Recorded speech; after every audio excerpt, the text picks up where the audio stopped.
Lin Yue, a retired soldier, fell into the hell of northern Myanmar. With nothing but his courage, he fought his way out of that human purgatory. On his path of revenge, he was taken in by a drug lord. Twice, he escaped the supernatural graveyard of the Bermuda Triangle by the narrowest of margins, only to end up in the green hell of the Amazon. Northern Myanmar represents the evil of humanity. Bermuda represents the mysteries of the universe. The Amazon represents the murderous intent of nature. What did he experience? And how did he manage to escape with his life? Chapter 1. Nightmare.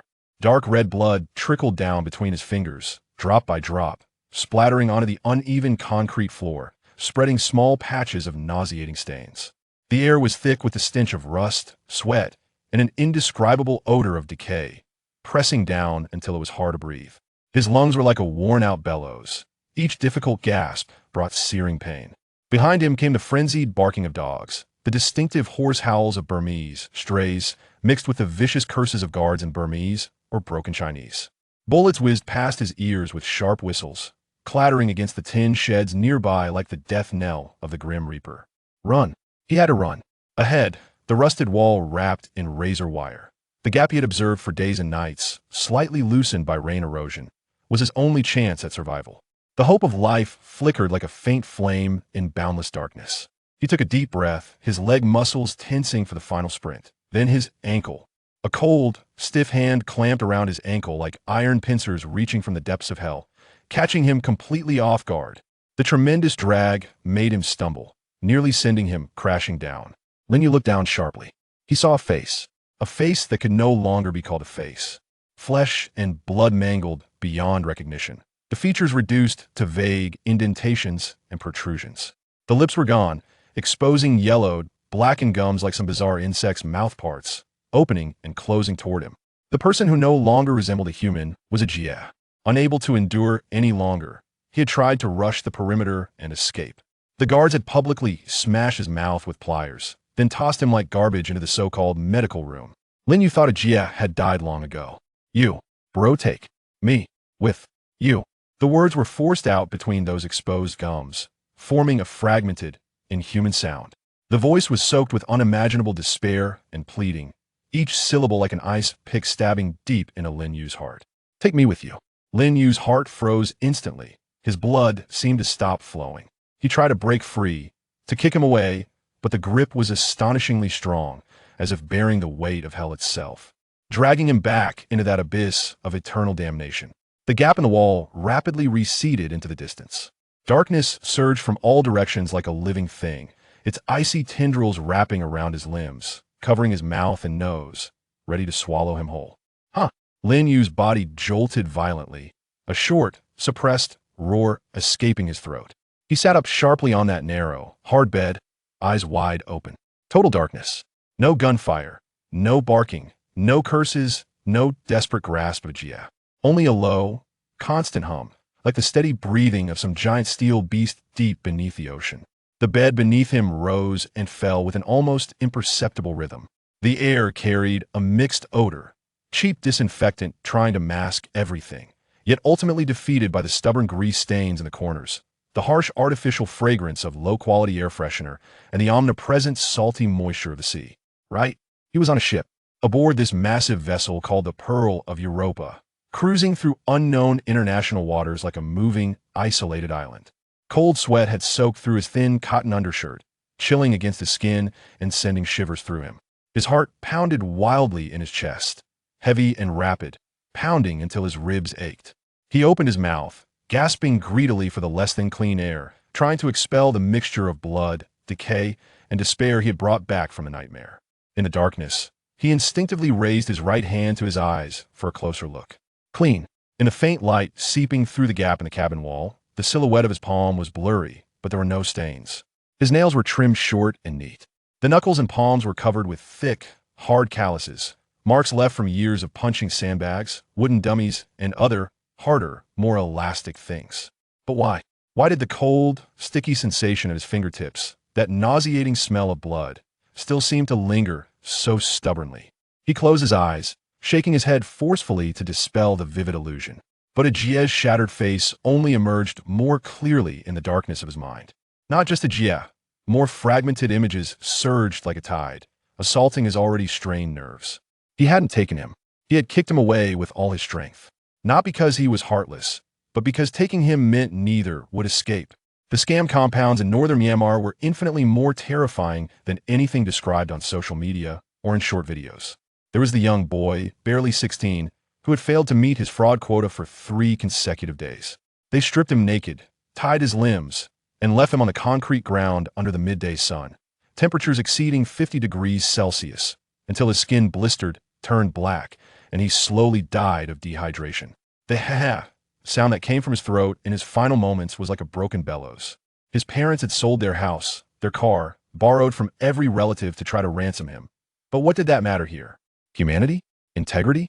Not here. There were the 2 female college students, newly arrived, dragged into the roaring generator room by drunken guards in front of dozens of people, their laughter echoing.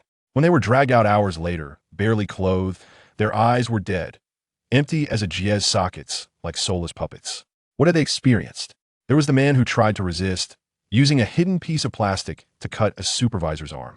They tortured him with electric prods for an entire night. His screams of pleading rose from loud to hoarse to silence, until finally, like a pile of mud, they stuffed him into a small iron cage and sent him off to an unknown destination. The guards laughed, as they called it, dealing with disobedient pigs. And there was that white building, always reeking of formalin and blood, the place they called the medical center. Screams, so piercing they barely sounded human, would often emanate from within, then quickly fall silent. Then perhaps a few people with pale faces and fresh stitches would be carried out, or some familiar faces would simply disappear forever. Rumors spread like plague among the pigs. It was a parts warehouse. Those who were disobedient, worthless, or matched would be disassembled like livestock. Hearts, kidneys, corneas, transformed into digits dancing across cold accounts. A living hell. Those 4 words couldn't capture a 10,000th of the cruelty of that place. It was a purgatory where humanity was stripped away, leaving only the most primitive, most brutal greed and savagery. He had escaped, driven by a fierce refusal to die, such a pathetic death. Drawing on skills honed in martial arts school since childhood and forged in the military, he had fought his way out of that man-eating demon's lair. The price was a body covered in savage scars and a soul forever marked with the unerasable stain of hell. But he couldn't go home. He had been an outstanding soldier, his parents' pride. He had even been assigned to the security department of a bank, all because he had trusted the enthusiastic invitation of his good brother. The company had rewarded him with a 10-day tour of Singapore, Malaysia, and Thailand for 2. Since he didn't have a girlfriend, of course he'd share the good fortune with his best friend. How would he go back? Tell them that their son, once in uniform, their source of pride, had been lured to northern Myanmar by a beautiful lie, survived by the skin of his teeth, and returned like a stray dog, carrying stains of shame and trauma that could never be washed away? He couldn't. Chapter 2. Lone Wolf. Thick, suffocating, stifling. The jungle of Southeast Asia during the rainy season was an invisible steamer. The miasma from rotting leaves and damp soil was like viscous glue, clogging every breath. Humidity exceeding 90% made sweat impossible to evaporate, leaving an unending layer of grease clinging to the skin, soaking through rags whose original color was long indistinguishable. Lin Yue leaned against the aerial roots of a giant banyan tree, his chest heaving, but the sound of his breathing was kept low, like the whimper of a wounded beast. His lips were cracked and peeling, his face pale from lack of sunlight, but his eyes burned with a frightening intensity, consumed by hatred, vigilance, and a primal will to survive. This wasn't the steel-in concrete hell of northern Myanmar, but the danger here was no less, perhaps even greater. He had escaped 2 months ago. The flight bought with blood and desperate fighting had cost him more than half his life. Without medicine or medical care, his wounds had become infected, festered, barely healed, leaving vicious scars. The psychological wounds were even deeper. Every night, the screams from the compound, Ajiez's shattered face, the guard's savage laughter returned as bloody nightmares, dragging him back to that hell. He was like a lone wolf, thoroughly enraged and wounded, forced to lick his deep wounds in the gray shadows of this lawless land. But he had survived. His physical strength had helped, but more than that, it was the iron will and instincts forged into his soul by the military. These 2 months had been wilderness survival on hell mode, with no identification, appearing anywhere risked capture by police, who were often in cahoots with scam syndicates, or the armed guards of the compounds themselves. In the jungle, he drank rainwater collected in giant leaves, chewed on bitter, unpalatable roots, set crude traps for rats and snakes, eating them raw, the hot blood and gamey flesh sliding down his throat, suppressed the burning in his stomach, but constantly reminded him that he had left civilization behind, becoming no different from a wild beast. He had faced down a wild boar that coveted his food, armed only with a sharpened branch, adding several deep wounds to his body, but ultimately winning by fighting more savagely, driving the branch into the boar's eye socket. He had crossed paths with a python as thick as a rice bowl at the edge of swamp, both sensing the deadly threat in the other, eventually parting ways. Mosquitoes and insects were everywhere. Malaria and fever hung over him like a sword. Several times, lost in fever delirium, he almost gave up, wanted to sleep forever. But each time, Wang Peng's face, with its hypocritical smile, would appear clearly before him. Wang Peng. The name was like a red-hot nail driven into his heart, each heartbeat bringing tearing pain. The man he had once considered a brother. The scum who had pushed him into the abyss with the vilest of lies. Hatred was a more effective fuel than any wild fruit or raw meat, sustaining him as he struggled to survive in this green hell. He hadn't just ruined his own life. What Lin Yue could never forgive, based on bits of boasting and gossip he'd heard in the compound, was that this animal, Wang Peng, using his glib tongue, had lured 17 naive young men and women from China over time.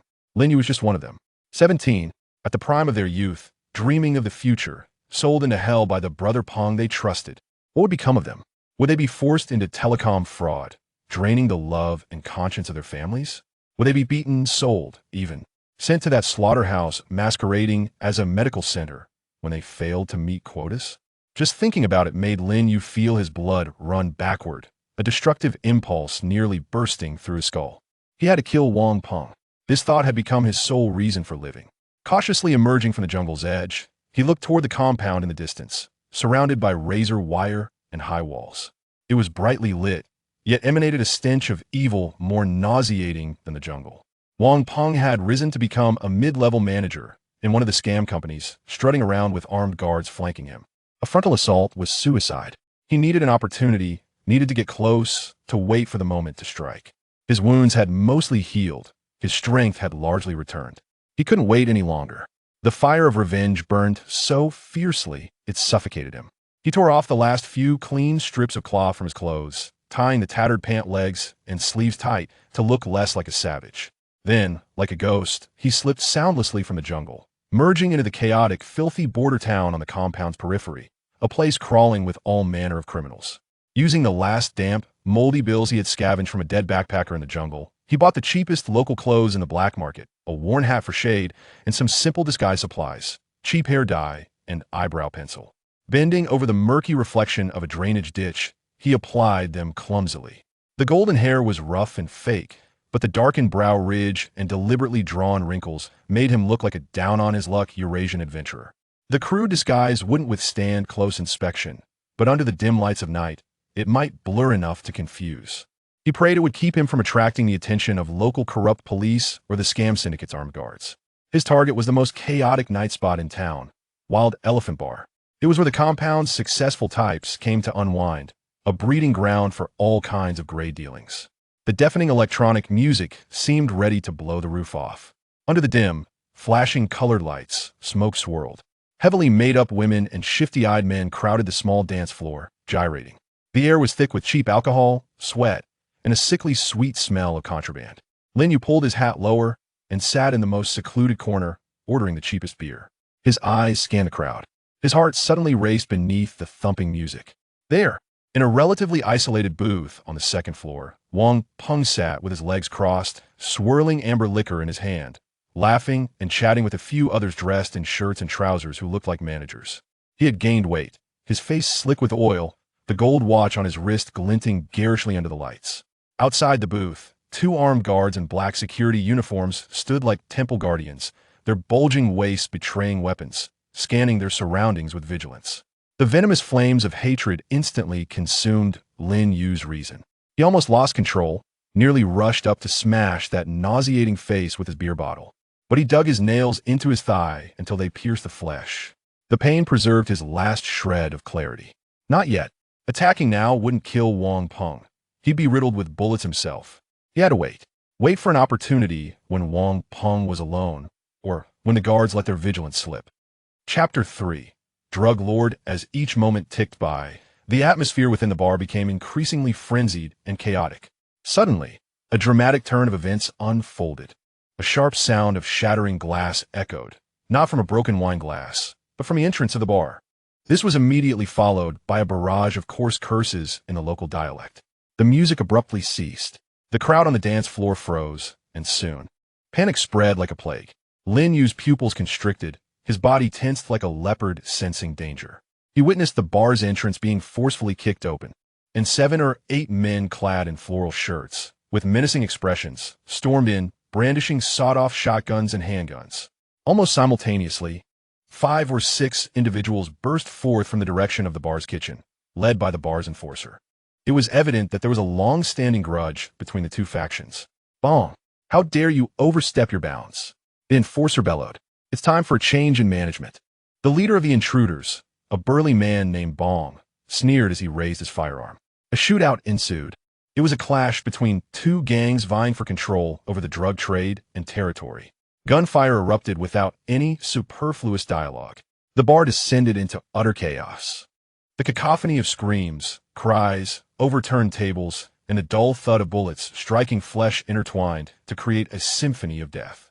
People fled in all directions like headless flies, trampling over one another. Lin Yue cursed under his breath, swiftly sliding down to hide beneath a heavy wooden table.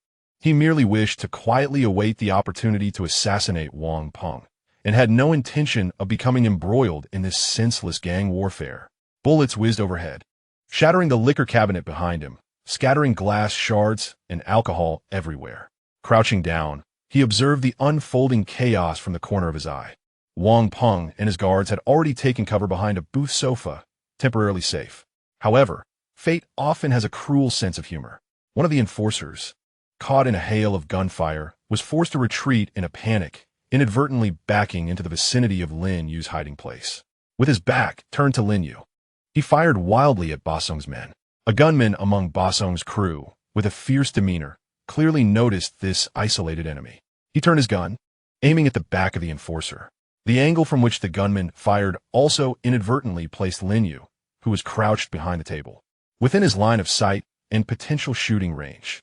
Perhaps it was Lin Yue's clumsy attempt at concealment that made him appear suspicious. Or perhaps the gunman was simply blinded by bloodlust. Whatever the reason, as he aimed at the enforcer, a crude curse escaped his lips, and the barrel of his weapon seemed to inadvertently shift towards Lin Yue's direction. Caught in the crossfire, Lin Yue's heart raced with alarm. He could not draw attention. He must not be dragged into this. Yet, the gunman clearly had other intentions. In his eyes, this suspicious blond man hiding behind the table was likely an ambush from the enemy. The gunman sneered, pulling the trigger. Bang! The bullet did not strike Lin Yue, but instead found its mark on the enforcer, who collapsed to the ground in response. Yet, almost at the very moment the bullet was discharged, the marksman's gaze had already been fixated on Lin Yue, the muzzle adjusting ever so slightly.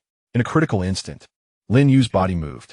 Without deliberation or hesitation, the combat instinct honed through countless life and death encounters in Myanmar, combined with the martial resolve forged during his military service, propelled him into action.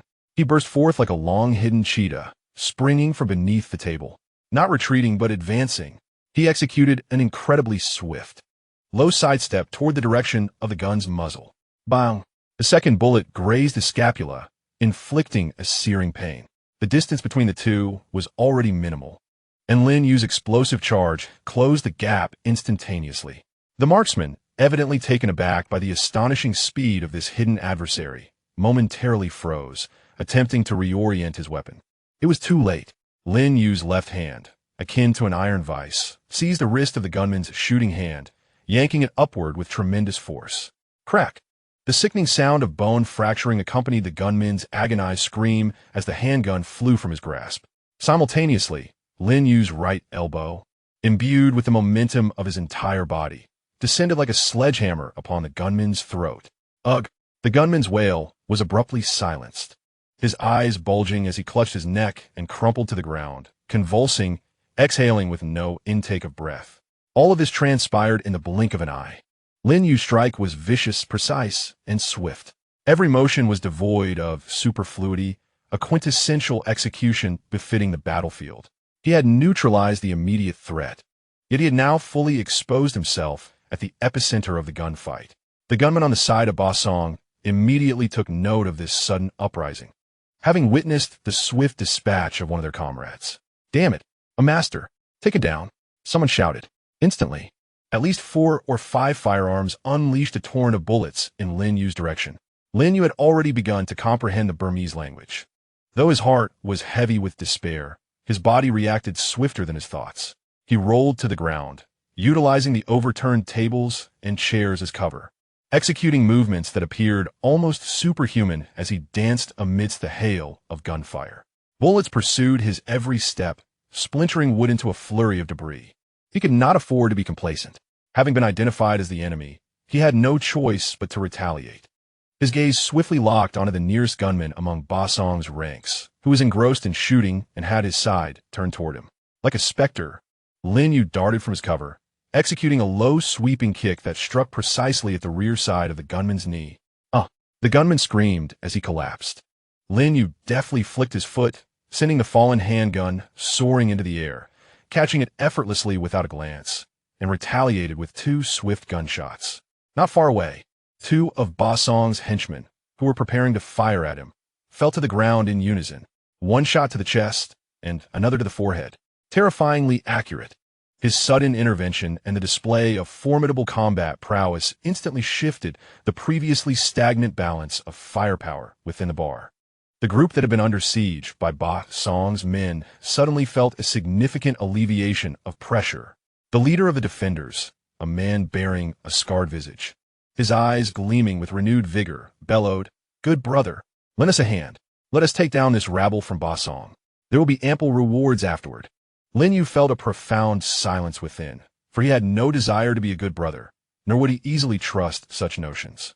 Yet at this moment, he found himself ensnared in a quagmire. Without resolving the threat posed by Ba Song's men, he could not extricate himself. Drawing a deep breath, his gaze transformed, becoming icy and focused. Since avoidance was not an option, he would carve a bloody path forward, utilizing his swift memory of the terrain. An instinct honed while observing upon entering the bar, he moved like a predator in the jungle, initiating a counteroffensive. His actions, precise shots, nimble dodges, and lethal close-quarters combat, were succinct, efficient, and suffused with a brutal aesthetic. With each gunshot, an enemy fell. With every engagement, bones shattered and screams echoed. He was akin to a searing dagger, slicing through butter, swiftly dismantling Ba Song's formation. Ba Song, rendered speechless, finally exhibited fear, astonished by the sudden emergence of such a harbinger of death. "Retreat, quickly," he stammered, his heart sinking as he led the way towards the exit. The collapse of his forces resembled a mountain tumbling down. As their leader fled, the remaining minions, bereft of resolve, scattered in disarray. In the blink of an eye, the gunfire within the bar ceased, leaving behind only a scene of devastation and the groans of the wounded. The scarred leader of the venue approached Lin Yue with a mix of relief and awe, scrutinizing the man whose ruthless actions and ambiguous identity intrigued him. The golden hair appeared artificial, yet the coldness and lethal aura emanating from his eyes were unmistakable. This was undoubtedly a figure stained with blood. "Brother, which path do you tread? Your skills are truly remarkable. If it were not for you today, we would have fallen." The scarred face spoke with gratitude and a hint of caution, introducing himself as Nai Kai, the overseer of this territory. Lin Yue's thoughts raced. He recognized that he had been unwittingly embroiled in this conflict. While troublesome, it could also present an opportunity, perhaps a chance to approach a higher echelon of power that could be leveraged against Wang Peng. He could not reveal his true identity or intentions. Suppressing the tumult within, he adopted a deliberately altered, slightly raspy voice, and with simple English interspersed with a local dialect. He stated, "Just passing through, making a living." They struck first.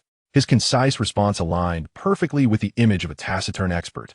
A glimmer of insight flashed in Nai Kai's eyes, affirming his belief that Lin Yue was no ordinary individual. Such prowess could not belong to a mere laborer. He was either a seasoned veteran with blood on his hands or a fierce outlaw from another region, both of which were formidable assets. "Brother, your skills are exceptional. It would be a waste to toil here. Naika entusiasti patetnushe shouda. Are you interested in working with our boss? I assure you, it would be 100 times more glorious than your current situation. Your boss?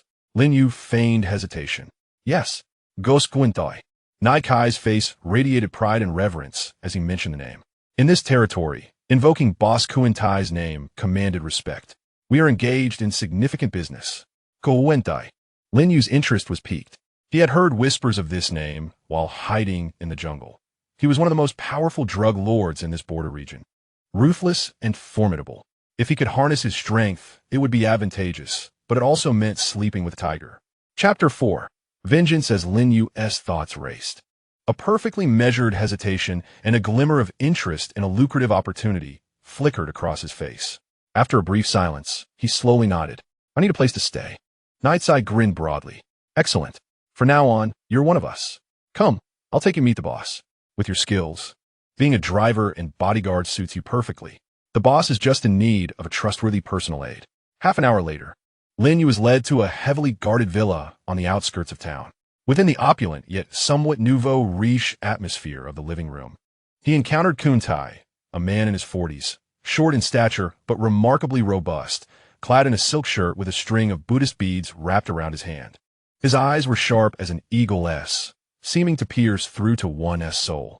Nightsai embellished the story of the bar incident, even bringing along surveillance footage from the venue, lavishly praising Lin Yue's prowess. Kuntai listened attentively, then scrutinized the recordings of Lin Yue's valiant feats in the establishment, his gaze lingering on Lin Yue with a mixture of appraisal and intimidation. What is your name? Where are you from?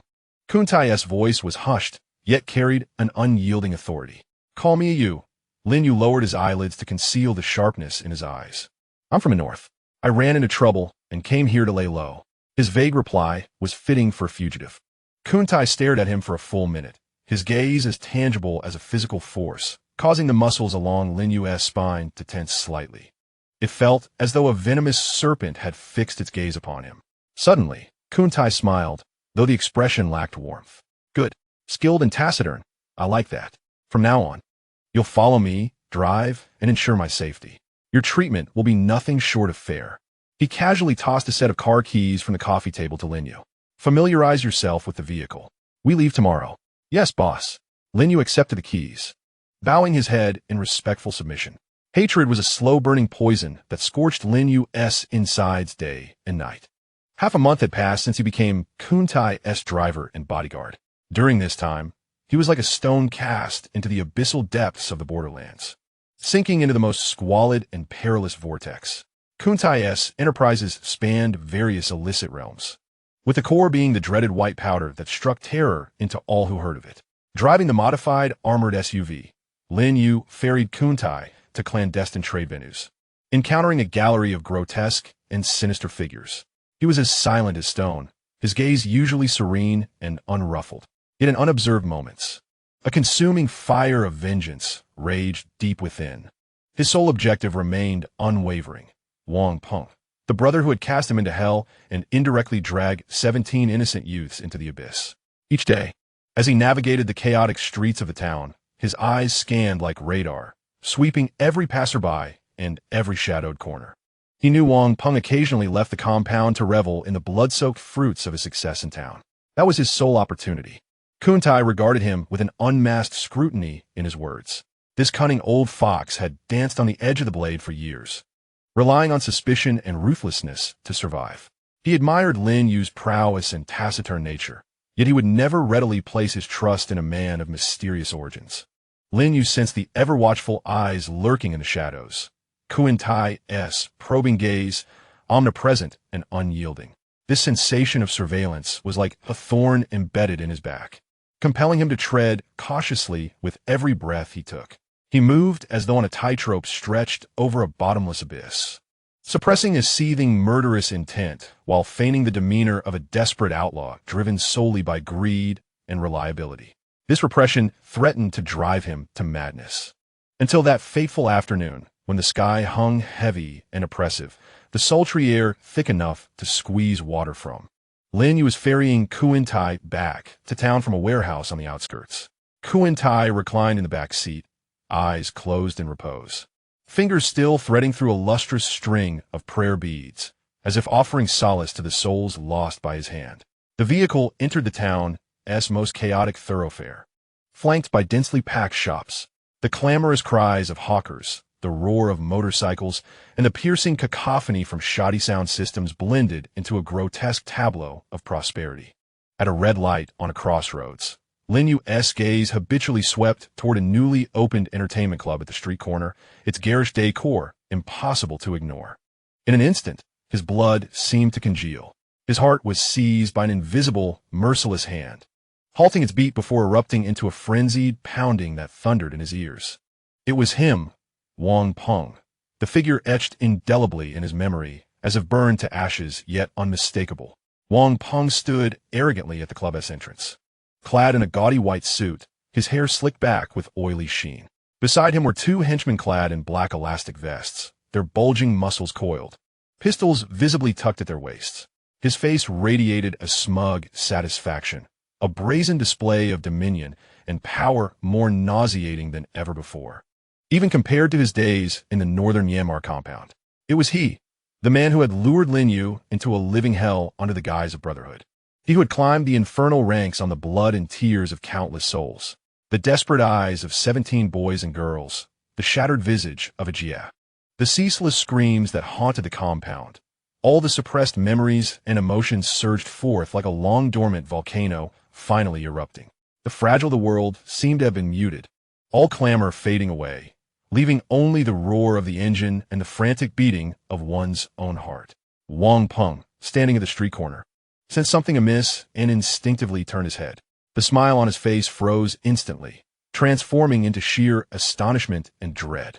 He beheld the off-road vehicle charging forth like a steel behemoth, and on the driver's seat, the face, albeit somewhat disguised, bore those eyes ablaze with hellfire. A visage he recognized all too well. Lin. He could utter but a single word. Bang! A muffled, jarring sound that sent a shiver through the bones. The off-road vehicle collided forcefully with its target.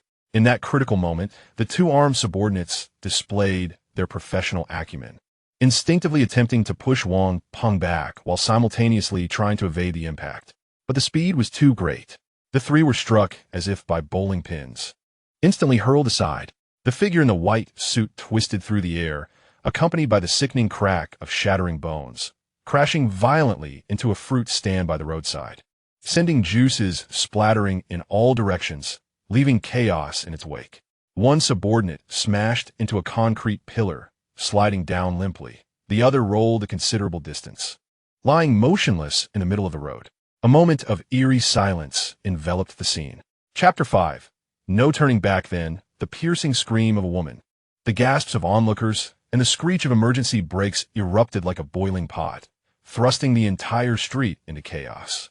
In the instant of impact, Lin Yue's mind momentarily blanked, but the primal instinct that clawed its way out of the sea of corpses and blood immediately took over. There was no time to hesitate. His gaze was as cold as iron, his hands deftly maneuvering the steering wheel while he yanked the handbrake. The heavy off-road vehicle emitted a heart-stopping screech as its rear swung violently, defying the laws of physics, leaving two distinct black arcs on the ground, reminiscent of a scorpion's lethal tail strike, executed with precision. The front of the vehicle pivoted a full 180 degrees. Without a moment's pause, Lin Yue pressed the accelerator to the floor, and the off-road vehicle roared like a wounded beast, crashing through several motorcycles that stood in its path, fleeing frantically in the direction they had come. The entire sequence, from acceleration to collision, and then to the sharp turn and escape, transpired in a mere 7 or 8 seconds. Swift, precise, and ruthless, like a meticulously planned military assault, yet rife with uncontrollable ferocity. Inside the vehicle, silence reigned. Kuentai gripped the overhead handle tightly, his knuckles white from the strain.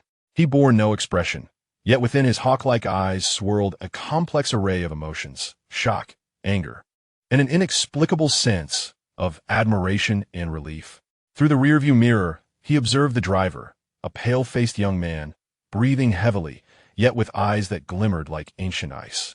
In that fleeting moment, the pure, unmasked intent to kill and resolve that erupted from this young man caused even this seasoned drug lord, accustomed to bloodshed, to feel a pang of trepidation. This was not an act. It was beyond what any undercover agent could perform. It was genuine hatred and madness. Born from the depths of hell, Lin Yue gripped the steering wheel tightly, the veins on the back of his hands bulging.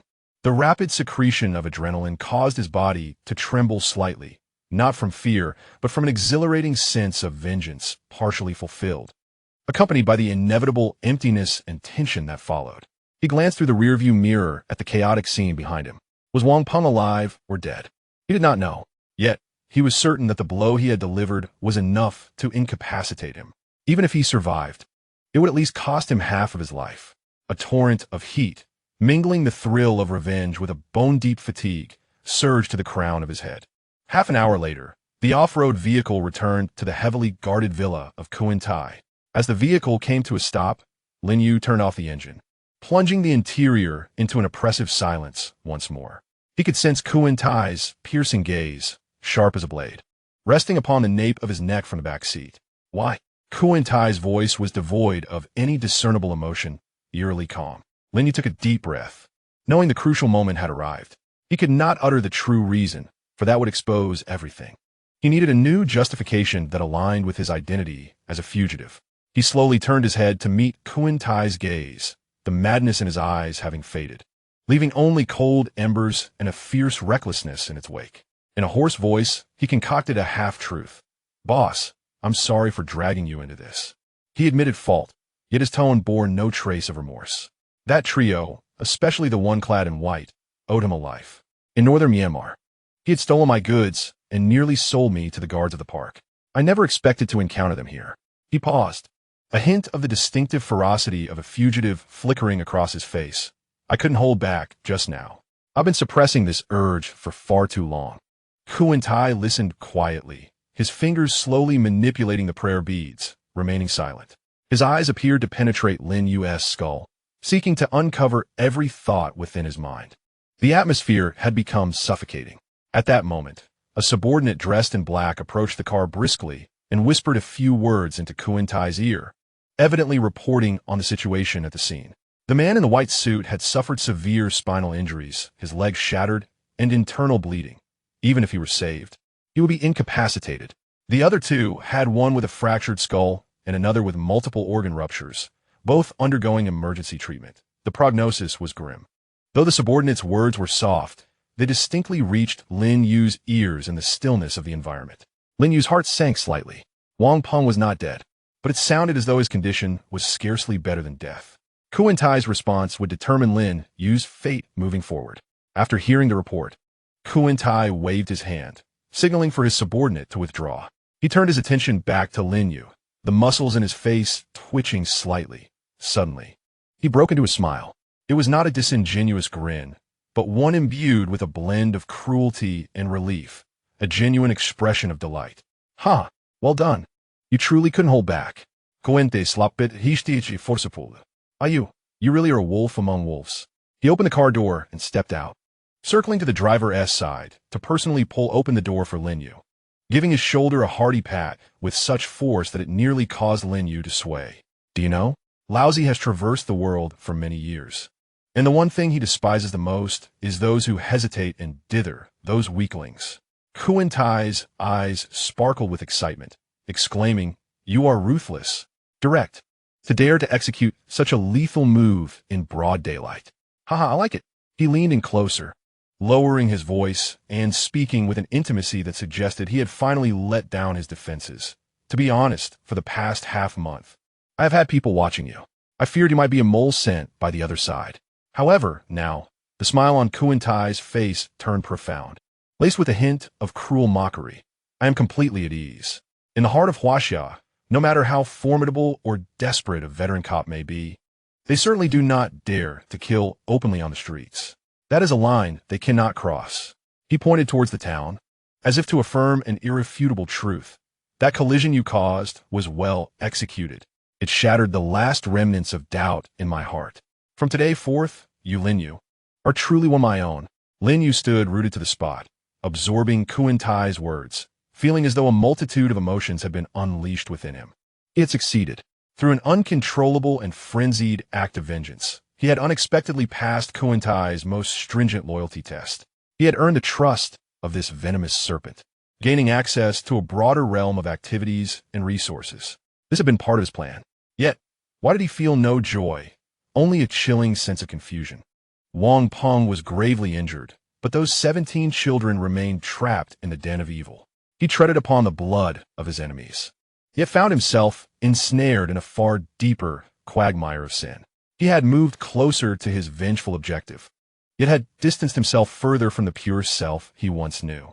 He raised his head to gaze at the somber sky, feeling the weight of the thick, dark clouds pressing heavily upon his heart, rendering him breathless.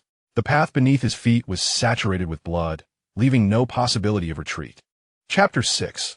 The Great Terror of the 100 Masks. It is often said that good people do not live long, while evildoers bring calamity for 1,000 years. Yet sometimes, the heavens may doze, or demons may seek new playthings.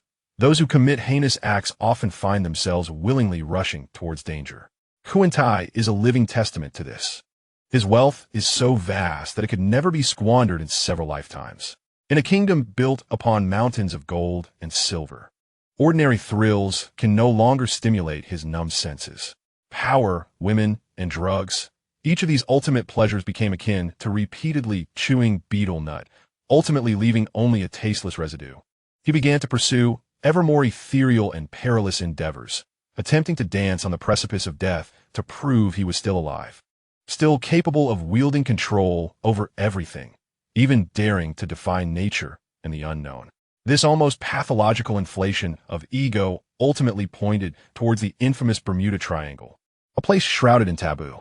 I must go there and see for myself, Kuentai declared one night, intoxicated, brandishing a gem-encrusted goblet before his subordinates. His voice laced with an undeniable fervor. What devil's triangle? What sea of death? I refuse to believe in such superstition. I shall see whether the ghosts there are formidable or whether my life is resilient. The onlookers exchanged uneasy glances, none daring to voice dissent. Yet their eyes betrayed their hidden fear. That was the Bermuda Triangle, a graveyard where countless ships and planes had mysteriously vanished. Ordinary individuals would shy away. Yet the boss insists on approaching with fervor. Lin Yue, standing in the corner, silently observes the spectacle before him. He perceives that Kuentai has lost his mind. Yet, this madness bears no consequence for him. He merely needs to remain patient, biding his time to exploit Kuentai's resources in his quest for vengeance against Wang Peng and the forces that stand behind him.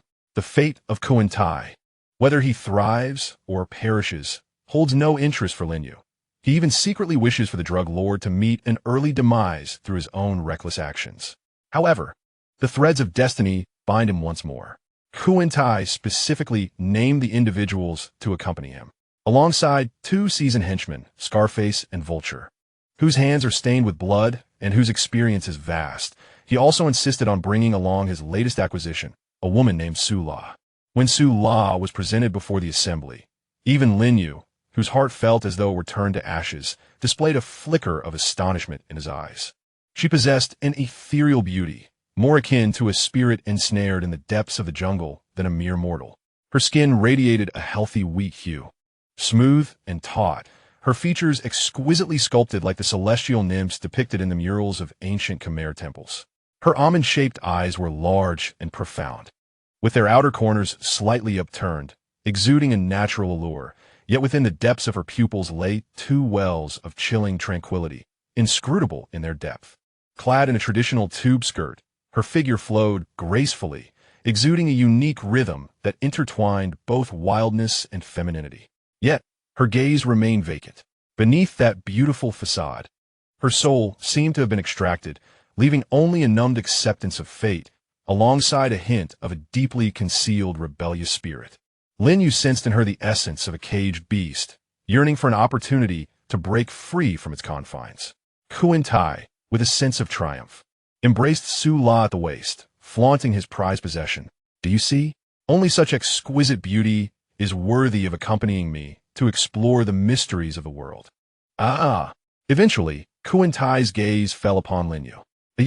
You shall accompany us. Kuentai's tone carried an air of bestowing a favor. You possess agility and quick reflexes. You will be of use in crucial moments. Old Chun, the captain, is aging and requires assistance. A weight settled in Lin Yue's heart. He did not wish to go. The legends surrounding that expanse of ocean were too bizarre, and he was reluctant to entrust his fate to the unknown. Yet, he had no grounds to refuse. Lowering his head to mask the emotions flickering in his eyes, he replied solemnly, "Yes, boss." The itinerary was swiftly arranged. Kuan-tai utilized his connections to procure a luxurious private yacht, aptly named Haiphong. With its sleek hull, pristine white deck, and modern navigation and communication equipment, it appeared more than capable of withstanding any oceanic voyage. They set sail from Southeast Asia, traversing the Malacca Strait, crossing the Indian Ocean, rounding the Cape of Good Hope, and entering the vast Atlantic. Initially, this lengthy journey unfolded in tranquil waters, even imbued with a semblance of luxurious pleasure. Sunlight, sea breeze, fine wine, and gourmet delicacies enveloped them. Scarface and Vulture showered Kuan-tai with flattery, while regarding Lin Yue with the customary disdain and wariness of seasoned henchmen. Sula spent most of her time in silence on the deck, gazing into the boundless azure sea, her expression hollow, lost in thought. Meanwhile, Kuan-tai reveled in delusions of conquering nature, standing at the bow each day, gesticulating toward the sea as if he had become the master of this domain. Only Lin Yue felt an increasing sense of unease as he drew closer to the fabled waters of the Bermuda Triangle. During his school days, he had learned about the Bermuda and had even perused limited resources regarding it. The Bermuda Triangle, a triangular region in the North Atlantic formed by the Bermuda Islands, Puerto Rico, and the southern tip of Florida, is one of the most enigmatic and fearsome places on Earth. Numerous chilling legends abound here. Countless merchant vessels and cruise ships have vanished without a trace, failing to send any distress signals, as if erased from the surface of the sea by an invisible hand. Compasses malfunction, radios fall silent, and strange fogs and bizarre light phenomena emerge, presenting an array of occurrences that defy rational explanation. The Bermuda Triangle, this mysterious maritime expanse in the North Atlantic, resembles a cursed scar on the Earth, having occupied the nexus of human curiosity and dread for decades. Its inexplicable disappearances of ships and aircraft have spawned countless bizarre tales and incited relentless scientific inquiry. Its fearsome reputation is not without foundation. It is built upon a series of real and strange tragic events. Among the most renowned is the silent obliteration of a USS Cyclops in 1918, one of the most perplexing cases. The USS Cyclops, a colossal coal carrier, vanished without warning while carrying 309 crew members and a full load of cargo. Most chillingly, it did not emit any distress signal, as if it were instantaneously engulfed by the ocean. Despite extensive searches, both the vessel and its crew remain elusive, marking one of the largest non-combat personnel losses in the history of the United States Navy. Another incident is the collective disappearance of Flight 19 in 1945, which serves as a textbook example of Bermuda Triangle lore. 5 Avenger bombers of the United States Navy lost their bearings during a routine training mission, along with their experienced pilots. The communication received by the control tower was filled with confusion and panic, as Captain Charles Taylor reported that all compasses had failed, and they felt as though they had entered a white water region. Ultimately, all 5 aircraft, totaling 14 crew members, vanished. Even more bizarrely, a PBM, 5 mariners sent for search and rescue, also disappeared, raising the missing persons count to 27.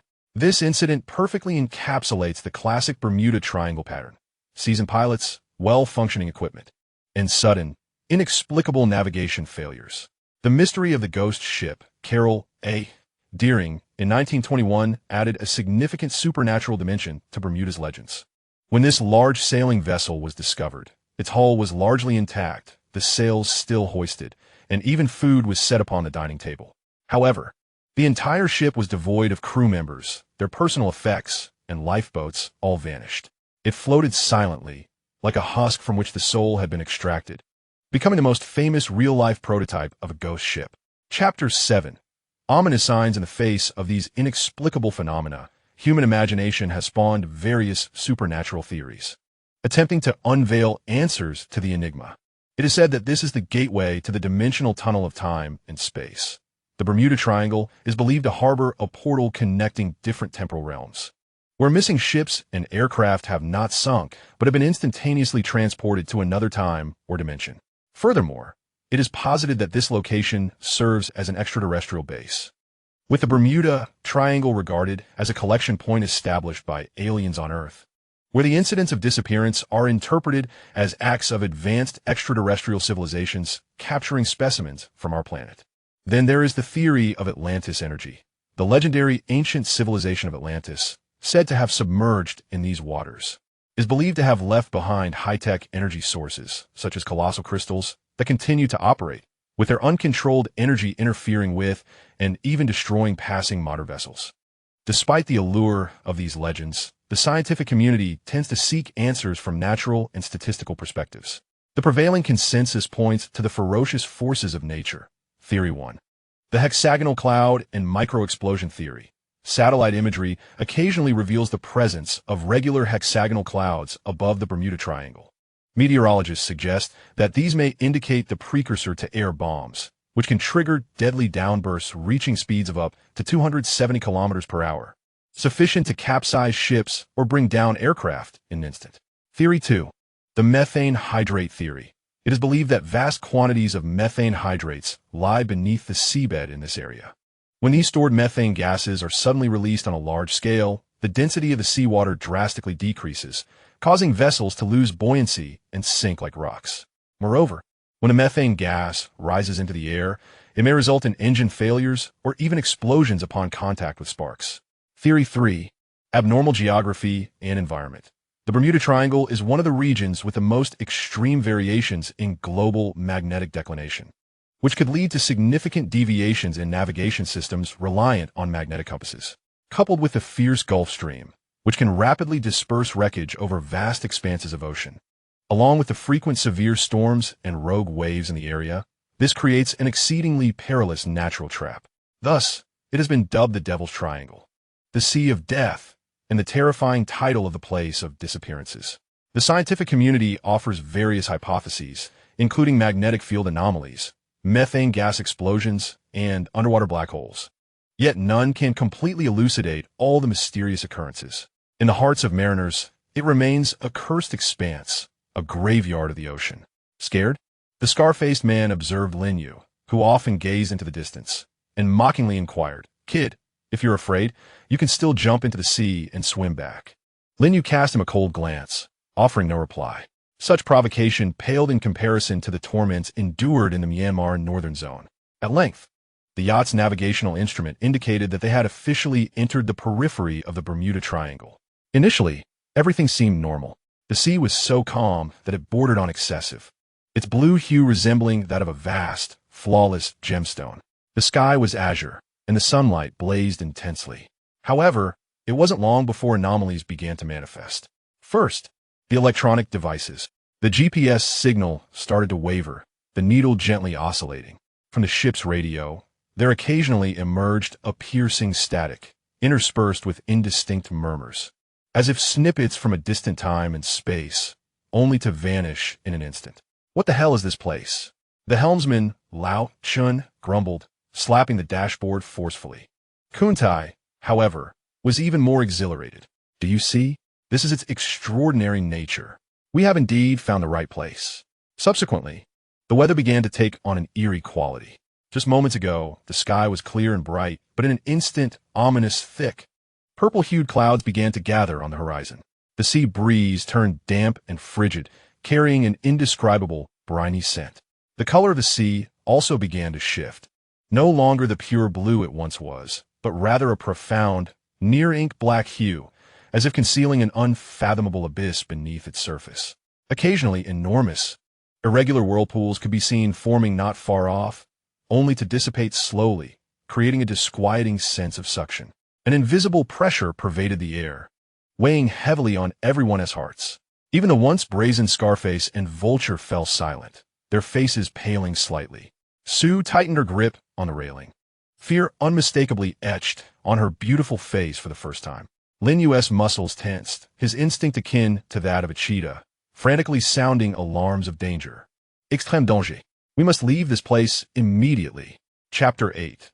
The inferno of water. He found Kuntai, attempting one final plea, "Boss, something is amiss. We should turn back at once and leave this maritime domain." Kuntai, peering through his binoculars in search of the so-called mysterious phenomenon amidst the rolling clouds, waved his hand dismissively. "What is there to fear? Just a little wind and waves. I've witnessed far more extraordinary scenes. Step aside, don't ruin my excitement." Those who do not act oftentimes escape death.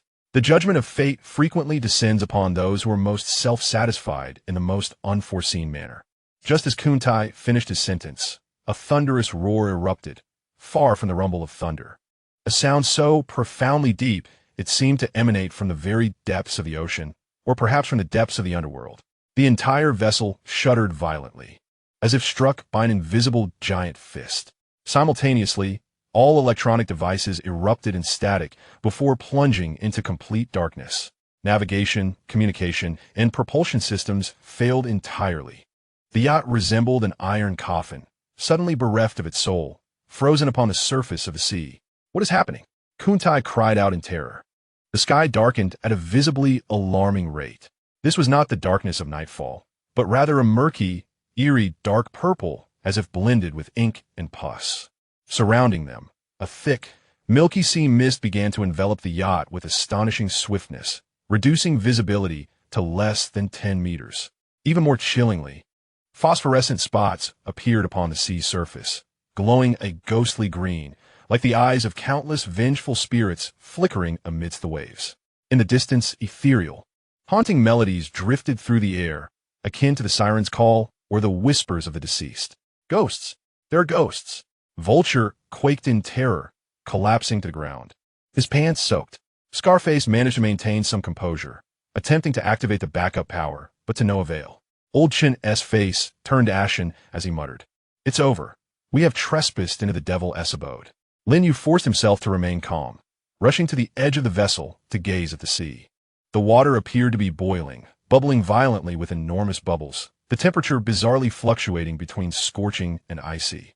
He beheld, in the murky depths of the sea, what appeared to be an unfathomably immense and indescribable shadow gliding slowly, stirring a suffocating current. Suddenly, the yacht began to spin uncontrollably, pulled by an invisible, tremendous force, accelerating madly in a singular direction. It was a whirlpool, a colossal whirlpool. The despairing howl of Lao Chun echoed. Before them, not far off, a vortex of unimaginable magnitude was forming upon the surface of the sea. It was deep and dark, seemingly leading straight to the Earth's core, its edges radiating a ghostly blue light, akin to the gaping maw of a demon.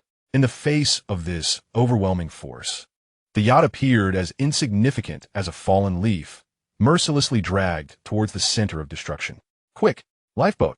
Deploy the lifeboat!" Koentai finally panicked, soting vusterikalu. Yet, it was already too late. Under the immense gravitational pull of the whirlpool, the hull of the yacht emitted a spine-chilling metallic distortion. The mast snapped, glass shattered. A gigantic wave surged forth like a mountain. "Grab on!" Lin Yue could only shout in desperation, instinctively reaching for the nearest object, which happened to be the wrist of Su La, who was also desperately grasping the railing to steady herself. Cold, slender, yet trembling slightly. In the next moment, the world spun wildly. The frigid seawater engulfed him, drowning all senses in an instant. A tremendous force tore at everything around him. Lin Yue clung tightly to Su La's hand, while his other hand flailed chaotically. Amidst the turmoil, his fingertips brushed against a life raft. He would later learn that it was Su La's clever scheme to escape the yacht and evade Kuentai. Survival instinct unleashed all his strength as he clutched the raft fiercely, simultaneously yanking Su La towards him. Darkness, suffocation, turbulence. There was no time to search for others. He was oblivious to how far he had been swept away or how much time had elapsed. When he finally managed to wrest himself from the edge of that destructive whirlpool and surfaced, he found only an endless expanse of inky waters, churning with white foam. The ship, the signal, Kuentai, the scarred face, the vulture, Lao Chun, everyone had vanished, as though they had never existed. Only he and Su La remained, adrift on that inflatable raft in these treacherous waters that had claimed countless lives, floating with the tide. Hell had assumed a new form, enveloping him once more. This time, it was a vast and more desperate purgatory of water. Chapter 9. Between life and death. From that moment, time lost its meaning. Initially, there was chaos and fear. The small raft pitched violently upon the surging, dark green sea, each rise and fall feeling like a capricious toss, testing the limits of its endurance. For the first few hours, Su La was nearly in a state of stupor. Her beautiful almond-shaped eyes stared vacantly into the void, her body swaying with the raft, resembling a porcelain doll on the verge of shattering. The icy seawater soaked through her thin garments, outlining her shivering form. Lin Yue had no time to comfort her. The instinct to survive overshadowed all else. He tore a relatively clean strip from his shirt, gathering as much of the minuscule moisture as possible in the early morning when the sea mist had yet to fully dissipate. He then wrung out a few precious drops of water, forcefully dripping them onto Sula's cracked lips. If you wish to survive, swallow it. His voice was hoarse, issuing an undeniable command. Trembling, Sula obediently swallowed the droplets that resembled nectar, a flicker of life returning to her eyes as she gazed at Lin Yue. Her expression complex and inscrutable. They had endured the first day in extreme cold and relentless turbulence, devoid of food and fresh water. Fortunately, the survival pack Lin Yue had seized amidst the chaos remained intact, containing a small yet sharp diving knife and an empty water bottle. This knife became their sole tool. With the arrival of daylight came a different brand of torment. The equatorial sun blazed down mercilessly upon the vast expanse of azure. Its rays pierced the skin like countless burning steel needles, inflicting a searing pain. The raft's wooden planks, scorched by the sun, became almost unbearable to touch. The intense glare reflecting off the sea compounded their suffering, causing tears to spring to their eyes and rendering their vision a blur of golden stars. Thirst. This was their foremost and most ferocious adversary. His throat felt as if it had been sandpapered, every breath accompanied by a burning and metallic taste. Lips rapidly cracked, blistered, and then burst, seeping blood that the salty sea breeze quickly dried, forming a painful scab. It felt as though an invisible hand was relentlessly squeezing the moisture from their bodies, leaving their skin parched and taut, and their consciousness began to blur from dehydration. Lin Yue placed the water bottle in the center of the raft, hoping to catch a few drops of rain, but the sky remained an unyielding azure, devoid of mercy. On the second day, hope flickered as a school of startled flying fish leaped from the sea, one unfortunate creature landing on the raft. The glimmering silver of the struggling life momentarily brightened Sula's eyes before they dimmed again.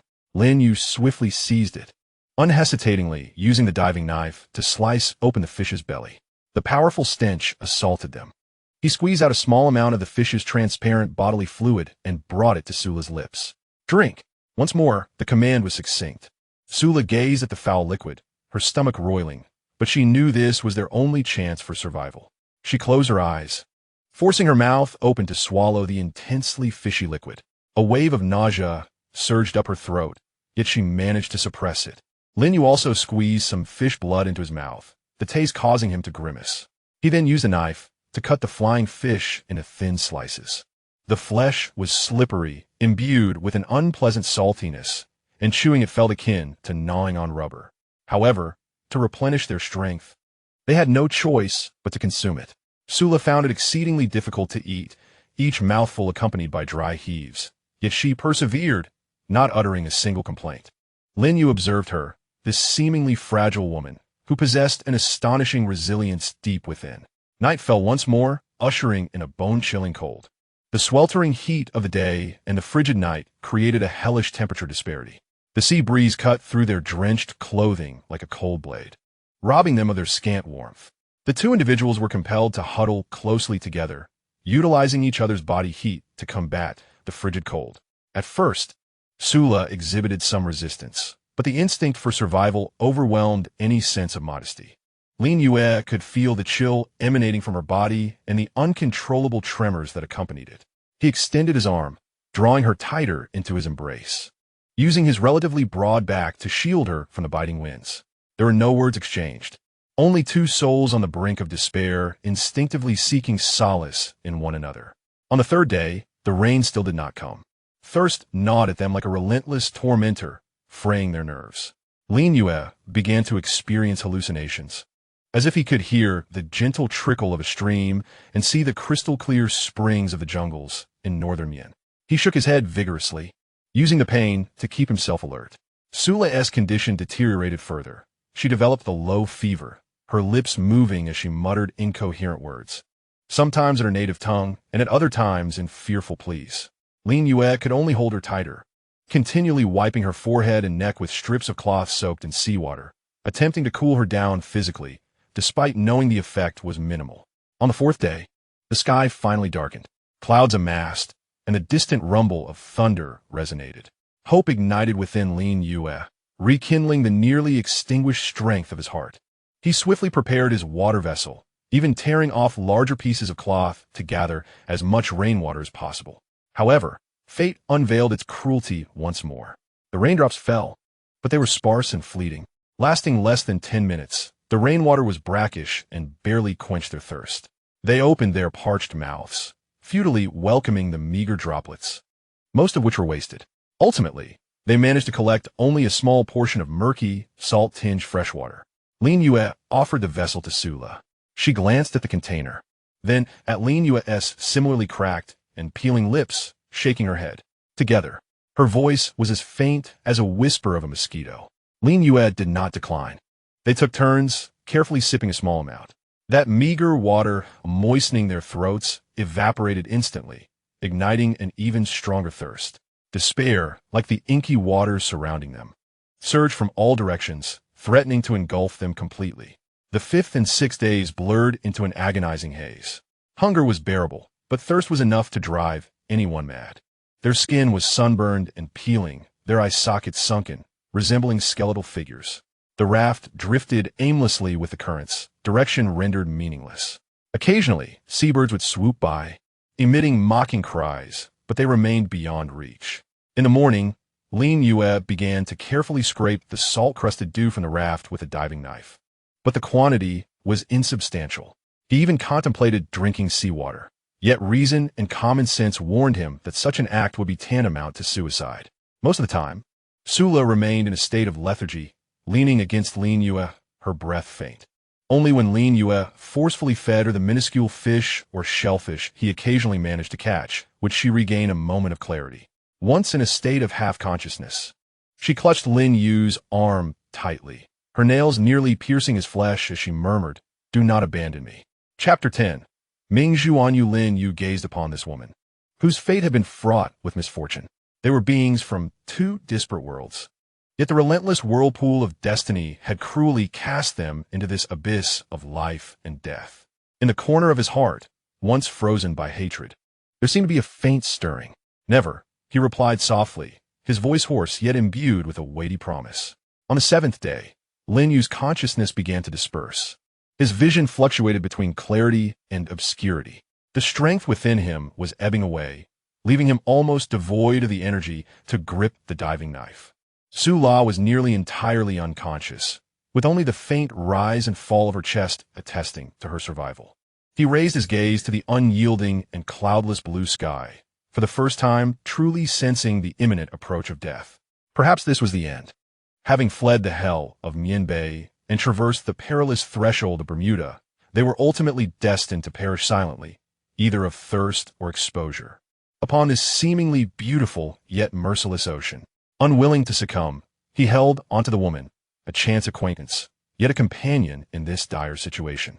Just as his final remnants of willpower were about to be depleted and his eyelids felt heavy enough to close, a moving black that appeared on the distant horizon.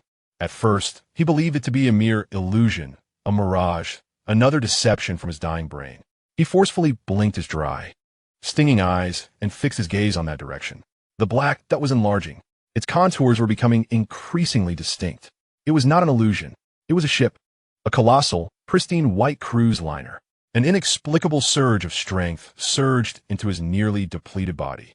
He struggled to sit upright, expending every ounce of energy, removing his shirt like raising a makeshift flag, symbolizing his will to survive, and fervently waved toward the immense vessel with the last warmth of his life. Each wave tugged at his weary muscles and drained his precious vitality. Yet he did not cease. Hope lay ahead. The cruise liner seemed to have indeed detected this insignificant signal, its massive forms slowly beginning to turn toward their desolate sea.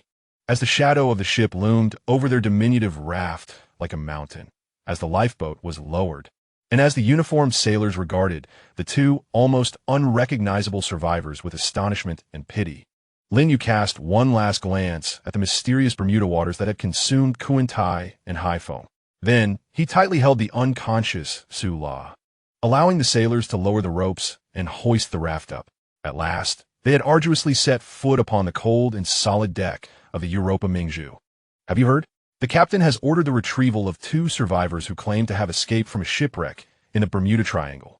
Hey, it's not just hearsay. Everyone aboard the Europa Mingzhu, from the guests in the top-level suites to the workers in the boiler room, is talking about it. It's rarer than a royal flush in a casino.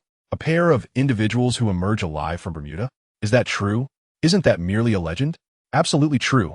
It is said that there were two intrepid treasure hunters, driven by the allure of the fabled treasure of Yatalantis. Ultimately, their vessel capsized, leaving them to drift on a flimsy, makeshift raft for 7 days and nights. Yet they miraculously survived. I find this hard to believe, as do many others. The legend of Bermuda is merely a concocted tale. Soon enough, we shall ascertain the truth of this narrative, and, at that juncture, the deceit of that duo shall be laid bare. 7 days and nights? My goodness, how resilient must that man be? Resilient? Oh, the revelations are even more sensational. The woman, it is said, bears a striking resemblance to the sirens of the deep, captivating all who gaze upon her. Since her rescue, countless pairs of eyes have been fixated upon her. But guess what? Any unfortunate soul who dares to make an inappropriate advance, whether a drunken gambler or a scheming sailor, has been swiftly dealt with by that man. The consequences have ranged from broken limbs to severe beatings that left them bloodied and unconscious. His methods are ruthless and decisive, akin to a wild beast safeguarding its territory.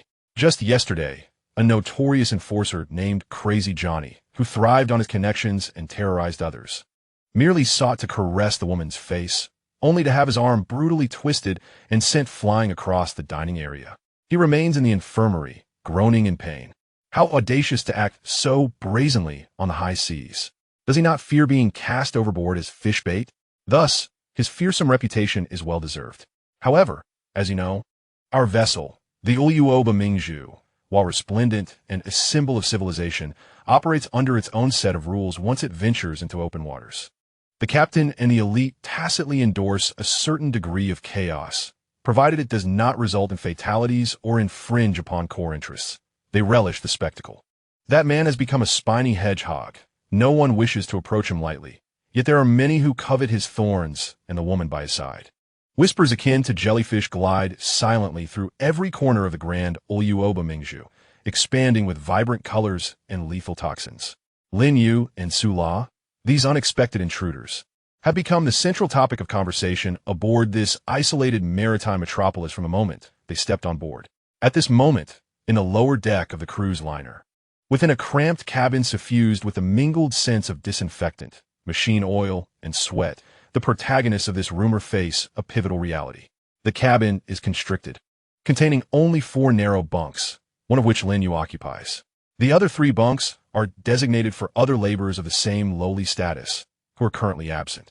Above, a dim yellow light sways gently with the ship's subtle movements, casting unsteady shadows, mirroring their uncertain fate. Meanwhile, Su La has been assigned to the adjacent cabin, sharing quarters with 3 other female workers. A third officer, clad in a crisply tailored uniform and exuding an air of arrogance, stands before them, flanked by 2 expressionless sailors. An invisible pressure permeates the air. According to the regulations set forth by the captain and the shipping company, and out of humanitarian considerations for your unique circumstances, the third mate's voice was laced with a chilling formality.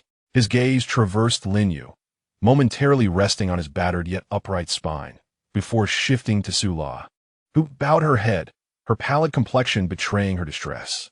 A fleeting glimmer of astonishment and avarice flickered in his eyes, quickly masked.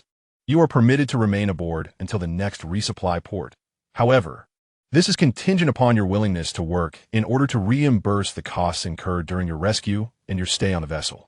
Lin Yue listened in silence, his expression devoid of emotion. His wounds had been superficially treated by the ship's doctor, Yet an overwhelming fatigue and sensation of dehydration still enveloped him. Sula sat closely beside him, her hands tightly gripping the ill-fitting, coarse work attire provided by the sailors, her body trembling slightly like a frightened fawn. You, the third mate pointed at Lin Yue, from this day forth, shall be responsible for the cleaning of the public areas on the B and C decks, the transportation of miscellaneous items, and the basic maintenance of certain equipment rooms. Your name is rather unwieldy. Here, you shall be called Leo, Lao, a lion, a name that, despite its seemingly formidable connotation, is merely a cheap and ubiquitous moniker aboard this hierarchically structured Leviathan. It erased the military honors associated with Lin Yue, the nightmares of Myanmar's north, the deep-seated hatred. He felt as though he had been stripped of his identity, reduced to a mere symbol for others to command. Lin Yue's fists clenched slightly at his sides, yet he ultimately relaxed them. He required this place as a temporary refuge, needed time to recuperate, and to unravel the mysteries of this ship. Endurance was his only option at this moment. He lifted his gaze, his eyes calm and unwavering, responding in halting English. Understood. The third mate appeared satisfied with his compliance, then turned his attention to Sula, his tone unconsciously softening, yet still imbued with a condescending scrutiny. As for you, Miss Sula, your duties will be comparatively lighter, focused on the cleaning and organization of certain cabins on the D-deck. Remember to keep your eyes and mouth in check. Do not look where you should not, nor ask what you should not. The D-deck houses the most economical and crowded cabins on the cruise ship, inhabited by a motley array of lower-class passengers, a complex environment with tedious and menial tasks. To assign her, there was less an act of care than a veiled exile and trial. Sula trembled more violently, instinctively glancing at Lin Yue. Her eyes filled with helplessness and fear. Chapter 11. The femme fatale Lin Yue stepped forward, positioning himself to block the third mate's line of sight toward Sula. He remained silent, his fathomless eyes steadily observing the other man. A shiver crawled up the third mate's spine. While he possessed some authority aboard the ship, it would ultimately dock. He lacked the prowess of the esteemed guests who wielded power at will, and he did not have the audacity to treat human lives as expendable. What unsettled him further was that the man before him had crawled out from the depths of Myanmar's wickedness, a being who should have perished long ago. He cleared his throat, attempting to regain some semblance of authority. Rules are rules. Remember, fighting aboard the ship is strictly forbidden, and violators will face severe punishment. Tomorrow marks the commencement of work, and someone will guide you in becoming acquainted with your surroundings. Having spoken, he almost fled the cabin with the sailors, as though lingering even a moment longer would result in being torn apart by this silent lion. The cabin door slammed shut, leaving only the two of them in the cramped space, accompanied by the distant, low hum emanating from the engine room. "Em Soru." Sue's voice was choked with emotion. "It's all my fault. If it weren't for me, Lin Yue would not have intervened on my behalf so many times. Had it not been for my constant entanglements and trouble, he would have been branded a dangerous element and might have been assigned to a more favorable position. Without Lin Yue, I would have likely become a mere plaything, accessible to any man aboard this vessel." Lin Yue turned to gaze upon this woman, who had been his only companion at sea for the past 7 days. After washing away the stains of seawater, despite her pallor and modest attire, her breathtaking beauty remained undeniable, accentuating a heartbreaking fragility in the filthy, dim cabin. "This is not your concern," Lin Yue interrupted her, his voice still hoarse but softened from its previous coldness. "As long as I am here, nothing will happen to you." He approached his bunk, picked up a set of blue work clothes that exuded a musty odor akin to his own, and began to change in silence. The coarse fabric brushed against his still healing wounds, sending jolts of pain coursing through him. This discomfort served as a reminder that he had traversed from the hell of northern Myanmar, through the purgatory of Bermuda, and now stepped into this seemingly civilized, yet grimly governed maritime prison. In the days that followed, Lin Yue, or Leo, embarked on his life as a deckhand aboard the Europa Mingzhu.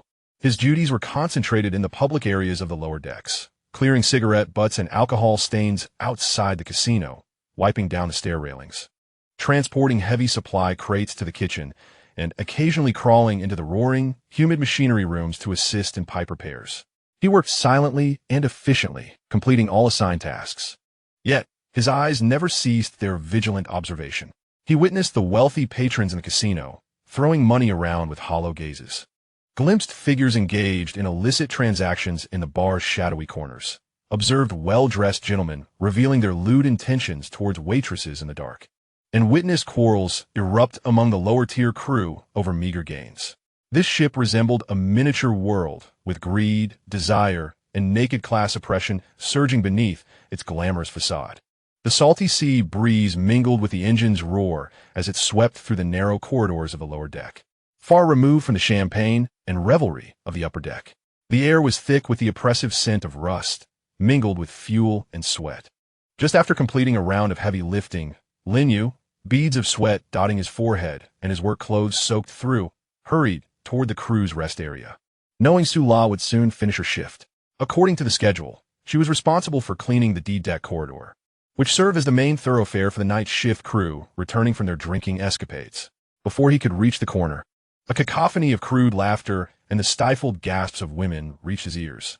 Lin Yue's expression hardened, and he quickened his pace, only to come to an abrupt halt at the turn, skillfully melding into the shadows, his icy gaze instantly locking onto the source of the commotion. At the end of the corridor, Su-la pressed her petite form against the cold metallic wall, her slight frame trembling ever so slightly. Clutching a rag tightly to her chest, she found herself encircled by three burly men clad in the garb of the engine room. The stench of alcohol permeating the air as they reeked of cheap rum, evidently having just finished their shift. The leader, a bald man with a face full of flesh and an anchor tattoo adorning his neck, leered hungrily at Su-la, his bloodshot eyes greedily scanning her anxious, rising chest and pale face. "Hey, little beauty, it must be tough scrubbing the floor," the bald man slurred, reaching out a hand to touch her face. "Join us for a drink. I assure you it will be far more enjoyable than this drudgery." Another sailor, his crooked teeth bared in an unsettling grin, chimed in. "Such delicate skin, surely not suited for hard labor?" Su-la recoiled from the filthy hand, her voice trembling. "Please, let me work." "Oh, darling, we are your work." The bald man sneered, closing in on her, nearly pressing his body against hers. Above them, on the ladder platform less than 20 meters away, several figures lounged, observing the unfolding drama below. At the forefront stood 3rd Officer Williams, impeccably dressed in a crisp white uniform, a stark contrast to the disheveled drunks below. He gently swirled a glass of whiskey in his hand, a smirk playing at the corners of his mouth. Beside him stood the security chief, a scarred man with a menacing gaze, accompanied by 2 other sharply dressed officials. "It seems our little wildcat has landed herself in trouble again," mused the 3rd officer, taking a sip of his drink, his tone frivolous, as if he were witnessing a farcical play unrelated to himself. The scarred security chief scoffed. "These are the old subordinates of the chief engineer. When drunk, they dare to strike their own fathers. That girl is indeed fiery, but alas, she is entangled with a mute lion who knows not the rules."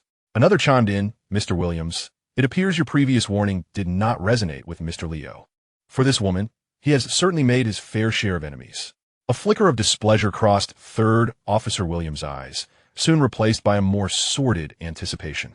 He set down his glass, bracing himself against the railing, leaning in closer to gaze intently below, whispering with unmasked malice, "What's the rush? The show has only just begun. I am eager to see how sharp the claws of this lion from the Golden Triangle truly are. If he cannot handle a few drunks," he paused, his voice dripping with disdain, "then this little lamb, left unattended, would not mind finding a new guardian." The men exchanged knowing glances, their faces adorned with similar base grins. They stood upon their self-righteous moral high ground, coldly observing, while inwardly hoping for Lin Yue to falter, so they might seize the opportunity to claim the frightened, beautiful prey. This detached anticipation, ready to swoop in for a share, was far more reprehensible than the brazen drunkenness exhibited by those below.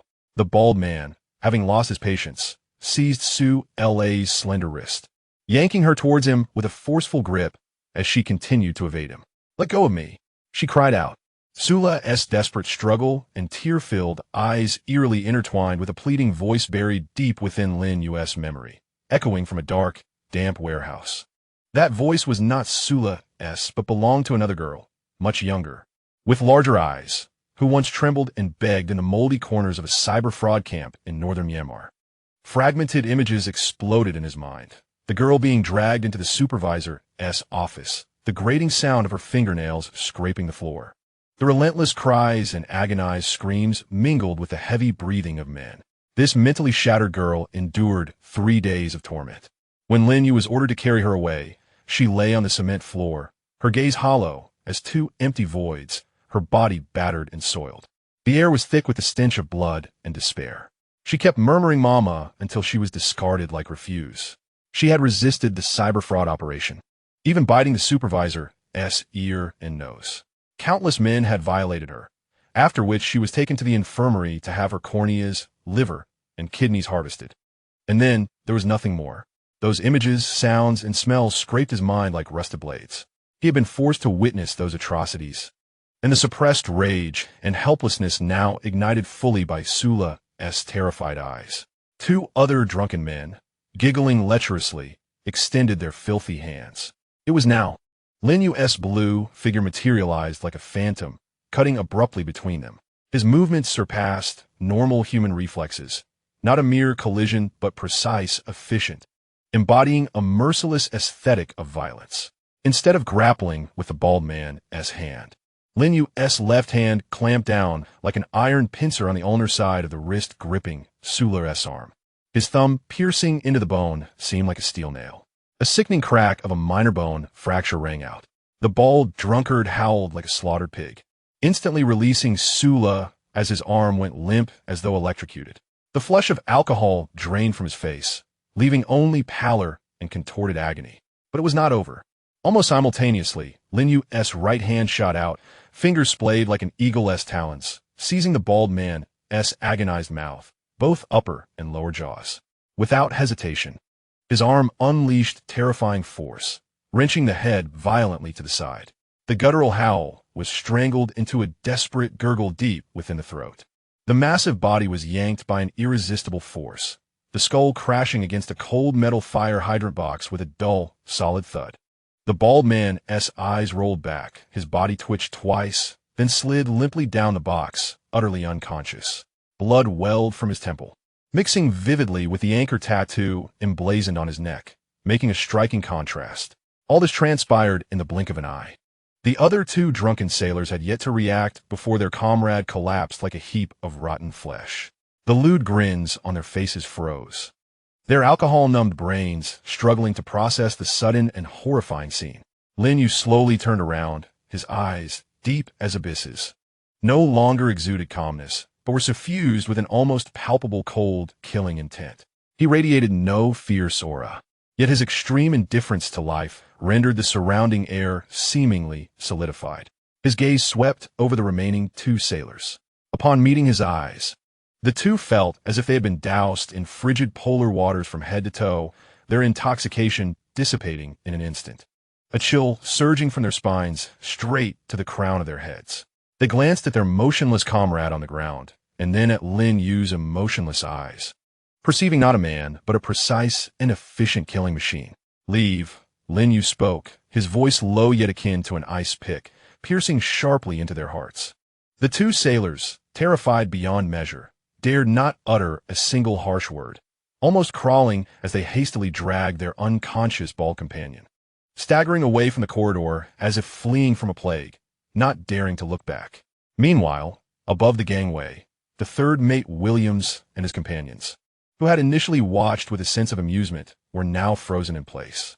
The smiles on their faces had vanished, replaced by a mixture of shock, disbelief, and an indescribable fear. William's wine glass had unknowingly tilted, spilling liquid onto his pristine white uniform trousers, leaving unsightly stains, yet he remained oblivious. He stared intently at the blue figure standing like a spear below, observing the pool of fresh blood on the ground, his heart racing uncontrollably. Fast, too fast, ruthless, too ruthless. This was not a mere brawl. It was a complete and utter annihilation. Targeting joints with precision, Lin Yue instantaneously dismantled the opponent's combat capabilities, then brutally silenced them without hesitation, extinguishing any chance of resistance. The entire process was chillingly calm, devoid of any superfluous movements or wasted words, astonishingly efficient. The expression on the face of the scarred security chief turned extremely grim. He understood the implications. Lin Yu's earlier moves were undoubtedly the result of highly specialized and lethal combat training, the kind that implied he had seen blood and perhaps even killed before. Such skills were not possessed by ordinary crew members or street thugs. A nearby administrator, his voice hoarse, attempted to speak but found his throat constricted. Williams suddenly came to his senses, a chill creeping up his spine. He recalled the vague yet chilling rumors he had heard about Leo in northern Myanmar, which he had previously dismissed as exaggerations. Now it seemed those whispers were likely not only accurate, but perhaps underestimated the man's danger. This was not a lion to be easily tamed. This was a demon that had emerged from a mountain of corpses and a sea of blood. The earlier notion that if Lin Yue could not handle the situation, they would take over Sula was now shattered by reality, replaced by a palpable fear of what might await them if they truly engaged. Lin Yue did not even glance in their direction, as if they were merely inconsequential flies.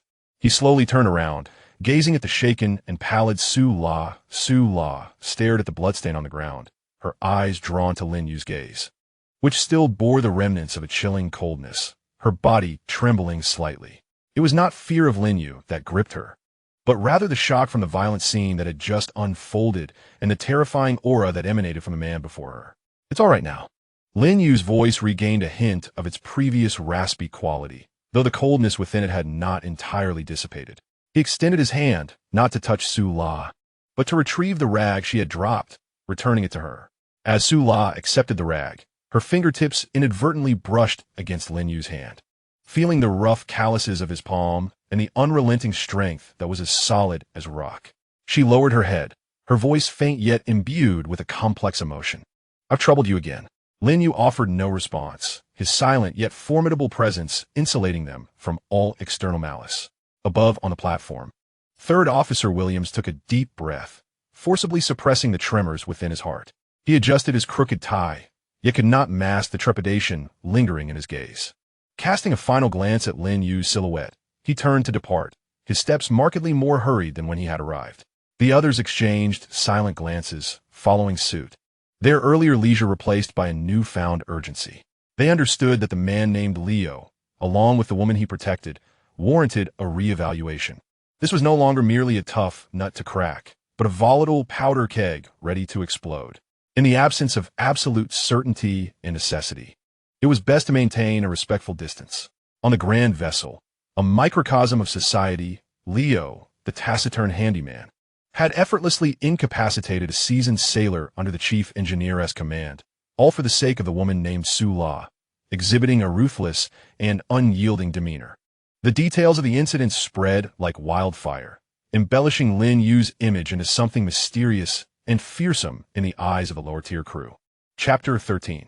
The maritime cage. Those who had been itching to assert their influence, emboldened by their backgrounds or martial prowess, quietly withdrew their ambitions. They realized that the woman was the absolute Achilles heel of this silent beast. To provoke her was to court death. The young man cared not for his own life, and was even less inclined to spare others' lives. His life was deemed worthless, and those who considered themselves of high status looked down upon the notion of bargaining with such a man, save for those who might silently eliminate him. Those with ill intentions, but lacking in combat skills, dared not extend their claws. In the captain's quarters at the top of the cruise ship, the grizzled Captain Carlos listened to Third Officer Williams' somewhat hasty report. Upon hearing how Lin Yue had swiftly and decisively dealt with a drunken man far more robust than himself, employing such fierce methods, the captain briefly paused, his fingers that had been steadily stroking his pipe momentarily halted. He lifted his gaze, his profound eyes surveying the boundless sea outside, and spoke slowly. "Williams, why do you insist on focusing your attention on an inconsequential person? You should understand he is merely a handyman. His actions were solely to protect his girlfriend. If it were your girlfriend being harassed, would you ignore it or bury your head in the sand? He is one whom we rescued, yet he is also repaying through labor. As long as he does not jeopardize the safety of the vessel and its core passengers, it is advisable not to provoke him intentionally. Surely, there must be numerous matters that require your attention." It was the first time Williams had heard such evident leniency, or perhaps trepidation, from the captain. In the past, when the lower-tier employees had grievances, this seemingly affable elder would invariably administer equal punishment to both parties. He bowed slightly and replied, "Yes, Captain, I understand." Lin Yue endeavored to forcibly draw his thoughts back to the present. The old electronic alarm clock by his bedside emitted a faint green glow, akin to the weak heartbeat of a dying patient. That cool-toned light stubbornly displayed a single number, 0317, in the darkness of the cramped, stifling cabin, permeated with the scent of oil and sweat. Several hours remained until the commencement of his shift. He compelled himself to relax, calming the rapid breaths that accompanied his nightmares. Drenched in cold sweat, his heart pounding heavily as though crushed by a boulder. Having struggled on the precipice of life and death, he bore the residual wildness of a beast even when jolted awake from his nightmares. The narrow, hard bedding beneath him swayed slightly with the vessel's motion, while the eternal low-frequency hum from the engine room resonated in the distance, and the other 3 laborers in the cabin snored deeply. However, it seemed futile. His mind remained unyielding. The eerie green glow of the electronic clock served as an insidious key, effortlessly prying open the iron vault of his tightly sealed memories. Scenes from a northern Burmese compound surged forth, akin to a curse seared into the cortex of his brain, uncontrollably rising to the surface with suffocating clarity. They were not coherent images but fragmented, blood-soaked snippets, the hollow, bleeding eye sockets of a Jia and the cold, rigid hands that clutched his ankle. The young man, stripped of his clothing for failing to meet the quota of deceit, was left to roast under the noonday sun until his skin blistered and charred, ultimately succumbing to dehydration and heat stroke, dragged away like a rag, emitting the last faint groan from his throat. The sound of skin sizzling when an electrobaton made contact, and the foul stench of uncontrolled defecation from the victim. The guard's unrestrained laughter, along with the faint, muffled sounds of despair from behind the eternally closed iron door of the medical center, painted in ghastly white. These images intertwined and overlapped, bringing forth sounds, scents, and sensations that dragged him back to that hellish realm, where even the air was thick with despair. He felt as if he could once again inhale that unique scent of mingled blood, sweat, antiseptic, and fear that was exclusive to northern Myanmar. He had escaped, climbing out of that den of iniquity, using the lives of others as stepping stones, and carving his path with his own ruthlessness, emerging scarred and battered. Yet, a part of his soul seemed eternally trapped there, tormented day and night by the anguished cries of the deceased. The ashes of nightmares still smoldered within his veins. The weariness had long since been incinerated. Quietly, he sat up, moving as gracefully as a panther awakening in the jungle, without disturbing any of the slumbering souls around him. Pushing open the heavy fire door, imbued with the damp, rusty scent of the ocean, he traversed the narrow, dimly lit crew passageway, heading toward the exit that led to the lower deck. He needed fresh air, the cold sea breeze, to dissipate the sanguine odor that lingered in his lungs from the nightmares. Pushing open the heavy metal door, a moment of clarity enveloped him. The tranquil expanse of the open sea at dawn lay before him, silent save for the gentle sounds of the cruise ship slicing through the waves. The sky was a profound shade of deep blue, with a few scattered stars defiantly twinkling their cold light. There was no moon, yet the ocean itself seemed to emanate a luminous glow. The azure waters resembled a vast, warm gemstone, quietly stretching to the horizon under the soft morning light and the remnants of starlight. In the distance, the horizon glimmered with the faintest hint of dawn, heralding the arrival of daybreak. The elegant, streamlined hull of the MS Europa, pristine and white, cut through the smooth, satin-like surface with the grace and strength of an arrogant noble, leaving behind a long trail of delicate white foam, as if it had torn an everlasting wound in the flawless blue silk. This scene was breathtakingly beautiful, yet hauntingly deceptive. Lin Yue leaned against the cool ship's railing, lighting a cheap cigarette he had exchanged for with a kitchen helper. The acrid smoke filled his lungs, offering a fleeting sense of numbness. His gaze traversed the magnificent seascape, settling on the upper deck. Even at this hour, sporadic lights shone brightly. The casino, the opulent bar, and the top-tier restaurants catered to the nocturnal revelries of the affluent, perhaps just beginning to reach their crescendo. A nearly imperceptible, cold smile tugged at the corners of his mouth.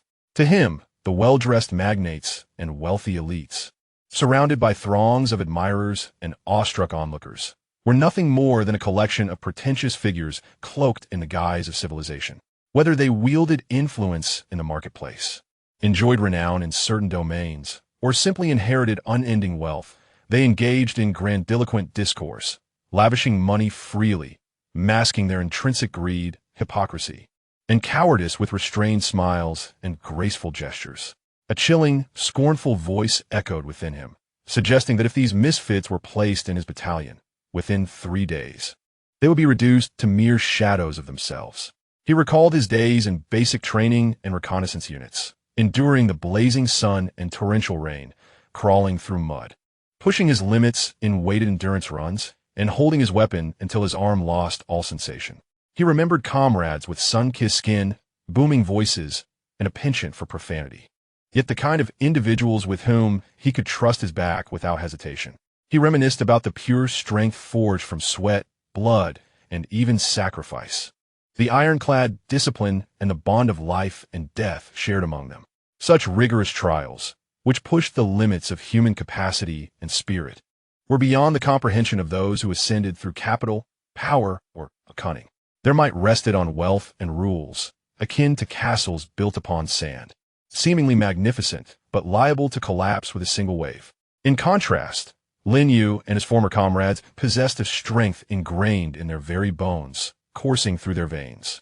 A primal force capable of survival, combat, and destruction, stripped of all civilized facades. He held them in contempt, a disdain that emanated from the depths of his being. The sea breeze caressed his slightly disheveled black hair as he inhaled a deep breath of the cold, briny air.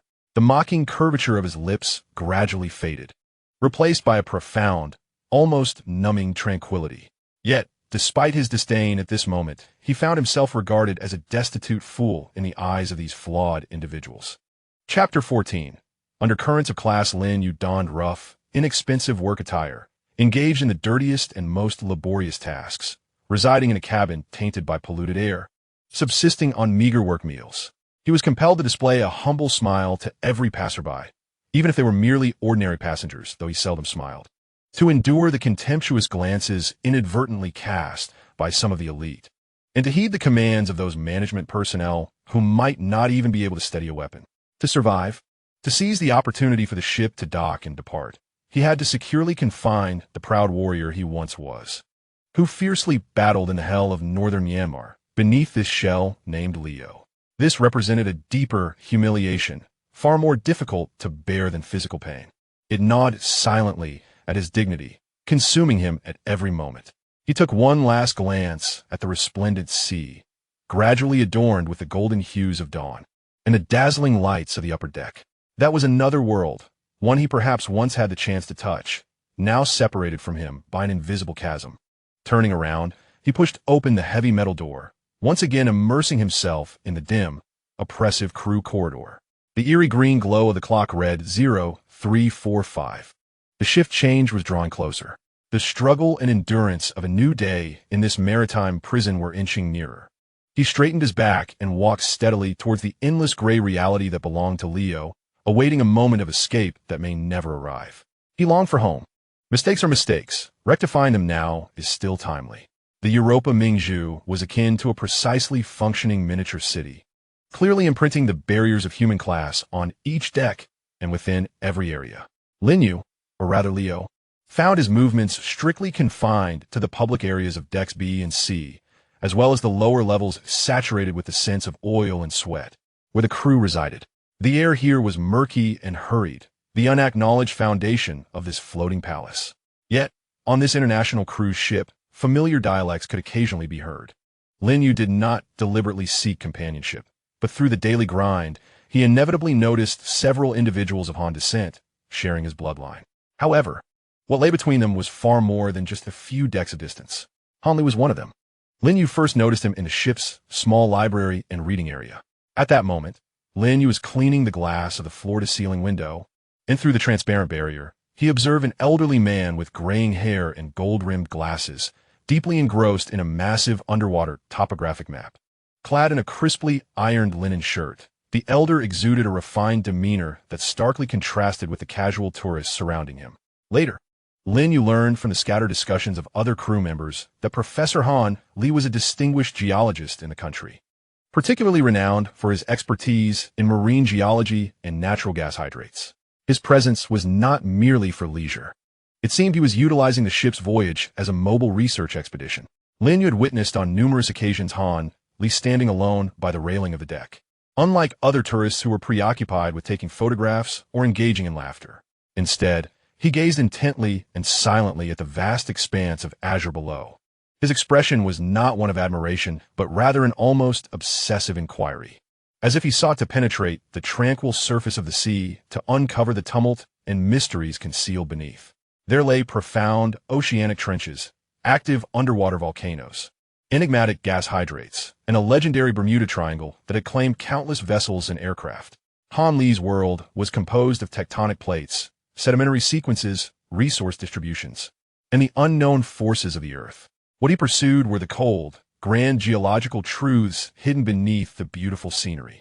Occasionally, his gaze would sweep over Lin Yue, who was busy cleaning the floors or moving supplies, but that look was calm and unruffled, akin to observing a piece of furniture in motion.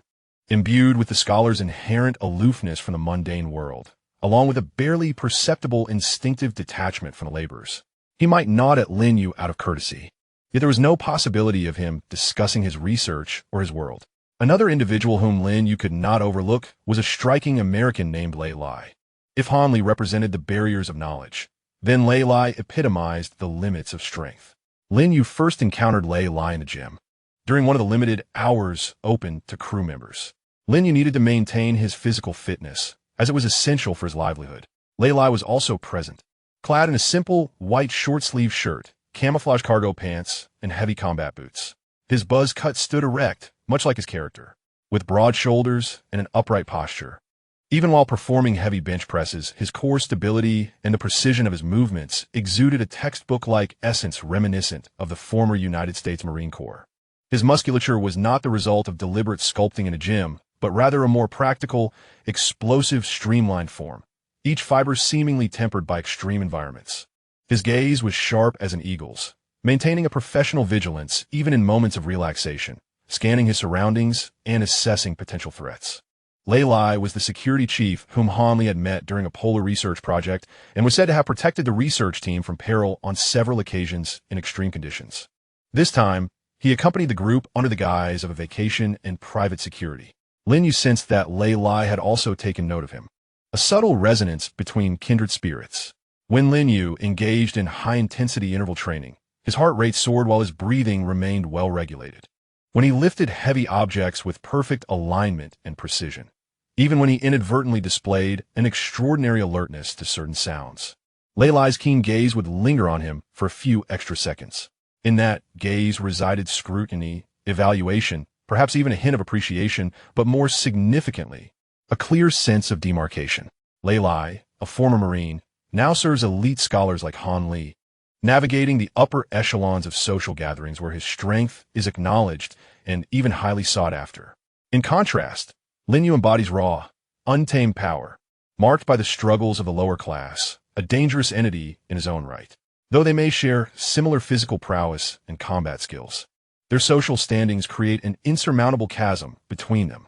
An unexpected incident in a buffet restaurant starkly illustrates this class disparity, providing Lin Yue and Lei Lai with their first genuine face-to-face encounter. Having just completed a grueling cleaning shift, Lin Yue, clad in a sweat-soaked blue uniform exuding a faint musty odor, clutches a stainless steel tray designated for crew members, hastily gathering simple fare within the allotted time for dining. As he turns, his elbow inadvertently collides with a portly Caucasian man who has just passed by. The man, dressed in an expensive silk shirt and sporting a distended belly, resembles a pampered hog. Lin Yue's bowl of insipid vegetable soup tips over, splattering a few drops of murky broth onto the man's pristine off-white trousers. "Curse it, you blind, yellow-skinned pig." The Caucasian man erupts in fury, the flesh of his face quivering with rage as he unleashes a torrent of sharp, caustic insults in English, drawing the attention of onlookers. "Do you have any idea how much these trousers cost? Even selling you wouldn't cover the damage. You lowly vermin should never be allowed here to pollute the air." Chapter 15. The Crocodile of Wa Kingdom. His vitriol, laced with blatant racism and class superiority, strikes Lin Yue like venomous arrows. Instantly, Lin Yue's spine stiffens, and the fingers gripping the tray tighten with force. His gaze sharpens, a chilling, murderous intent rooted in the jungles of northern Myanmar, threatening to surface. He could silence this foul-mouthed swine in mere seconds, employing at least 3 distinct methods. However, he refrains. Engaging such a person here would spell trouble, jeopardizing his place aboard the vessel, and with Su Law requiring his protection, he must endure. Taking a deep breath, he forcibly suppresses his burgeoning rage deep within, striving for a calm demeanor as he apologizes once more. "I'm truly sorry, sir. It was unintentional." "Sorry? Is a mere sorry sufficient?" The Caucasian man persists, stepping closer, nearly jabbing his finger into Lin Yue's nose, saliva flying. "Kneel. Clean my trousers with your tongue, or I will report you to your supervisor and have you thrown off this ship." The humiliation burns through Lin Yue's nerves like fire. He stands silently, akin to an unyielding rock battered by ocean waves, with only the slightest tremor in his fingertips betraying the storm within. At that moment, a deep, resonant voice interjects. "Mr. White, that is enough." Lin Yue looks up to find Lei Lai has approached, positioning himself half a step in front of him. Lei Lai did not cast a glance at Lin Yue. Instead, his hawk-like eyes were firmly fixed upon a Caucasian man named White.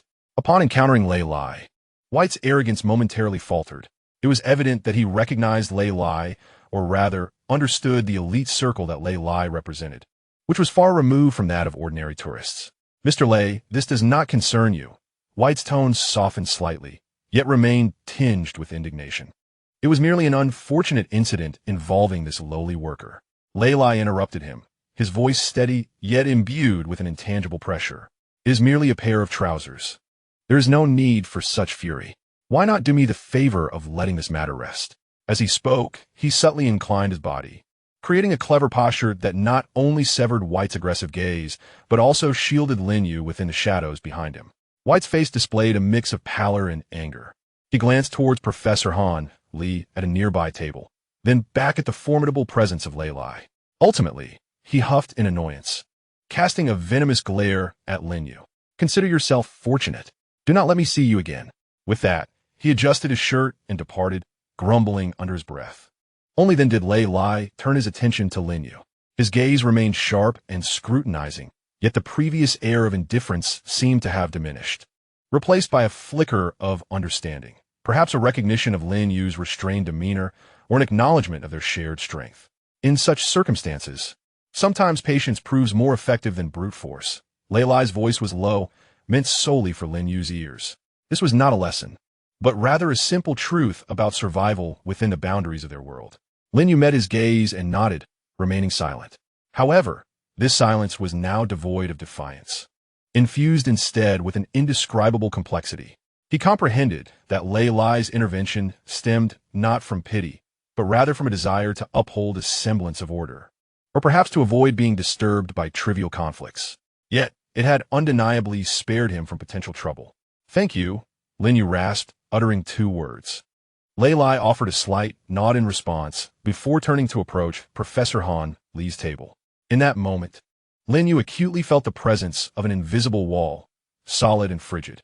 Professor Han was immersed in his geological realm, while Lei Lai safeguarded the tranquility and dignity of this elite gathering. They may marvel at the ocean's grandeur or mystery, yet they would never grasp that for Lin Yue, this vessel was not a paradise for leisure, but rather another battleground requiring constant vigilance, where survival demanded meticulous calculation, even of one's anger. They breathed the same sea breeze, yet inhabited 2 utterly disparate worlds. Lin Yue silently finished the meager remnants on his plate, the now lukewarm food, and tidied the utensils. He did not seek their pity, nor did he aspire to integrate into their world. His objective remained clear: to survive and return home. He committed to memory Lei Lai's words that patience is more potent than fists. On this rigidly stratified vessel, it was yet another form of survival's law. The Europa Pearl continued her seemingly graceful journey, under a pristine sky, the sea breeze caressing his face, conforming perfectly to the definition of an idyllic maritime holiday.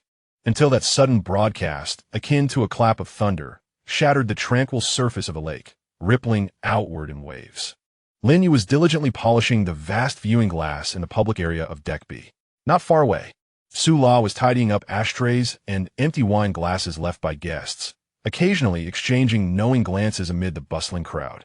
In the multifunctional hall, the throng was dense, and amidst the fragrant attire, an invisible sense of oppression emanated with the movements of the crowd.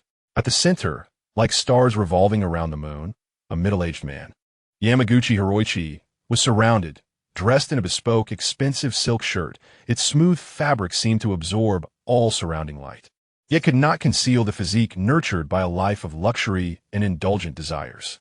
Rather than opulence, his slightly portly form exuded an air of settled greasiness. Beneath the seemingly composed demeanor lay a superficiality steeped in power and pleasure. As a financial magnate from Japan who had been making waves in the international capital market in recent years, every pore seemed to exude the scent of copper and calculation. Most glaring was the oversized jade ring on his finger, its rich green shimmering with an almost sinister radiance under the sunlight filtering through the glass dome, serving not merely as ornamentation, but as a brand, unabashedly declaring its owner's insatiable greed and possessiveness.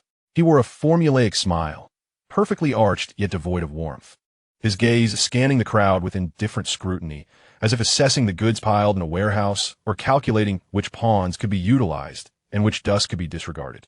Flanking him on either side were two bodyguards, exuding an icy aura that instinctively cleared a small space around them. In addition, several impeccably dressed men and women followed closely, their faces adorned with meticulously crafted flattery, resembling flies circling around decaying flesh. That was Yamaguchi Hiroichi, the formidable magnate from Japan. A voice, laced with evident sarcasm, broke through the air. Lei Lai and Han Li stood side by side. Japanese devils. Han Li's brow furrowed slightly. At his age, he harbored a natural aversion towards the Japanese. Moreover, he held an inherent disdain for oligarchs who amassed wealth through cunning and capital games, far less interested in them than in the age of a basalt rock deep within the earth's crust. He even refrained from lingering his gaze on the magnate, instead allowing it to drift beyond the ostentatious figures to a solitary silhouette near the railing. Chapter 16. The Revelry Bound for Nightmare. It was a young girl, incongruous with the surrounding opulence, perhaps in her early 20s, clad in a simple, quick-dry t-shirt and durable hiking pants that accentuated her athletic form. On her feet were outdoor boots, slightly dusted, as if she had just returned from adventure. Her sun-kissed skin bore the mark of long exposure to sunlight. She carried a large, weathered canvas backpack, its surface densely adorned with fading stickers from various corners of the globe, resembling a silent map of adventures. At this moment, she was holding a professional camera equipped with a telephoto lens, engrossed in capturing the soaring trajectories of distant seagulls. Her expression was one of intense focus and emotional detachment, as if she had completely severed herself from the lavish clamor of the Grand Hall. Han Li remembered that when she boarded the ship, she was alone. Her luggage so sparse it was nearly non-existent, save for a large backpack that seemed to encompass her entire world. He recalled hearing someone mention that this unconventional girl, named Fei, was a popular actress and singer hailing from Taiwan. Just then, the ship's public address system came to life with the captain's voice, rendered particularly steady and imbued with a hint of fervor. "Good afternoon, esteemed guests. I am Captain Carlos of this vessel. I have exhilarating news to share. According to our navigational plan, the Europa Mingzhu is now gracefully entering the renowned and legendary Bermuda Triangle." A palpable buzz surged through the hall as excitement erupted into a cacophony of exhilarated chatter and suppressed gasps. Many tourists wore expressions akin to those of explorers, eagerly raising their phones and cameras to capture the breathtaking seascape outside, as if striving to immortalize every inch of this mythical maritime realm as a trophy to boast of in the future. The announcement continued, the captain's voice brimming with assurance. "Rest assured, everyone. Modern navigational technology has reached extraordinary heights, and the Europa Mingzhu is equipped with the world's most advanced navigation, communication, and stabilization systems, capable of handling any complex maritime conditions. We have assembled the most professional crew to ensure your journey is flawless." He paused, his tone growing more compelling. "To commemorate this historic moment, we will host a grand Bermuda night theme party in the Central Hall this evening, with enigmatic music, signature cocktails, and captivating performances. We invite each distinguished guest to join us in celebrating our courage and joy as we conquer this legendary sea." As the announcement concluded, the atmosphere in the hall was ignited. People animatedly conversed, discussing the evening's festivities and the myriad legends of Bermuda, their faces alight with anticipation and curiosity for the unknown adventure ahead. The group surrounding Sean Ko-Hiroy erupted in a chorus of laughter, as though conquering Bermuda was a shared triumph among them. However, amidst this sudden atmosphere of revelry, the blood of two individuals turned to ice. Lin Yue and Sula. Almost instantaneously, as the words Bermuda Triangle echoed from the broadcast, they felt as if struck by an invisible lightning bolt, freezing in place. Lin Yue's motion of wiping the glass came to a complete halt, while Su La abruptly looked up, her complexion draining to a ghostly pallor, the cleaning cloth slipping silently to the ground. It was over. The same despairing thought slithered into their minds like a venomous serpent. That very sea, the one that had devoured the high foam, consumed the Kuantai and all its crew, and had nearly buried them as well. The devilish triangle, the 7 days of drifting, akin to a hellish existence, were marked by the searing sun, the frigid embrace of the sea, the burning thirst, and the gnawing despair that relentlessly devoured all the horrific memories they had thought they had suppressed.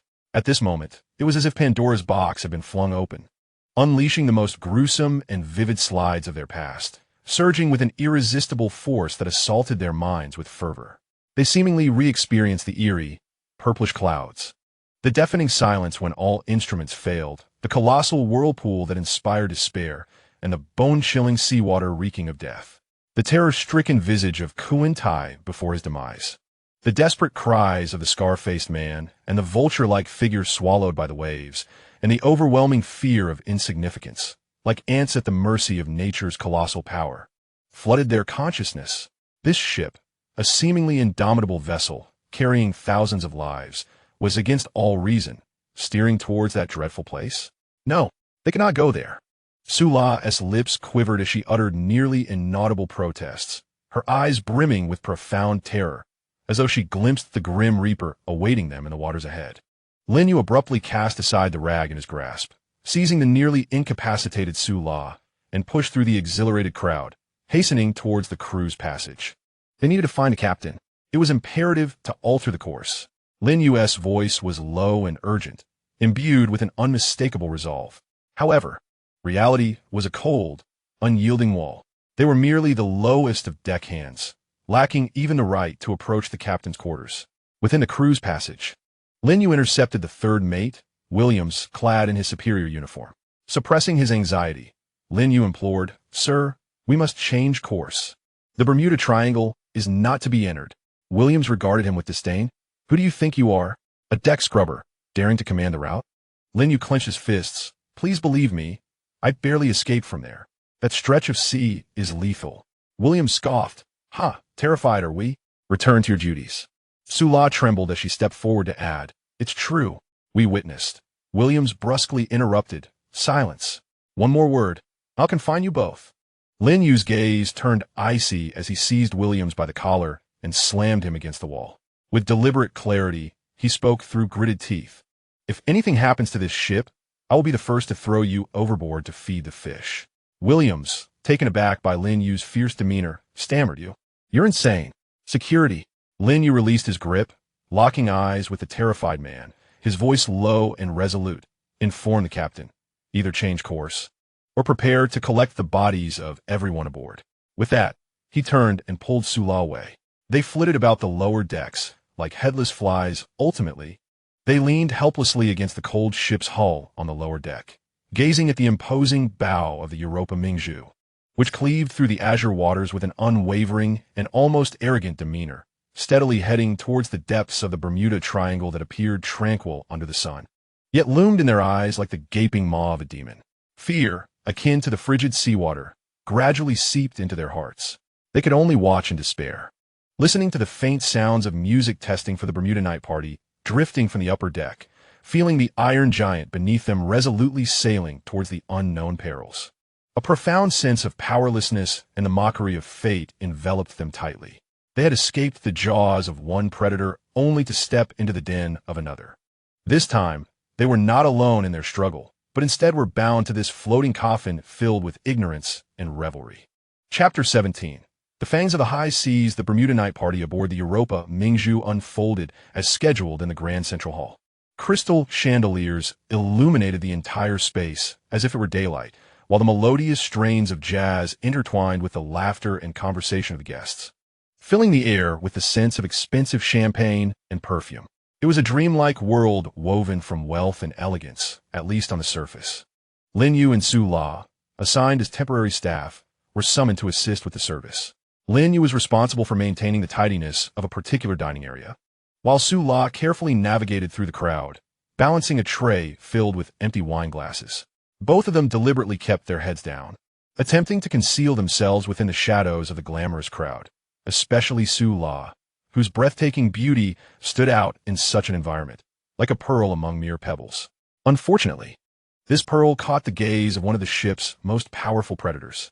Yamamoto Hiroichi, a formidable tycoon from Japan, was surrounded by a throng of sycophants in a prominent position near the piano, reveling in the feeling of being the center of attention.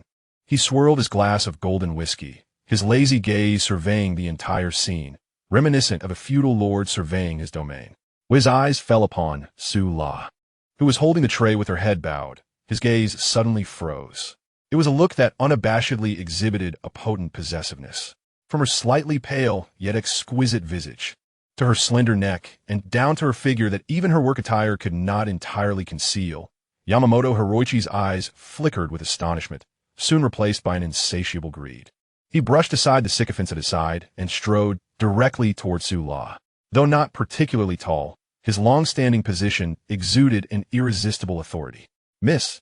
Yamamoto Hiroichi positioned himself before Su La, donning a formulaic smile. The slight bow of his head conveyed an Eastern politeness that could not mask the desire lurking in his eyes. Shall we share a drink? His gaze slithered over Su La like a sticky tentacle. Su La stiffened, the wine glasses on her tray trembling slightly, producing a crisp clinking sound. With her head lowered, her voice was soft yet resolute. I am sorry, sir, but I am working. Moreover, I do not drink. Working?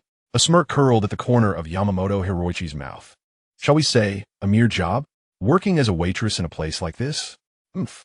His voice was low, yet sufficient to draw the attention of many nearby. Follow me, and I guarantee you a life without worries. Why endure such humiliation? As he spoke, he audaciously reached out to touch Su La's cheek. Sir, please show some respect. Su La suddenly stepped back, evading the greasy hand, her face drained of color, her eyes filled with terror and indignation. The commotion immediately caught Lin Yue's attention. He set down his cloth, like a predator sensing danger, tensing every muscle as he swiftly pushed through the crowd and positioned himself before Su La. Sir, Lin Yue's voice suppressed his fury, yet maintained a composed exterior. She is a staff member. Please respect her work and refrain from disturbing her. Yamaguchi Hiroichi, thwarted in his ill intent, darkened instantly. He scrutinized Lin Yue's cheap work attire with disdain. Who do you think you are? You dare speak to me? Begone. Behind him, two bodyguards, shadow-like, stepped forward, flanking Lin Yue and subtly blocking his retreat. Their neatly cropped hair and fitted dark suits bore the cold, restrained fierceness characteristic of Yakuza affiliates, treating Lin Yue as nothing more than an obstacle to be eliminated. I am her colleague. Lin Yue stood firm, meeting Yamaguchi's gaze with sharp resolve. I am duty-bound to ensure she is not harassed during work. Harassment? Yamaguchi Hiroichi laughed, as if hearing the most absurd jest. His followers echoed with derisive laughter. Yamaguchi Hiroichi. Fancy her. That is her honor. A lowly servant girl. What airs is she putting on? His words were venomous needles, piercing Su La's heart and causing Lin Yue's pupils to constrict sharply. Check. Yamaguchi commanded an assistant nearby. The assistant immediately took out a walkie-talkie and whispered a few words in Japanese before leaning close to Yamaguchi. Yamaguchi's smile grew more brazen and cruel. 7 days adrift at sea? An undocumented immigrant? So she was rescued after drifting for 7 days with no legal status? Even more so, he cast off his hypocritical facade completely, pointing at Su La and ordering his bodyguards, bring this woman to my suite. I want to see how she acts on my turf. Yes, boss. The two bodyguards responded without hesitation, evidently accustomed to such brazen acts of coercion. One grabbed Su La's arm with a judo lock so forceful that she cried out in pain. The other blocked Lin Yue's path. his palms slicing through the air in a wind-whistling motion aimed at Lin Yue's neck, a lethal karate strike. Shameless, brutal, on this cruise ship, a symbol of civilization and luxury. Power so blatantly trampled dignity before countless witnesses. Let go. Lin Yue let out a thunderous roar, and in that instant, all his restraint dissipated into nothingness.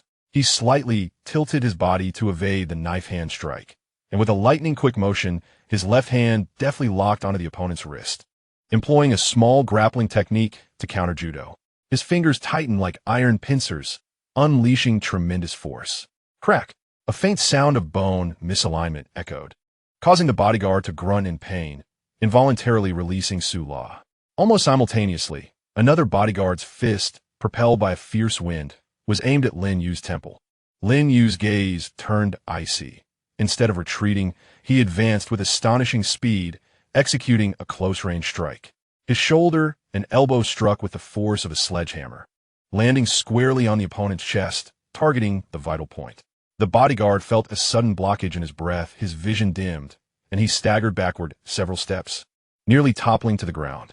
In a flash, two professional bodyguards were repelled by a mere laborer wielding traditional Chinese martial arts. The entire venue erupted in astonishment. The music had ceased at some point, and everyone stood in stunned silence, witnessing this unexpected spectacle. Yamamoto Hiro's face turned ashen. He had not anticipated that this unassuming laborer possessed such formidable skills, causing him to lose face in front of a crowd. "Yakuza, all of you are useless," he shouted in exasperation. "Break his legs. Take that woman away." Chapter 18. Beast. The two bodyguards regained their composure, their eyes now filled with a more ferocious intensity. Resembling enraged Shiba Inu, they positioned themselves on either side, ready to launch another assault. The atmosphere was fraught with tension, and a more intense confrontation seemed inevitable. "Stop!" A steady voice rang out, imbued with undeniable authority. The crowd turned toward the sound, revealing Han Li and Lei Lai, who had approached unnoticed. Han Li's brow was furrowed, his face clearly displeased, while Lei Lai positioned himself directly between Lin Yue and the bodyguards. His tall, pine-like stature and sharp, piercing gaze instantly quelled the situation. "Mr. Yamamoto, what a show of authority you possess," Lei Lai remarked, his voice low yet infused with the distinctive firmness and pressure characteristic of a former Marine. "To lay hands on service personnel in a public setting and attempt to forcibly abduct someone? Is this how you conduct yourself?" Yamamoto Hiro, recognizing Lei Lai and Han Li, understood that they were not individuals he could easily manipulate. Suppressing his fury, he forced a smile that did not reach his eyes and replied, "Lei, Professor Han, this is a private matter between us and them." "A private matter?" Han Li retorted coldly, his tone laced with the distinct arrogance and disdain of a scholar. "Forcing others and disregarding legal principles is a matter of public concern in any civilized society. Moreover, on this vessel, are there not basic rules to adhere to?" "Rules?" Yamamoto shrieked, as if someone had stepped on his tail. "In international waters, money and power dictate the rules. What I choose to do is not for you to dictate." Lei Lai stepped forward, nearly face-to-face with Yamamoto. Although he lacked Lin Yue's explosive killing intent, his calm and confident demeanor, forged through genuine battle experience, held a far greater intimidation factor. "Mr. Yamamoto, perhaps in Tokyo, your rules may apply. However, I urge you to exercise restraint. Escalating matters benefits no one. After all, this vessel must ultimately reach port." His words were laden with meaning, carrying a subtle warning. Shanku's expression shifted multiple times, his gaze fixed intensely on Lei Lai, then cast a menacing glance at Lin Yue and Su La, who were shielded behind him. Finally, his avaricious and resentful eyes seemed to pierce through Su La's startled visage. Suddenly, he grinned, a cold and cruel smile reminiscent of the Yamatano Orochi lurking upon the chrysanthemum emblem. "Very well," he nodded, his tone settling into a calmness that was even more chilling. "Today, I shall extend a favor to Mr. Lei and Professor Han." He turned his attention to Su La, his gaze sweeping over her like a caress. "Young lady, we have ample time ahead." With that, he let out a cold snort, his two mercenaries, whose eyes burned with malice, memorizing Lin Yue's features, parted the crowd and strode away. The conflict had temporarily subsided, yet the tension lingering in the air was palpable. It was evident to all that Shanku Hiroichi's covetous gaze upon Su La was akin to a specter fixating on the living, unlikely to relent easily. The murderous intent in the eyes of his two bodyguards directed at Lin Yue was unabashed, a reminder that the humiliation of the day would be indelibly etched in their memories. Lei Lai glanced at Lin Yue, who was taut like a panther poised to pounce, and then at Su La, whose pallor betrayed her trembling form. He sighed softly. In the vast expanse of international waters, rules are dictated by specific factions. He quietly warned Lin Yue, his tone tinged with helplessness and caution. Shanku Hiroichi was one of them. Be vigilant.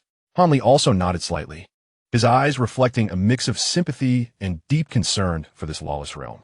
Lin Yue gradually unclenched his fists, gazing towards the direction where Shanku had vanished. Then at Su La, who clung to his clothing for support. For the first time, a clear, icy glint of lethal intent flickered in his eyes. This opulent cruise ship, beneath the tranquility of international waters, had finally revealed its long-hidden, fearsome fangs. The man named Shanku Hiroichi was a beast, and the slaughter of beasts is a commonplace affair. Chapter 19. Silent Tide's many events, not personally witnessed, often seem like exaggerated tales, mere fodder for casual conversation. The terrors of the Bermuda Triangle. To the majority of passengers aboard the Europa Pearl, engrossed in revelry and the thrill of adventure, were perceived as such. It was merely a name shrouded in mystery, a label to enhance the journey's narrative, even a symbol to conquer, showcasing human ingenuity and bravery. Yet for Lin Yue and Su La, the fortunate survivors who had narrowly escaped the maw of that demonic sea, every inch of its waters was steeped in chilling memories of death. The eerie magnetic fields, the all-consuming whirlpools, and the capricious weather were not mere legends, but visceral experiences, nightmares etched into their very bones. An ancient Chinese adage carries the cold wisdom of millennia. Good advice is hard to give to the damned. When Lin Yue realized that their warnings were as feeble as the flutter of a mosquito in the face of the blindly confident and profit-driven steel behemoth, a profound sense of helplessness seized him. However, this feeling was swiftly supplanted by a more resilient and ruthless will to survive. Since the course of fate was irreversibly heading towards the abyss that had nearly consumed them, all fears, complaints, and futile struggles had to be reined in. What he could do, and indeed must do, was to lay down the final, perhaps the only, line of defense for himself and the woman beside him, who shared the same fate, before disaster could strike once more. Listen, Sula. In the rare moments of solitude within the lower cabin, Lin Yue's voice was deep and serious, shattering the suffocating silence. The dim light cast shadows on his chiseled profile, revealing a steadfast determination. Sula lifted her head, her beautiful eyes still reflecting the fear of Yamashita Hiroichi, and more profoundly, the primal dread of Bermuda. She gazed at Lin Yue, akin to a lost vessel in a storm seeking a beacon. Our words will go unheard. Lin Yue's utterance was direct and harsh, shattering any unrealistic fantasies. The captain would not alter the ship's course for them, nor would the passengers immersed in revelry. At present, the only reliance they had was on themselves. He produced a crumpled, discarded layout of the cruise ship, scavenged from a trash bin, and spread it across the narrow bunk. His fingers, callous from years of wielding a firearm and engaging in combat, precisely indicated several key locations on the map. This is our position, B deck, crew area. His finger moved towards the two nearest lifeboat assembly points, located in the port A7 area and the starboard B2 area. A7 was closer, but the passage was narrow and could become congested in an emergency. B2 was slightly farther, yet the corridor was relatively spacious and equipped with a backup release mechanism. His tone brooked no negotiation or discussion. It was an unequivocal command. Remember these two routes. Lin Yue's gaze was piercing, fixed intently on Su La. Regardless of your location on the ship, once you hear an abnormal alarm, or sense any intense, irregular shaking, flickering lights, or instrument failures, or even that feeling we have experienced, do not hesitate, do not look back. With your utmost speed, rush towards A7 or B2. He retrieved a small bag from beneath the bed, composed of his meager savings and items obtained through various means aboard the ship. He produced two compactly packaged premium life vests, superior in buoyancy to the standard model he had previously used, equipped with whistles and waterproof flashlights. This must be kept within reach at all times, even while sleeping. He handed one vest to Su La, his tone leaving no room for dissent. Next, he extracted a waterproof waste pouch containing high-energy compressed biscuits, a small bottle of fresh water, a simple water purification tablet, and a multifunctional tool knife. These are for emergencies. If it truly comes to that, these items may extend our survival for a few more hours. He passed the waste pouch to Su La, instructing her to put it on promptly should anything occur. Su La accepted these items, feeling their weight not merely in a physical sense, but as a heavy prelude to the unknown calamities that loomed over her heart. Her hands trembled slightly, yet the sight of Lin Yue's eyes, cold to the point of being ruthless, imbued her with an extraordinary resolve, prompting her to nod firmly. "I understand," she whispered, beginning to earnestly don a life jacket over her work attire, fastening the waist pouch around her waist, experiencing the uncomfortable yet hopeful constriction it signified. Furthermore, Lin Yue added, his gaze piercing, "If chaos ensues, do not concern yourself with any belongings or attempt to retrieve anything. Life must take precedence. Run toward the lifeboats. I will endeavor to find you." He paused momentarily, his voice remaining steady. "If we become separated, prioritize ensuring your own boarding of the lifeboat." Su La suddenly lifted her gaze, a flicker of panic glimmering in her eyes. "And you?" "I will find you," Lin Yue reiterated, devoid of elaboration or promises, yet his simple declaration bore an undeniable conviction.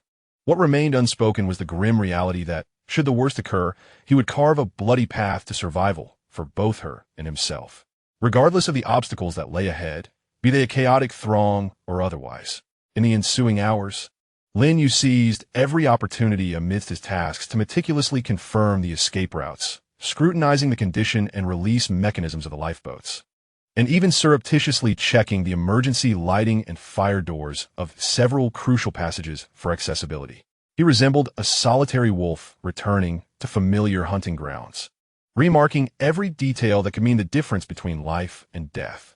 Meanwhile, Su La forced herself to suppress her inner trepidation, repeatedly visualizing her sprint towards the assembly point from various work locations. Her hands, while wiping the glasses, might tremble slightly, yet her gaze towards the distant horizon of the sea gradually hardened with resolve. She was no longer the frail woman waiting passively for rescue. Amid Lin Yue's almost stringent preparations, she too was quietly arming herself with the will to survive. Simultaneously, the atmosphere aboard the ship during the Bermuda night party grew increasingly exuberant. The revelers raised their glasses in celebration, as if they had already conquered this legendary expanse of ocean. The likes of Yamaguchi Hiroichi continued to flaunt their power amidst clinking glasses, while Han Li and Lei Lai maintained the composure of scholars coupled with the vigilance of soldiers, yet neither genuinely heeded Lin Yue's warnings. No one noticed the silent yet urgent preparations for survival undertaken by two lowly workers, racing against time. They had done all that was humanly possible, leaving the rest to fate.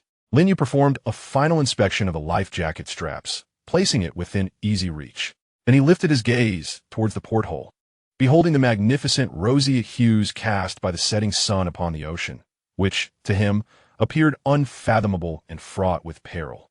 The die of fate had been cast.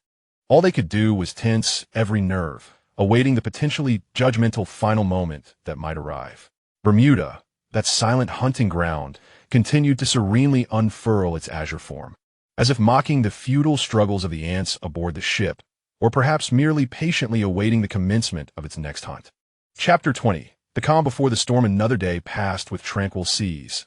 The evening's festivities were still scheduled to proceed. The golden sunset, like a colossal metallic disk slowly sinking into a molten furnace, painted the horizon and the vast Atlantic in a magnificent yet mournful crimson hue. The pristine white hull of the Oba Mingju glowed with a flowing golden radiance, gliding steadily with an almost arrogant confidence across these waters steeped in countless legends. Lin Yue leaned against the railing of the upper deck, seemingly admiring the breathtaking maritime sunset, yet every fiber of his being was like the most sophisticated radar, vigilantly scanning his surroundings. The captain's voice echoed reassuringly among some passengers, speaking of the most advanced navigation and stabilization systems, a blind comfort. Yet a faint, cold, barely perceptible sneer lingered at the corner of Lin Yue's mouth. Advanced technology? He scoffed inwardly. In northern Myanmar, He had witnessed the most advanced electric shock devices used to torment disobedient captives under Kuntai's command. He had encountered the most precise weapons wielded to uphold a drug lord's reign, and he himself was, in a sense, an embodiment of advanced human potential. Yet he understood better than anyone that no technology could withstand the absolute might of nature or the madness of the human heart. All were as fragile as a child's toy. His gaze casually flicked toward the electronic anemometer and thermometer mounted nearby. The LCD screen displayed steady figures. Wind speed at 5 meters per second, temperature at 26 degrees Celsius. All data aligned perfectly with the definition of an ideal tropical voyage. However, Lin Yue's mind remained clear. Bermuda, that devilish triangle which had swallowed countless ships and aircraft, would never adhere strictly to the arrogant and biased scripts devised by humans. It was like a dormant ancient beast. Its outward calm was but a guise, conserving strength for its next violent devouring. Here, the rules belonged not to humanity, but to the ocean itself, to the profound and unfathomable unknown. He had also considered that even if he spoke to the captain, that elderly white man would not believe him. Rather than invite humiliation, it was better to remain silent. The view as quite something, a firm voice sounded nearby. It was Lin Yue, who had somehow arrived on the deck as well, leaning against the railing and scanning the sea with the instinctive appraisal of a professional soldier. At least, from appearances, the waters were calm. Lin Yue did not turn, merely responding with a faint hum. He felt neither fondness nor aversion toward Lin Yue. This former Marine possessed a demeanor he recognized, one belonging to order and camaraderie, but such a temperament was incongruous with his own lone wolf nature, forged in hell. What about Professor Han? Lin Yue asked casually. Lin Yue nodded toward a short distance away. Han Li stood alone, apart from the other passengers, who were lost in the sunset's beauty. He furrowed his brow slightly, hands tucked into his pockets, his gaze deeply fixed upon the horizon where the sea met the sky. That expression did not convey admiration. Rather, it resembled a profound interpretation. As an expert specializing in marine geology and combustible ice, Han Li's comprehension of the ocean was far more profound than that of an ordinary person, accompanied by a deeper sense of reverence. Beneath the seemingly gentle azure waters lay ferocious underwater volcanoes, insatiable trenches, and gas hydrate deposits that lay dormant like slumbering behemoths, capable of altering the climate upon their release. The Bermuda region was a veritable nexus of geological anomalies and unsolved mysteries. An inexplicable sense of unease quietly burgeoned within him, akin to delicate tendrils entwining around his heart. This sentiment was not unfounded.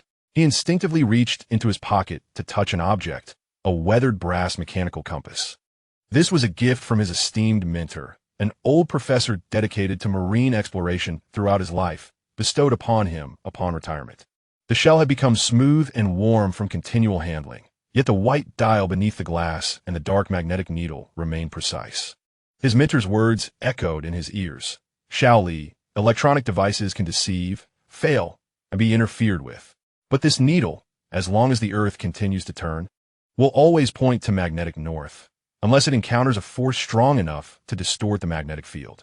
At this moment, Han Li's fingers felt the icy metal casing of the compass, and his unease crystallized further. The Bermuda region was indeed one of the world's renowned magnetic anomaly zones. Historically, many mysterious disappearances had been accompanied by reports of navigation instruments malfunctioning. While modern technology might be more powerful, the fundamental laws of physics still loomed overhead like the sword of Damocles. Come on, Lao Han. Lin Yue had unknowingly approached his side, his broad palm patting Han Li's shoulder, interrupting his reverie. I heard that tonight's Bermuda night party offers unlimited Boston lobsters and moat champagne. Surely, even your ocean specter cannot resist the allure of exquisite food and fine wine. Lin Yue attempted to dissipate the overly serious expression on Han Li's face with a light-hearted tone. He was a practical man, trusting in data and equipment. Yet he respected Han Li's professional intuition. However, before disaster or danger truly struck, he preferred to savor the present. Han Li chuckled at his words, the taut lines on his face softening slightly. He took a deep breath of the briny sea air, temporarily suppressing the lingering unease in his heart. Perhaps he was indeed overthinking? Modern maritime technology had indeed advanced beyond compare. Let us go. He nodded, withdrawing his hand from the compass in his pocket, as if casting off that intangible worry as well. The two turned and blended into the ever-growing crowd on the deck, all preparing to revel in the festivities. The salty sea breeze swept across the open-air bar on the upper deck of the Europa Mingzhu, dispersing the rich aroma of Lei Lai's whiskey into the night air. Leaning against the railing, his sharp gaze swept over the brightly lit courtyard below, where elegantly dressed patrons mingled and clinked glasses, creating a stark contrast to the somber labor scene on the lower deck, as if they belonged to two entirely different worlds. Only stood Bazidaim, devoid of any drink, habitually adjusting his gold-rimmed spectacles. His gaze, penetrating through the superficiality before him, seemed to be in pursuit of something deeper. Perhaps the secrets concealed beneath the sea beneath their feet. Still pondering your theory of the phantom sea? Lei Lai took a sip of his drink, his tone laced with a subtle mockery. Having collaborated with Han Li for many years, he was well aware of the scholar's obsession with the enigmatic Bermuda Triangle. Yet, as a former Marine who adhered to tangible evidence and absolute power, he maintained a skeptical stance. Han Li did not respond directly. His attention was drawn to an inconspicuous corner below. There, Lin Yue had just concluded a round of labor, leaning against the shadow of the bulkhead for a brief respite, while Su La silently offered him a glass of water. Their exchange was minimal, yet the bond forged through life and death experiences created an invisible barrier, isolating them from the surrounding clamor. Lei Lai, Han Li suddenly spoke, his voice low and serious. Do you not find them remarkably different? Who? That laborer and the woman he protects? Lei Lai raised an eyebrow. They're somewhat special, particularly that lad. His hands are ruthless, unlike an ordinary person. But are there not eccentrics aplenty aboard this vessel? No, not that kind of difference. Han Li turned to face Lei Lai, meeting his gaze. I have observed them for quite some time. Take note of Su La's eyes. They harbor a lingering trace of unshakable trepidation, not the kind of scars left by ordinary hardships. And Lin Yue, his vigilance, that fleeting glance towards the deep sea, it's not reverence, but a profound wariness. Such emotions are not typical of an ordinary stowaway or vagabond. He paused, lowering his voice. I suspect they may have truly encountered experiences beyond our conventional comprehension. For instance, the Bermuda. Lei Lai nearly choked on his drink, setting down the glass in disbelief as he looked at Han Li. Old Han, are you all right? Just because they appear somewhat mysterious, you leap to conclusions about the Bermuda legend? How many vessels pass through that place unscathed each year? The so-called disappearances are largely media embellishments and misinformation. Science requires bold hypotheses and cautious verification. Han Li remained unmoved, his gaze resolute. My intuition tells me they possess the clues we seek. Do you recall another purpose of our journey? To collect first-hand data from this maritime expanse. If they indeed hail from that Devil's Triangle, their experiences are invaluable data. Observing the fervent gleam of scientific zeal in Han Li's eyes, Lei Lai realized that persuasion would be futile. He sighed, Very well, Mr. Scientist. How do you propose to verify this?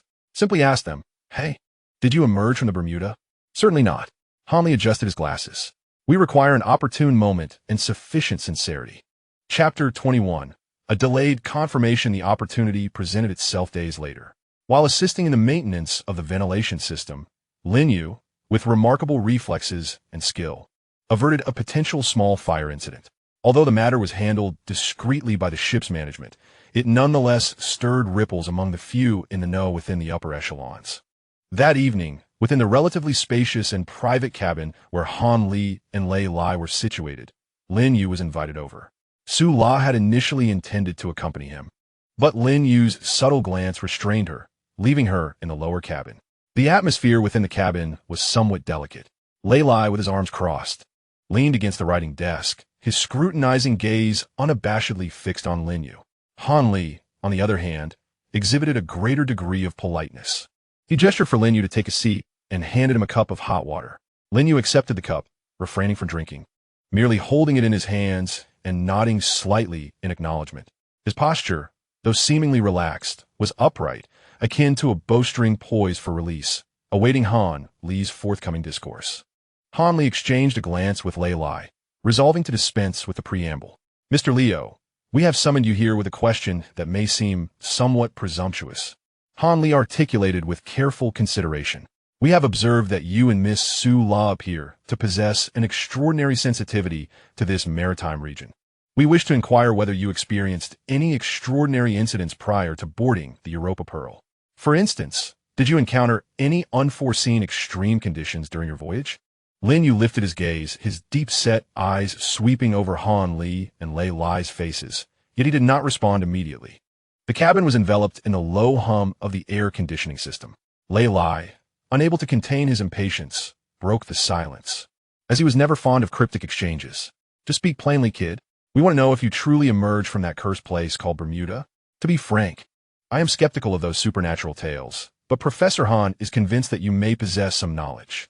Lei, Han Li interjected to halt him. Though his gaze remained fixed on Lin Yue, brimming with unmasked anticipation and inquiry. Upon hearing the name Bermuda, Lin Yue's fingers around the water cup tightened imperceptibly for a fleeting moment. A fleeting ripple of emotion flickered in the depths of his eyes, as if a buried nerve had been touched. This subtle shift did not escape Lei Lai's observant gaze. An extended silence ensued. Just as Lei Lai was on the verge of losing patience, believing that Lin Yue would remain reticent, Lin Yue finally spoke, his voice even drier than before. What do you wish to know? Everything, Han Li interjected immediately, leaning slightly forward. If you truly experience something, please share the details with us. It is not merely a legend. It may pertain to our understanding of that maritime region, even relating to certain natural phenomena yet to be comprehended. Lin Yue's gaze traversed the two men once more, seemingly assessing their credibility and the potential repercussions of revealing the truth. Ultimately, perhaps it was the pure academic fervor reflected in Han Li's eyes that moved him. Or perhaps he, too, yearned for someone to comprehend that inhuman experience. Alternatively, he might have simply felt that on this isolated vessel, these two compatriots with certain resources and influence were the only ones who could possibly offer assistance. Taking a deep breath, he began to recount his tale. His voice was not loud, and his pace was steady, yet it bore a weighty gravity, as if it emanated from the abyss. He refrained from embellishing his emotions, instead employing the most straightforward language to describe the sudden storm that upended all physical understanding. It was not an ordinary tempest. The instruments had failed instantaneously, not due to malfunction, but rather some form of interference. The sea surged as if boiling, not due to temperature, but because of massive bubbles lurking beneath, propelling the vessel like a leaf. He recounted the distortion and disintegration of the ship, the despairing drift in lifeboats, parched and sun-scorched. A powerful magnetic field rendered the compass utterly ineffective. Lin Yue's description of the gas emerging from the depths began to touch upon the essence of Han Li's theory. Han Li's brating kikanat. He hastily tore a sheet from his notebook and sketched a diagram. Gas release points? Areas of magnetic anomalies? Are they concentrated in a specific region? Is the scenario as such? Lin Yue glanced at Han Li with a hint of surprise and nodded. Yes. Everything you said is correct. The release of methane hydrates. Kupling zone. My deductions may indeed be accurate. Han Li was nearly on the verge of standing up, his gaze towards Lin Yue brimming with the excitement of a treasure discovery. Lin Yue paid no heed to Han Li's enthusiasm, continuing his monotone narrative as he recounted the most incredible part. The ultimate storm that tore the island apart, a colossal and terrifying vortex beneath the sea. We were oblivious to how we survived, knowing nothing at all, our ears filled with a shrill wail that pierced our minds. At this point, Lin Yue's voice finally bore a trace of faint confusion and dread, unnoticed even by himself. The narration concluded, and the cabin fell into an oppressive silence. Lei Lai had long since abandoned his indifferent demeanor. He stood straight, his expression grave. As a former soldier who had faced life-and-death trials, he could discern lies from artfully crafted tales and the stark, incomprehensible truths. Lin Yue's account was too matter-of-fact, the details too specific, particularly his descriptions of the geological phenomena on the deserted island and the sense of dislocation, which surpassed the comprehension of an ordinary castaway. Far beyond what a mere laborer could fabricate. The sense of helplessness in the face of nature's might and the psychological trauma following extraordinary events could not be feigned.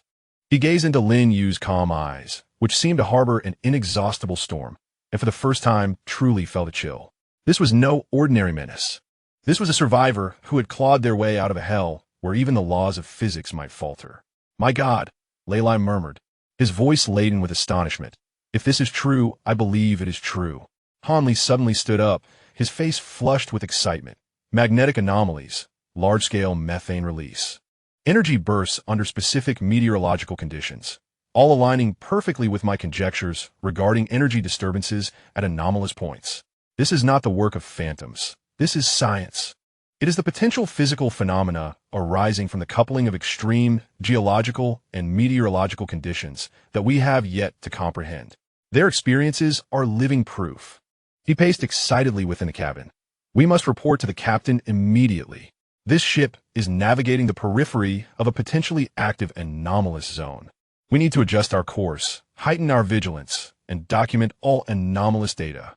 This is of utmost importance. Lei Lai, recovering from his shock, realized the gravity of the situation. If what Lin Yue said was true, then the Europa Mingzhu was not absolutely safe. Indeed, we must find Captain Carlos at once. He must be informed of this matter. Han Li immediately seized the phone within the cabin, demanding a connection to the captain's office. However, his attempts were met with silence. Time and again, what could be the matter? Lei Lai furrowed his brow. To the bridge. Lei Li decisively commanded. The three swiftly departed the guest cabin, hastening along the corridor toward the ship's bridge. Yet, at the final security checkpoint leading to the bridge, they were obstructed by two stern-faced security personnel wielding batons. Apologies, Professor Han, Mr. Lei. When the guard spoke with a brusque tone, the bridge area is temporarily closed. No one is permitted entry without authorization. We have an urgent matter that requires immediate communication with the captain. Lin brooded anxiously. What urgent matter? The guard inquired, his expression unyielding. Han Li glanced at Lin Yue beside him, hesitating momentarily before stating, it pertains to a significant issue regarding navigational safety. We must inform the captain in person. The guard shook his head resolutely. The captain is currently attending to matters of greater importance. Please return. If necessary, we will make an announcement over the intercom. Regardless of Han Li and Lei Lai's attempts to negotiate, the two security personnel remained steadfast like an unyielding barrier, their demeanor impassive, exuding an air of unwavering authority. Outside the window lay an expanse of unending darkness, a vast ocean seemingly poised to swallow everything whole. The Europa Mingzhu, a maritime castle bearing thousands of lives, sailed forth with an appearance of tranquility, yet its fate remained uncertain as it ventured into the profound unknown. Chapter 22. The sudden anomaly on the deck. A girl named Fei, alone with her old backpack plastered with stickers, withdrew her gaze from the albatross chasing the ship's wake, lingering thoughtfully on Han Li and Lei Lai for a moment. Her eyes, clear and perceptive, resembled those of a composed observer, meticulously documenting the subtleties of life aboard this ostentatious vessel. She seemed to sense Han Li's earlier unusual gravity. Unbeknownst to Fei, as she focused on her observations, two chilling gazes, sharp as poison blades, were firmly fixed upon her from across the bustling crowd. They belonged to two bodyguards of Yamaguchi Hiroichi, lurking like true shadows in the corners. Their eyes, cold as serpentine fangs, swept over her sun-kissed skin, simple, quick, dry attire, and vibrant physique, exuding a raw and covetous hunger, as if they were stripping her of her garments with their gaze, piece by piece. The thwarted desire of Yamaguchi Hiroichi regarding Sula seemed to have redirected these loyal hounds' twisted appetites and attention toward this equally unique and beautiful wild girl. In these lawless international waters, the power of their master appeared to grant them the audacity to indulge in such brazen scrutiny. Beneath a facade of harmony and cheer, the predatory gaze lingered in the shadows. The night aboard the Europa Mingzhu resembled a maritime palace enchanted by magic, entirely shedding the constraints of daylight, as it freely ignited its opulence and clamor against the backdrop of boundless darkness. The main dining hall serves as the very heart of this grand palace, where a magnificent crystal chandelier illuminates every corner with a resplendent glow. The air is rich with the savory aromas of roasted steak and baked lobster, mingling with the expensive fragrances of socialites and the rich scent of cigars wafting from the gentlemen. All of this is gently enveloped by the languorous strains of a live jazz band. Here lies a meticulously crafted paradise of indulgence, completely insulated from the outside world. Beyond the windows, a stark contrast emerges, reminiscent of hell and heaven. A thick, Inky darkness envelopes everything, devoid of stars or moonlight, with even the horizon blurred in the endless void. Only the powerful searchlights of the Europa cast pale, solitary beams on either side of the ship, barely slicing through the sea to reveal a flickering, ghostly halo. This halo does not instill a sense of security. Rather, it accentuates the profundity and emptiness of the external world. The darkness seems to possess a tangible quality, a viscous liquid that could spill over the glass at any moment, utterly consuming the fragile brilliance within the vessel. Is something amiss? Lei Lai inquired, lifting his gaze as he keenly noticed Han Li's unease. Following Han Li's line of sight to the window, he saw nothing but darkness. Han Li returned to reality, setting down his fork and gently shaking his head. It's not the food, he indicated toward the window, his tone laced with an indescribable gravity, feeling that the outside was simply too dark. The darkness was almost abnormal, like a vast, voidal maw ready to swallow everything whole. Within this bright haven, as they exchanged toasts, perhaps they were merely turtles trapped in a jar, oblivious to the lurking abyss. Is it a case of deep-sea phobia? Lei Lai raised an eyebrow, attempting to lighten the somber atmosphere. He preferred not to associate this phenomenon with the concerns expressed by Lin Yue. Perhaps it's a common malady among geologists. Han Li chuckled self-deprecatingly, lifting his glass for a sip, aware that the more one knows, the deeper the reverence for the unknown becomes, especially regarding the secrets hidden beneath these waters, which may far exceed their imagination. Previously, they had finally met Captain Carlos, who courteously yet resolutely declined their request to alter the ship's course. In his view, the minds of these two prominent individuals had clearly strayed from reason. It was utterly absurd to suggest changing the predetermined route. On this vessel, the captain reigned supreme. Lei Lai and Han Li found themselves helplessly caught between Lin Yue and the captain. A subtle commotion arose at the entrance of the dining hall. Yamamoto Koichi made a grand entrance, flanked by a throng of admirers. He was impeccably dressed in a silk shirt, the jade ring on his finger glimmering coldly in the light. The restaurant manager personally approached, respectfully guiding them to a table that had long been reserved, boasting the best vantage point to overlook much of the dining area. Yamamoto surveyed the room like a king surveying his domain, his gaze casually sweeping across the crowd. When his eyes briefly lingered on Han Li's table, they clearly paused at Lei Lai, for he recognized the distinctive aura emanating from this rugged, upright man, an unmistakable mark borne only by those who have truly faced the trials of life and death. Shan Ko-hong Yi's face revealed a fleeting, elusive expression before he slightly nodded, acknowledging the presence. Lei Lai displayed no discernible emotions, mais elle hit tourning a curtinod. That individual is no ordinary person. Once the group had distanced themselves, Lei Lai lowered his voice, addressing Han Li with a tone of certainty, indicating they were not mere nouveau riche. The two accompanying him were genuine experts, undoubtedly stained with blood. The ferocity and indifference in their eyes could not be feigned. Anli ramainat non comital, harboring little interest in the power struggles around him. His attention was captured by a fae, who sat alone at a small table in the corner of the dining hall. In stark contrast to the elegantly attired guests surrounding her, she appeared out of place. She had ordered the simplest dish of spaghetti with tomato meat sauce and was intently scribbling in a well-worn leather-bound notebook, seemingly oblivious to the surrounding clamor. That girl is rather extraordinary. Han Li signaled subtly, and Lei Lai nodded in agreement, his perceptiveness keen. Her demeanor was composed, unlike the rest of the girls her age, and her posture while seated and holding the pen indicated a steady core, as if she had undergone some form of training. Venturing alone onto this vessel, indeed, is not a trivial matter. After dinner, Lei Lai was drawn away by several tourists he had met at the bar for continued revelry, while Han Li politely declined the invitation under the pretense of wanting to enjoy some fresh air and clear his mind. Making his way alone to the promenade deck on the side of the ship, this place felt like a different world compared to the din of the dining hall. The sea breeze, imbued with the chill of late autumn, fiercely tousled his hair and clothes, dispersing some of his lingering unease. The only sounds were the howling wind and the rhythmic crashing of the ship against the waves, enveloping him in a disconcerting silence. Leaning against the cold metal railing, he inhaled several deep breaths of the briny, icy air, attempting to calm his tumultuous thoughts. However, the sense of unease did not diminish. Rather, it sharpened. Hesitating briefly, he retrieved the old brass mechanical compass gifted by his teacher from his inner pocket. Bathed in the faint light filtering through the porthole, he scrutinized it carefully. Initially, the inky black needle merely quivered with the gentle rocking of the ship, still generally pointing towards the magnetic north he recognized. Everything seemed normal. He relaxed slightly. Perhaps he was merely overthinking. After all, modern technology is not just for show. Yet, just as he prepared to return the compass to his pocket, an unexpected twist occurred. Chapter 23.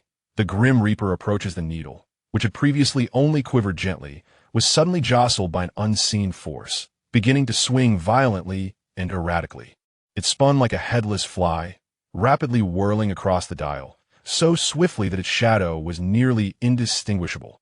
Han Li's heart seized, his breath caught in his throat.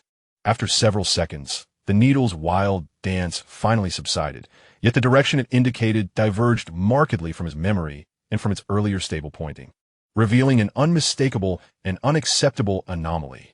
Geomagnetic disturbance. Han Li's complexion turned ashen in the dim light. As a marine geologist, he was acutely aware of the implications. This phenomenon was one of the most classic and frequently reported occurrences in the Bermuda Triangle region, a subject he had referenced in numerous papers. Potentially linked to the violent release of methane from the seabed or even unknown geological activities. Although modern ocean vessels predominantly rely on GPS and inertial navigation systems, such a pronounced magnetic anomaly served as an undeniable, silent alarm from nature. It indicated that the physical laws governing this maritime expanse were undergoing some distortion, suggesting that the electronic devices essential for survival could swiftly become a heap of useless scrap. A chill surged from his spine to the top of his head. He could no longer maintain his composure, gripping tightly the compass that still pointed in the wrong direction, hastening toward the bow of the ship. He needed a broader perspective, a confirmation of the conditions on the surface of the sea. The wind at the bow grew increasingly fierce, nearly rendering him unsteady, howling as if attempting to propel him into the endless darkness. Yet, Han Li noticed that Lin Yue was also present. This taciturn deckhand was neither busying himself inside like the other crew members, nor enjoying the nightlife like the tourists. He too leaned against the railing, peering into the distance. His eyes, sharp even in the dark, resembled the most sophisticated detectors, striving to observe and capture any unusual details on the surface of the sea with the naked eye. Their gazes met briefly, and though no words were exchanged, an invisible tension permeated the air. Han Li followed Lin Yue's line of sight. Initially, beyond the beam of the searchlight, the expanse of water appeared no different from any other, merely an abyss of darkness. Gradually, however, through the trained eyes of the geologist and the heightened perception of the former scout, they both discerned something unusual about a patch of water approximately a mile ahead. The seawater there seemed deeper and darker than its surroundings, presenting an unnatural, abyss-like shade of deep blue, akin to a vast sheet of light-absorbing velvet spread across the surface of the sea. Moreover, that area of water was eerily calm, as smooth as glass, nearly devoid of any waves, contrasting starkly with the surrounding water, which was stirred by the night wind and frothing with tiny whitecaps, creating a chilling juxtaposition. It felt less like a body of water and more like a still trap, lying in wait for its prey. The compass in Han Li's hand seemed to tremble slightly once more. Lin Yue's fist clenched silently. The silent alarm had been triggered. The guests at the banquet remained blissfully unaware, while the few who were alert had begun to sense the ominous scent of death carried by the wind. The deep blue, silent, and velvet-like expanse of water ahead suddenly took on a new, haunting significance in Han Li's eyes, a term that frequently appeared in geological literature, closely associated with seabed landslides, climate anomalies, and even the mysterious disappearance of vessels, struck him like a cold bolt of lightning, echoing in his mind. Methane seepage zone. Yes, this was the only explanation. In his theoretical model, the vast continental shelf bordering the Bermuda Triangle is laden with immense deposits of natural gas hydrates, commonly known as combustible ice. These hydrates are typically ensconced beneath the seabed sediments, maintained under a fragile equilibrium of pressure and low temperatures. However, when geological activities, however minuscule, occur, or when the seabed temperature fluctuates, or as a result of self-decomposition leading to pressure accumulation reaching a critical threshold, the storage structures may collapse. This results in a violent eruption of methane gas, escaping from the ocean floor in the form of bubbles.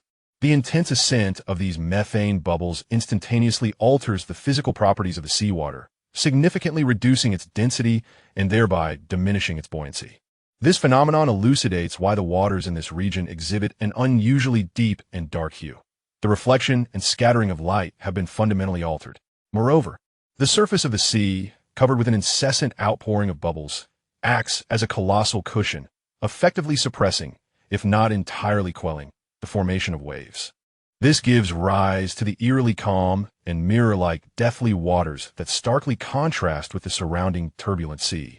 Any vessel entering such a domain would promptly lose much of its buoyancy, akin to navigating into an invisible quicksand, with the hull no longer supported by the seawater, but enveloped by a mixture of drastically reduced density bubbles, leading to a rapid descent. Furthermore, once the ascending methane gas infiltrates the air, it not only poses a risk of explosion, but also displaces the normal atmosphere, potentially causing engines to stall due to oxygen deprivation and rendering individuals on deck unconscious in an instant. This is not merely a theoretical scenario. It may very well be a gruesome reality unfolding before their eyes. Beneath the seemingly tranquil surface of the sea, a cataclysmic breath from the abyss is brewing. Just as Hanli was chilled to the bone by this terrifying implication, a sudden, cold, large raindrop struck his forehead without warning, shattering and sending a chill down his spine. It felt as if a signal had emerged from the depths. Suddenly, the previously mild sea breeze transformed into a deafening roar, akin to a colossal beast unshackled, unleashing a thunderous growl. The wind's velocity surged to an utterly irrational pace, escalating from a gentle few meters per second to a ferocious hurricane exceeding dozens of meters per second in the blink of an eye. The ferocity of the wind was such that even an adult man like Han Li, leaning against the railing, staggered, nearly toppled over. Fortunately, Lin Yue rushed over and caught him just in time. Without uttering a word of thanks, both were captivated by the celestial aberration above.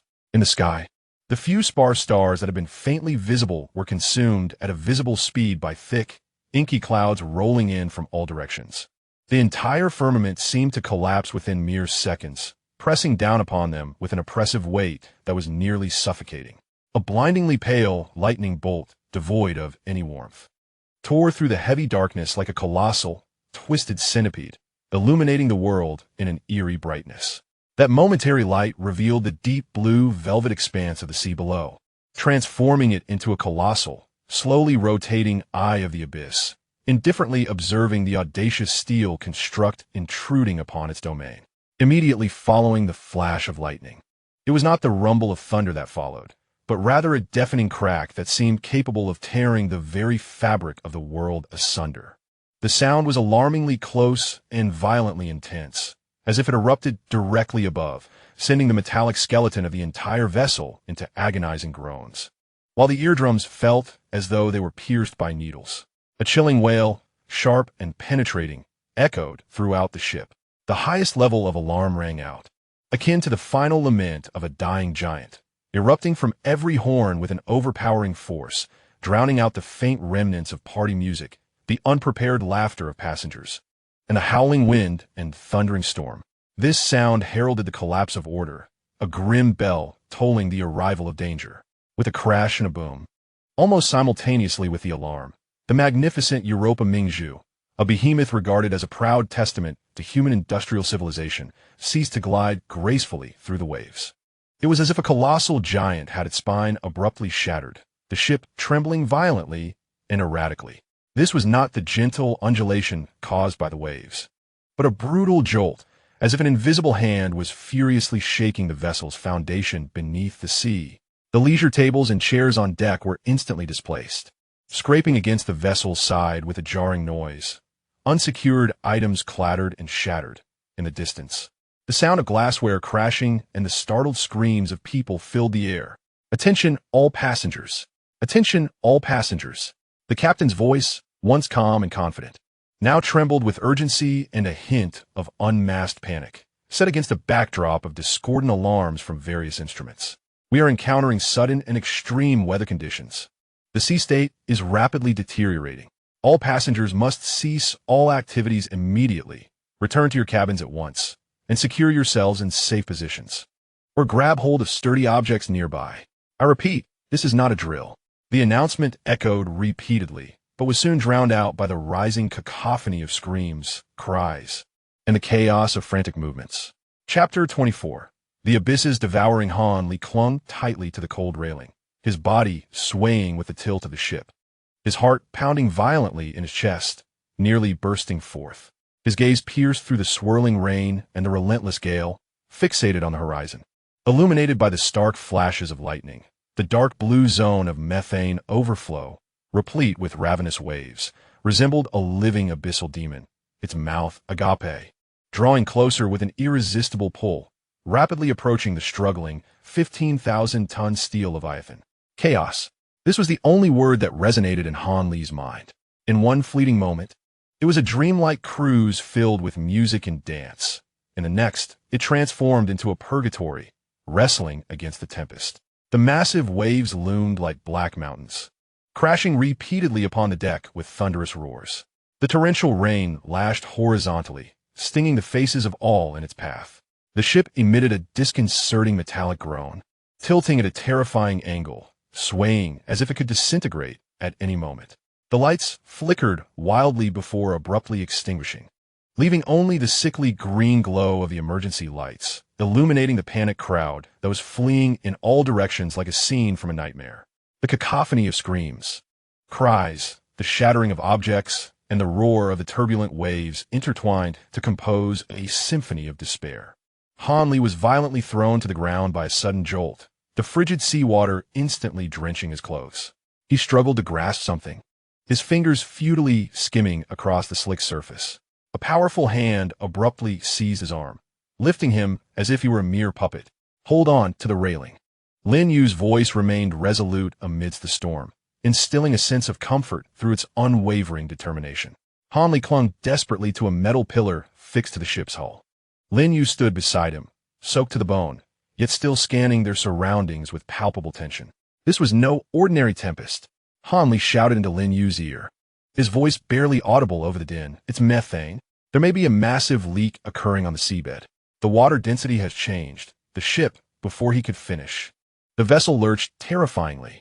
This time, it was not merely a sway, but as if an invisible giant hammer had struck the ship's bottom, causing the bow to plunge suddenly downward.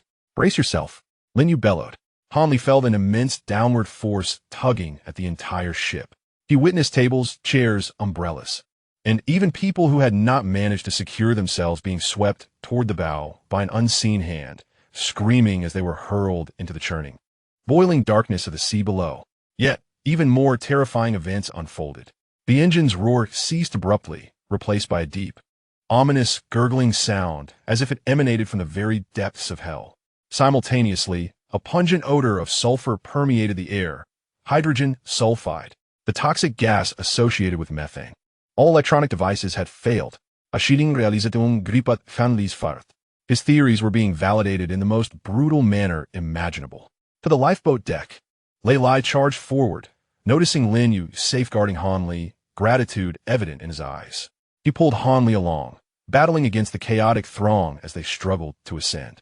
Every step they took was fraught with difficulty, the ship continuously sinking at an increasingly steep angle. Lin Yue seized the panicking Sula, who was rushing towards them, closely following Lei Lai and Han Li.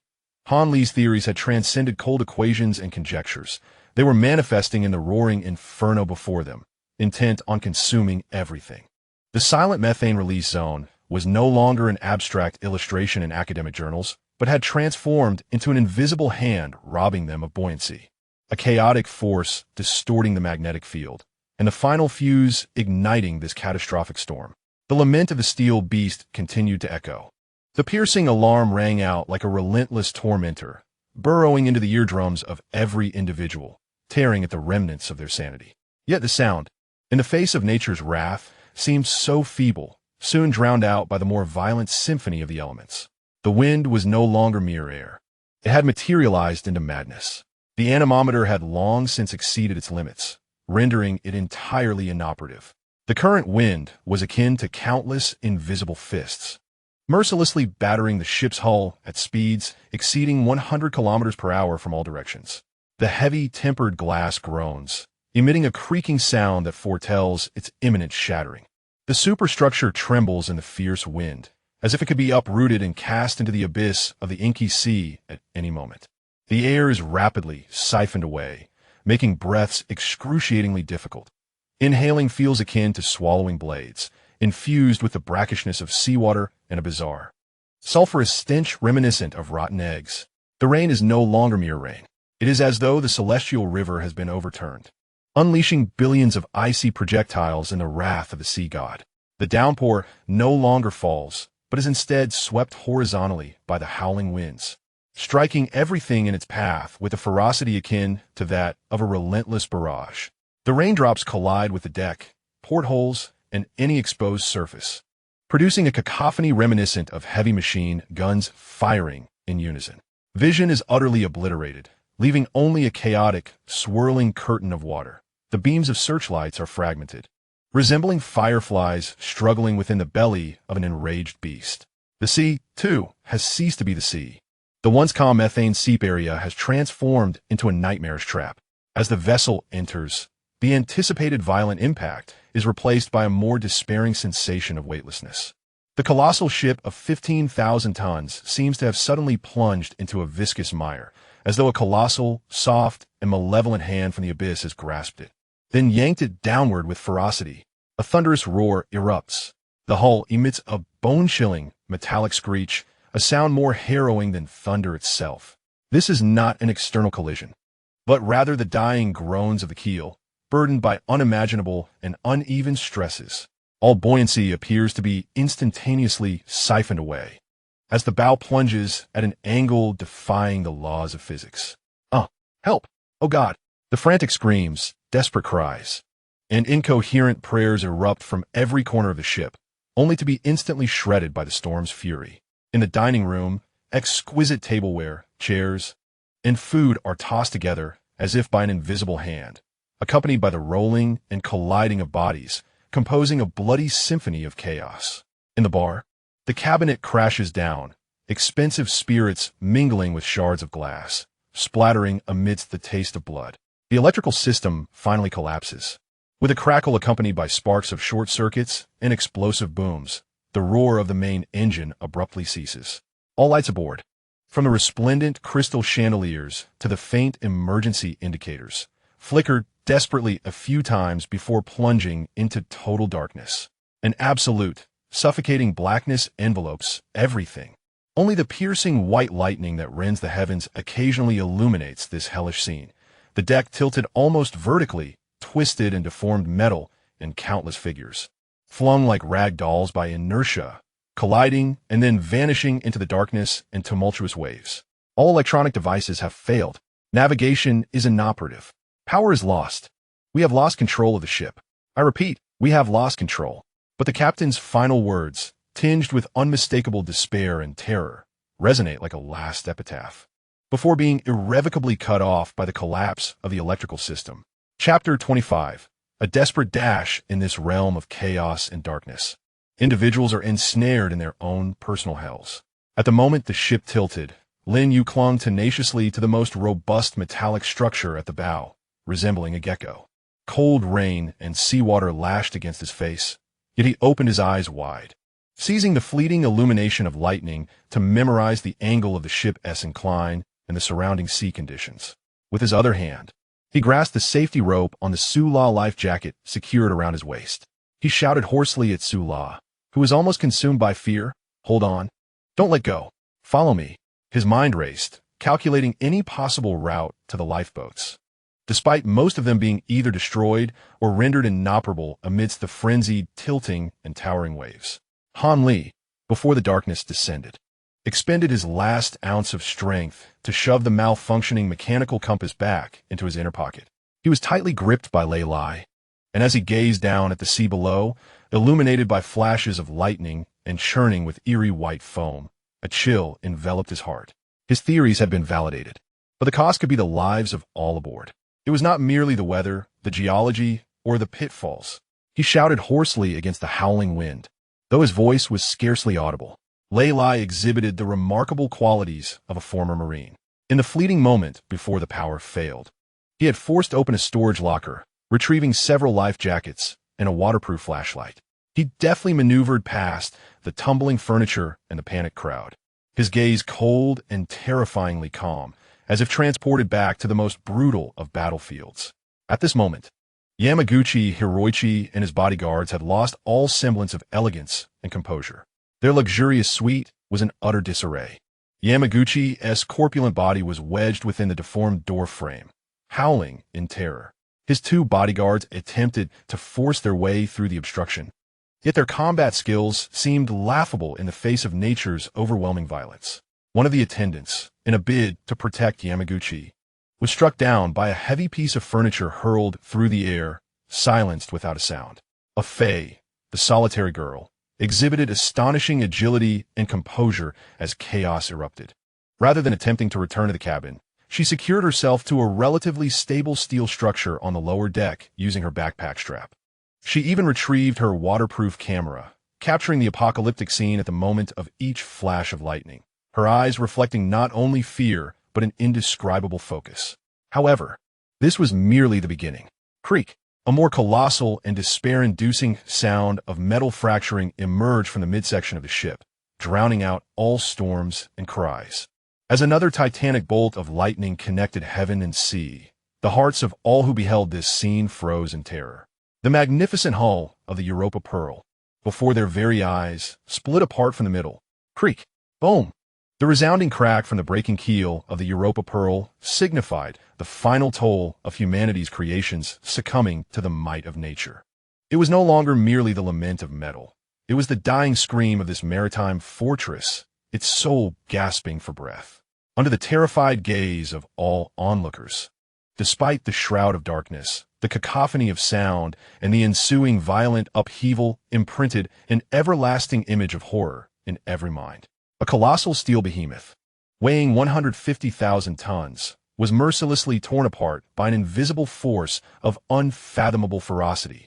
The ship's hull and stern twisted like a broken giant's toy, beginning to rise in a slow yet devastating rhythm, separating from one another. The angle of inclination became perilously extreme, with the deck nearly vertical to the sea's surface. All unsecured individuals and objects plummeted like refuse cast into an abyss, sliding down the slick, rapidly ascending deck amidst desperate screams, plunging into the churning, frothy black waters below. The frigid sea, no longer a gentle cradle, transformed into a legion of demons, long starved for eons, roaring deafeningly as they surged through the gaping, monstrous wound of the ship. A breach several meters long. Each colossal wave crashing against the vessel felt like salt being poured into the wounds of this dying giant, hastening its irreversible demise. Inside the ship's cabin, chilling sounds echoed, the terrifying wails of a confined space being crushed and torn apart by the relentless onslaught of seawater, the air being violently expelled. Death itself not only bared its fangs but also opened its gaping maw, enacting the most primal and brutal consumption. The judgment of Bermuda had entered its bloodiest and most direct phase. Here, there was no mercy, no justice, only the law of the jungle, magnified infinitely in the cold depths of the ocean. Survival, that most fundamental of words, became the singular, most despairing aspiration for thousands. Lin Yue gripped tightly to a sturdy vent duct beside the lifeboat deck's ladder with one hand, while with the other, he bound the nearly incapacitated Su La to himself with a canvas strap he had scavenged from who knows where. His gaze, akin to that of a leopard in the dark, calculated the treacherous path to the lifeboat deck above, where the metallic ladder inclined nearly 60 degrees, slick and perilous, now serving as the only bridge to salvation. Just as he prepared to launch himself upward, a cacophony of footsteps and roars erupted from below. It was Yamaguchi Hiroichi. This once mighty Japanese tycoon now resembled a stray dog, disheveled and desperate. His expensive custom silk shirt lay in tatters, stained with dirt and the blood of unknown origin. His face devoid of composure, twisted in a blend of sheer terror and the primal instinct to survive. Rainwater and cold sweat mingled, plastering his greasy visage. His two loyal bodyguards, indeed formidable, stood resolutely in front and behind him, employing their bodies as shields. fighting valiantly to protect their master as they sought to ascend this final path to life. Yamaguchi looked up just as a flash of lightning illuminated the scene, revealing Lei Lai and Han Li not far above, particularly Lei Lai, whose unwavering and formidable presence amidst such dire circumstances shone like a faint beacon in the darkness. In his eyes, a frenzied hope erupted, akin to a drowning man grasping for driftwood. With every ounce of strength, he shouted in a sharp voice, a blend of Japanese and fractured English. Help! Watashi utazukechi. Help me. I can offer you money. A great deal of money. Ichioku. Ju-oku. 100 million. 1 billion is also acceptable. His voice contorted amidst the tempest, laden with the hollow currency of desperation. Lei Lai did not even glance in his direction. At such a moment, banknotes were merely waste paper, soon to be saturated and sunk into the abyss by the encroaching sea. His gaze like a precise spotlight, locked onto another figure a few meters away. Fei. This solitary girl displayed remarkable survival instinct and composure. Rather than running aimlessly, she cleverly secured herself to a relatively intact railing with a sturdy-looking climbing rope, struggling to maintain her balance amid the violent swaying, attempting to move towards the ladder. However, one anchor point of her rope had already loosened, placing her in a precarious situation. Chapter 26. The Balance of Life and Death. Hold tight, Lei Lai shouted to Han Li, who had just stabilized himself. His voice was short and forceful. Before the sound faded, he leapt forward, ignoring the slanted, slippery deck and the imminent threat of a fatal fall. He took several swift and precise strides to reach Fei's side. Without wasting a moment to untie the knot, he used his powerful hands, capable of crushing bricks, to tear through the fraying rope with a decisive snap. Without allowing Fei a moment to react, he swiftly wrapped his iron-like arm around her, securing her slender yet resilient body tightly under his armpit. Having accomplished this, he turned back with a thunderous roar directed at Yamaguchi Hiroichi, who was still below, bellowing and attempting to pave his way with money, as well as the bewildered survivors who had struggled to reach this point. If you want to live, follow me. In that instant, all identities, statuses, nationalities, and grievances appeared utterly pale and absurd in the face of death's absolute impartiality. The instinct for survival eclipsed all. Yamaguchi Hiroichi, his bodyguards, and the few other fortunate, or rather, tenacious, survivors who had clawed their way here were subdued by Lei Lai's undeniable commanding presence, like lost lambs finding their shepherd. Instinctively, they exerted every ounce of strength to follow this moment's strongest survival expert as they charged toward the lifeboat deck for one final push. However, the lifeboat deck was not the safe haven they had envisioned, but rather an even more chaotic and brutal arena of despair. The extreme tilt of the ship transformed the once level deck into a perilous slope. The raging winds and towering waves intermittently crashed upon them like a moving wall of water, violently toppling anyone attempting to stand. As far as the eye could see, chaos reigned. The supports securing the lifeboats were twisted and deformed. Some lifeboats had vanished entirely during the ship's rupture, while the remaining ones dangerously swayed in the gale. The few surviving crew members were fulfilling their last duties, attempting to release the lifeboats, but their efforts appeared futile against the might of nature. A lifeboat had just been lowered with great difficulty by a few meters when it was suddenly struck by a colossal wave crashing from the side, shattering it against the cold, twisted hull as if swatting a fly. Splinters, debris, and the shadows of those unable to escape were instantly consumed by the tumultuous sea, leaving not even the slightest ripple in their wake. Meanwhile, sailors scrambled in a desperate bid for survival. Yet, amidst the vast expanse of water and towering waves, where lay any hope of salvation, we can no longer rely on them. It is up to us. A glint of resolve flashed in Lin Yue's eyes as he released Sula, pushing her towards a relatively stable pillar and instructing her to hold on tightly. Amidst the swaying deck beneath his feet and the shrieking severed cables overhead, like the whip of death, Lin Yue dashed toward the lifeboat that appeared structurally intact. The metal fastening pin securing the lifeboat had deformed and jammed under the immense stress. With a deep growl emanating from his throat, Lin Yue's muscles tensed, veins bulging on his forehead and arms. He grasped the thick fastening pin with both hands, bracing himself against the slick deck, and summoned a primal strength forged through countless life and death struggles in the hellish north of Myanmar, wrenching and twisting with all his might. With a resounding crack, Accompanied by the grating sound of metal fracturing, the stubborn fastening pin was forcibly torn asunder. "Come help," Lin Yue shouted. Han Li immediately sprang forward. Although a scholar, his extensive fieldwork had endowed him with a commendable physique. He joined Lin Yue in strenuously pushing aside the heavy obstacles of the lifeboat's sliding track. Meanwhile, Fai, who had just been lowered by Lei Lai, instinctively darted to the side like a nimble lynx, swiftly and accurately using her multifunctional tool to cut through the tightly wound ropes entangling the lifeboat. In that moment, the instinct for survival momentarily united these seemingly unrelated individuals into an efficient and harmonious team. However, even on the brink of annihilation, the venomous serpent of selfishness still flickered its tongue, just as the lifeboat was on the verge of being pushed into the sliding track. Yamaguchi Hiroichi suddenly broke free from his bodyguard support, his corpulent form surging with a final burst of strength as he recklessly charged towards the lifeboat that symbolized hope for survival, his face twisted in extreme fear and madness. Shouting at his remaining bodyguard, "You bastard, let me on first!" His outstretched hand was not a plea for help, but an attempt to violently shove aside Han Li, who was strenuously pushing the lifeboat forward. In that moment, the balance between life and death dangerously tilted due to the baseness of human nature. Chapter 27. Life and death on a knife's edge. Yamaguchi Hiroichi's utterly selfish howl pierced through the last remnants of fragile humanity amidst the storm. Like a venomous, he abruptly turned to the side, using his sturdy shoulder to firmly block the path between Han Li and the approaching, greasy hand. A dull thud echoed through the air.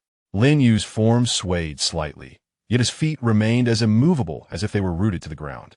In contrast, Yamaguchi Hiroichi was jolted back, nearly losing his balance, his face a mask of astonishment and malice. All of this transpired in the blink of an eye, witnessed by Lei Lai, who had just turned around after securing a fei. He glanced at Lin Yue, and a fleeting expression of unspoken gratitude and acknowledgement flickered in his eyes. In this desolate abyss of moral decay, this taciturn laborer had proven through his actions what it truly meant to be a companion. "Hurry, there is no time," Lei Lai's voice thundered, redirecting everyone's attention back to the urgent matter of survival.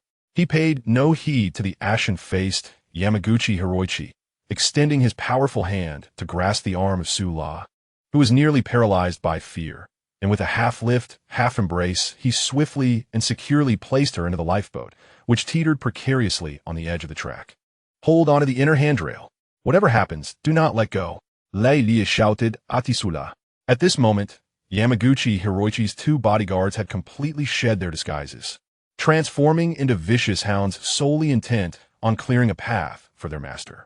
Their faces contorted with rage, they violently shoved and pushed aside other survivors attempting to approach the lifeboat. A frail man was forcefully pushed away, slipping and emitting a short, startled cry as he vanished from the slanted deck, leaving only a faint echo swallowed by the sea. Their actions were utterly despicable. As these two menacing bodyguards attempted to eliminate Lin Yue, the next obstacle at the lifeboat's entrance, a blinding flash of white lightning illuminated the deathly stage. As if God had pressed a shutter. In that fleeting, heart-stopping light, the two bodyguards discerned the scene before them.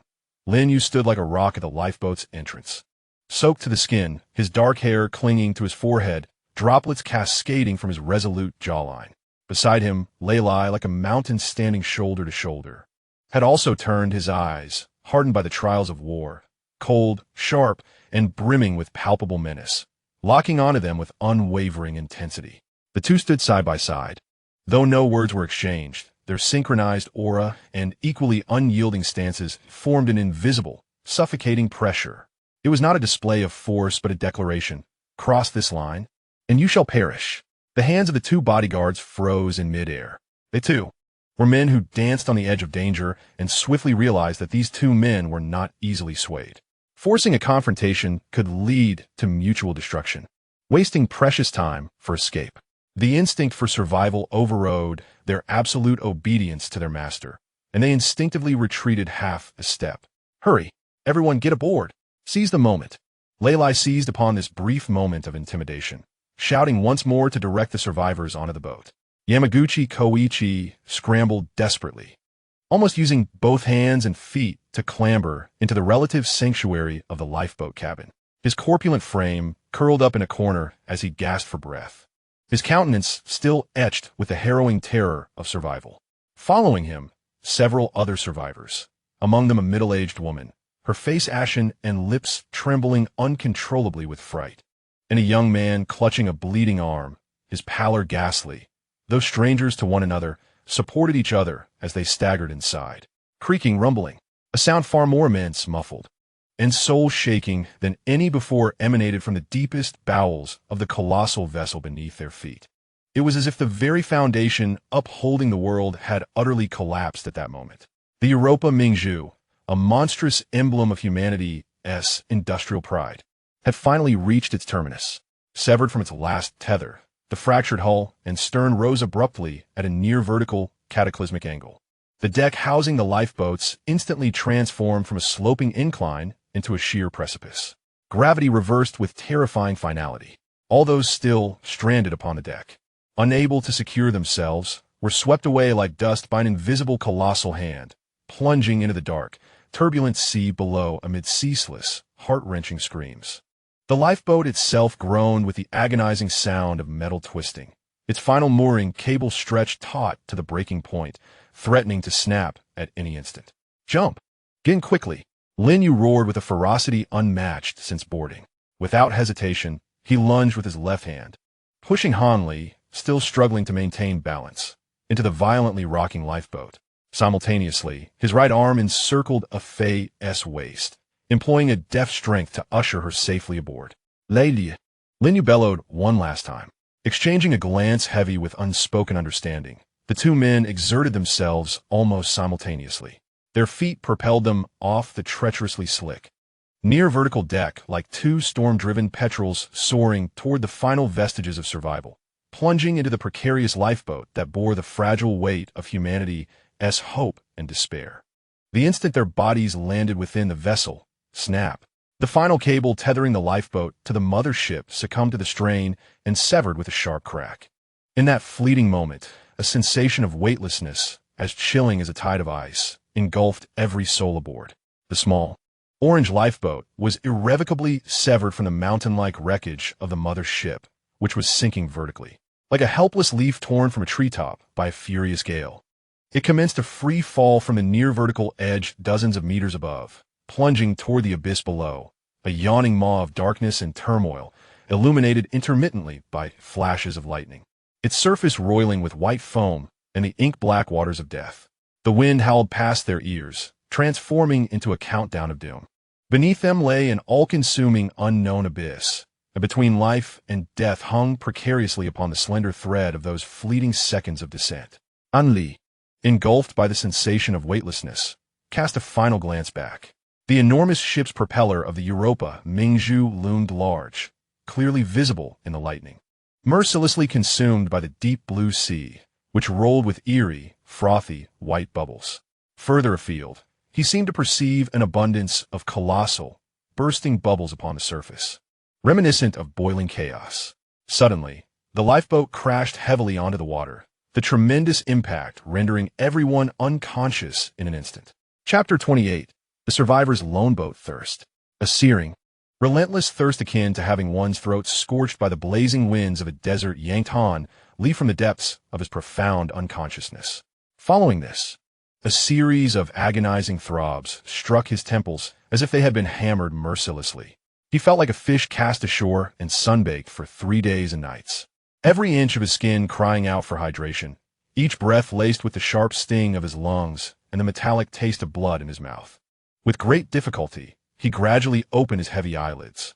Light, a dazzling, almost blinding light.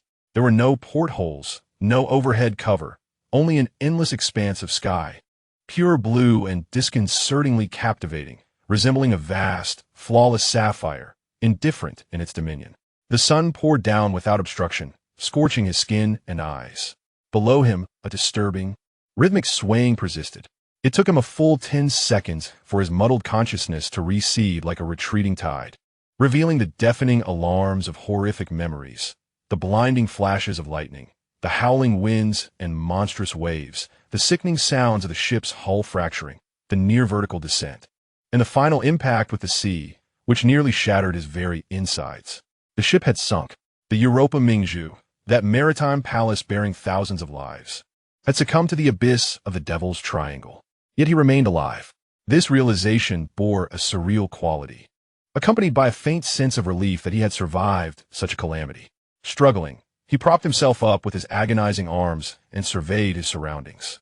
He found himself within a standard orange lifeboat, approximately 7 to 8 meters long, capable of accommodating over 20 individuals.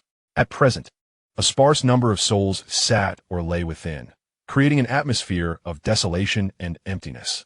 The air was thick with a complex melange of scents, the briny tang of seawater, the sourness of evaporated sweat, and a faint, unmistakable, rust-like metallic aroma of blood. A small amount of shifting seawater pooled at the bottom of the boat, soaking his pant legs and bringing a sticky chill. His gaze first turned towards the stern of the lifeboat. Lin Yue sat there, his spine erect, resembling a rock that had withstood the relentless assault of waves for millennia. In his hands, he deftly manipulated a multifunctional military knife, its blade gleaming menacingly in the harsh sunlight. He worked in silence, meticulously sorting through a bundle of waterlogged yet sturdy rope, his movements rhythmic and practiced, as if this were merely a routine equipment maintenance rather than an act of desperate survival. There was no expression on his face, only an almost cold tranquility, as if the tempestuous turmoil of the previous night was but a whisper in the wind. At the bow of the lifeboat, Lei Lai stood like a statue, remarkably stable despite the swaying of the vessel. His hands rested on his brow, shielding his eyes from the glaring sunlight. Those keen, hawk-like eyes scanned the desolate surroundings with the precision of a finely tuned radar, tirelessly sweeping across the horizon where only the shimmering waves danced. His brow furrowed slightly, lips pressed tightly together, every muscle in his body poised in a state of alert readiness. Upon noticing Han Li awaken, Lei Lai's gaze briefly shifted, meeting his eyes. He uttered no words, merely inclined his head ever so slightly. Yet, the message conveyed through his expression was clear to Han Li. We have survived for now. However, greater troubles are just beginning. This is not a haven, but rather another, potentially more brutal battlefield. Han Li shifted his gaze. A Fae curled up by the side of the boat, resembling a frightened creature attempting to conceal itself. She clutched tightly to a massive backpack, plastered with stickers, now appearing even more tattered, as if it were her only link to the world she once knew. Her complexion was pale, and her lips, parched and cracked from dehydration and fear, bore testament to her distress. Yet, within the depths of her clear eyes, aside from the remnants of terror, there seemed to be an unusual calm, rapidly adapting to the new environment. Sula sat near Lin Yue, her condition relatively better. Though her eyes betrayed exhaustion, she maintained a semblance of composure. She carefully cradled a small, evidently rationed cup of fresh water, savoring the precious liquid with delicate sips from her tongue, as if it were a rare treasure. Her gaze frequently drifted, almost uncontrollably, towards the figure of Lei Lai at the bow, as if he were her sole anchor amidst the vast ocean. In the relative center of the lifeboat, occupying the most comfortable area, was Shan Kohoroichi along with his 2 bodyguards. This once mighty tycoon now resembled a plucked peacock, utterly disheveled. His expensive wristwatch lay shattered, its face cracked like a spider's web, the hands forever frozen at a moment of despair. His eyes were vacant, staring blankly at the monotonous expanse of blue outside the boat, as if his soul had sunk alongside his wealth and power. His 2 bodyguards, still dutifully positioned at his sides, maintained a professional vigilance. Yet the usual air of aloof indifference had been shattered, replaced by a profound sense of confusion, unmistakable fatigue, and deep-seated anxiety regarding the future. Among the other survivors was a middle-aged woman, clutching a soaked, seemingly high-quality handbag as if it were her last solace. Her faint, persistent sobs tormented the nerves of everyone around her like a haunting backdrop. A young man, his arm injured and crudely bandaged with torn fabric from his shirt, bore a pallid complexion, leaning against the side of the boat, occasionally gasping in pain as the vessel rocked and jostled his wound. Lastly, a large black man in a waterlogged, dark-hued chef's uniform sat silently in a corner, his imposing frame appearing somewhat hunched in this moment of turmoil. His gaze was cast downward devoid of fear, imbued solely with a profound, inextricable sorrow, perhaps mourning the colleagues who had perished, or perhaps reminiscing about the culinary creations in the kitchen that could never be completed. A pair of young individuals, seemingly a couple, clung tightly to one another, their fingers interlaced as if to merge their very beings. Their faces were pallid, their eyes hollow, as though they had yet to awaken from the cataclysmic disaster that had transpired the previous night. Hanli silently counted the survivors. 13 individuals, including himself. Only 13 souls remained aboard the lifeboat, originally designed to accommodate 25. This chilling figure, ominous in its implications, extinguished the faint warmth that had flickered within him upon surviving, plunging it into the icy depths of despair. From an ocean liner that had once carried thousands, with nearly 1,000 crew members, only these 13 had managed to escape the devastating storm and maritime catastrophe to board the lifeboat. This reality, more chilling than the scorching sun above or the boundless sea beneath, evoked a profound sense of desolation and hopelessness. They had survived indeed, but at what cost? What unknown future awaited them in the enigmatic waters of the Bermuda Triangle, a realm that had claimed countless lives? Chapter 29.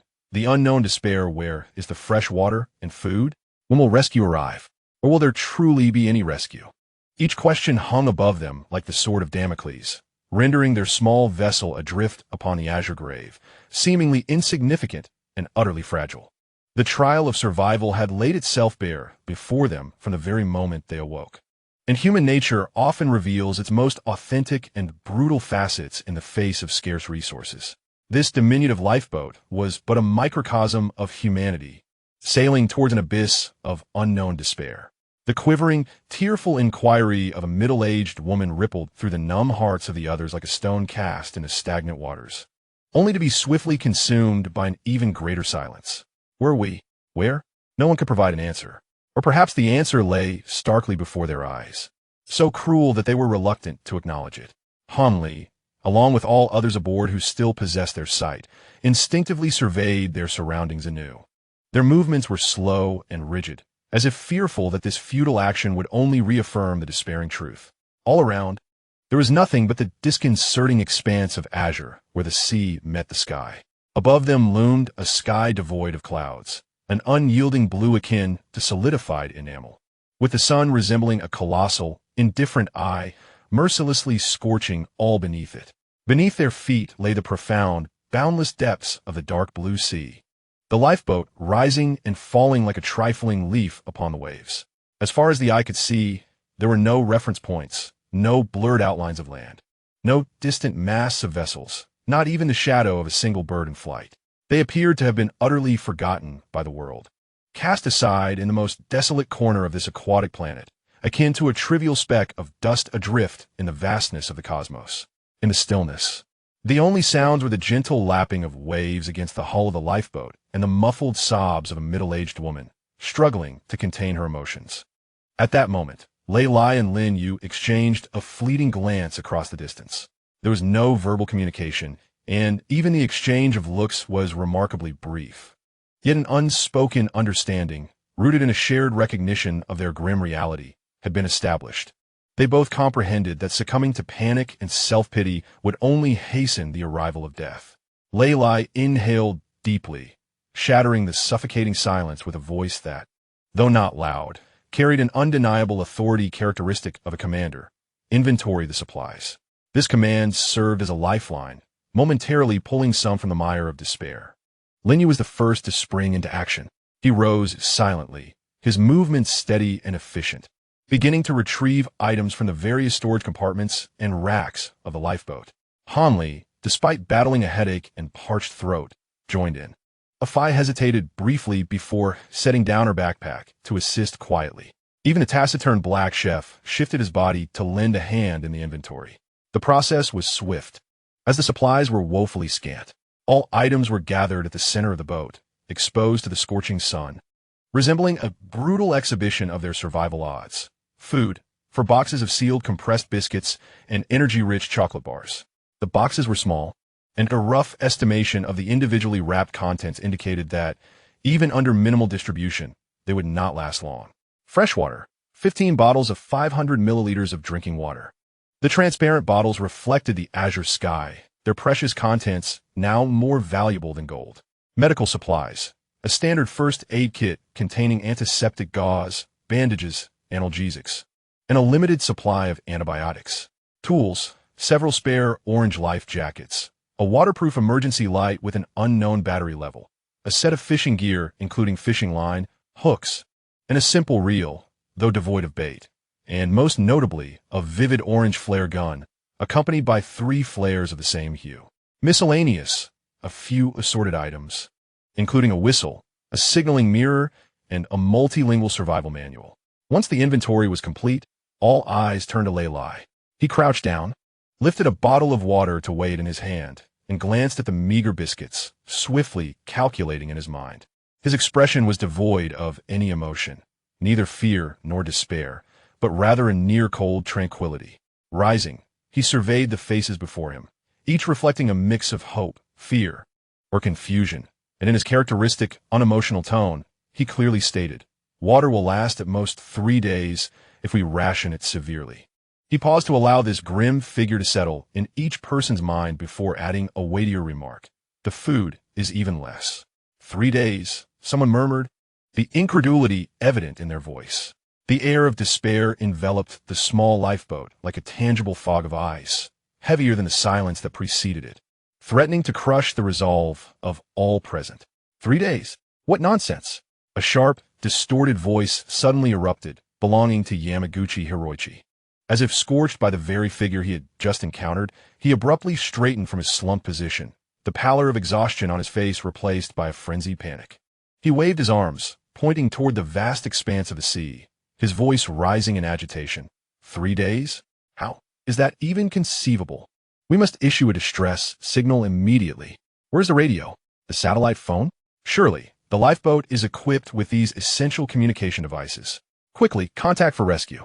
I can pay, whatever the cost. He seemed to dwell in a realm where money could remedy all woes. Hanley struggled to lift his head, his throat dry and painful, akin to being repeatedly ground by coarse sandpaper. With a hoarse voice, he began, "Mr. Yamaguchi," striving to maintain his composure. "You must have seen, or, at the very least, recalled the final moments from last night. The ship broke apart and sank in an instant. It is a stroke of fortune that we managed to salvage this lifeboat."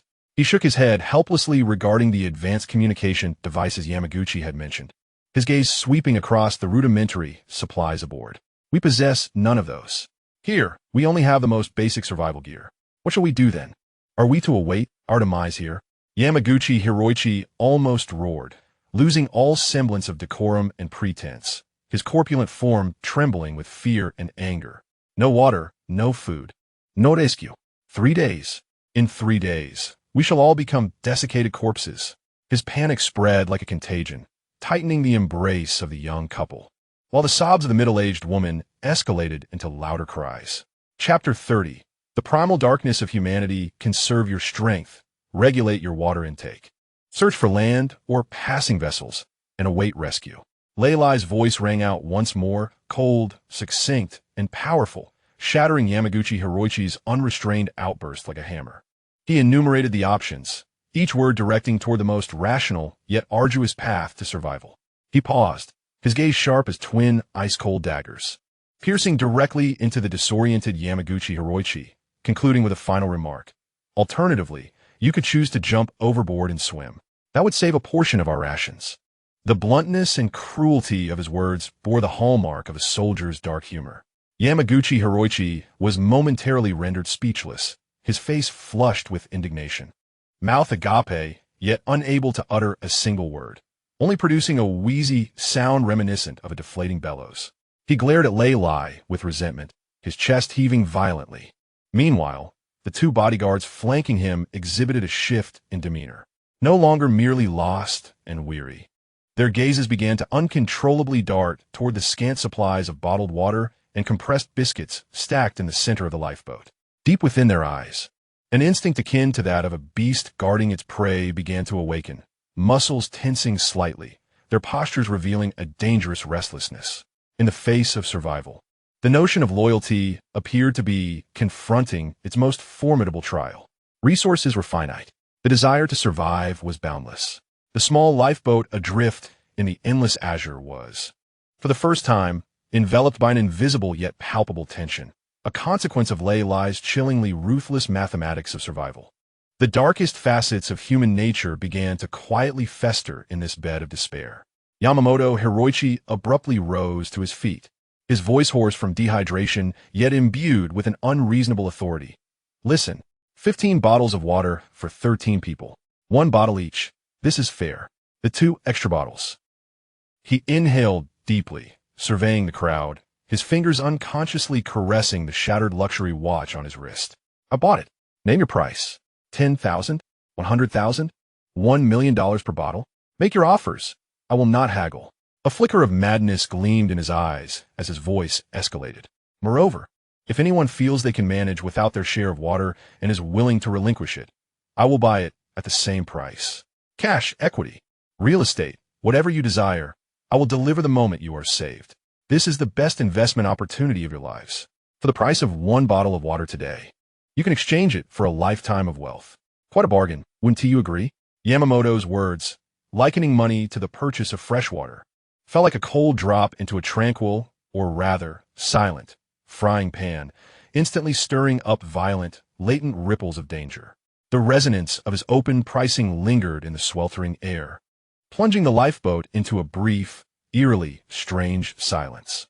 The sounds of the wind, the waves, and the weeping of a middle-aged woman, previously continuous, seemed to amplify in that moment. Every face froze, their gazes shifting complexly between the precious bottled water and Yamamoto Hiroichi's face, which, though haggard, still bore an air of habitual superiority. Money, a magical symbol that seemed to wield limitless power in civilized society, was for the first time laid bare on the scales of survival in this ocean far removed from human order. Everyone yearned to know how much weight it truly retained. After a fleeting silence, Lei Lai was the first to shatter the stillness. His response was not one of furious rebuttal, but rather a deeper, chilling coldness laden with substantial pressure. He did not raise his voice. Instead, his gaze pierced like 2 tempered daggers, firmly fixing upon Yamamoto Hiroichi's face.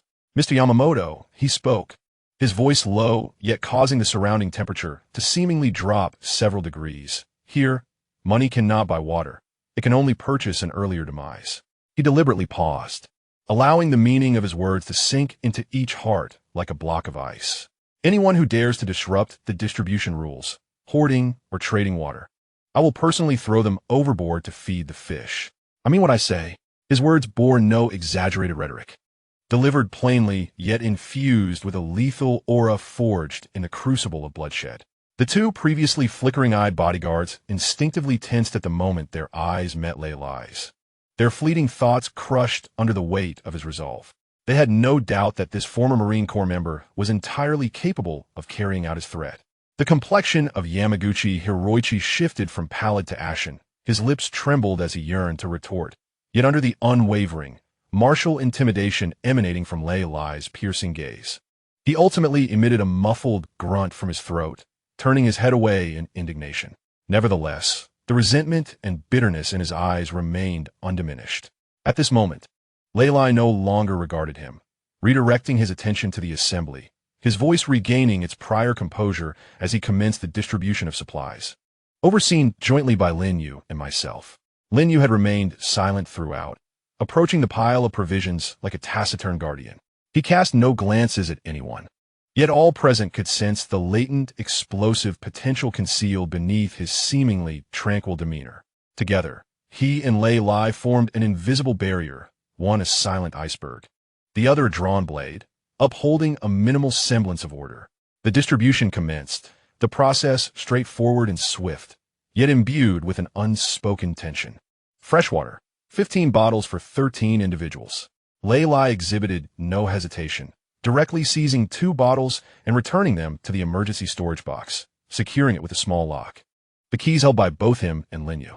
These 2 bottles were for emergency reserves. Unless faced with life-and-death circumstances, no one was to utilize them, he declared, his gaze sweeping the crowd with an admonitory air. The remaining 13 bottles were allocated, 1 per person, as the chilled plastic bottles, embodying the hope of life, were passed into each hand. Reactions varied. Han Li received the water, suppressing the urge to gulp it down immediately. Instead, he cautiously twisted open the cap, taking a small sip to moisten his parched throat, before tightening the cap once more and solemnly placing it in the pocket of his inner garment, close to the malfunctioning compass. He understood that this bottle of water might be his only currency in the race against death over the ensuing days.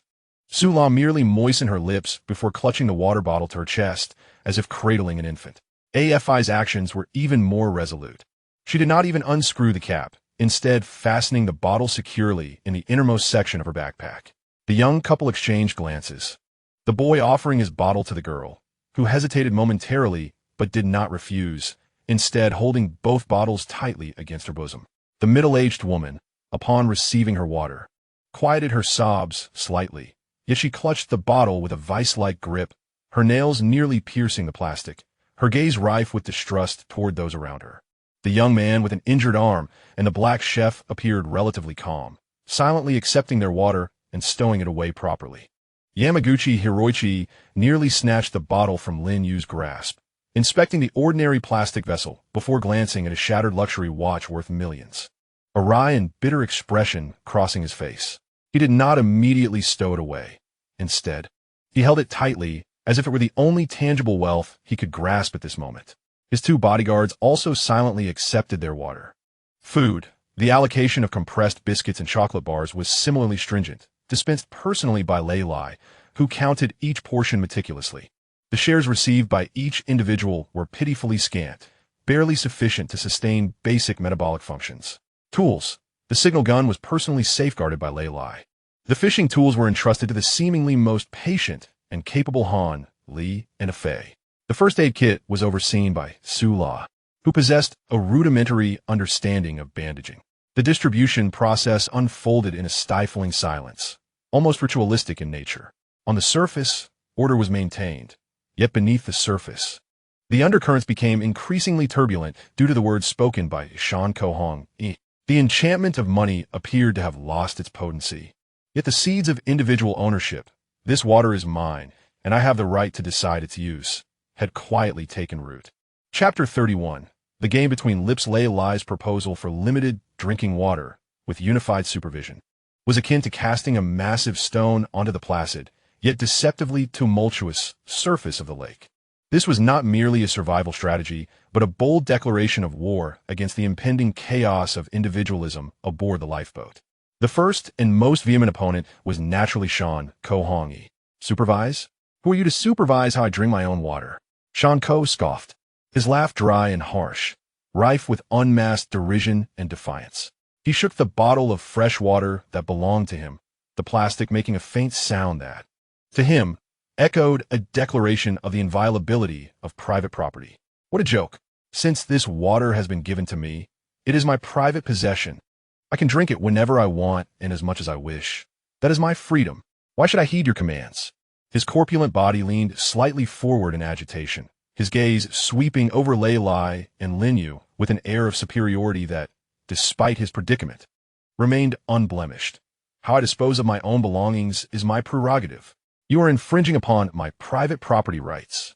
He emphasized the words private property rights, as if, in this life-and-death ocean, the legal contracts of human society still served as his most steadfast shield. Facing this nearly nonsensical accusation, Lei Lai remained unperturbed, responding coldly here. The only right that exists is the right to survive. What you waste is not your private property, but the collective hope for survival shared by us all. You may consider it yours. But should your uncontrolled consumption lead to dehydration and madness, or incite others to seize what you have, I will regard it as a threat to the survival of the entire group, and will take necessary measures. His words, devoid of a threatening tone, carried a weight of intimidation far more potent than any shout. The nature of those necessary measures was self-evident. Han Li refrained from participating in the quarrel. His entire focus was captivated by the actions of Lin Yue and Su La. While he had previously heard tales of these two escaping from the Bermuda Triangle and drifting for 7 days and nights, a legend that had left him with a lingering skepticism, perhaps a product of exaggerated survivor stories born of desperation, he now bore witness to the wisdom of survival forged through blood and tears. As others, including himself, grew restless with thirst their throats feeling as if they had been scraped by sandpaper. Lin Yue and Su La exhibited a remarkable, almost ascetic restraint. Lin Yue resembled an old monk in deep meditation, spending the majority of his time with his eyes closed, leaning against the side of the boat. His breathing deep and slow, minimizing the evaporation of bodily moisture to the greatest extent possible. Only when his lips cracked, revealing tiny beads of blood, or when the burning sensation in his throat reached an unbearable threshold, would he slowly open his eyes, gently twist the cap off the bottle, and moisten his parched lips just enough to allow a minuscule amount of water to be absorbed through capillaries, hardly performing the act of swallowing at all. Immediately after, he would securely close the bottle again, retreating into a silent state of energy conservation. Every movement he made was precise and efficient, devoid of any unnecessary expenditure of energy. Sula closely mirrored Lin Yue's rhythm. She, too, endeavored to speak as little as possible and remained motionless, curling herself into the shadow like a dormant desert plant. Resisting the scorching sun, her once beautiful eyes, though weary, now held a calmness and resilience forged through the trials of profound despair. They were not merely consuming water. They were engaged in a meticulous operation of sustaining life. The truth of their words resonated deeply within Han Li, dispelling the last remnants of doubt. This instinctive, ingrained ability to conserve water was not something that could be feigned. It was a hard-earned survival experience, born of 7 days and nights of hellish drifting and countless struggles on the brink of death. He lowered his gaze to the bottle of water in his hands. Feeling a wave of shame and urgency, he immediately began to imitate Lin Yue and Su La's rhythm, attempting to combat his physiological thirst with sheer willpower. However, the gap between understanding and execution proved daunting. The burning sensation in his throat intensified, reminiscent of tiny flames continuously roasting him. His saliva had thickened to a glue-like consistency, each swallow accompanied by pain. His brain, slightly dehydrated, began to protest vigorously, buzzing and tempting him to indulge in a drink. After what felt like an eternity, though it may have only been half an hour, Han Li's resolve finally crumbled under the weight of his physiological needs. Trembling, he unscrewed the bottle cap and cautiously took a small sip. The cool liquid glided down his parched, almost smoldering esophagus, providing an instant relief that nearly elicited a moan from him. Yet, this fleeting pleasure dissipated like a mirage, swiftly replaced by an even fiercer, more insatiable thirst. It felt as though that single sip had not extinguished the flames, but had instead ignited a deeper thirst within him, causing his entire body to scream for more. He abruptly tightened the bottle cap, forcing himself to avert his gaze, his chest heaving violently as he battled the impulse threatening to overwhelm him. He finally grasped the brutal torment that Lin Yue and Su La had endured and were still enduring. In stark contrast to Han Li's arduous restraint stood the unwavering generosity of Yamaguchi Hiroichi. Under the scrutinizing gaze of Lei Lai and the various glances of other survivors, Shan Ko Hong seemingly sought to assert his absolute dominion over his personal belongings. Perhaps it was the unbearable torment of thirst that compelled him, with a defiant posture. He abruptly tilted his head back, producing a series of loud, clear gulps from the bottle. The sound reverberated painfully through the silence of a lifeboat. In one breath, he consumed nearly half the bottle, the transparent water line abruptly plummeting down the bottle's side. To the onlookers, it felt as though they were witnessing a fragment of life being ruthlessly squandered. The middle-aged woman beside him, who had been weeping, gasped in shock. Her eyes fixated on the bottle in Shan Ko Hong Yi's hand, filled with disbelief and a trace of concealed envy. The young man with an injured arm pressed his cracked lips together and lowered his gaze in silence. The young couple huddled closely, the girl instinctively concealing their shared water bottle in her embrace. Even Shan Ko Hong Yi's 2 bodyguards, witnessing their employer drink so lavishly, felt their throats involuntarily constrict, their expressions laden with complexity. Lei Lai's countenance darkened instantly, reminiscent of the sky before storm. Although he refrained from immediate outburst, the clenched fists and taut veins on his arms betrayed the simmering rage within. Lin Yue, having opened his eyes at an unknown moment, observed Shan Ko Hong Yi with a gaze that was calm, yet lifeless, as if regarding a corpse. This single act of drinking water reflected the myriad struggles of humanity. Chapter 32. Baited with blood restraint versus indulgence, experience versus recklessness, collective survival versus personal desire. The battle over each precious drop of water was far more perilous than the tumultuous seas. The vanishing half-bottle of water represented not merely personal consumption, but also a dagger plunged into the fragile alliance for survival, further widening the fissures of trust. The shadow of fresh water loomed heavily over every heart. Would the next opportunity to drink be as tranquil? Time, within this boundless azure prison, exhibited a peculiar duality. It passed at an agonizingly slow pace. Each minute and second was elongated by the torment of thirst. The blazing sun seemed to freeze in the sky, slowly scorching both skin and soul. The dryness in one's throat felt like an eternal torture, with each heartbeat reminding the body of its dwindling moisture. The monotony of the ocean's surface was despairingly relentless. Only waves, ceaseless waves, as though time itself had come to a standstill in these waters.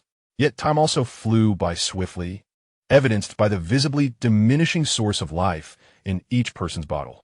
Despite all restraint, the water level continued its relentless, gradual decline. The careful click of the bottle cap being twisted open resonated like a heavy alarm bell in everyone's hearts.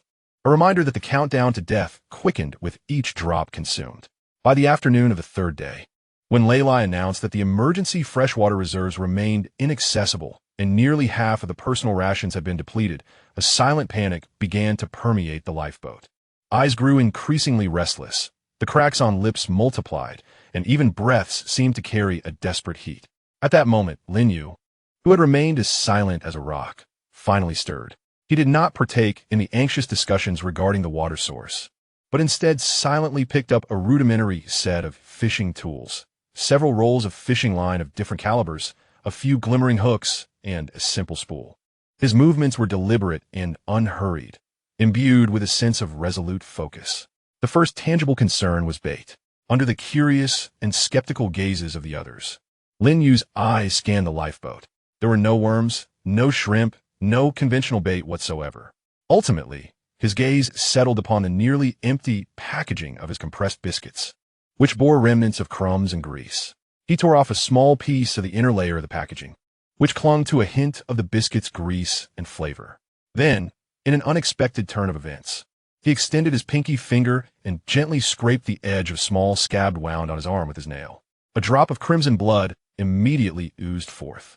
Without a moment's hesitation, he carefully smeared this drop of blood onto the greasy piece of packaging, then meticulously wrapped it around the hook, striving to make it appear in the water like a small morsel of flesh infused with the scent of blood or a struggling microscopic creature. Using blood as bait, this act alone bore a brutal and resolute will to survive. Han Li felt a jolt in his heart. He understood that this was not mere fishing, but a gamble with the energy of life itself against the vast ocean.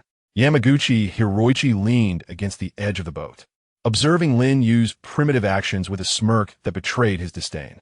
He scoffed, producing a derisive sound that was soft yet audible to those nearby. In this wretched place, even if he did manage to catch something, it wouldn't be accompanied by soy sauce and wasabi. How could one possibly eat it? Like raw flesh? He deliberately raised his voice, as if to assert that even in misfortune, he maintained his noble taste and sense of superiority. He even picked up the remaining half of his compressed biscuit, savoring it deliberately and slowly, his gaze filled with undisguised contempt as it swept over Lin Yue, who was diligently engaged in his task, and Su La, who was conserving her energy in tandem with Lin Yue's rhythm, as well as the others whose eyes had begun to flicker with a faint glimmer of hope at the prospect of fishing. In his perception, this almost primitive method of survival was an affront to his identity as a civilized individual. He stubbornly believed that his wealth and status could secure rescue in the end, rather than relying on such barbaric and uncertain means. However, reality is harsh. Lin Yue completely ignored his ridicule. Calmly, he cast the fishing line into the sea, adjusting its length, and then wound one end around his wrist, using his skin to sense the slightest tremors beneath the water. He once again entered that energy-conserving, focused state, akin to the most patient of hunters. Su La, too, did not even lift her eyelids. To her, every action of Lin Yue carried more weight than the feeble mockery of Yamaguchi Hiroichi. Time once again languidly drifts in anticipation. The setting sun begins to imbue the sea's surface with a hauntingly beautiful golden red hue. Suddenly, Lin Yue's wrist, entwined in fishing line, tenses abruptly. A faint yet distinct tug reverberates along the line. A glimmer of excitement flashes in his eyes as his arm exerts force, steadily and powerfully reeling in the line. All eyes, including that of the ever-sarcastic Shan Ko-hong-yi, are irresistibly drawn to the spectacle. The fishing line tightens, carving a path of struggle upon the surface of the water. Moments later, a shimmering silver fish, no larger than a palm and writhing desperately, is deftly pulled from the water by Lin Yue, who skillfully tosses it into the lifeboat. A fish, alive. In an instant, the lifeboat erupts with a stifled chorus of astonishment and disbelief. The fish flopping at the bottom of the boat transforms in the eyes of the onlookers from mere sustenance into a living embodiment of hope. Hanli clenches his fist in excitement. Afyu's eyes sparkle, and even the despondent couple momentarily forgets their fear. Only Shan Ko-hong-yi's face betrays a brief stiffness. He gazes at the fish, then at the humble joy etched on the faces of those around him. A surge of anger stemming from isolation and denial wells up within him. He opens his mouth, seemingly poised to utter another scathing remark, but ultimately, he simply bites down hard on the dry, hard biscuit in his hand, swallowing both his misplaced pride and the crumbs in one bitter gulp. Yet, following this flicker of hope lies a much more immediate and primal test of survival. How to deal with the fish. Raw consumption? This notion sends waves of nausea through many stomachs. Lin Yue offers them little time for hesitation. With a swift motion, he uses his military knife to end the fish's life, then scales and guts it with a skill that tugs at one's heartstrings. He slices off the first piece of blood-streaked, glistening fish meat, and without a moment's hesitation, places it directly into his mouth, chewing slowly and deliberately, his expression void of any emotion, as if savoring the most mundane of foods. He then hands the second piece to Su La, taking a deep breath. She closes her eyes, accepts the fish meat, and bravely forces it into her mouth, swallowing it down against her will. The power of example is boundless, especially in the face of survival. Hanli stands up next, taking a piece of fish meat. The briny, slippery texture nearly induces vomiting, yet he understands the precious moisture, protein, and salt it contains. He suppresses his discomfort and swallows it. Lei Lai silently accepts his portion. Afyu also overcomes her psychological barriers. Even the middle-aged woman and the injured young man, after a moment's hesitation, timidly extend their hands. Shan Ko-hong-yi remains the sole exception. He looks at the cold, fishy piece presented to him, his face contorted with utter disgust and resistance. His stomach protests, his upbringing screams in dismay.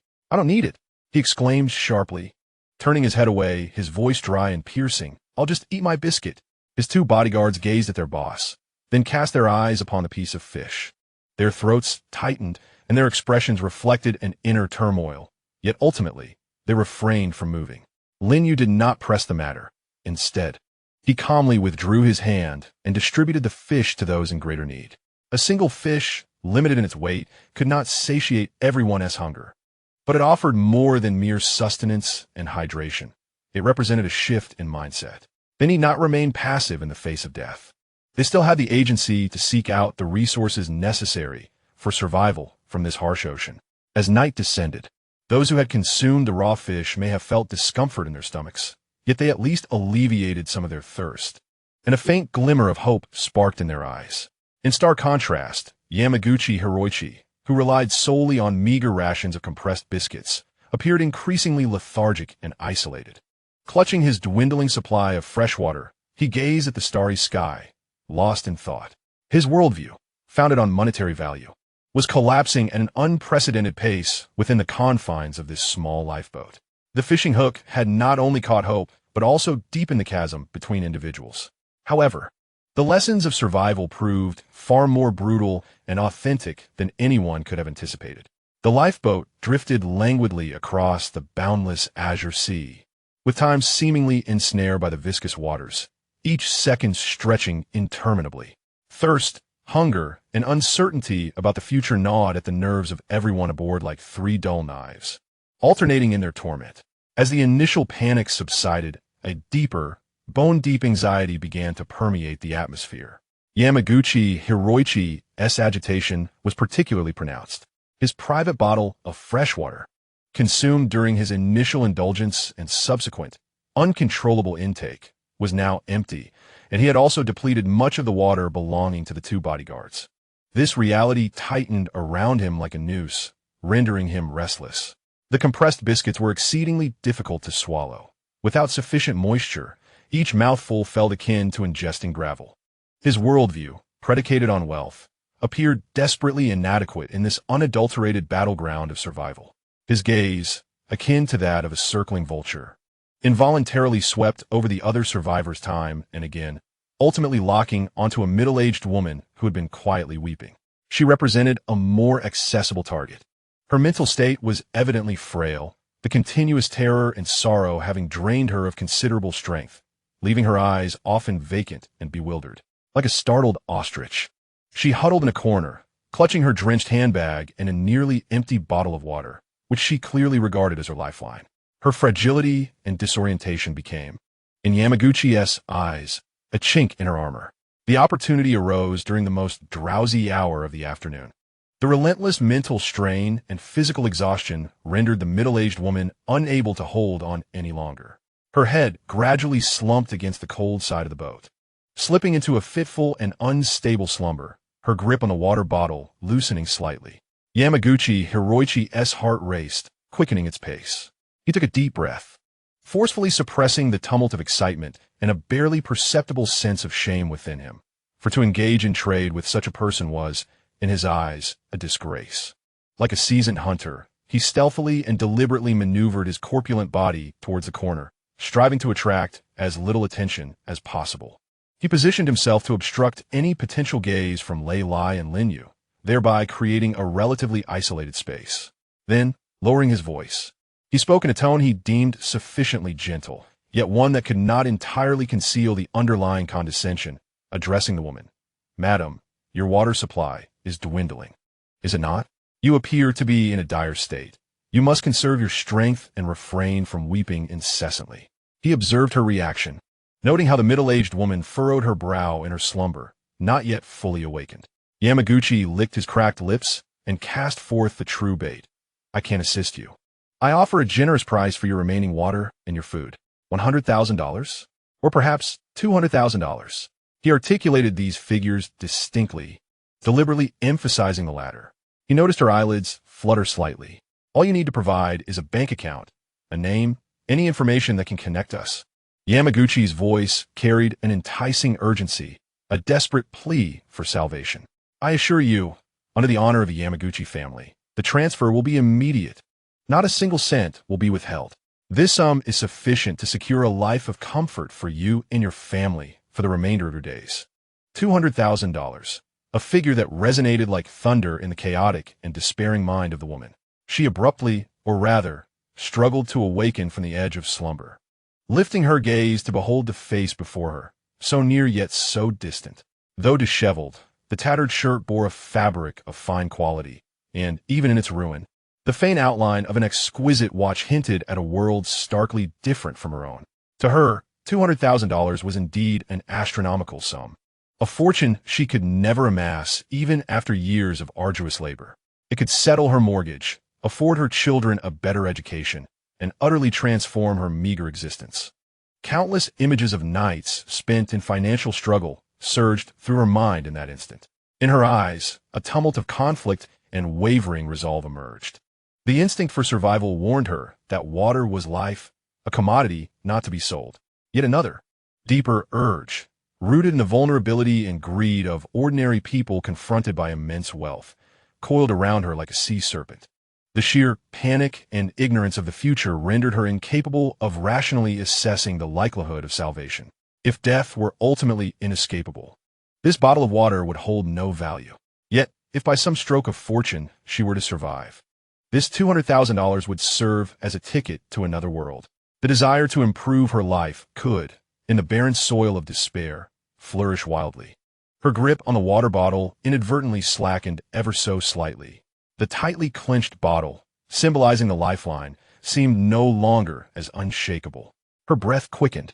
her gaze oscillating between the alluring face of Yamaguchi Hiroichi and the precious water bottle cradled in her arms, the scales of her inner turmoil tipping violently. Yamaguchi Hiroichi noticed the slackening of her grip and the struggle in her eyes, a surge of elation coursing through him, as if he could already taste the sweet nectar of victory. Seizing the moment, he lowered his voice to a near whisper, urging her to think of her family and the promising days ahead, promising that if she surrendered the water to him, she would gain everything. In that moment, the lifeboat was enveloped in silence, save for the sound of the waves. A sordid transaction concerning life and wealth unfolded in that sun-drenched, precarious space. As the baseline of humanity was being tugged by overwhelming temptation, emitting a groan as if on the brink of collapse. Chapter 34.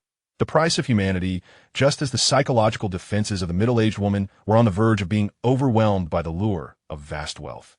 Her grip on the water bottle loosened slightly, her eyes drifting into a dazed nod. A precarious moment hung in the balance. "Cease your tricks." A cold, hard voice, as unyielding as a tempered steel blade, unexpectedly sliced through the ongoing transaction. The voice was not loud, yet it instantly froze the triumphant expression on Yamaguchi Hiroichi's face, akin to a bucket of ice water awakening the muddled mind of the middle-aged woman. It was Lin Yue, who had opened his eyes at some unknown moment. There was no trace of confusion from just waking. His eyes were clear and sharp, like those of a lone wolf on a snow-covered plain, fixating coldly and unwaveringly on the proximity of Yamaguchi Hiroichi. He remained still, even maintaining his seated posture, yet an intangible aura of menace radiated from him, akin to a chilling current, causing both Yamaguchi Hiroichi and the woman to shiver involuntarily, as if the surrounding temperature had plummeted several degrees. Yamaguchi Hiroichi was momentarily stunned by this abrupt interruption and the icy gaze emanating from Lin Yue, his mouth agape, the words he intended to utter caught in his throat. Lin Yue's gaze did not linger on Yamaguchi's face, but shifted to the middle-aged woman, still wavering between immense temptation and the threat of reality. His tone softened slightly, losing some of its biting coldness, yet the firmness and inevitability within it became even more pronounced. Here, at this moment, water is life. Each word was articulated with clarity, ensuring she could grasp the gravity of the message. Selling water equated to selling one's life. He paused, casting his eyes upon the bottle in her arms, as if it were a sacred and inviolable object, and continued, "Hold tightly to your water. It is yours, and it is your only hope for survival." He emphasized the last part, "Do not be deceived by the mirage." The phrase mirage struck her like a hammer, shattering the illusory beauty constructed of money before her. She jolted awake, breaking free from the spell of temptation. Visions of dying from thirst and the grief of her family losing her flashed through her mind, and in an instant, the weight of the elusive 200,000 became starkly clear. She gasped, as if fearing it would be snatched away, immediately clutching the water bottle tightly once more, pouring every ounce of her strength into her embrace, as if trying to embed it into her very flesh. Suddenly, she lifted her gaze, the previous uncertainty and wavering replaced by a sense of dread and vigilance.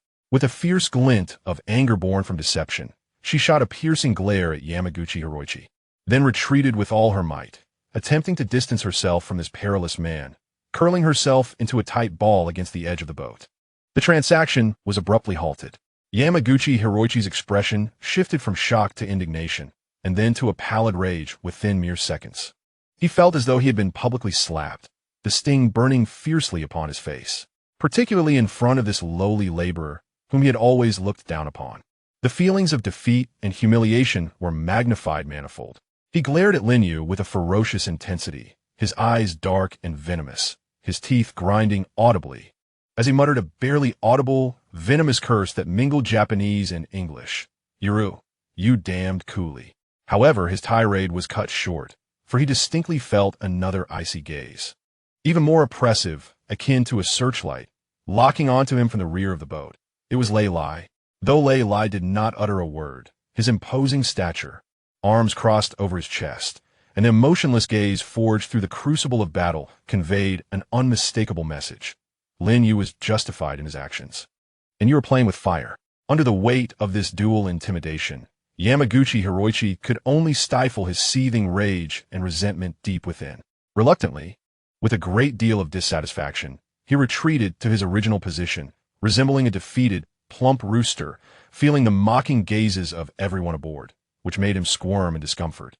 The initial tentative transaction, paved with monetary incentives, had failed under Lin Yue's timely and forceful intervention.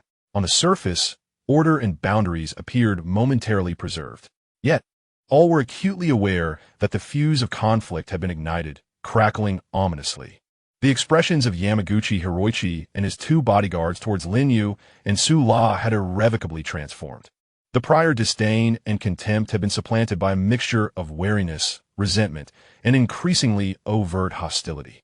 Their gazes grew bolder and more brazen, as if silently declaring, "You have thwarted my plans, and this debt shall be settled in due time." Particularly when they observed Lin Yue and Su La demonstrating remarkable resilience and survival skills, seemingly better adapted to this harsh environment than others. A dark jealousy and the insidious notion of eliminating potential threats began to fester within them. The scarcity of resources amplifies all contradictions. This time it was water. What will be next? Within this small lifeboat, adrift on a sea of despair, the tension stemming from the thwarted transaction had escalated to its breaking point. Beneath the calm surface of the sea, turbulent currents roiled, waiting for an opportune moment to unleash monstrous waves that would consume everything in their path. How long can the order upheld by Lin Yue and Lei Lai endure? And when will Yamaguchi Hiroichi, this enraged viper, next reveal his lethal fangs, and in what manner? Shan Kohong, he would not resign to fate. The two bodyguards gazed at the dwindling supply of fresh water, their expressions growing increasingly somber. Among the other survivors, were there also those who silently schemed within? Amidst the escalating pressure of survival, how long could the order maintained by Lei Lai and Lin Yue through force endure? When would the fragile moral boundary be utterly shattered by the primal instinct to survive? The distribution of fresh water was not merely a division of resources. It resembled a protracted struggle between humanity and despair. And this game had only just commenced. The lifeboat continued to drift upon the boundless ocean, bearing the weight of 13 lives, each carrying the redefined price of humanity under extreme conditions. Chapter 35. Shadows of Madness. Hanley picked up the bottle of fresh water that belonged to him, now barely half full. The plastic bottle felt somewhat hot in the searing sunlight, and the liquid within, crystal clear, stirred his heart more than any jewel in the world. His motion to twist off the cap was slow and solemn, as if initiating a sacred ritual. He cherished it deeply, cautiously sipping a small mouthful with the tip of his tongue. The chilling liquid was so scant that it barely formed a stream. It merely moistened his throat, which felt as if it had been scorched by flames. The fleeting moment of relief was as ephemeral as a mirage, soon replaced by an overwhelming greed emanating from every cell in his body, urging him to consume the remaining water in one gulp. Summoning immense willpower, he forced himself to promptly tighten the cap, stowing that lethal temptation back into his pocket, close to the now-defunct mechanical compass. He raised his head, squinting at the scorching sun in the sky. Drawing upon his past experiences in field surveys and the position of the sun, he surmised that they were still drifting in a northwestern direction, if his instincts were correct. Stealthily, he reached into his pocket to retrieve the brass compass gifted by his teacher, glancing quickly at it while shielding it with his body. On the white dial, the black magnetic needle continued its erratic, neurotic trembling, oscillating unpredictably, sometimes rotating clockwise, other times swinging counterclockwise, utterly incapable of indicating any stable direction. Chaos, just like their current predicament, just like this accursed sea itself. That final glimpse shattered the last remnants of hope within him. He finally and utterly believed that in this so-called Bermuda Triangle, with its magnetic disturbances and unpredictable navigation through the vast Atlantic, the prospect of external rescue was as elusive as the inconsequential orange lifeboat beneath them, adrift in the currents. It might exist theoretically, but in the face of the harsh realities of physical laws and probabilities, it was nearly non-existent. The despair brought forth by this realization was more profound and colder than the thirst itself. The blazing sun, like a merciless jailer, relentlessly enforced its punishment. The unshielded sky poured down all its light and heat. The orange rubber surface of a lifeboat became scorching to the touch, and the air within grew heated and distorted, forming visible waves of heat. They appeared not to be adrift upon the sea, but rather ensnared within a colossal, moving frying pan, subjected to the simultaneous searing heat from above and below. Aside from the exceptionally robust and well-adapted Lai, who managed to maintain a relatively stable condition, albeit with cracked lips and a body drenched in sweat, the others aboard the vessel began to exhibit varying degrees of dehydration, each symptom distinctly apparent. Hanli felt a throbbing headache, as if a tightening iron band had been fastened around his temples, dulling his thoughts and accompanied by a faint buzzing in his ears. Despite Lin Yue and Su La's valiant efforts to conserve moisture through sheer will and experience, their complexions took on an unhealthy pallor, their lips marred by a network of fissures, which they would unconsciously lick, only to provoke more intense pain. Afu curled up, her breathing becoming shallow and rapid. The young couple huddled together, their eyes vacant, scarcely engaging in conversation. The man with the injured arm found the skin surrounding his wound turning red and hot, a clear sign of inflammation intensifying his agony and draining his fluids. Even Shan, Ko Hong Yi, and his bodyguard had lost the strength to display anger or arrogance. Slumped in exhaustion, their gazes unfocused, the fortress of consciousness began to crack under the relentless assault of dehydration. The first to completely succumb was a middle-aged woman, whose mental state had been perpetually strained and whose physique was comparatively frail. In the suffocating silence of an afternoon punctuated only by the sound of waves, she suddenly straightened her body without warning, her murky eyes fixated on the barren horizon of the sea, her emaciated fingers trembling as they pointed towards it. Her face contorted in a blend of intense longing and terror, she raspingly screamed with all her might, "A ship! It's a ship! A white ship! It's enormous! It's coming! It sees us! Hurry! Save us! Help!" Her voice was sharp and piercing, shattering the stifling stillness. All were startled into raising their heads, instinctively following her pointed direction, only to find nothing but the azure waters and blinding sunlight. Yet her conviction remained unshaken. The instinct for survival intertwined with the hallucinations born of dehydration. Conjuring this vivid mirage, she struggled fiercely to rise, waving her arms in a desperate attempt to attract the attention of a vessel that did not exist. Her frail body stumbled, nearly tipping over the edge of the swaying lifeboat into the sea. "Be careful!" The silent black chef, closest to her, reacted swiftly. His robust frame erupted with strength as he lunged forward, firmly restraining her with his powerful arms. His actions, though somewhat rough, were imbued with undeniable authority. "There is no ship. You are mistaken. Calm down," he bellowed, attempting to awaken her reason.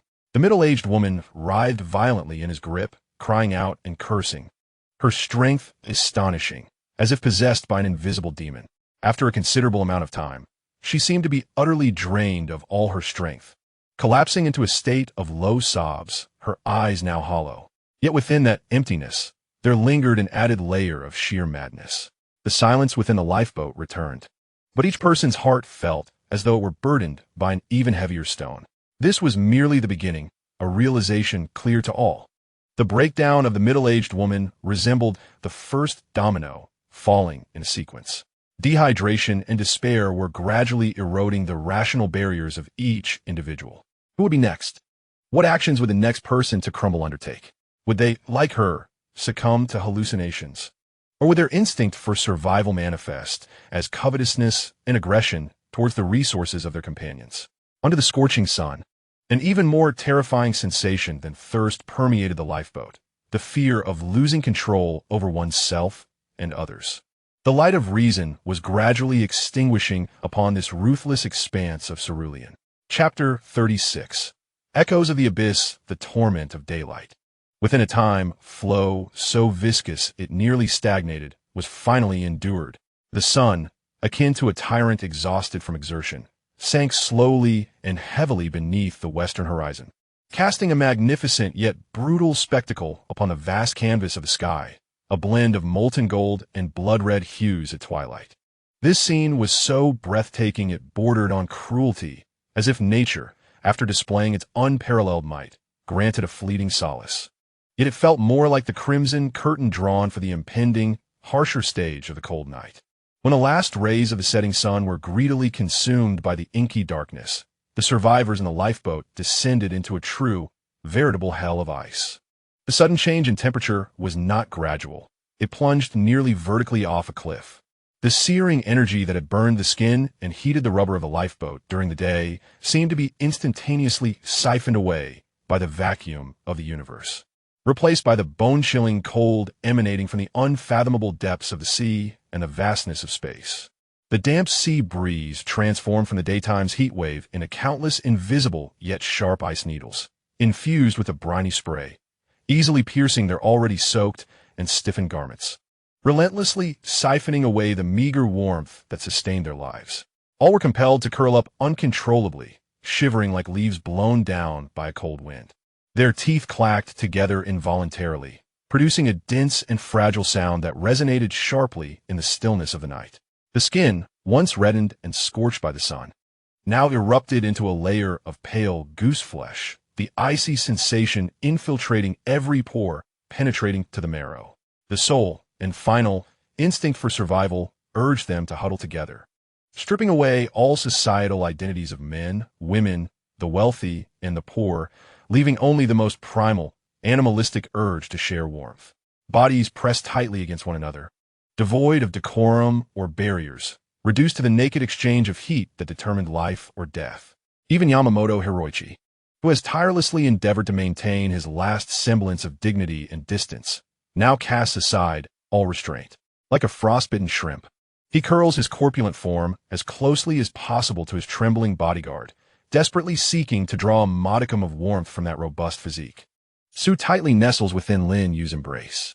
However, more insidious than the cold is the boundless darkness, dense and palpable. In an effort to conserve the scant remnants of battery life, the sole emergency light aboard the lifeboat has long been extinguished. The world has succumbed to an abyss of pure blackness, with only a few sparse stars scattered across the celestial dome, and the pale, ashen moonlight that occasionally filters through the shifting clouds, barely outlining the distorted, blurred silhouettes of the lifeboat and its occupants, resembling ghostly apparitions. In this absolute darkness, vision nearly fails, yet hearing and imagination are magnified infinitely, becoming acutely sensitive and alarmingly fragile. The lifeboat has ceased to be an ark of hope. It has transformed into a mere insignificant leaf, adrift upon the invisible and rhythmic breaths of a giant, with the unseen swells rising and falling. Each descent feels as though it is being inexorably dragged toward an irretrievable abyss. Each rise seems to mockingly toy with this solitary vessel and all its struggles and hopes, as though by some vast, unmatched presence. This complete loss of control, this drifting with the tide, voraciously gnaws at everyone's nerves, as if in the next moment, a colossal wave lurking in the darkness will silently surge forth, shattering this frail craft along with all its aspirations, engulfing them into the cold, silent abyss below, where even starlight cannot penetrate. Amidst this profound silence and the torment of the soul, a sound, faint yet distinct, permeates from the unfathomable depths of the ocean. It is neither the howl of the wind nor the surge of waves. Rather, it is a deep, elongated resonance, seemingly transcending the currents of time and space. Or perhaps the muffled echo of some enormous entity slowly grinding against the seabed. It pierces through thousands of meters of cold, high-pressure water, becoming distorted and nebulous, imbued with an otherworldly strangeness. It resembles some colossal deep-sea creature engaged in silent communication within the darkness. Or perhaps it is the earth itself, emitting a mournful groan from its most secret wounds, trenches, or fault lines. This barely perceptible sound adds a layer of profound, soul-stirring mystery and foreboding to the desolate night. Everyone hears it, yet most dismiss it as mere hallucinations born from their agony of hunger, thirst, and hypothermia. Hanli leans against the frigid, piercing rubber of the boat's edge, his body taut as iron, rendered sleepless by the extreme cold and inescapable dread. The symptoms of dehydration from the day seem somewhat alleviated by the low temperatures, yet a more primal, philosophical fear, rooted in the instinct for survival. A deep reverence and terror of the vast unknown and the monstrous wraps around his heart like the most resilient phantom tether, nearly suffocating him. This is the fear of the colossal, magnified to its utmost extent in this moment. As a geologist who has devoted his life to the study of the Earth's structure, he possesses a clarity of understanding regarding the implications of the marine expanse beneath his feet that surpasses that of any other. This is no gentle continental shelf. Rather, it plunges steeply into the abyssal depths of the ocean, where the water may reach several thousand meters, even 10,000. Their lifeboat, a mere few meters in length and feeble to the point of being vulnerable, floats precariously upon this unfathomably vast body of water. Its insignificance and fragility are dwarfed by a single floating leaf in an autumn pond swaying in the breeze. His brain, rigorously trained in scientific inquiry, accustomed to constructing models and extrapolating data, now spirals uncontrollably into visions of a realm eternally shrouded in darkness, where sunlight can never penetrate. What colossal beings, far beyond the limits of human imagination, lurk in this frigid, absolute blackness, enduring pressures of hundreds of atmospheres? Are they the legendary giant squids, with tentacles as formidable as pythons, capable of entwining vessels? Or perhaps the massive jaws of a shark, large enough to swallow a car, luring prey with bioluminescent allure in the ink-black waters? Or those bizarre deep-sea creatures, their forms grotesquely twisted, as if they had emerged from an extraterrestrial horror film, existing only in the vague footage encountered by exploration teams? His thoughts even soared towards the majestic, ancient beings that leisurely roam the oceanic ridges, the sperm whales, capable of diving to depths of thousands of meters, emitting sound waves powerful enough to shatter internal organs, or the even more ancient and terrifying leviathans, existing solely in the conjectures of paleontology and unverified folklore, perhaps lying in wait at the bottoms of the deepest trenches, anticipating the intrusion of the unwary. He experienced an overwhelming, nearly nerve-wracking hallucination. Beneath that endless, inky curtain, unimaginable colossal life, and unknown entities gazed upon them with an absolute indifference, akin to deities observing mere ants, quietly and emotionlessly regarding these insignificant intruders who had inadvertently trespassed into their eternal domain. All their fears, struggles, hopes, and even lives may, in the eyes of such beings, be so trivial as to be deemed inconsequential. The sensation of being watched by an unseen force sent shivers down his spine, causing him to instinctively hold his breath, rendering it almost imperceptible, as if afraid of disturbing the sovereign of the abyss. Do you feel it too? A soft, slightly hoarse, and weary female voice broke through his descent into madness. It was a fae. She had awakened from a light slumber or merely resting her eyes. Drawing her knees close as she sat beside him, her gaze fixed on the heart-stopping, profound darkness. Her profile, illuminated by the faint starlight, appeared distinct, and in her eyes, usually aglow with calmness and independence, a deep reverence and a hint of shared, undeniable fear were now clearly reflected. Hanley was somewhat taken aback by her perceptiveness, but more so, he felt an ineffable resonance of finding a kindred spirit in the direst of circumstances. He nodded, his throat parched, and unable to produce a coherent sound. A fae lifted her gaze from the seemingly soul-consuming surface of the sea, looking up at the sky above, where the Milky Way shone with an unparalleled brilliance, untainted by the light pollution of any land, vast enough to evoke a sense of despair. The starlight was cold and distant, akin to countless probing eyes. I once hiked alone on the Qinghadabet Plateau, lying in my tent at night, gazing at the starry sky, and I too had felt a pang of fear. Her voice was soft, as if afraid to shatter the equilibrium of the night, or to disturb the slumbering cosmos. It was overwhelmingly vast, with stars so numerous and so far away, seemingly infinite. Beneath them, one felt diminutive and isolated, akin to a speck of dust carelessly cast into the boundless universe, rendering all joys and sorrows, all loves and hates, utterly meaningless. She paused, her gaze descending once more, casting itself into the depths of the darkness below, which was even more profound and unfathomable than the starry sky. Yet, at that moment, I suddenly felt that compared to the deep sea beneath us, the starry sky appeared far friendlier. At the very least, its vastness was on display, magnificent and scenic. Taking a deep breath of the frigid air, she recognized that the vastness of the deep sea was concealed, unknown, and could engulf you at any moment. It resembled a living, colossal trap. Chapter 37. Judgment under the scorching sun. Lin nodded in agreement, a chill racing up his spine. Indeed, he finally reclaimed his voice, deep and hoarse, intertwined with the rationality of a geologist and the emotion of the moment. The starry sky showcased silence, while the deep sea embodied a silent devouring. He added, gesturing downwards, and there may be more than just unknown creatures beneath us. There are abyssal trenches, underwater volcanoes that could awaken and erupt at any moment, and anomalous magnetic fields that we cannot fully explain. This region, Bermuda, is itself a living, tumultuous enigma brimming with violent energy. We are adrift upon its pulse. Faye fell silent for a moment, seemingly digesting the vast and terrifying implications of his words. Ultimately, she merely responded with a soft, almost inaudible hum. The two fell silent once more, retreating into their respective thoughts. However, this silence was markedly different from the previous one, which had been enveloped in loneliness and pure fear. This was a connection and understanding born of a shared, harrowing cognition that transcended everyday experience. In this boundless darkness and cold, this silent resonance became a faint yet genuine spiritual pillar. Yet, in the unseen corner of the boat's stern, shrouded in deeper shadows, another pair of eyes remained unclosed, now gleaming with a chilling and complex light. Yamako Hiroichi had not succumbed to sleep. The bone-chilling cold and the terror emanating from the abyss tormented both his body and nerves.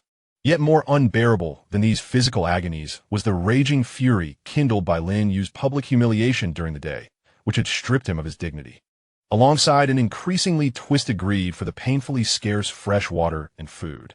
His sinister gaze, akin to the flickering tongue of a venomous serpent, silently swept over the figures of Han Li and Fei, who were engaged in hushed conversation. It then settled upon Su La, who was curled up beside Lin Yue, seemingly ensnared in slumber due to fatigue and the biting cold. Ultimately, like a poisoned needle, it fixated on Lin Yue, who sat in solemn silence, as unyielding as a rock.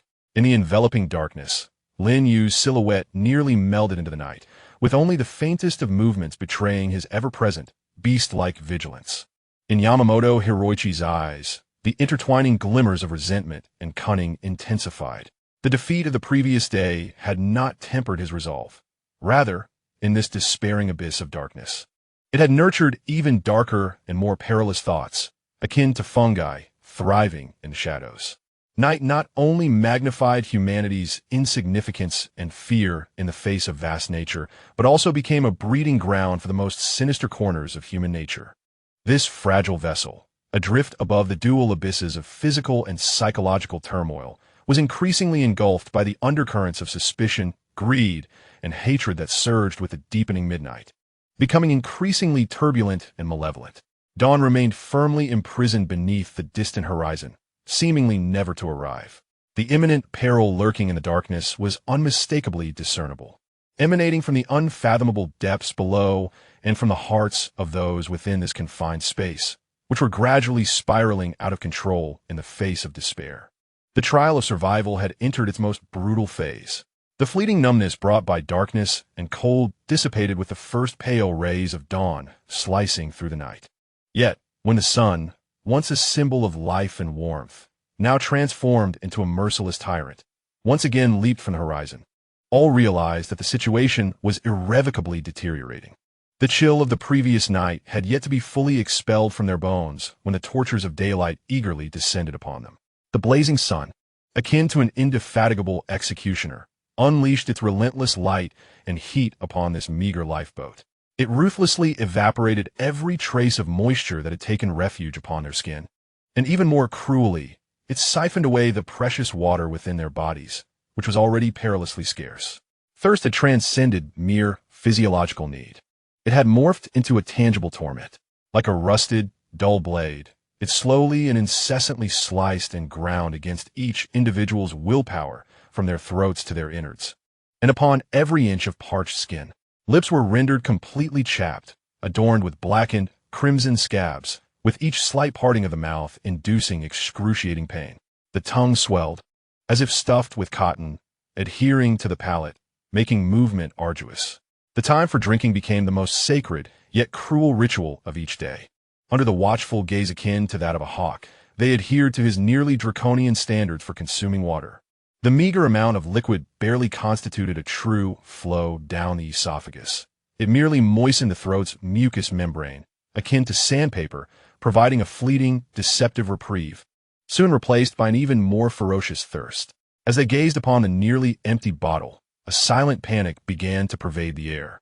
At that moment, Yamaguchi Hiroichi could no longer endure the torment of this egalitarianism.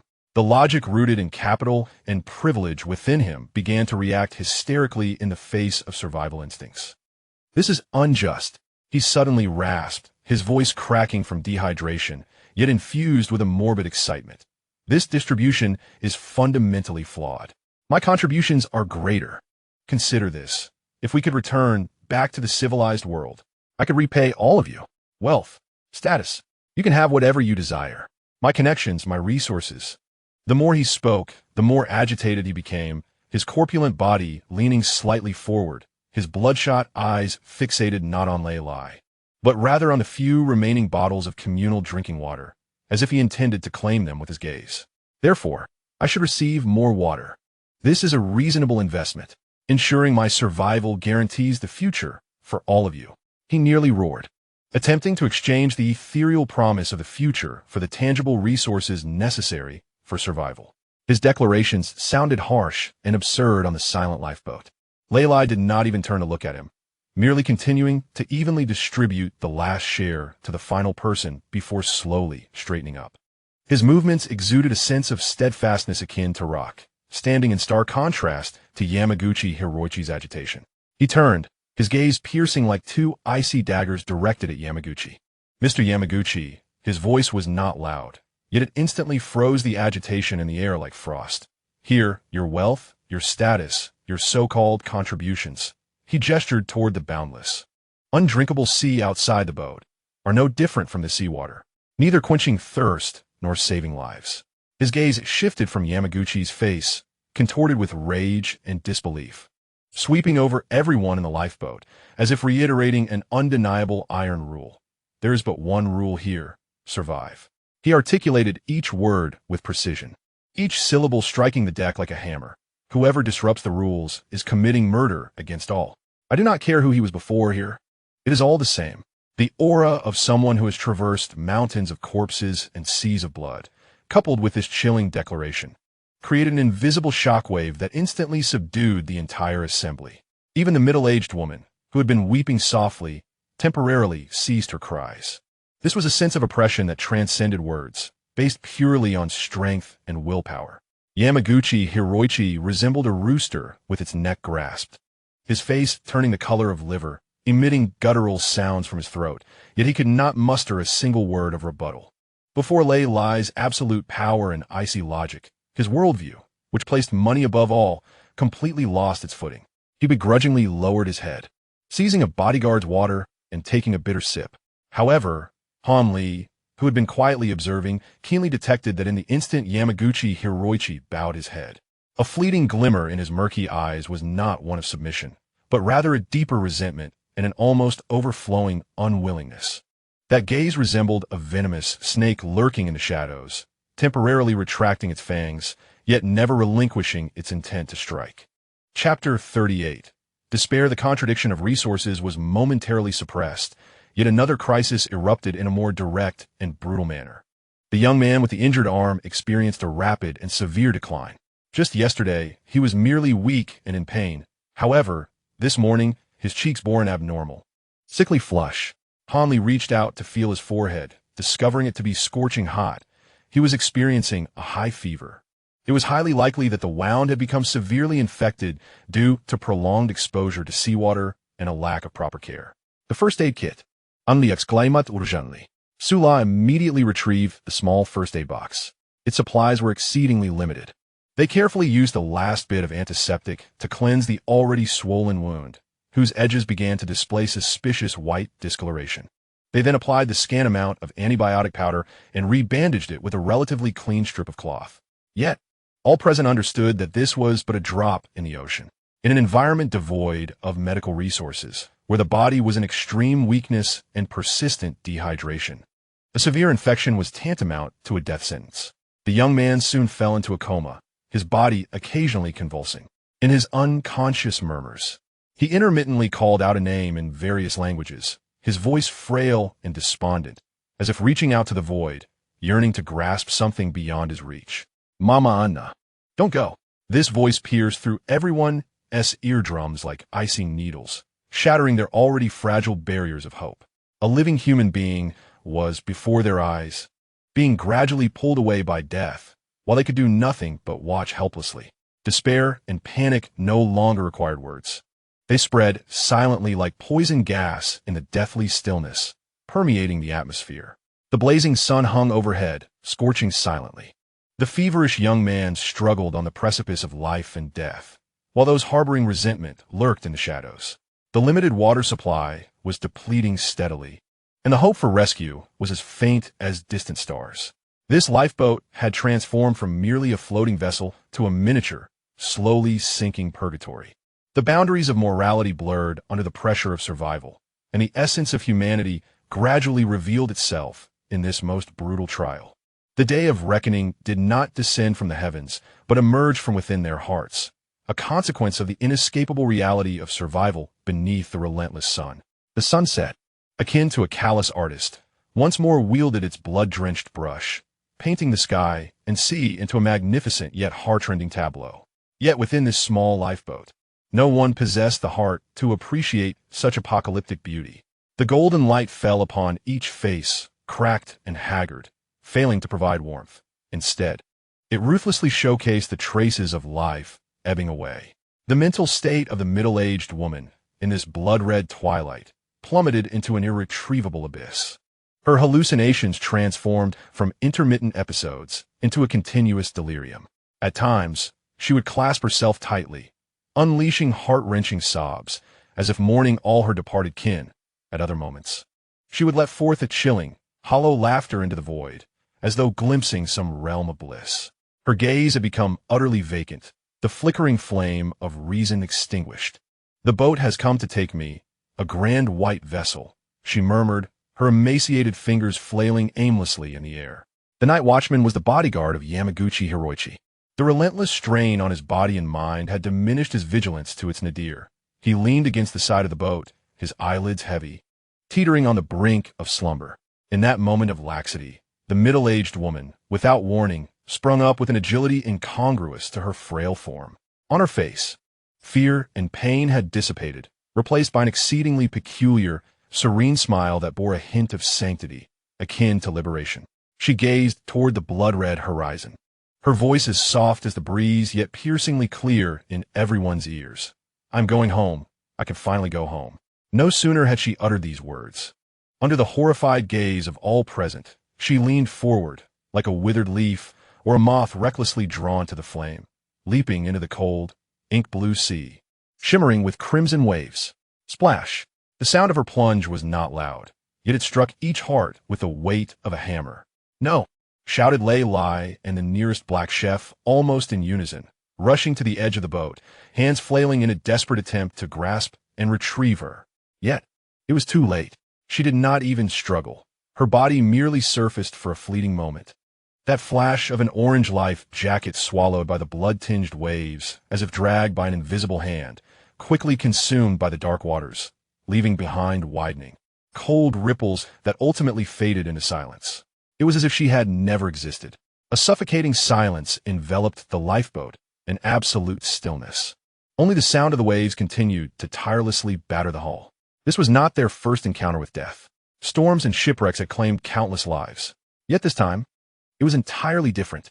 This was their first instance witnessing a fellow traveler, a person who had been breathing and weeping mere moments ago, consciously choosing to end their life.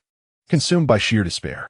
Her death was not a natural disaster, but a calamity of humanity, an inevitable consequence of the spirit's total collapse under extreme pressure. Such a death carried a deeper, soul-chilling coldness. No one spoke. A heavy, complex blend of fear, sorrow, and the tragic empathy of shared fate enveloped each person like thick tar. Yamaguchi Hiroichi's face was as pale as parchment, devoid of sympathy. more a reflection of horror at the plight of his kind. Instinctively, he gripped the nearly empty bottle of fresh water in his arms with all his might, as if it were the only lifeline against the same fate that he could cling to. The young couple clung to one another tightly, their bodies trembling violently, tears pouring forth silently, yet they could not utter a sound. An overwhelming terror constricted their throats. Hanli felt a wave of nausea wash over him.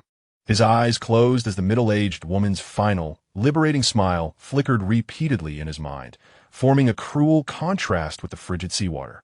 Lin Yue pressed her lips into a hard line, a faint glimmer of mourning briefly crossing her gaze, yet overshadowed by a chilling acknowledgement of the brutal reality. Su La buried her face in her knees, her shoulders quivering slightly. Ah Fei clutched her backpack tightly. Even the black chef sat dejectedly, his rugged face etched with a sense of helplessness. The night descended slowly under the inescapable shadow of death. The cold persisted, yet tonight, more piercing than the chill, was the despair that permeated the air. Chapter 39. The hand of the dark night. The last rays of the setting sun had long been swallowed by deep, inky darkness, and the lifeboat seemed to float upon an endless expanse of dark velvet. The harrowing scene of the middle-aged woman leaping into the sea was etched into the hearts of all, a cold brand that rendered the silence of the night particularly heavy, with even the sound of the waves seeming to carry the wails of lost souls. Hanli, overwhelmed by an intense thirst and the turmoil of empathy and fear, found himself unable to sleep. The burning sensation in his throat intensified, intertwining images of the middle-aged woman's plunge into the sea with the fevered murmurs of a young man, tormenting his nerves. Leaning against the edge of the boat, he struggled to remain alert, his gaze unconsciously scanning the interior. On watch tonight was the bodyguard of Yamaguchi Hiroichi. He sat at the stern, arms crossed, his head nodding slightly, clearly still recovering from the shock and fatigue of the day. His vigil felt more like a formality. At that moment, Han Li's pupils dilated sharply. He noticed something amiss with Yamaguchi Hiroichi, who should have been peacefully asleep nearby. His body was moving ever so slightly, with a deliberate caution that was far from the unconscious tossing of a dreamer, illuminated by the faint, pallid moonlight filtering through the gaps in the clouds. Hanli's heart nearly stopped. He clearly saw Yamaguchi Hiroichi's plump hand, moving like a sinister serpent, inching toward the small locked storage box containing the emergency freshwater reserves. His target was unmistakably the 2 bottles deemed the last lifeline, strictly forbidden to be touched. He was not sleepwalking. His mind was acutely aware. The slits of his narrowed eyes revealed greed, madness, and a ruthless desperation. He intended to seize the opportunity of his bodyguard's watch, or rather, the bodyguard's drowsiness, and the collective slumber of everyone to pilfer the communal resource that sustained their last hope. In an instant, a chill coursed through Han Li, as if his very blood had congealed. He opened his mouth to shout, only to discover that his parched throat felt as though it were sealed with cement, unable to produce any sound. The immense shock and fury rendered him momentarily frozen in place. That hand, which embodies greed and betrayal, loomed in the pale moonlight, a mere inch away from the box of life. In this moment, the very essence of humanity was utterly shattered. Darkness concealed not only the dread of the abyss, but also harbored more lethal fangs from one's own kind. The most perilous crisis aboard the lifeboat unveiled itself at this very moment, as the truth emerged with stark clarity. If it were the African chef named Dai Wei, or the young couple, or even a Fei who dared covet those 2 bottles of water, Yamaguchi Hiroichi and his bodyguards would surely deal with them ruthlessly, perhaps even casting them into the sea. For the fists of his 2 bodyguards were formidable enough. They possessed such power. Just as wolves prey upon lambs without need for justification, so too did the most powerful among them engage in the most despicable and shameless of acts. Hanli distinctly observed the couple, as Dai Wei deliberately turned his head aside. They too were aware, yet dared not speak. Yamaguchi Hiroichi intended to steal the water. This realization struck Han Li like a chilling current, piercing through the haze of thirst and fatigue that clouded his mind. His heart constricted violently, threatening to leap from his chest. A torrent of mixed emotions, shock, anger, and primal fear, surged through him. He yearned to shout, to vehemently denounce this vile act. However, the extreme dehydration rendered his throat akin to rough sandpaper, as though an invisible hand were choking him. allowing only the faintest, hissing sound to escape. Utterly inadequate to capture anyone's attention, he could only watch helplessly as that plump hand, pale from a life of indulgence, crept closer to the storage box, symbolizing the last bastion of life.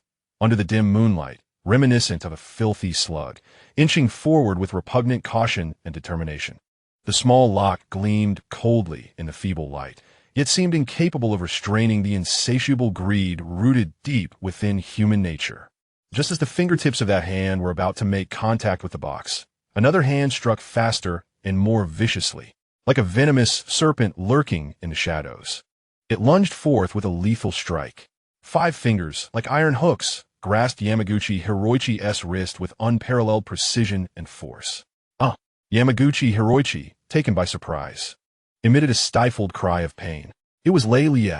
He had not been asleep, or rather, while he appeared to lean against the side of the boat, feigning rest, he remained ever vigilant, his keen eyes slightly opening and closing, constantly attuned to any movement within the lifeboat. He seemed to have anticipated that someone would lose their restraint. I have said before, Lin Yue's voice broke the silence of the night, not loud, yet akin to a solid block of ice plunging into boiling oil, instantly shattering the facade of calm. Each word carried a bone-chilling coldness. Breaking the rules is akin to murder. His face, half illuminated and half shrouded in shadow under the moonlight, bore an expression as sharp and cold as 2 unsheathed military daggers, devoid of any hint of slumber. Only an unsettling awareness of everything around him. Yamaguchi Hiroichi trembled in fear, his flesh quivering, his complexion turning as pale as parchment in an instant. The immense force gripping his wrist felt as if it were not merely a hand but a cold steel shackle binding him, his bones groaning under the unbearable strain. As Yamaguchi Hiroichi screamed and struggled, Lin Yue remained as immovable as an iron tower, exerting control over him. In an instinctive and dutiful response, Yamaguchi's 2 bodyguards stepped forward, their muscles tensed and their gazes instantly transformed into fierce expressions, attempting to intervene and rescue their employer. The air crackled with the tension of an ignited fuse. However, as their feet barely lifted, even before they could fully descend, Lin Yue moved. His actions were starkly distinct from Lin Yue's powerful and oppressive style. There were no roars, no exaggerated preparatory movements. He seemed to embody the very essence of shadow, transitioning from a seated position to a poised half-crouch akin to a coiled cheetah. The entire sequence so rapid that it left only a fleeting afterimage, yet imbued with a disquieting fluidity and silence. He did not fully rise, but maintained an optimal stance for both offense and defense, like a spring compressed to its utmost limit. His left hand appeared to dangle casually at his side, while his right hand had silently grasped the multifunctional military knife that lay within reach. The blade remained sheathed, yet the cold metallic texture and the stability of his grip served as a silent and lethal declaration. His gaze, akin to 2 beams of icy laser, fixated on the 2 bodyguards. There was neither anger nor threat in his eyes, only an absolute calmness forged through life and death confrontations, conveying a clear message. I could take down both of you before you even reach Lin Yue. An intangible, far more chilling killing intent than Lin Yue's raw ferocity permeated the air, akin to a winter chill, enveloping the 2 bodyguards completely. Their movements froze mid-air. Chapter 40. The emergence of Fang's sweat beaded on the foreheads of the 2 bodyguards, not due to heat, but stemming from a profound, instinctual fear of being targeted by a superior predator. They sensed that this typically silent man, who seemed merely capable of fighting, posed a danger far beyond their imagination. It was an intensity born from real combat experience, incomparable to anything they had learned in training or as bodyguards. To act recklessly would yield dire consequences. In this tense, suffocating moment, Yamaguchi Hiroichi, gripped tightly by Lin Yue and overwhelmed by sheer panic and wrist pain, began to incoherently plead, his voice distorted and harsh from fear and agony. I just wanted to see how much water is left. I am uncertain. I'm very anxious. I just want to have a sense of it. His desperate excuses echoed in the silent night, yet they seemed so pale, ridiculous, and even tragic in the face of Lin Yue's silent, lethal intimidation and Lin Yue's unyielding iron grip. Look, Lin Yue's voice dripped with unmasked mockery, striking at Yamaguchi's fragile nerves. Does it require subterfuge? Must it be done in such a sneaky manner, while everyone else is asleep?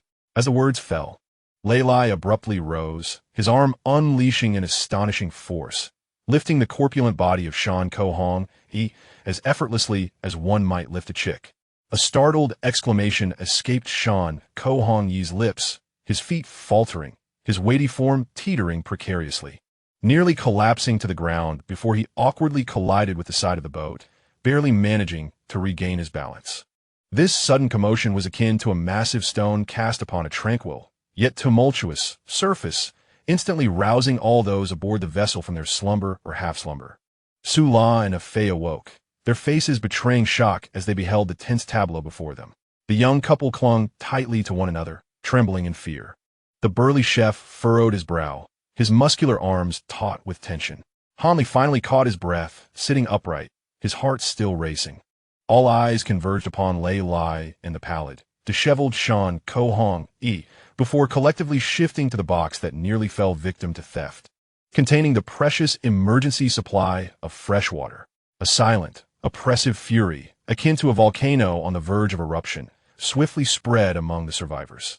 It was the anger of betrayal, the dread of coveted survival resources, the anxiety of shared misfortune. Shan Ko-hong-yi's actions were not merely an attempt to quench his thirst. He sought to pry open the most fragile and vital foundation upon which they all depended for survival. He wagered the lives of all for his own fleeting chance. Observing Shan Ko-hong-yi's twisted, pale countenance, marred by public exposure and tinged with resentment and bitterness, witnessing his grotesque attempt at theft, and glancing at the box containing the invaluable fresh water that sustained their last flicker of hope, the delicate bond of cooperation and trust emitted a clear, imminent sound of fracture, the most primal, dark side of human nature, willing to resort to any means for survival, revealed its menacing fangs in this secluded crisis aboard the small lifeboat.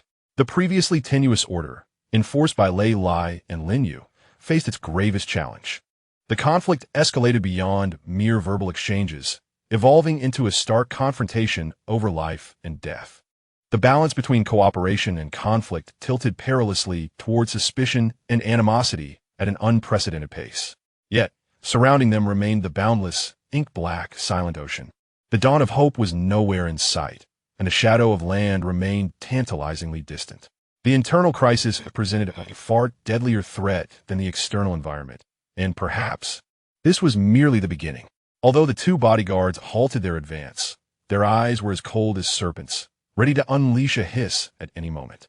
Chapter 41. The lifeline on the scale of the lifeboat, a leaf abandoned upon the vast azure, swayed gently and rhythmically with the currents. This motion, once perhaps a source of hypnotic solace, now felt like a massive tolling bell suspended in the depths of each individual's consciousness. Each undulation, each sway, serves as a stark and cold reminder to them. Time is slipping away, life is depleting, and hope is gradually sinking into the abyss of despair. Much like the unchanging horizon at the edge of their vision, the atmosphere is stifling, akin to the oppressive silence before a storm. Lei Lai shatters this suffocating stillness. He speaks little, instead laying bare the harsh reality before everyone through his actions. Silently, he extracts the scant remaining supplies from the storage box, placing them at the center of the boat's bottom, 2 bottles of dwindling fresh water and a pitiful amount of food. He then picks up an empty water bottle and a waterproof pen, and before the gazes of those who are either bewildered, fearful, or greedy, he methodically marks clear measurements on the bottle's surface. The subtle sound of the scratching pen resonates more chillingly than the crashing waves at this moment. Understand this clearly. Lei Lai's voice emerges, devoid of inflection, cold and steady, as if reading a death sentence that bears no relation to himself. This is all the water we have left, managed collectively, totaling the equivalent of 2 bottles. As for food, we have 12 pieces of compressed biscuits and 8 chocolate bars. He raises his gaze, sweeping over the haggard faces of the crowd as if scanning through a pile of numbers, announcing the ultimate survival rule. From now on, until circumstances change, each person's daily water allocation, he pauses, articulating the chilling figure with clarity, 10 milliliters. The food allocation is half a piece of compressed biscuit. The number strikes like a red-hot branding iron, searing with cruel intensity into the hearts of each individual. It barely allows for a true swallow, only moistening parched, cracked lips and inflamed throats, bringing not relief, but an intensified thirst that surges back fiercely. Shanku Hiroichi is the first to explode. He straightens abruptly, like a cat whose tail has been stepped on, his face a canvas of disbelief and resistance. His voice hoarse from thirst, yet still sharp. 10 milliliters? Mr. Lei, this is not distribution. It is murder. A slow execution. What can this possibly suffice for? Not even enough to moisten our throats. Do you wish to see us all perish from thirst? He waves his arms, attempting to incite the emotions of others. But all he receives in response is an eerie silence and a sea of numb or conflicted gazes. Lei Lai does not even lift his eyelids toward him. He has already picked up a bottle cap, beginning to distribute the precious, nearly countable drops of fresh water with a precision and focus akin to laboratory standards, carefully allocating them into the trembling, outstretched caps or small containers of each person. His very actions serve as the most powerful rebuttal. Failing to adhere to the rules and squandering resources, Lei Lai states coldly as he distributes the water, will only accelerate your demise, and that of those you may involve. When it is Han Li's turn, he extends his nearly empty original water bottle cap. He gazes at the precious liquid, gathering like tears, and unlike the others. He does not rush to drink it all at once. He first extended his cracked tongue, delicately licking his equally chapped lips, allowing whatever saliva remained to thoroughly mix with the imminent moisture, thus moistening the surface. Only then did he bring the bottle cap to his mouth, using the tip of his tongue to guide each precious drop, ensuring that every droplet lingered in his oral cavity, where it could be fully absorbed by the mucous membranes before he slowly swallowed it. This was a survival wisdom he had observed, learned, and internalized from Lin Yue and Su La. After savoring that meager sip, Han Li lifted his gaze towards Lei Lai, who was meticulously distributing supplies. His voice, though hoarse, carried a glimmer of rationality. Lei Lai, I have an idea. He inhaled deeply and continued. Perhaps we could utilize the spare waterproof tarpaulin from the lifeboat along with the short mast that supports the signal flag to attempt creating a simple solar distiller. The principle is straightforward.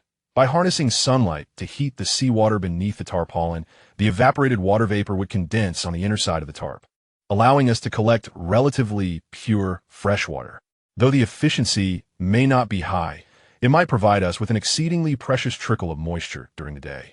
This was a spark ignited by his knowledge and observational skills as a scientist, blossoming in the face of desperation. Lei Lai did not pause in his distribution, but immediately cast a keen gaze at Han Li, his inquiry direct and to the point. What materials do we need? How do we proceed? The main requirement is that thick spare tarpaulin stacked in the lower cabin. It is sufficiently large and suitable in material. We also need that mast or anything that can support the tarp into a conical shape. We have some excess ropes that could be used for securing it. Additionally, we shall need a small weight to allow the condensed water to gather and drip. We can use our empty waterproof shell. Han Li swiftly envisioned the model in his mind, explaining as succinctly as possible. Let's do it. Lei Lai offered his unequivocal support, succinct and resolute. In moments like these, any constructive endeavor that might enhance their chances of survival was worth every ounce of effort. Han Li nodded and promptly set to work, summoning the dexterous A Fei and the silent yet efficient black chef. Although Lin Yue did not speak, he quietly handed over the neatly organized bundle of ropes.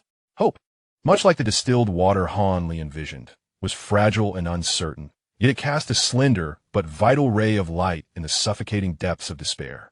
On one side lay the cold, ruthless survival scale drawn by Lei Lai's iron fist.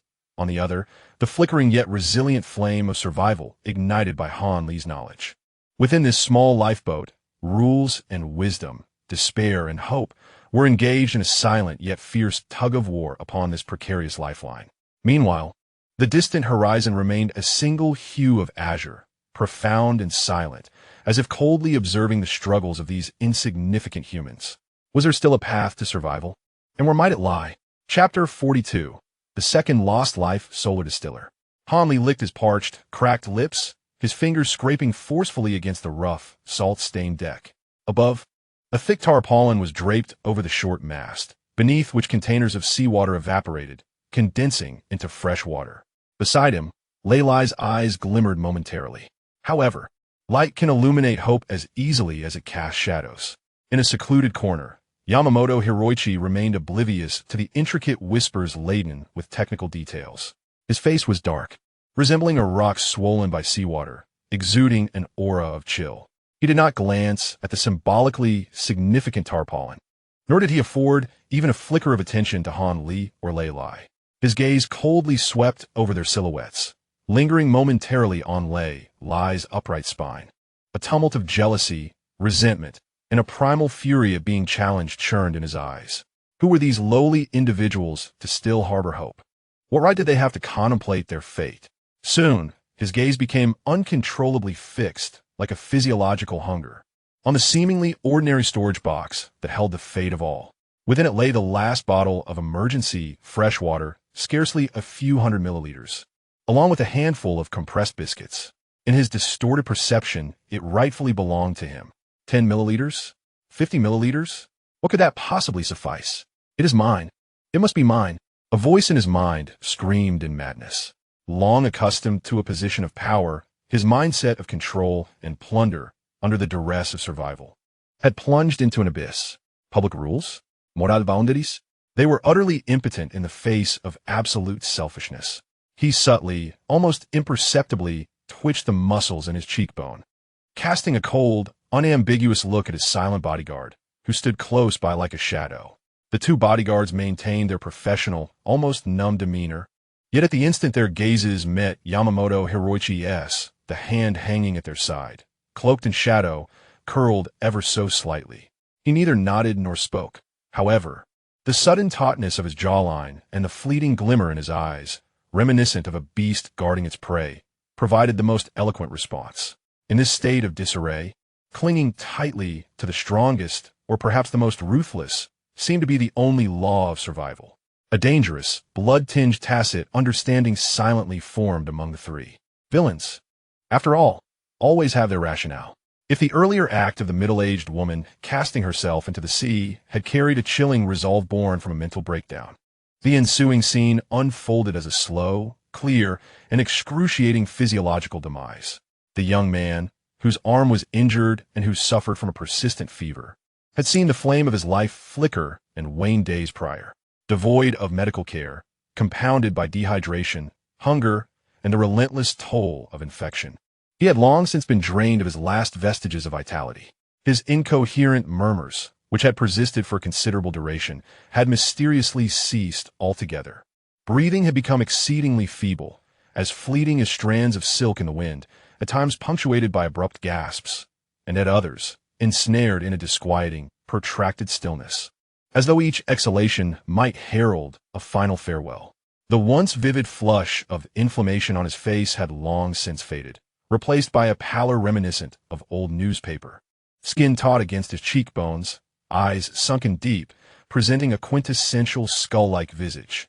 Occasionally, his body would involuntarily convulse, though the movements grew ever more subdued, the frequency dwindling, heralding the approach of his final moments. Han Li had just finalized several crucial details regarding the construction of a distiller with Lei Lai when a surge of profound unease compelled him to turn instinctively. Upon witnessing the young man's countenance, nearly indistinguishable from that of a corpse, his heart plummeted. He staggered forward, his knees crashing heavily against the deck, oblivious to the pain. He extended a trembling finger towards the cold, clammy neck of the other, seeking the faintest pulse. Beneath his fingertips lay a despairing silence, devoid of any tremor of life. Yet, Han Li clung to a sliver of futile hope. He leaned down abruptly, nearly pressing his entire cheek against the lifeless mouth and nose of the other. Nobodis, only the soft lament of the sea breeze weaving through the ropes of the vessel, as if bidding him farewell. Han Li's arms fell limply, eyes closed, as he seemed unable to bear the weight of the stark reality before him. When he opened them once more, they were filled with a painful crimson. His voice emerged hoarse and parched, akin to the rasp of sandpaper, each word a laborious exertion. He has departed. Those two words, light as a feather, struck like an invisible hammer against the hearts of every survivor aboard the lifeboat. Another soul lost, not to the instant fury of the tempest, nor to a swift, decisive blow, but rather, under the gaze of all, gradually and agonizingly extinguished by suffering, infection, and overwhelming deprivation, like a candle's flame snuffed out slowly. This time, even the sound of weeping had vanished. A profound, viscous silence enveloped the small boat, thicker than at any moment prior, akin to a tangible fog, instantly shrouding them all. It felt as though every sound, alongside the last vestiges of their unrealistic hopes, had been ruthlessly siphoned away by this merciless death. The middle-aged woman's leap into the sea could be rationalized as madness, a delineation of separation. Yet, the young man's demise served as a cold, clear mirror, reflecting the stark survival odds each of them would soon face. With no medicine, no sufficient fresh water, and no sustenance to sustain life, who would be next? Would it be oneself? A beloved companion clinging tightly beside them? Or that comrade, now silent, with vacant eyes? Despair, amidst this vast, desolate expanse of sea and sky, fermented with unprecedented speed and intensity, swelling like countless invisible hands simultaneously gripping each person's throat, transforming breathing into a luxurious and agonizing burden. Some individuals gaze vacantly at the vast, empty sky, their eyes utterly glazed, as if their souls have departed. Others cling desperately to the edge of the deck, oblivious to the blood seeping from their broken nails. That couple embraces so tightly that their joints emit faint, cracking sounds. Yet they remain unable to draw any warmth from one another, only experiencing the shared, chilling tremors of fear. Lin Yue silently rises, his towering silhouette casting a heavy shadow under the sun. He approaches the lifeless body of the young man and exchanges a profoundly solemn glance with the pallid Han Li, an unspoken understanding passing between them. The body must be dealt with swiftly, in this cramped and confining space. Allowing death to linger is not only a cruel psychological torment for the living, but also poses an imminent threat of unimaginable sanitary crises, a true catastrophe. Lin Yue bends down, and together with Han Li, they lift the eerily light body with the utmost respect and gentleness. Each step is fraught with difficulty, not merely due to physical exhaustion, but also due to the oppressive weight of their shared humanity. The silence envelopes everyone on the boat, their gazes either fixed, evasive, or vacantly following the nearly translucent form illuminated by the sun. An unvoiced, collective mourning permeates the air, intermingled with a secret yearning for release and a palpable fear of their own fates. Chapter 43.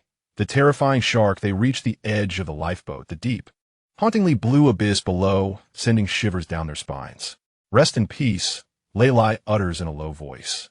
A statement directed not only at the deceased, but also at himself and all the struggling souls aboard.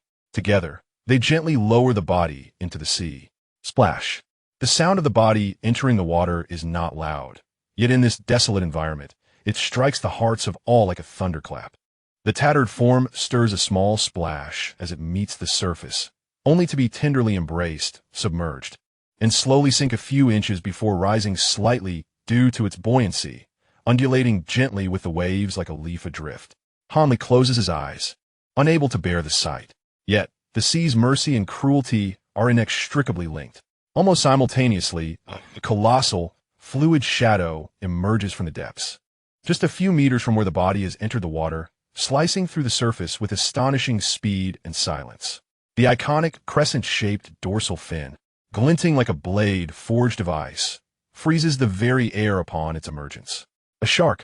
Following closely are more dorsal fins, second, third, and many more, breaking the surface, converging like a ghostly fleet drawn by the scent of death.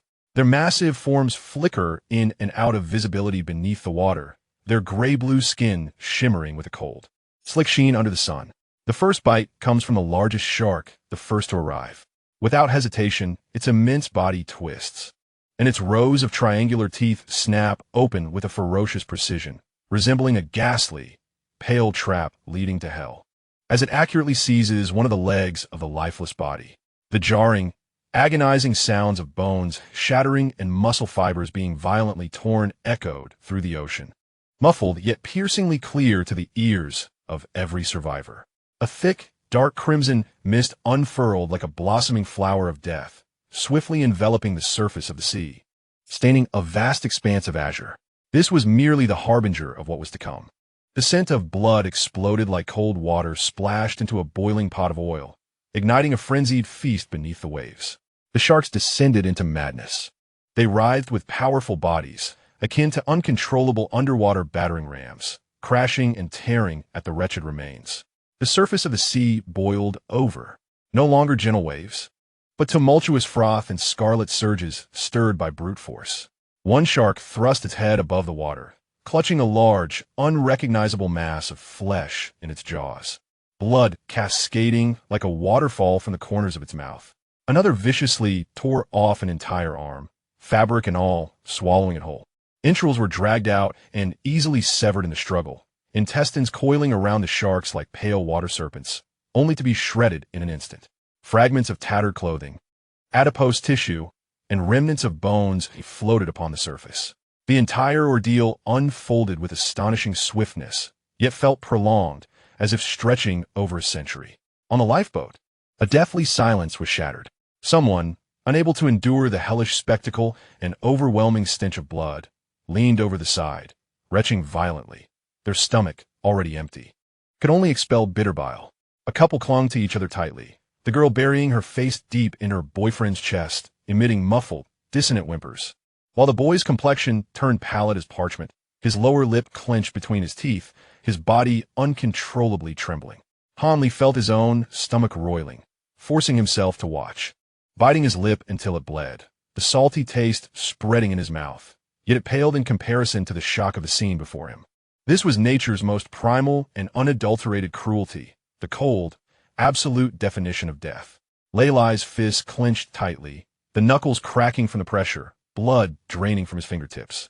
He stood slightly hunched, as if burdened by an invisible weight. He witnessed the fragility of life and the potential savagery that could emerge from the collapse of order, akin to the very sharks before him. In a corner, Yamamoto Hiroichi observed as well.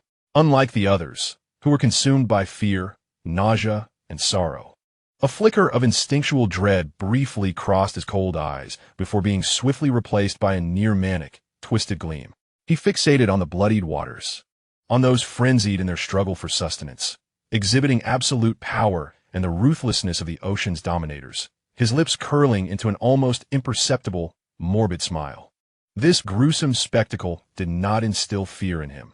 Rather, it acted as a potent stimulant, awakening a primal instinct deep within him that revered the survival of the fittest. In his eyes, this was no longer a tragedy, but a display of power, a vivid lesson in survival. In this classroom, compassion, morality, and rules were mere illusions.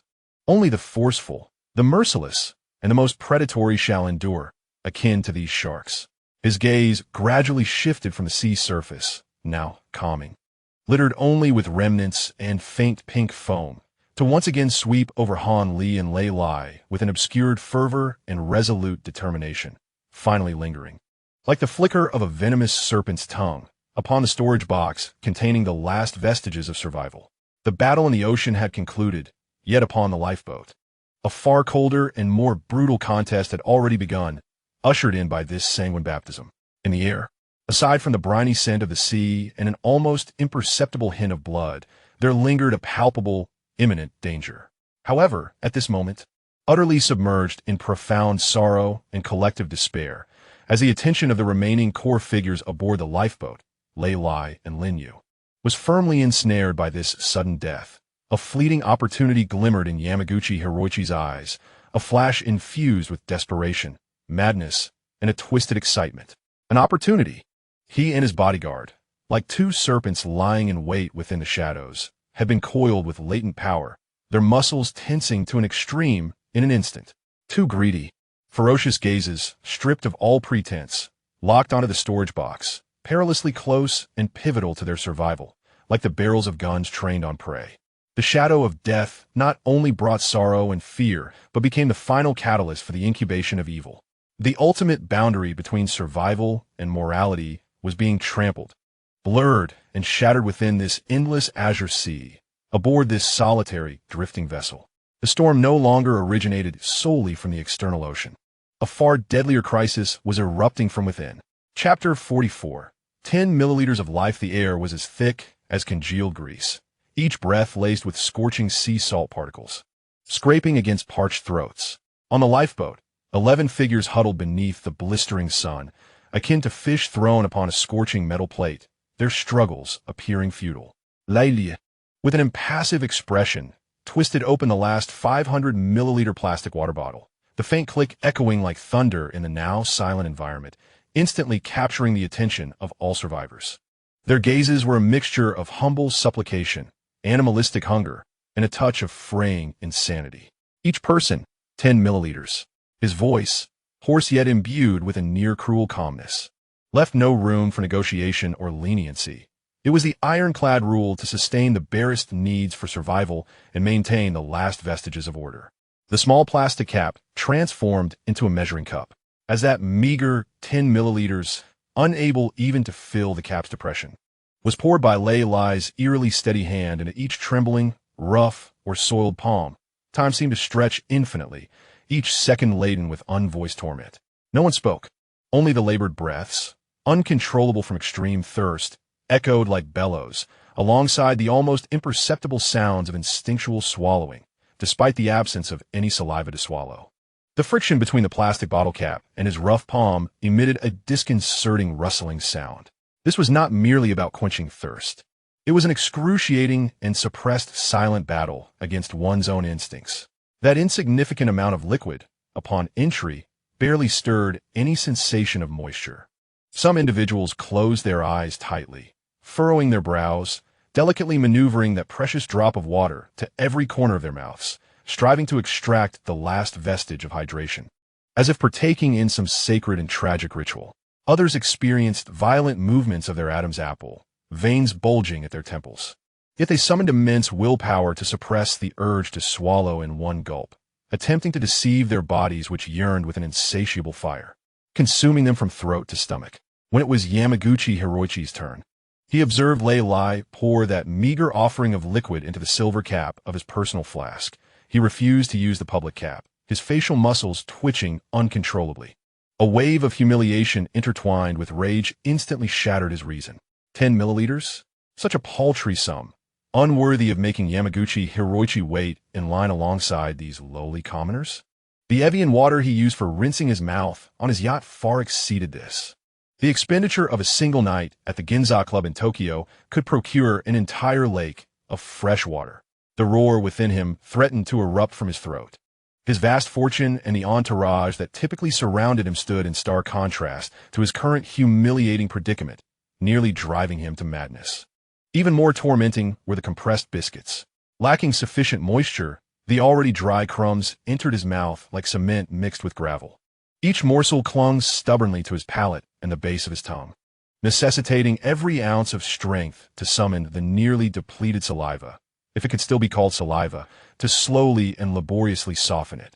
The act of swallowing was akin to torture, the rough crumbs scraping against his parched and painful esophagus, bringing waves of searing agony, as if his insides were being ground to a bloody pulp. Furthermore, everyone was acutely aware that even this would not sustain them for long. The countdown to death did not stem from the distant horizon, but was immediate, fueled by rapidly depleting resources. Above, the relentless sun remained a cruel overseer, mercilessly scorching everything in its path. The orange rubber surface of the lifeboat was heated to an unbearable temperature. Sitting upon it, even through thin clothing, he could feel that searing heat, akin to sitting on a branding iron. Sweat. It had long since become a luxury.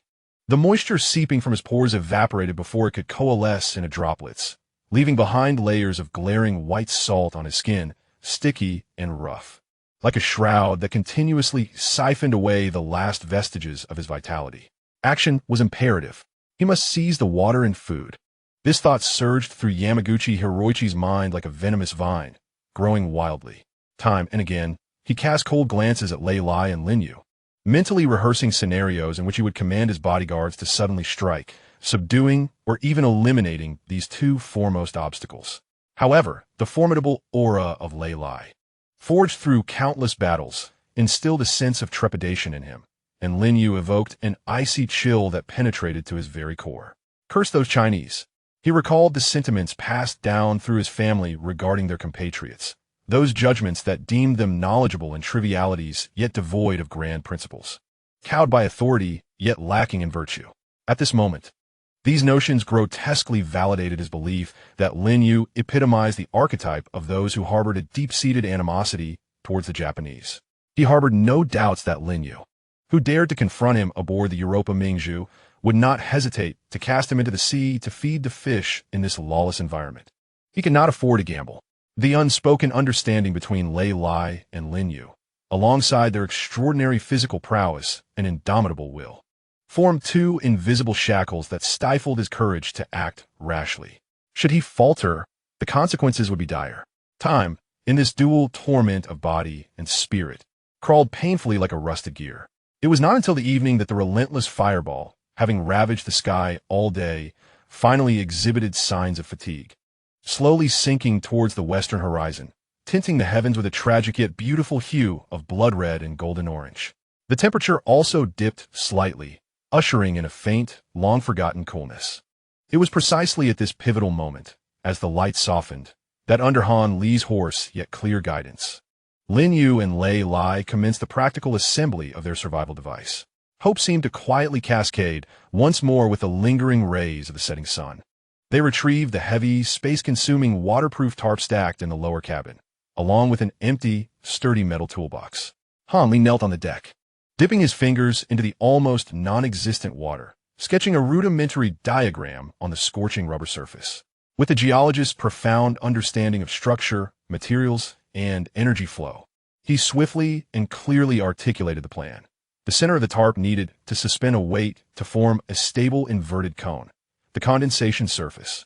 The edges must be tightly secured with ropes to minimize moisture escape, and the toolbox should be positioned at the lowest point to collect the dripping condensation. The key was to create a temperature differential between the inside and outside. Lin Yue listened in silence, his gaze intensely focused. He spoke little, swiftly taking action.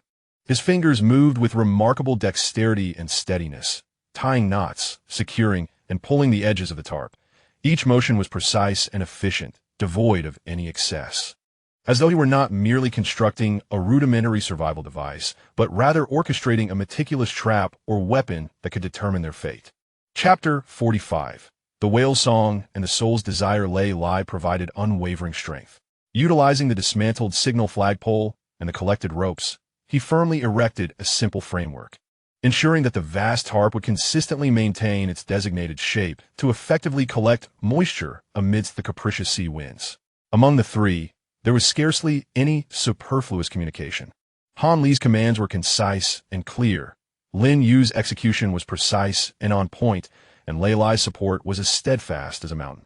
A trust and understanding, forged in the crucible of adversity, flowed silently between them, forming an invisible yet resilient barrier. Soon, an exceedingly rudimentary, even somewhat grotesquely distorted apparatus was constructed in the relatively stable corner of the lifeboat. The heavy canvas sagged in the center due to the weight, forming an irregular concave surface that faced the open, empty toolbox below. It swayed gently in the evening sea breeze, standing in stark contrast to the modern wreckage of the sunken ship surrounding it, imbued with a sense of primordial clumsiness. Nonetheless, this unremarkable creation, composed of rags, ropes, and an iron box, reignited a flicker of hope, fragile yet palpably warm, in the eyes of nearly all survivors, save for Shan Ko. It no longer represented passive waiting for allocation. Rather, it became a symbol of actively seeking life from the merciless forces of nature. It was a challenge posed by intellect against savagery. Han Li gazed at this embodiment of his expertise, the trust of his companions, and their collective efforts, which had emerged in the midst of despair. The tension in his heart eased slightly, and he exhaled gently, though the action immediately provoked a sharper pang in his throat. He turned to Lin Yue, who was meticulously polishing the blade of his multifunctional military knife with a piece of tattered cloth found from who knows where, silently absorbed in his task. Lei Lai had just secured the final reinforcement rope with a combination of teeth and hands. An indescribable emotion surged within Han Li. His voice, hoarse yet imbued with a rare warmth akin to that of surviving catastrophe, conveyed the profound realization that knowledge, at such times, truly surpassed gold in value. This was his most profound and painful insight as a scholar, stripped of the ostentation and hypocrisy of civilized society, confronting the essence of survival. With a swift motion, Lin Yue continued to wipe the knife without pause, the soiled rag gliding across the pristine blade, producing a faint, disquieting sound of friction. The blade reflected a cold, piercing light under the last rays of the setting sun. Without lifting his gaze, he seemed to state an undeniably simple truth, responding in a tone that was almost indifferent yet chilled the air around them. Yet it may also be seen as a nail that must be removed by others. This statement struck Han Li like an icily tempered poison needle, precisely piercing through the fragile warmth and solace that had just begun to stir within him. A sudden chill coursed through his spine, racing to the crown of his head. Almost instinctively, his gaze darted toward the direction of Shan Ko, who remained at the stern of the boat. Indeed, the Japanese merchant did not regard the hope-infused distillation apparatus with the anticipation, curiosity, or relief that characterized the expressions of others. He remained coiled in his corner like a venomous serpent, yet his bloodshot eyes, deeply sunken in their sockets, were no longer hollow or greedily fixated on the storage box. Instead, they were fixed intently, unblinking, upon the newly formed, rudimentary canvas apparatus. The gaze was extraordinarily intricate, fluctuating with suspicion, as if evaluating the true utility of this peculiar object. It scrutinized Han Li, Lin Yue, and Lei Lai, assessing the influence they had gained as a result. Yet, more prominently, there lay an unabashed trepidation, envy, and a hint of cold, precise calculation lurking deep within, akin to a viper flicking its tongue. Although he may not fully comprehend the complex physical principles behind this device, his intuition, honed through the ebbs and flows of the commercial world, an adept at discerning human intentions and weighing pros and cons, clearly indicated to him the implications. Once this contraption operated successfully, it would signify that Lei Lai and Han Li possessed a sustainable method of acquiring water, independent of the existing stockpiles, potentially altering the balance of power. This would fortify their authority and voice within this minuscule societal structure. Conversely, his own plans, which relied on the intimidation of wealth or the violent seizure of resources, would become exceedingly arduous, if not entirely futile. Hope, reminiscent of the distiller designed by Han Li and constructed by Lin Yue and Lei Lai, though rudimentary and fragile, had begun to resiliently form the first minuscule droplets of water on this desolate vessel. Malevolence, too, like a lethal mold thriving in the darkness, silently recalibrated its targets amidst the fertile ground of despair and envy, directing its cold and perilous spearhead towards this nascent repository of knowledge and wisdom that could irrevocably shift the power dynamics. Lin Yue's seemingly nonchalant yet razor-sharp warning echoed in the air, akin to the sword of Damocles hanging perilously above. Beneath the tranquil sea, tinted by the evening glow into a scene of serenity, the undercurrents of human nature surged with greater ferocity and unpredictability, rife with murderous intent. All due to this inconspicuous tarp. The final rays of the sun, like a dying struggle marked by blood, were wholly consumed by the inky blue night. The torturous heat of the day, which seemed to threaten to crack souls beneath its relentless glare, finally retreated, yet the torment was far from over. The night, a merciless successor, enveloped the world in a silent, boundless shroud of darkness.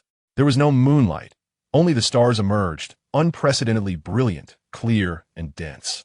They were no longer distant, vague points of light in the urban sprawl, but millions of meticulously polished ice diamonds, cold and sharp, embedded in the vast, inky expanse of the celestial velvet, forming a breathtaking, magnificent band of the Milky Way. This should have been a spectacle to enthrall astronomers and drive poets to madness. Yet aboard the lifeboat, this ultimate beauty only accentuated the depths of despair. The vastness and eternal indifference of the starry sky mirrored their insignificance, reflecting the profound solitude of these minuscule beings adrift upon the endless black waters, almost instantaneously upon the loss of sunlight. Another force brazenly seized dominion over the frigid depths of the world. It was silent yet omnipresent. The rubber boat, once searing under the sun's relentless heat, now resembled a massive slab of ice, swiftly siphoning away every trace of warmth clinging to it. The damp, cold sea breeze has transformed from the daytime's sweltering heat into countless invisible, frigid blades, effortlessly slicing through their thin, soaked garments. greedily and incessantly scraping away the scant remnants of precious warmth within their bodies. The consciousness, once dulled by dehydration during the day, is now sharply awakened by this bone-chilling cold, yet cruelly amplifies every pang of suffering. Teeth chatter uncontrollably, their clattering echoing like the countdown to death. Bodies tremble like withered leaves in the wind, colliding against one another.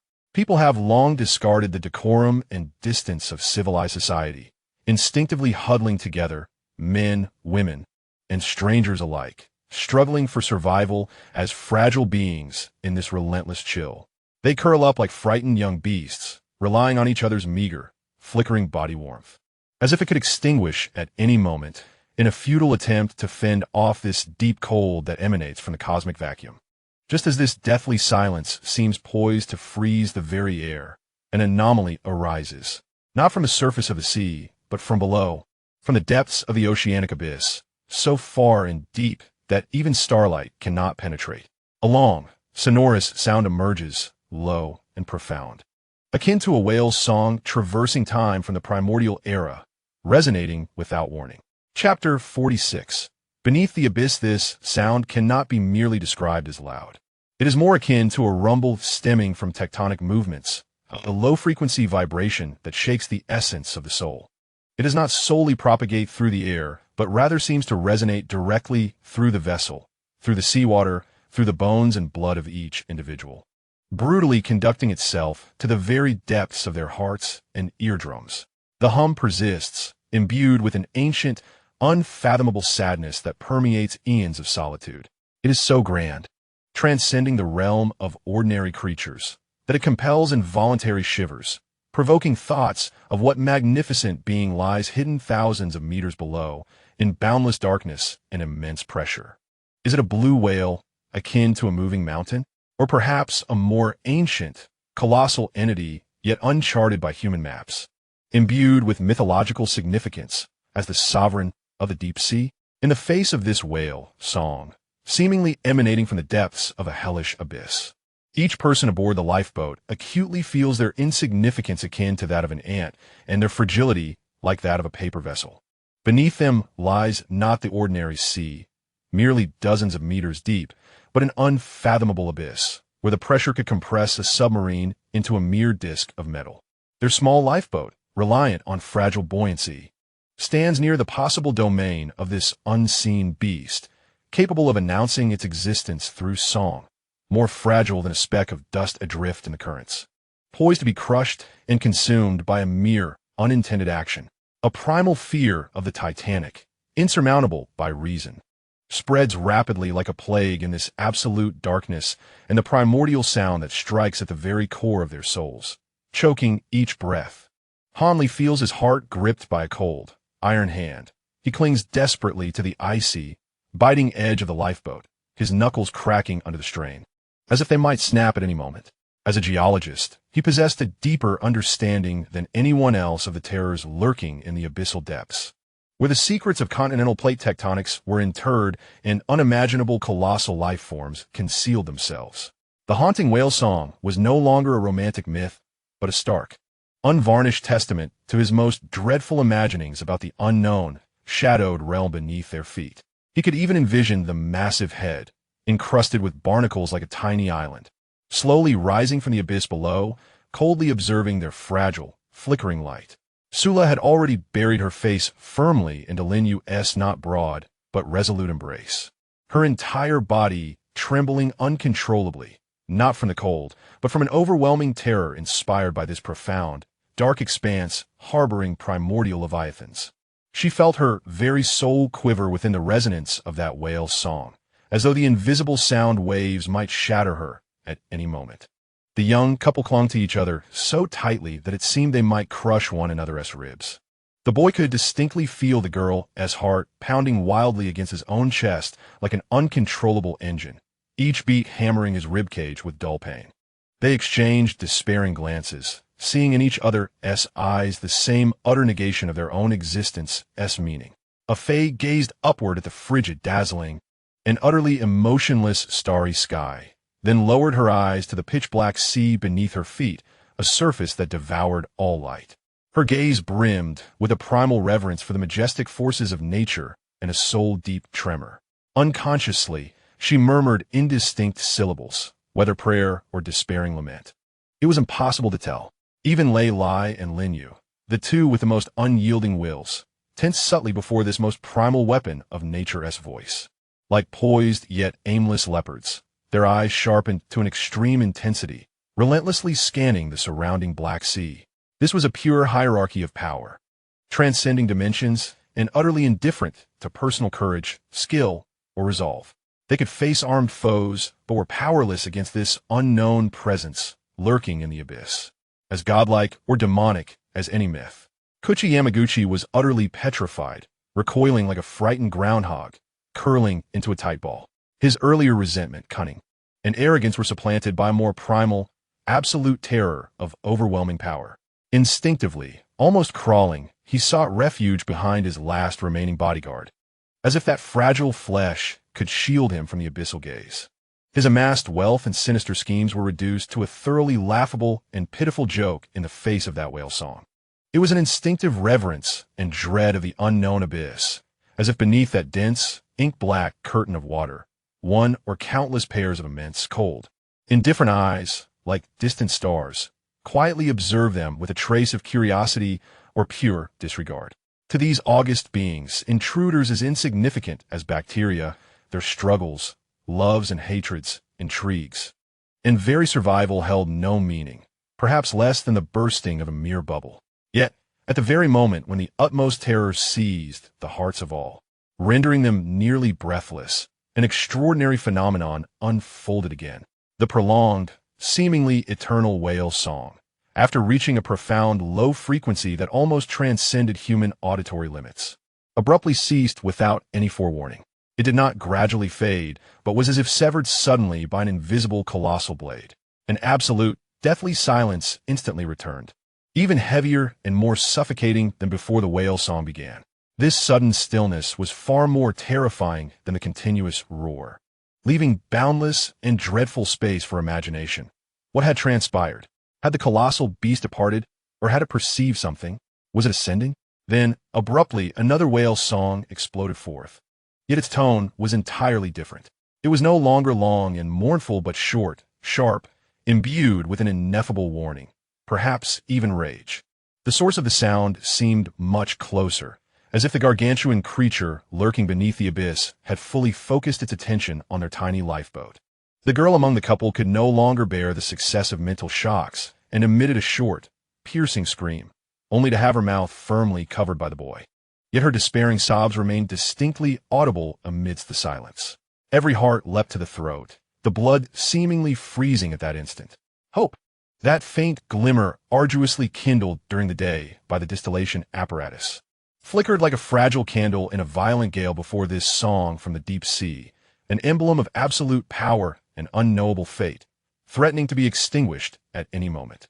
The fragility of humanity and its feigned resilience, the illusions of civilization, and the precious sparks that shine amidst desperation were all stripped bare and magnified to their extremes between this indifferent starry sky and the perilous unknown depths, amid the ancient whale song that relentlessly assailed their souls.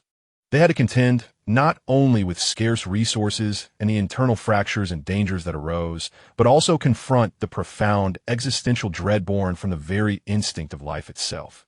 Imposed by the vast forces of nature, the long night revealed its savage fangs amid the intervals and sudden eruptions of the whale song. Chapter 47. The vicious cycle of despair. Hope is a poison cloaked in sugar. It compels you to expend your last ounce of strength chasing a faint glimmer, only to thrust you into a deeper abyss the moment your fingertips graze it. As the first light of dawn pierced the horizon, Hanley had been sitting by the crude distillation apparatus throughout the night. At the center of the tarp, a few murky droplets shimmered deceitfully in the morning light, like tears mocking his impotence. Did it succeed? Sulai's voice was as dry as sandpaper, tinged with a fragile disbelief. Hanley offered no reply, but, with trembling hands, carefully poured the nearly imperceptible thin layer of liquid collected in the bottle into a cap. Everyone craned their necks, swallowing unconsciously, their eyes burning with intensity as though that liquid were a divine elixir. Lin Yue was the first to taste it. He merely dipped the tip of his tongue, yet his brows furrowed tightly, and with a sharp fu, he spat out saliva, despite having barely any to expel. It was salty. His words were succinct. His tone as frigid as ice, scarcely less salty than the sea itself. The crowd erupted in agitation. Impossible. Unbreakable, snatcha the bottle cup, tilting his head back to pour that small amount of liquid into his mouth. In the following instant, his complexion turned ashen. It was not merely salty. There was a pungent plastic taste and a lingering odor of grime from the tarpaulin, irritating his already fragile taste buds and throat. The scant water did not quench his thirst. Rather, it ignited a fire that blazed from his mouth to his stomach, inciting an even stronger desire for water. Hope, akin to a balloon pricked by a needle, emitted a soft pop before deflating entirely before the eyes of the crowd. A prolonged, malicious chuckle shattered the silence. Yamaguchi Hiroichi leisurely rose, brushing off non-existent dust from his attire, akin to a spectator finally awaiting the commencement of a grand performance. I have always said, he ensured that each word struck the hearts of those present like a whip, believing that by manipulating a few scraps of cloth and some ropes, they could contend with the ocean. This is survival, not a game played within your ivory tower. Han Li's fist clenched suddenly, his nails digging deep into his palms, eliciting a sharp sting. A waste of effort, a waste of time. Yamaguchi Hiroichi relentlessly circled the failed apparatus, scrutinizing it as one would a pile of refuse. Expecting this theoretical intellectualism to sustain them, we ought to have perished of thirst long ago. It would be far more prudent to devise strategies on how to apply their strength where it truly mattered. He cast a meaningful glance at Lei Lai and Lin Yue, particularly at the nearly empty storage box behind them. His words seeped into their already parched and cracked hearts like venom. The flicker of hope that had just ignited was utterly extinguished, leaving no trace of even wispy smoke. The glimmer in the eyes of the crowd was completely snuffed out, replaced by a profound, almost deathly numbness. No one dared to look at the distillation apparatus anymore, as if it had never existed. On the 13th day, as the dawn light clarified, someone etched the 13th deep scratch on the rough rubber hull of the lifeboat with a shard of sharp shell. This numeral bore a sinister allure, casting a weight upon the hearts of all who beheld it. Nearly 2 weeks had passed. 14 days were sufficient for a civilization to rise and fall. Yet they, in this azure purgatory, had exhausted all their strength and fortune merely to cling to the notion of survival. The shadow of death had never been so vividly personified. It was no longer an abstract concept, but had transformed into an unyielding anguish in their throats, a ceaseless emptiness and cramping in their stomachs. The stinging torment inflicted upon their skin by the salt, and a bone-chilling cold that could freeze marrow at night. The mode of survival had been brutally yanked back to the Stone Age, or even more primitively, bloodily. Fishing was no longer a mere supplementary endeavor, but a gamble fraught with uncertainty, crucial to sustaining their lifeline. Lin Yue had become the sovereign of this bloody ritual. His multifunctional army knife had transformed into the scepter determining life and death. Every fish caught, as the knife glinted, fish scales scattered, and the belly of the fish was deftly sliced open, its still quivering entrails being skillfully extracted. The briny blood stained the small patch of deck, as well as his hands. He used these warm, pungent innards and the chopped flesh to bait the hook, casting it once more into the sea in an attempt to entice the next unsuspecting life. This formed an exceedingly fragile and ironically poignant micro-food chain, where they relied on devouring the ocean's creatures to sustain their own lives. Yet they themselves were but prey, ready to be consumed by the very sea that nourished them. Eating sashimi had long ceased to be a revolting challenge and had transformed into a numbing routine. There was no soy sauce, no wasabi, only the raw fish's salty, slippery texture, occasionally interrupted by hard scales or fine bones. Each swallow was accompanied by a slight contraction of the stomach and a psychological discomfort. Yet this discomfort had long been overshadowed by a more powerful hunger. Freshwater had become a more fearsome demon than food itself. The last drop from the communal reserve had been distributed with an almost cruel equity by Lei Lai to each individual, truly just a drop.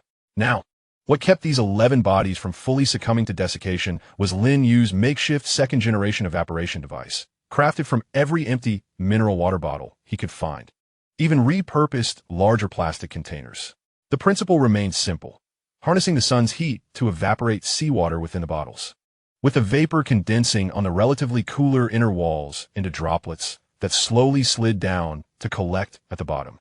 The efficiency was dishearteningly low. Often, after a full day of relentless sun exposure, the total water collected from all the bottles amounted to merely a thin layer at the bottom, barely several dozen milliliters at most.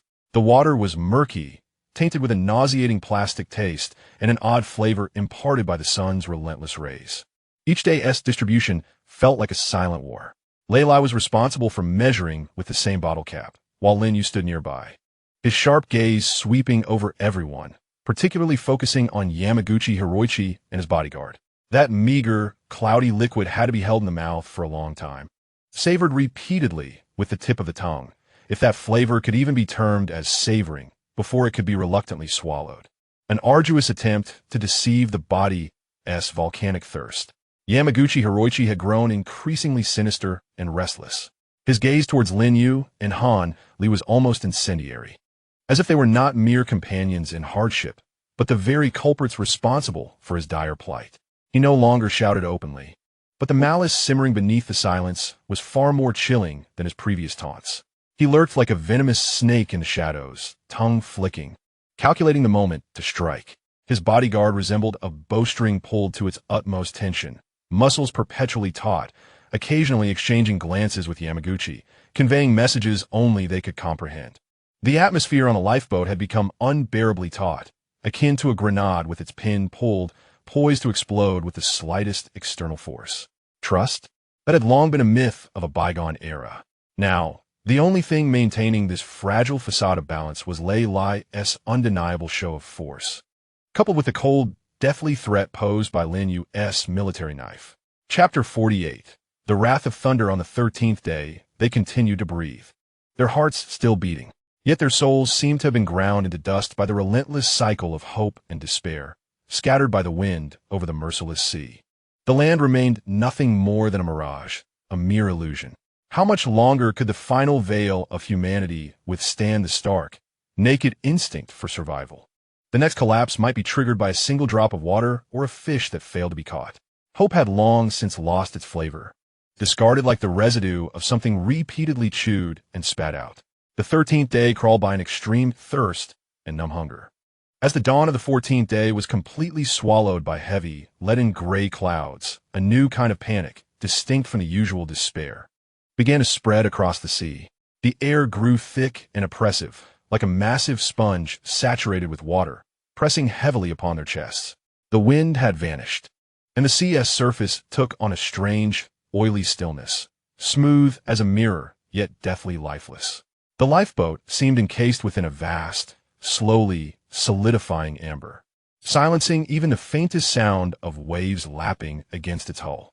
Only the lowering, ominous black clouds overhead silently heralded the arrival of a momentous upheaval. The weather was about to change. Han Li lifted his gaze skyward. As a geologist, he recognized this as a classic precursor to a tropical cyclone. His throat moved as if to speak, but his words dissolved into a silent sigh. In the face of absolute natural power, all knowledge felt feeble, leaving only the most primal fear. Yamaguchi Koichi twisted restlessly, finding the oppressive silence more unbearable than their previous quarrels. What kind of cursed weather is this? He muttered under his breath, his eyes involuntarily flicking toward Lin Yue and Lin Yue as if they bore responsibility. Lin Yue remained silent, busily and swiftly inspecting every available fastening point on the lifeboat, reorganizing and knotting scattered ropes with precise, rapid movements, like a beast fortifying its nest before a storm. His military knife hung at his waist in the most accessible position, his sharp eyes scanning the horizon where the ink-black cloud wall steadily advanced. Lin Yue assisted the young couple in Sula, binding their bodies as securely as possible to the sturdier parts of the boat using cloth strips and ropes. Hold tight. No matter what happens, do not let go. His hoarse voice carried an undeniable strength, becoming the sole pillar of spirit amid the pervasive silence. A Fae curled up in a corner, hands clasped in silent prayer toward the gloomy canopy above. The first raindrop fell, striking the scorching rubber side of the boat with a faint hiss before instantly vaporizing into a wisp of steam. Then came the second, the third, until it seemed as though a colossal valve in the heavens was abruptly opened. The skies did not merely weep. They unleashed a celestial deluge. Billions of heavy raindrops rained down like dense artillery shells, accompanied by a terrifying roar, violently pounding from the vault above. Instantly, the entire world was swallowed by this boundless watery curtain, reducing visibility to less than 10 meters. Between the sea and sky, only the frenzied, deafening clamor remains. Zhang, it is fresh water, a hoarse voice cried out, only to have its sound instantly shredded by the wind and rain. Almost at the moment the droplets began to fall, the instinct for survival overwhelmed all else. The people, like seedlings rejoicing in a long-awaited rain, greedily lifted their heads, parted their cracked lips, and desperately gulped down the divine nectar bestowed upon them. The rain washed away the blood crust at the corners of their mouths, soothed their parched throats, and brought forth a sense of relief that bordered on agony. They cupped their hands, used their garments to catch the precious liquid, and even bent down to lap at the tiny streams accumulating on the edges of the boat. This was indeed the long-awaited elixir they had yearned for. Han could not help but swallow deeply, the icy rainwater sliding down his throat into his desert-like stomach, inducing a cramp, yet also providing the solace of life as continuity. He even noticed Lin Yue and Lei Lai seizing this fleeting opportunity to replenish their hydration as much as possible. However, the price of this divine nectar was the wrath of the thunder. Just as they greedily drank, the sea was thoroughly incensed. The wind transformed from its previous warmth into countless invisible, heavy hammers, furiously battering the small lifeboat from all directions. The waves ceased to be gentle swells. They morphed into towering, roaring walls of dark green water, rising several meters high, crashing towards them with overwhelming force. Hold on. Lei Lai's bellow was but a whisper amidst the tempest. The lifeboat instantly became like a die in the hands of a mischievous child, shaken vigorously. It was effortlessly tossed upon the crests of the waves, granting its occupants a fleeting glimpse of the abyss-like trough below, surrounded by the roiling, frothy sea. In the next moment, it plummeted like a stone, crashing into the depths of the trough, instantly engulfed by the cold, dark waters. The terror-filled screams, the choking coughs, the creaking of taut ropes, and the dull thuds of flesh colliding with the hard hull all intertwined, composing a chaotic and brutal symphony of death. Each ascent felt as though their hearts would leap from their throats.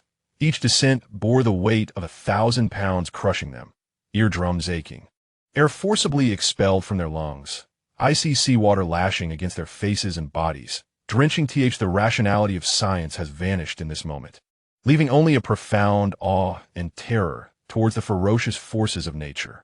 He observed Lin Yue move with the agility of a lizard, navigating the violently rocking lifeboat, using his body to shield Su La from the relentless waves while securing her with ropes. Lei Lai employed his weight and strength to stabilize the relatively fragile balance at the stern of the boat, repeatedly assisting others in adjusting their positions. Yet, this was merely the beginning.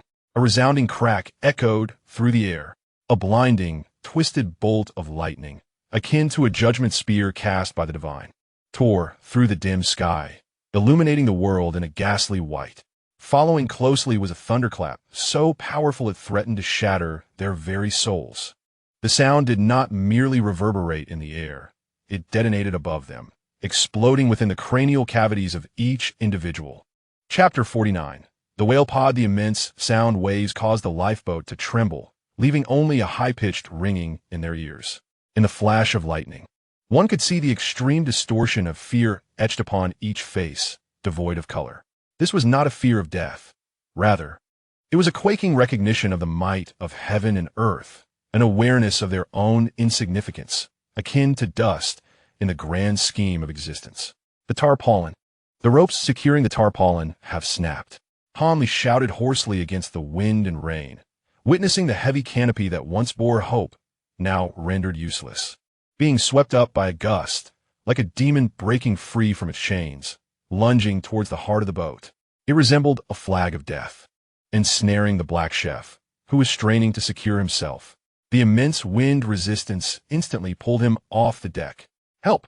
The black chef, David, managed only a brief exclamation before he was dragged toward the tumultuous Black Sea. Grab him! Lin Yue, closest to him, felt his pupils constrict, and without a moment's hesitation, leaped forth like a cheetah, seizing his arm just as the crisis unfolded. Yet, he too was swiftly pulled toward the edge of the boat by that tremendous force. Lin Yue, Lei Lai roared, his massive form lunging forward, his iron-like hand simultaneously grasping Lin Yue's belt, and the other hand clinging to the boat's railing. The three of them were bound together by a taut tarpaulin and the bonds of life, swinging perilously at the edge of the wildly rocking lifeboat. Suspended above an abyss that roared with a hunger to consume all, rain blurred their vision, while the tempest sought to tear them apart. Lin Yue felt the muscles in his arms as if they were on the verge of being torn. The weight of the black man, combined with the force of the wind, far exceeded his capacity. Yet, neither Lin Yue nor Lei Lai's clenched jaws showed any sign of yielding. Their feet seemed to take root, resisting the force that threatened to drag all three into hell. Hold on. Han Li and the others capable of movement struggled to crawl over, attempting to assist Lei Lai or to grasp that damn tarpaulin. The struggle between man and nature reached a fever pitch amidst the thunderous storm, each second stretching out like a century. At long last, amidst a violent upward thrust of the vessel, leveraging that surge of power, Lei Lai emitted a roar akin to that of a wounded beast, as his core erupted with the last vestiges of strength. Alongside the efforts of his companions, he forcefully yanked Lin Yue and the African chef back from the precipice of death. The trio landed heavily upon the waterlogged deck, gasping for breath, their bodies rendered limp, trembling uncontrollably from the terror of narrowly escaping demise. The troublesome tarpaulin was completely swept away by the raging winds, vanishing instantaneously into the vast curtain of rain and tumultuous waves, as though it had never existed. The storm raged on, and the thunder continued its ferocious roar. The sweet rain coexisted with the wrath of the thunder, providing them with the longed-for fresh water, momentarily quenching their physical thirst. Yet their souls were relentlessly crushed and drained in this violent struggle against nature. They lay upon the pitching and swaying lifeboat, akin to a group of exhausted ants, having just clawed their way back from the brink of drowning, desperately clinging to this sole, fragile piece of driftwood, waiting for an uncertain conclusion amidst the boundless darkness and fury. When would the storm cease? How much longer could they endure? No one knew. They only understood that, in the face of such overwhelming natural forces, all of humanity's wisdom, courage, schemes, and emotions appeared utterly insignificant and laughable. Survival was merely a matter of luck and the flickering hope of mutual assistance amidst despair. The long night, accompanied by the tempest, seemed to stretch endlessly. The storm, like a tyrannical monarch, after unleashing its fury, finally grew weary and departed. When the last vestiges of the gale subsided, and the final drops of the tempestuous rain transformed into a gentle epilogue, the world fell into a peculiar, almost deafening silence. Upon a lifeboat, the 11 survivors lay sprawled across the waterlogged deck, resembling seaweed washed ashore, utterly drained of strength. They were soaked to the skin, their clothes clinging coldly to their bodies. Yet colder still was the soul, nearly frozen by fear and exhaustion. Each breath carried the briny taste of seawater and the shivers of survival. The interior of the boat was a chaotic wreck, with all unsecured items having vanished without a trace. Even the failed distillation apparatus was lost from sight, leaving only traces of its struggle upon the deck. Lei Lai leaned against the side of the boat, his eyes closed, his chest heaving violently. Lin Yue knelt beside Su La, tending to her chafed wrists and shivering form. His movements remained steady, yet a veil of inescapable fatigue clouded his brow. The battle against death in the storm had drained him of much vitality. Han Li gazed vacantly at the sky, where the dark clouds were rapidly dispersing, revealing an exceptionally clean azure. Sunlight pierced through the cloud cover, casting a spotlight upon the still turbulent sea, sparkling with golden glimmers. This scene, which ought to symbolize hope, now only evoked an overwhelming sense of emptiness and absurdity within him. Science and knowledge, in the face of that sheer display of primal force, appeared fragile and utterly powerless. Yamaguchi Hiroichi and his bodyguard huddled in a corner, resembling 3 overly frightened crows with their feathers soaked through. The usual arrogance and malice had long vanished from Yamaguchi's face, leaving only a vacant expression of someone who had narrowly escaped death, coupled with a profound sense of helplessness and fear regarding his predicament. The wealth he possessed and his astute calculations had failed to grant him any privilege in the face of the overwhelming force of nature they had just witnessed. Silence enveloped them. It felt like a heavy stone pressing upon each heart. At that moment, Afai, who had been gazing into the distance, suddenly widened her eyes. Her cracked lips trembling as she emitted a dissonant syllable. "Look over there." Her voice was faint yet akin to a stone cast into stagnant waters, instantly shattering the suffocating silence. Almost instinctively, everyone turned their gaze in the direction of her trembling finger. In the next instant, time seemed to freeze. In the ocean, several hundred meters ahead of the lifeboat, a vast shadow, reminiscent of an underwater mountain range, began to emerge slowly from the deep blue waters. The first to break the surface was a plume of mist mixed with seawater, erupting like a geyser and refracting tiny rainbows in the sunlight. Following this, a smooth, massive, elegantly arched black back, akin to a moving island, silently glided out of the water, creating a shimmering wake. The sheer size of this back was so immense that even a fraction of it above the surface dwarfed their entire lifeboat. Whale. On the exclamud in dispelief. As a scholar, he recognized it as a baleen whale. But this was merely the beginning.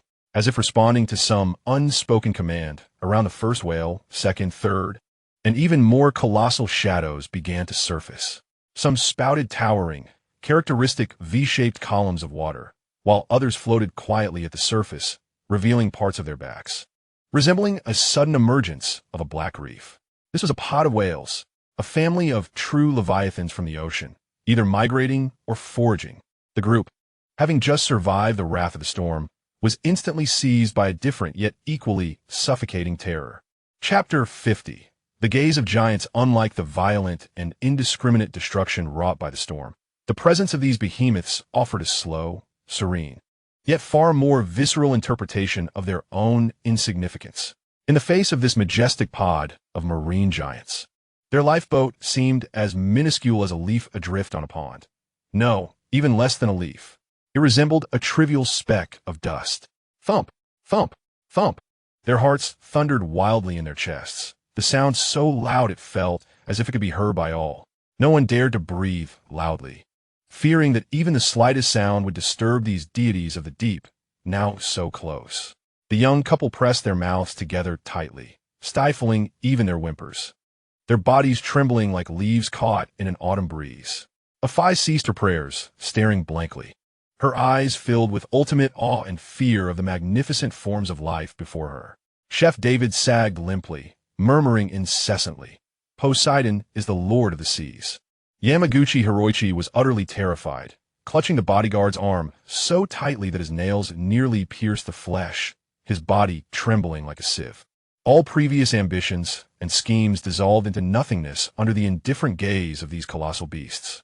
For the first time, he realized with crystal clarity that before true, absolute power, all he had once proudly claimed was mere nonsense. Even the most resolute Lei Lai and Lin Yue held their breath, muscles taut, entering a state of utmost vigilance. Lin Yue's hand silently rested on the military knife at his waist. Though he knew this tiny blade was laughably insignificant against any whale, like a toothpick, his instincts compelled him to assume a defensive stance, subtly shielding Sula behind him. Lei Lai's gaze was as piercing as a hawk's, fixated on the nearest whales. His mind raced, calculating their possible movements and the lifeboat's slightest chances of evasion. Yet, he despairingly recognized that any calculation was futile. Even the slightest, inadvertent flick of one of those massive, oar-like tails could generate waves powerful enough to overturn their tiny vessel as if it were a mere toy. Or, should one of the leviathans approach out of mere curiosity, a gentle brush of its immense frame would obliterate them utterly. The word annihilation burned vividly in every mind. No hostile intent was necessary. Their very existence constituted the deadliest threat. Time seemed both stretched and compressed. Every second endured like torment. A relatively smaller whale, small only in comparison to its brethren, appeared to show a flicker of curiosity toward the drifting leaf-like lifeboat. It slowly adjusted its course, inching closer. The girl among the couple could no longer suppress a stifled, despair-laden shriek. That cry was like a stone cast into a tranquil lake. The approaching whale paused momentarily, its enormous eye on the side of its head turning slowly toward the lifeboat. In that instant, every soul felt their blood freeze. What sort of gaze was that? Indescribable. Devoid of malice, devoid of curiosity, devoid even of emotional hue. Only an unfathomable, ancient, starry vastness of indifference to its vision. This lifeboat carrying 11 struggling souls was no different from a drifting clump of seaweed or a piece of floating driftwood. It merely glanced once. Then, as if losing interest, it lowered its massive head, gracefully and silently submerging back into the deep blue sea, leaving only a widening ripple in its wake. With its departure, the entire pod seemed to receive some silent signal, collectively descending beneath the waves. Black islands sank slowly, and the tremendous tails rose one final time, tracing magnificent arcs through the air before crashing onto the sea's surface with a resounding boom reminiscent of ancient war drums. Bang! Crash!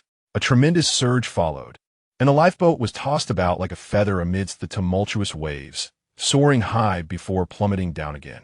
The individuals aboard clung desperately to any fixed objects to avoid being thrown overboard. Moments later, the surface of the sea gradually regained its tranquility. The pod of whales vanished, as mysteriously and abruptly as they had appeared, rendering the heart-stopping spectacle merely a collective illusion. The sun continued to shine brightly, and the sea breeze turned gentle. Only the lingering, undulating waves generated by the whale's descent served as a reminder of the stark reality of what had just transpired, how incredibly real and breathtaking it was. There was danger, but no harm. Indeed, they had survived, untouched by any overt aggression or deliberate attention. Yet, a deeper sense of helplessness than that encountered after the storm enveloped each person. During the tempest, they at least had the capacity to struggle, to fight for their lives, and to feel the presence of their own will. However, before these colossal creatures of the ocean, they were rendered entirely powerless, with their very existence hinging on an unconscious gesture from the beings they could not fathom. Hope, in the face of this relentless and increasingly despairing reality. The word hope seemed utterly pale and absurd. The land remained an elusive dream, fresh water scarce, and food sources unstable. And after enduring the storm's ravages and the gaze of these titans, could they even find the means to rebuild the defenses of their souls? Lin Yue slowly released his grip on the military knife, his palm icy cold. Lei opened his eyes and gazed toward the vanishing direction of the whales, his expression as profound as the sea. Hanli lowered his head, observing his hands trembling slightly from exertion, and for the first time, he experienced a fundamental doubt regarding the knowledge and rationality he had pursued. Yamamoto Hiroichi lay collapsed on the deck, his gaze vacant, as if all vitality had been siphoned away. They were still alive, yet something seemed to have quietly perished under the weight of that silent scrutiny. Chapter 51. The 17th scar as a nail or a fragment of shell, worn smooth by the relentless waves, etched the 17th deep scratch into the weathered, orange-painted rubber hull of the lifeboat. An almost stagnant, marrow-deep despair enveloped them like the immense pressure at the bottom of the Mariana Trench, crushing silently through every still-beating heart. The 17th day. This number was no longer merely a record of time. It resembled a silent curse engraved upon the tombstone of their souls. It symbolized over 400 hours of gradual dehydration beneath the scorching sun, the erosion of their will by the sea breeze, the taste of hell and the burning pangs of thirst, and the freezing of their last glimmer of hope under the onslaught of cold. This was a protracted tug-of-war with death, long enough to render their souls numb, and they were the fraying string on the verge of breaking. It was a state of extreme contradiction, where their very souls were being torn apart. Everyone felt they could no longer endure. Every cell in their bodies emitted a silent scream, pleading for liberation. The throat has transcended the realm of mere thirst. It is a sensation akin to carbonized mucous membranes, where each breath feels like inhaling scalding shards of glass, accompanied by an enduring, metallic tang of blood and rust. The stomach, deprived of true nourishment and clean water for an extended period, alternates between spasms of cramping agony and a state of numbed atrophy, voicing its desperate protest against the raw fish and meat forced upon it. The skin, the final barrier of the body, has been mercilessly ravaged by salt and sea breezes. Adorned with web-like fissures and sunburnt, peeling patches, a harrowing sight reminiscent of a parched, cracked riverbed. Muscles, suffering from a severe lack of energy and electrolytes, tremble uncontrollably, withering away. Even the act of raising an arm to grasp the life-saving bottle cap becomes an arduous task, draining every ounce of strength. Consciousness flickers like a faulty light bulb, intermittently bright and dim, as phantom sounds resonate in the ears and distorted shadows flit past, alien to this brutal azure expanse. Yet, they persist with an almost inhuman fortitude, enduring this hellish environment day by day, hour by hour. This resilience is no longer intertwined with courage or faith. It emanates from a more primal, humble essence, the inertia of life and an instinctual dread of plummeting into eternal darkness. As long as the heart continues its mechanical rhythm and the lungs involuntarily contract, this fractured shell of a body will compel itself to obey the deepest genetic commands, to swallow the foul, slippery raw fish, to lick the strangely plastic-tasting droplets of condensation, and in the frigid nights capable of freezing blood, to curl up like a primitive creature, greedily absorbing the meager warmth of its fellow beings. This is a raw, unadulterated tenacity, stripped of all civilized veneer and noble sentiments. One could argue that it is the survival instinct's ultimate and most thorough abduction of rational thought. However, the cold cruelty of reality can effortlessly shatter any lingering will. There will always be those who succumb first to this merciless cycle of relentless consumption, draining away the last vestiges of vitality. This time, it is the youngest couple that falls. They extinguish their final glimmers of light in quick succession, akin to two lamps that have run out of oil. No one knows their full names, perhaps on the grand passenger list of the Oloaba Mingzhu. Their names once appeared side by side, symbolizing a beautiful journey. Yet here, in the morning light of the 17th day, they are reduced to two increasingly indistinct symbols. Devoid of all personal characteristics, the couple, prolonged dehydration and extreme malnutrition have transformed their once youthful and vibrant bodies into nearly skeletal forms shrouded in human skin. Their sunken eye sockets resemble black holes, and their cheeks are so emaciated that only a thin layer of waxy yellow skin clings tightly to their gaunt jaws. Their formerly vigorous arms and legs now resemble fragile twigs, thin enough to snap at a touch, with skin sagging loosely over their bony frames, devoid of any muscle definition. As Lei Lai and Lin Yue solemnly and almost ritualistically lay them side by side in the cold bottom of the boat, the sight strips away the last remnants of self-deception for everyone present. A chill, laced with the scent of decay, emanates not from the external world, but surges from the very base of every individual's coccyx, coursing along the spine and rising to the crown of the head, freezing the blood and extinguishing even the faintest glimmer of hope. The expression tu si hu bei resonates with a visceral intensity at this moment, an ancient idiom that has never before struck with such blood-soaked, palpable force, embedding itself, nay, hammering into the depths of each soul.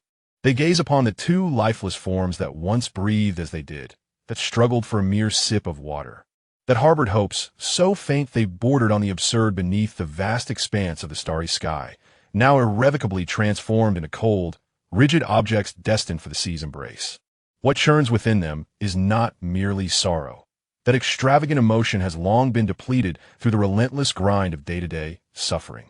Instead, a more chilling, more pragmatic, and far more terrifying premonition rises. Perhaps it is tomorrow, or even this afternoon, that I will lie there. This thought, akin to a cold, slippery serpent, stealthily emerges from the darkest recesses of the heart, coiling around each person's neck, tightening gradually. Will I be the fifth? No, perhaps the seventh? The tally of survivors is dwindling at an irretrievable pace, like the unrelenting flow of sand through an hourglass. From initial 13, to a middle-aged woman casting herself into the sea, to a young man succumbing to his injuries, and now, to the two withered bodies nestled together. Who will be next? Is it the one whose gaze has begun to lose focus? The one who can no longer swallow even raw fish? Or will it be the hand reaching out for water during the next rationing, only to suddenly drop as the body silently crumples? The equality and randomness of death constitute a profound, intractable terror at this moment. Before this stark and unavoidable tableau of mortality, even the incessant, blame-shifting Yamamoto Hiroichi, who attributes all misfortunes to others, has rarely, if ever, fallen silent, fully sealing his loathsome, ill-fated lips. He curls up in his corner, his once corpulent form appearing to collapse, withered down. His expensive tailored garments lie in tatters, sullied by sweat, seawater, and stains, rendering their original hue unrecognizable. Clinging to his sagging skin like a filthy rag, he lacks the courage to behold the two youthful corpses, instead fixating, almost obsessively, on his hands. Once privileged, once accustomed to signing billion-dollar contracts, now marred with dirt, cracked wounds, and festering sores. The arrogance he once meticulously maintained, the resentment he perpetually calculated, and the cunning scheming have all vanished, leaving only a blank, nearly catatonic silence, consumed by an immense, voiceless fear. It seems he has finally understood, through these 17 days, a fundamental truth. In this realm, in this sea where even God appears to have turned away, death will not hesitate or show favor because of his wealth, his status, or his past power. Those two tightly entwined, young skeletons symbolize the ultimate and most equitable destination for him and all the survivors aboard. In the face of the inexorable, equitable, and irreversible passage of life, any language, any conspiracy, any fantasy of wealth appears utterly absurd, laughable, and insignificant. Aboard the lifeboat, an absolute silence, more suffocating than the depths of the sea itself, has descended. Chapter 52. The Ghost Ship. There are no tears, no complaints, and even the instinctive, desperate craving for the scant drops of fresh water and meager food has vanished. Only the sound of waves persists, monotonous and eternal, rhythmically lapping against the hull, as if singing a hollow requiem for lost youth, and precisely, coldly tolling the next unavoidable death knell for those still struggling to survive. On the 17th day, their bodies still retained a flicker of warmth, yet a part of their spirit, named hope, seemed to have sunk alongside the 5th and 6th, nay, the nameless young souls who had perished, into this boundless, azure, silent abyss. Hope, that word, has long been forgotten, akin to an unfamiliar legend heard in a past life. What sustains this corporeal shell from collapsing is merely the most humble, primal instinct of not wanting to become the next victim. The ocean remains silent, vast, profound, and indifferent, as if everything is inconsequential to it. The dawn of the 18th day did not bring hope, but rather deeper decay and another form of despair. Death has already marked its next target aboard this small lifeboat. Hanley lies in the pooled water at the bottom of the boat, the rise and fall of his chest barely perceptible. This once wise and erudite geologist has now become a desiccated husk. His lips are covered in dark purple, cracked scabs, resembling a parched riverbed. His sunken eye sockets and skin resemble parchment, repeatedly scorched by the sun, clinging tightly to his prominent cheekbones and jawline. Each breath is accompanied by a rasping sound, reminiscent of the friction between lung lobes, as if in the next moment, his breath might entirely cease in his throat. Succumbing to eternal silence, he no longer even feels pain. His consciousness oscillates between clarity and haze, enveloped in an overwhelming sense of boundless, sinking nothingness that clouds his remaining thoughts. Even Leilai, once a steadfast rock supporting everyone's spirit, has begun to show cracks of exhaustion. His back, always as straight as a pine, now slightly hunches, as if burdened by an invisible weight. His keen, hawk-like gaze still strives to maintain vigilance toward their surroundings, particularly against the group at the mountain pass. Yet it is inevitably veiled by a layer of weary gray, its brilliance dimmed. During the final distribution of the scant, evaporated water, tainted with a plastic taste, his hands, once as steady as a rock, now marred with calluses and fresh wounds, exhibited a barely perceptible tremor, startling to the observant. This is a sign of both physical and mental exhaustion pushed to the utmost limits. Even a will of iron falters against the relentless collapse and decay of the body. In contrast, Lin Yue and Su La's condition has surprisingly become the only semblance of stability within this landscape of despair. They appeared equally emaciated, their features gaunt, with sunken eyes and skin ravaged by the sea breeze and salt. Yet, within the depths of their gaze, a flicker of cold fire, forged from their previous hellish experiences, had not entirely extinguished. Lin Yu's eyes remained sharp, akin to a leopard poised in the darkness, constantly assessing the environment and potential threats. Su La, on the other hand, exhibited a quiet resilience. She had learned to allocate every ounce of her strength more judiciously and to suppress the physiological protests of her limits through sheer will, minimizing unnecessary expenditure of energy. This adaptability, honed in the crucible of true despair, became a slight yet potentially fatal advantage they possessed over Han Li and even Lei Lai. In that moment of profound silence, where even despair seemed pale and feeble, a Fei, who had been curled at the bow of the boat, gazing silently into the distance, suddenly jolted as if struck by a bolt of electricity. With every ounce of her remaining strength, she lifted her leaden and trembling arm, pointing toward the foggy horizon of the sea, her throat constricted as she managed to utter a few dry, fragmented syllables. There's a ship. Her voice, as faint as a whisper, resonated like a thunderclap in the depths of every dying heart. In an instant, the numbness enveloping their spirits was replaced by an overwhelming surge of adrenaline. People began to struggle and writhe like puppets on strings, unleashing the last vestiges of their vitality as they desperately clung to the icy, slippery sides of the lifeboat, turning their gazes toward the direction a Fei indicated. Indeed, a vessel. It was not a mirage. It floated silently, eerily still, in the distance, shrouded by thick morning mist, its outline appearing and disappearing in the swirling sea vapor, as if it were a colossal ghost unwilling to dissipate. It was undeniably a ship, a steel vessel with a defined structure, immeasurably larger than their battered lifeboat. Madness instantaneously replaced the numbness, spreading like wildfire. "Help!" Yamamoto Hiroichi cried out in a heart-wrenching wail, his voice hoarse and distorted. "Hey, over here, there are people," shouted David, the gaunt African-American cook, waving his skeletal arms and shouting in heavily accented English. "Over here, help please." A Fei also strained her voice to shout. The hoarse, pitch-altered cries for help, mingled with various languages, erupted intermittently from the skeletal figures, their eyes glowing with desperation. Lei Lai and Lin Yue exchanged a swift glance, one filled with incredulous shock, euphoric relief at the prospect of survival, but more importantly, an urgent resolve. Without a moment's hesitation, the two of them mustered their nearly collapsing bodies, grasped the well-worn oars, gritted their teeth, and began to paddle with all their might. Together, in that direction, Lei Li commanded Arsli.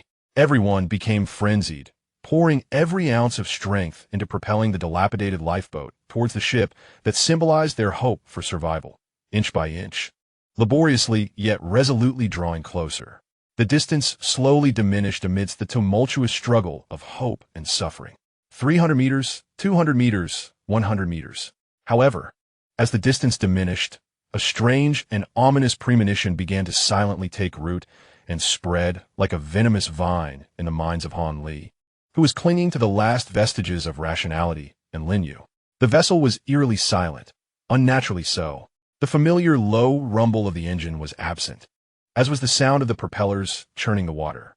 The deck lay deserted, devoid of any sign of life.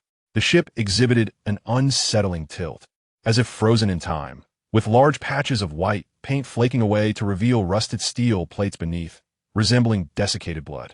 Some of the porthole glasses were shattered, resembling hollow eye sockets that stared vacantly at the unwelcome visitors.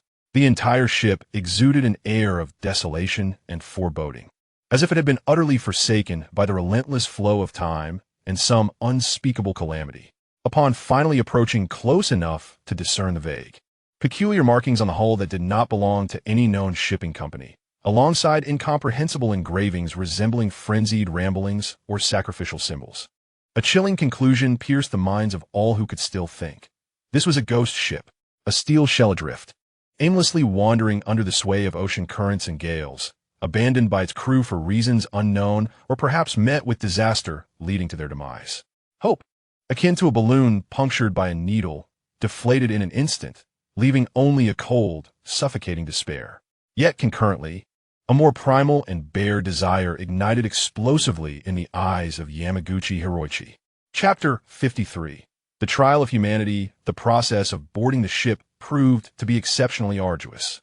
Ultimately, it was Lin Yue who, risking everything, scaled the vessel's hull, using some rusted protrusions and fissures to reach the eerily silent deck. from which he cast down a seemingly sturdy length of coarse rope of unknown purpose.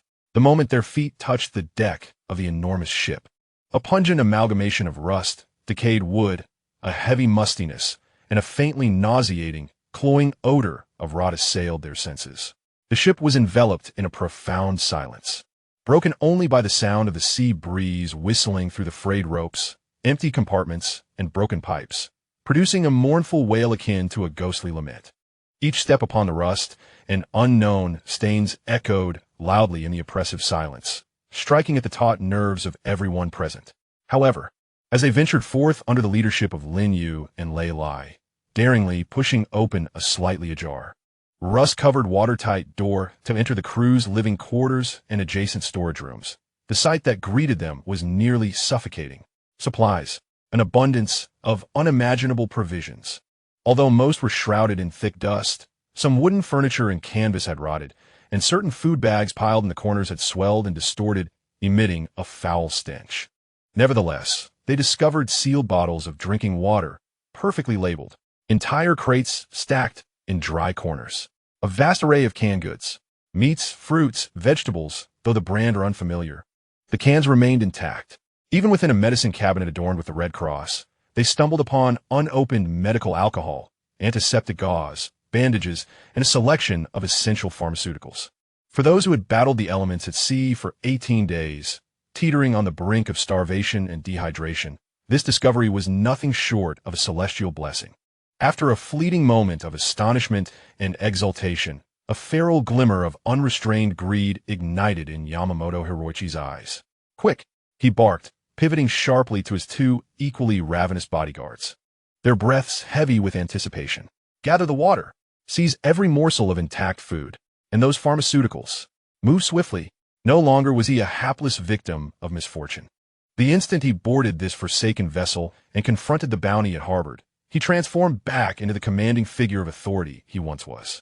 He gestured toward the supplies, instructing his bodyguards to plunder with the fervor of marauders. In a display of brutishness, he shoved aside a trembling black chef who was attempting to retrieve a can of luncheon meat from the box.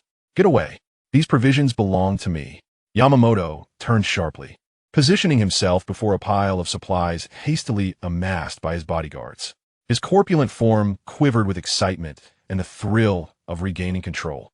His face flushed with a morbid hue of power. "I shall dictate the distribution." His gaze swept over the incredulous expressions of Lei Lai, the nearly incapacitated Han Li, the cold-eyed Lin Yue, and the closely positioned Su La, as well as the bewildered Afu and the displaced black chef. "Listen, the rules have changed." Yamamoto's voice dripped with a condescending arrogance. "It is I who led you here. It is I who afforded you the opportunity to board this ship. If you wish to survive, to quench your thirst and satiate your hunger, you must heed my commands. Submit to my orders." He paused, relishing the twisted pleasure of reclaiming dominion over life and death, a sinister smile curling upon his lips. "Everything here now belongs to me. Who dares to disagree?" His bodyguards stepped forward in unison, brandishing a rusted yet formidable fire axe unearthed from the ship's tool shed. The dark red rust on the blade glimmered ominously in the dim light filtering through the hatch, reminiscent of blood. The crucible of humanity's trials had abruptly shifted from the vast, desolate sea to this enclosed, bountiful yet eerily silent ghost ship. The physical peril of survival seemed momentarily alleviated, yet the struggle for power and the darker aspects of human nature erupted with unprecedented ferocity and rawness. Lin Yu's hand discreetly tightened around the military knife sheathed at his waist, his knuckles strained from the force. Lei Li gradually straightened. Though fatigue and weakness clung to him like a shroud, his broad shoulders once again squared with resolve. His once dull gaze now sharpened with a blade-like intensity as it clashed with Yamamoto Hiroichi's avaricious stare, as if they could spark invisible flames in the air. Having just escaped nature's inferno, they scarcely had time to catch their breath before plummeting into a hellish realm constructed by the primal desires of their own kin. A realm that promised to be even more perilous and brutal. Upon the ghost ship, the true specters are perhaps never supernatural entities, but rather the malevolent demons of greed and power lurking within every soul. Now, Yamaguchi Koichi is eager to unleash these fiends completely. The cold firefighting axe heralds the demise of negotiation and order, as violence and terror ascend to become the new lingua franca. The fleeting respite granted by boarding the ghost ship resembles dew beneath the sun, swiftly evaporating under the relentless blaze of harsh reality, leaving not a trace of moisture behind. The first to succumb is Sura. Her resilience, honed amidst despair and surpassing that of others, nonetheless meets its limits. Days of physical and mental exhaustion have gnawed at the pillars of her vitality like invisible termites, leaving her life riddled with wounds. Upon boarding, the taut string finally snapped with a sharp crack. On their first night, forced into the filthy lower deck sailors' quarters, Sura suddenly develops a high fever without warning. Initially, she shivers from chills, curled up on a moldy wooden berth, her teeth chattering faintly. But soon, the heat spreads like an uncontrollable wildfire, engulfing her entire body.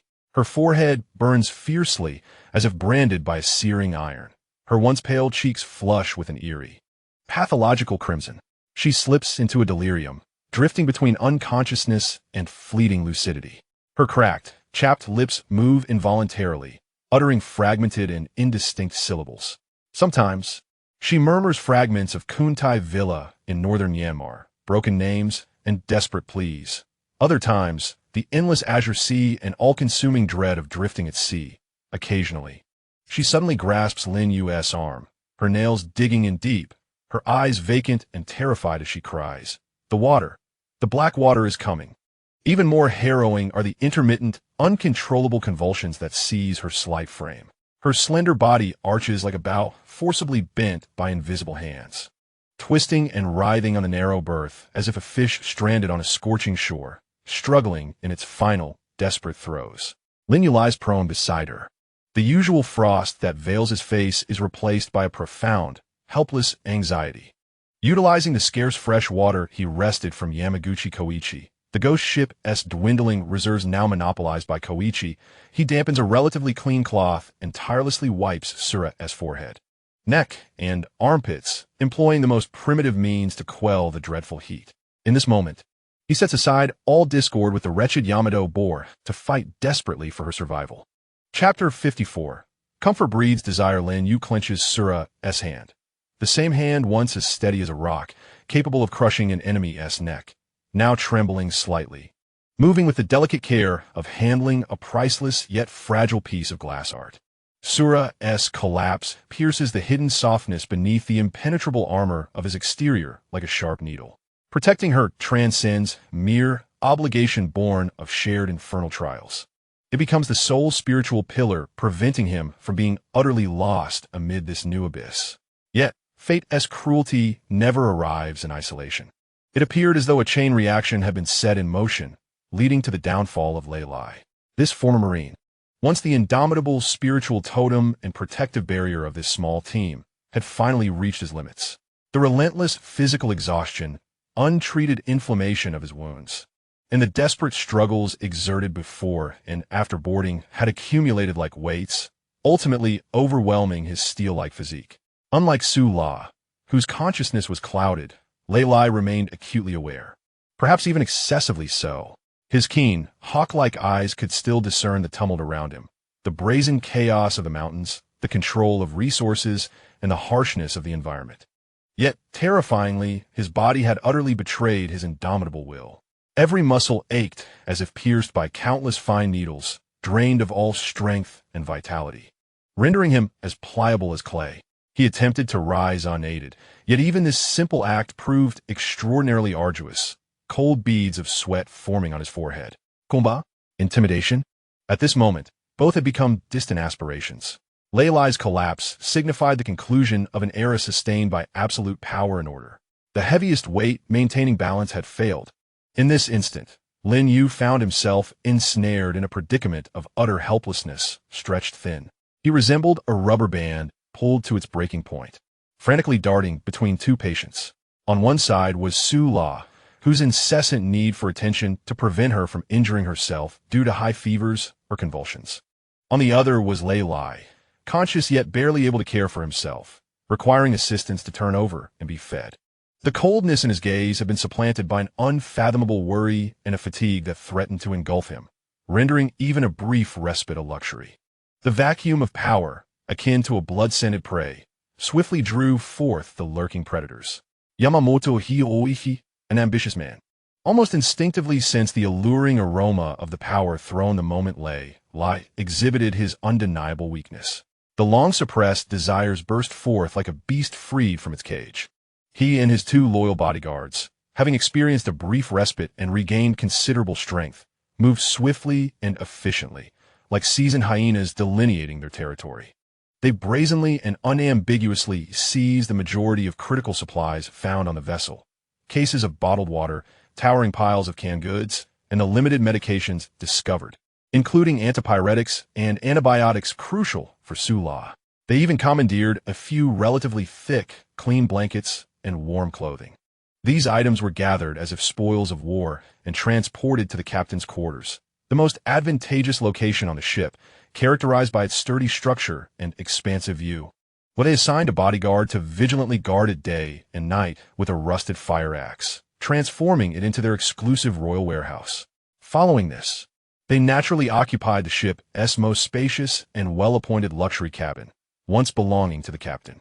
There exists a relatively soft bed, an independent restroom, albeit devoid of water, yet offering a semblance of privacy and remnants of decor that symbolize status and comfort. In stark contrast, Lin Yue, Sula, Lei Anli, and the African chef named Dai Wei were unceremoniously driven down to the lower deck, akin to refuse, into the cramped, dim, and damp sailors' quarters, where the air is perpetually tainted with rust, mildew, and a certain air of decay. The space is so constricted that it feels suffocating with poor ventilation. Only a few hard bunks and swaying hammocks, rendering it a hellish existence compared to the paradise above. Shanku Hiroichi has evidently crowned himself as the sovereign of this ghostly fortress adrift upon the endless sea, wielding the power of life and death. He shamelessly revels in the authority derived from the frailty of others and his own brutality, even beginning to exercise what he perceives as a ruler's inherent right to the first night, a dual plunder of resources and humanity. His gaze, imbued with a mercantile appraisal, fell upon the only woman in the group aside from the unconscious Su La, the solitary girl A Fei, who always remained silent. Burdened with a large backpack adorned with colorful stickers, he donned a facade of supposed charm, which was in truth rife with condescension and the implication of charity. As he sauntered to a Fei, deliberately softening his voice, although the underlying calculations and desires remained unmistakable. Miss A. Fei, look. He gestured toward the relatively clean floor beneath them, casting a disdainful glance at the dark staircase leading to the lower deck. The sailors' quarters below, filthy and chaotic, reeking of foulness, teeming with the ailing, certainly not a place for a delicate lady such as yourself. He leaned slightly forward, adopting an inviting posture. A nauseating smile plastered across his face. My guest room is spacious, the environment pleasant, quite safe, and it includes an independent bathing area, though without water. Why not move up here and rest with me? It would be mutually beneficial for our well-being. The insinuation in his words was as blatant as a vulture fixating upon its dying prey. A Fei raised her head, calmly gazing at this corpulent man, whose eyes flickered with unmasked greed and lust. Her countenance bore no expression, devoid of indignation or fear in the face of authority, serene as a bottomless ancient well. She simply returned his gaze with an unmistakably indifferent yet rock-solid resolve, articulating two words with clarity. No, thanks. Then, without a second glance at Shanko Hiroichi, whose expression darkened like the sky before a storm, she tightened her grip on the oversized backpack that seemed to be her constant companion and stepped resolutely toward the staircase leading into darkness and confinement, heading towards the Forsaken, dilapidated lower region where Lin Yue and the others resided. Her choice was silent yet weighed heavily, like a sharp blade, clearly delineating the boundaries between good and evil, dignity and desolation. Chapter 55. The Tyrant's Coronation. Amidst the boundless expanse of the ocean, this rust-ridden ghost ship stood as a solitary steel cage, utterly isolated from the world. Within this prison, a distorted, morbid yet strictly hierarchical new order silently spread like decaying mold, taking root. At the pinnacle was the self-proclaimed sovereign, the despot Yamaguchi Koichi. This man, clutching the lifeblood of all supplies, accompanied by his 2 guards wielding fire axes, had become the undisputed ruler of the vessel. They commandeered the driest and most spacious upper cabins, monopolizing all food and fresh water. In this lawless maritime island, they forged a dark mini-court governed solely by the dictum of might makes right. Below deck lay the exploited and forsaken refugees. In the dank, damp, and frigid corners of the lower hold, the barely breathing Sura, the immobile Lei Lai, the tirelessly vigilant Lin Yue, the feeble yet lucid Han Li, the taciturn black Chef David, and Afai, who had deliberately severed ties with the upper deck, were deprived of everything. Their lives were ceaselessly tormented by the twin scourges of disease and starvation. It was precisely this shared despair, this unbearable resentment, that compelled them to unite. Clutching each other like drowning souls, grasping the last lifeline. Lin Yue remained steadfast beside Sura and Lei Lai, his eyes bloodshot, yet scanning the surroundings like a radar. Han Li, propping up his frail body, pored over a tattered manual he had painstakingly found, seeking a life-saving method. Afai silently produced her treasured backpack, retrieving a few emergency high-energy chocolates and a multifunctional knife. David, still robust, bore the meager alms slipping through Yamaguchi's fingers, standing as a silent wall at the entrance. The struggle for survival abruptly shifted from a tragic battle against nature, the heavens, and the sea, to a sordid conflict among men. This ghost ship, far from offering respite, had become a breeding ground for humanity's vilest greed and cruelty. How many days could Yamaguchi's shabby kingdom endure? Who would be his next victim? Could the fragile unity and humanity, flickering like a candle in the wind among the lower deck prisoners, carve a thread of hope through this darkness and tear apart this grim order? The fuse for the next clash had long been laid, its sparks sizzling, awaiting the final breath. This time, Lin Yue's charge extended beyond Sura's life alone. It encompassed the last glimmer of hope and the scant dignity of all those trapped in the lower cage. Death was not an option. This thought surged like a vial, fiery liquor, exploding in Yamaguchi Koichi's mind, sending him soaring. Thirst, temporarily quenched. Hunger, silenced by canned food, no longer scorched by the sun. The small boat replaced by a large iron shell. Within his self-centered cognition, all of this swiftly translated into a triumphant conquest of the ocean. A discovery of the Noah's Arkansas. He never paused to ponder why the ship was called a ghost ship, why it had been abandoned. Nor did he acknowledge that the Atlantic Ocean remained the devouring Atlantic, that no rescue was even a shadow on the horizon. They merely transitioned from an open graveyard to a roofed, yet suffocating iron coffin, experiencing a slower demise. Thus, this avaricious and short-sighted individual began to hastily construct his new order through various ludicrous methods.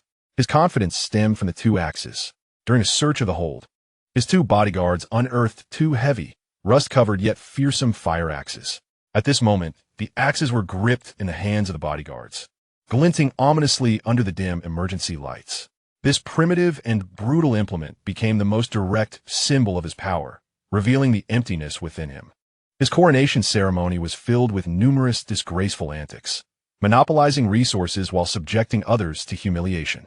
Not only did he seize the majority of supplies, but he also established a rule that all distribution of food and fresh water must be granted through him or his bodyguard's benevolence. Like a beggar's dismissal, he tossed the meager cans and water to the lower ranks, insisting that they express profound gratitude. On one occasion, Han Li, in a rush to fetch water for the feverish Su La, forgot to promptly say thank you and was subjected to 5 minutes of sarcastic derision from Shan Ko. Ultimately receiving the water bottle thrown at him like a bone to a dog. He marked boundaries, both childish and absurd. He delineated forbidden zones. The upper guest rooms, dining area, and even the corridors with better views became his private domain, strictly prohibiting Lin Yue and others from entering. He even managed to find some paint and clumsily marked a line at the entrance, resembling a dog urinating to claim territory, both juvenile and pitiful. He commanded his 2 silent bodyguards to distribute supplies daily with their heads held high, axes in hand, striking fearsome poses. Meanwhile, he donned a dirty, tattered, ill-fitting captain's uniform, parading on the deck, mimicking the demeanor of a ruler as he gestured toward the empty sea, delivering speeches to no audience, boasting of his wisdom and savior-like qualities. He particularly relished in oppressing those who had previously bested him, such as Lin Yue and Lin Yue. He would deliberately hold a box of canned meat at the entrance of the storage compartment where Lin Yue lay, smacking his lips and loudly proclaiming how delicious it was. He would cast scornful glances at Lin Yue, who busily attended to the ailing, deriding him for being subservient. He even sought out the African chef David, attempting to sow discord, promising better food on the condition that David acknowledge who the true leader was. However, beneath this seemingly unyielding rule, the currents of rebellion never ceased to surge. Lin Yue's silence was no longer a sign of submission. It was akin to a spring compressed to its limits, silently accumulating terrifying power. While caring for Su La and Lei Lai, his eyes never ceased to observe. He noted the routine of the bodyguard's shifts, discerned where the axes were stored, and evaluated every potential angle for action. Each provocation from Shan Ko was meticulously recorded in his mind. The Japanese had never learned from their mistakes. Nothing good could come from them. Were it not for the ties to Su La and Lei Lai, Lin Yue alone could have toppled those two loyal bodyguards, as obedient as dogs. Chapter 56. The Temptation of Desire. Han Li, with the mind of a scholar, calmly analyzed the ghost ship itself. He covertly examined the hull for signs of corrosion, studied the remnants of the navigational logs, though most were barely legible, endeavoring to ascertain the reasons for the ship's abandonment and whether it was possible to restore certain functions, particularly communication capabilities. He understood that only by fundamentally altering their predicament could they shatter the absurd kingdom of Shan Ko Hong Yi, a fae, akin to a vigilant feline. Utilize her experience as a lone wanderer to silently explore every nook and cranny of the ship's lower deck, gathering potentially overlooked supplies and tools. She regarded Shan Ko Hong Yi's various antics with utter indifference and disdain, a silent scorn that irked him far more than any overt resistance. Even the seemingly most submissive David, upon one occasion when Shan Ko Hong Yi withheld his food rations, raised his bloodshot eyes and uttered in a low voice, "God is watching, sir." The depth of his gaze stirred a flicker of unease within the typically arrogant Shan Ko, immersed in the role of a tyrant. Shan Ko reveled in the false security provided by resources and the distorted pleasure derived from power. He believed that wielding a fire axe equated to omnipotence, and that controlling food and water would ensure dominion over hearts. Yet he was mistaken. What he constructed was not a stable kingdom, but rather a throne fashioned from paper, precariously placed atop a powder keg. The patience of Lin Yue, the wisdom of Han Li, the secrecy of a Fei, and the silence of David, all these elements lay buried deep within the ghost ship, waiting to ignite at the opportune moment. The more inflated Shan Ko's ego grew, the closer he edged towards inevitable catastrophe. The deck beneath his feet was neither solid ground nor sanctuary. It was a fragile steel shell adrift over an abyss of uncertainty. The self-proclaimed captain remained oblivious to the true reason this vessel had become a ghost ship. The genuine peril perhaps did not stem from external tempests, but rather from the corroded steel plates within the ship, from some forgotten sealed hatch, and from a madness that inevitably burgeons when humanity is catalyzed by power within an utterly confined space. His new order exuded an aura of decay and death from the very outset. The piece aboard the ghost ship was as fragile as a layer of inferior gauze draped over a festering wound, seemingly concealing the pus while hastening the rotting beneath. Shan Ko Hong Yi's uncontrollable and perpetually expanding base desires served as the poison needle piercing through this facade, igniting excruciating pain. He grew unsatisfied with his absolute monopoly over food and fresh water, no longer intoxicated by the self-deceptive boundaries drawn in red paint. His eyes, singed by a fervent yearning for power and a void of security, ultimately fixated on the singular woman who dared to explicitly reject him, resolutely choosing to associate with a lower class, a fae. In his twisted perception, conquering this woman represented not merely a primal lust for beauty, but also the ultimate validation and coronation of the authority he sought to establish aboard the ship. She was the crucial and indispensable final piece to complete the mosaic of his illusory realm of power. An opportunity arrived on a sultry afternoon. As Lin Yue and Han Li were frantically tending to the unrelenting fevers of Su La and the incapacitated Lei Lai in the lower cabin, Yamaguchi Hiroichi discerned that the moment had arrived. He deliberately dismissed a bodyguard stationed at the upper passage, bringing only one trusted confidant with him. Akin to two hyenas sensing their prey, brazenly invading the narrow storage room cluttered with debris where a Fae was temporarily sheltering. With a decisive click, the flimsy door behind a Fae was shut, severing the already feeble glow of the emergency lights from the corridor. The space abruptly darkened, becoming constricted, filled with a heavy scent of rust, aged dust, and an indescribable, oppressive atmosphere, as if something was slowly decaying. Yamaguchi's corpulent figure nearly blocked the doorway, casting a suffocating shadow. The earlier facade of nauseating gentleness had vanished from his face, replaced by a stark, unbridled grin that melded greed, desire for dominance, and a sudden release of long-suppressed malice. He advanced step by step, his polished shoes scuffing against the oil-stained and dusty floor, producing a rustling sound that felt like each step was pressing down on a Fae's taut nerves. "Miss A. Fae, why persist in your stubbornness?" His voice oozed a viscous quality, akin to a serpent gliding over skin. "Look around, behold this vast sea. Here there are no laws, no police, and certainly no hypocritical moral restraints. In this realm, power dictates the rules. Only those who control resources possess the right to define right and wrong." He licked his cracked lips, his gaze scanning a Fae's slender form as if it were a tangible entity.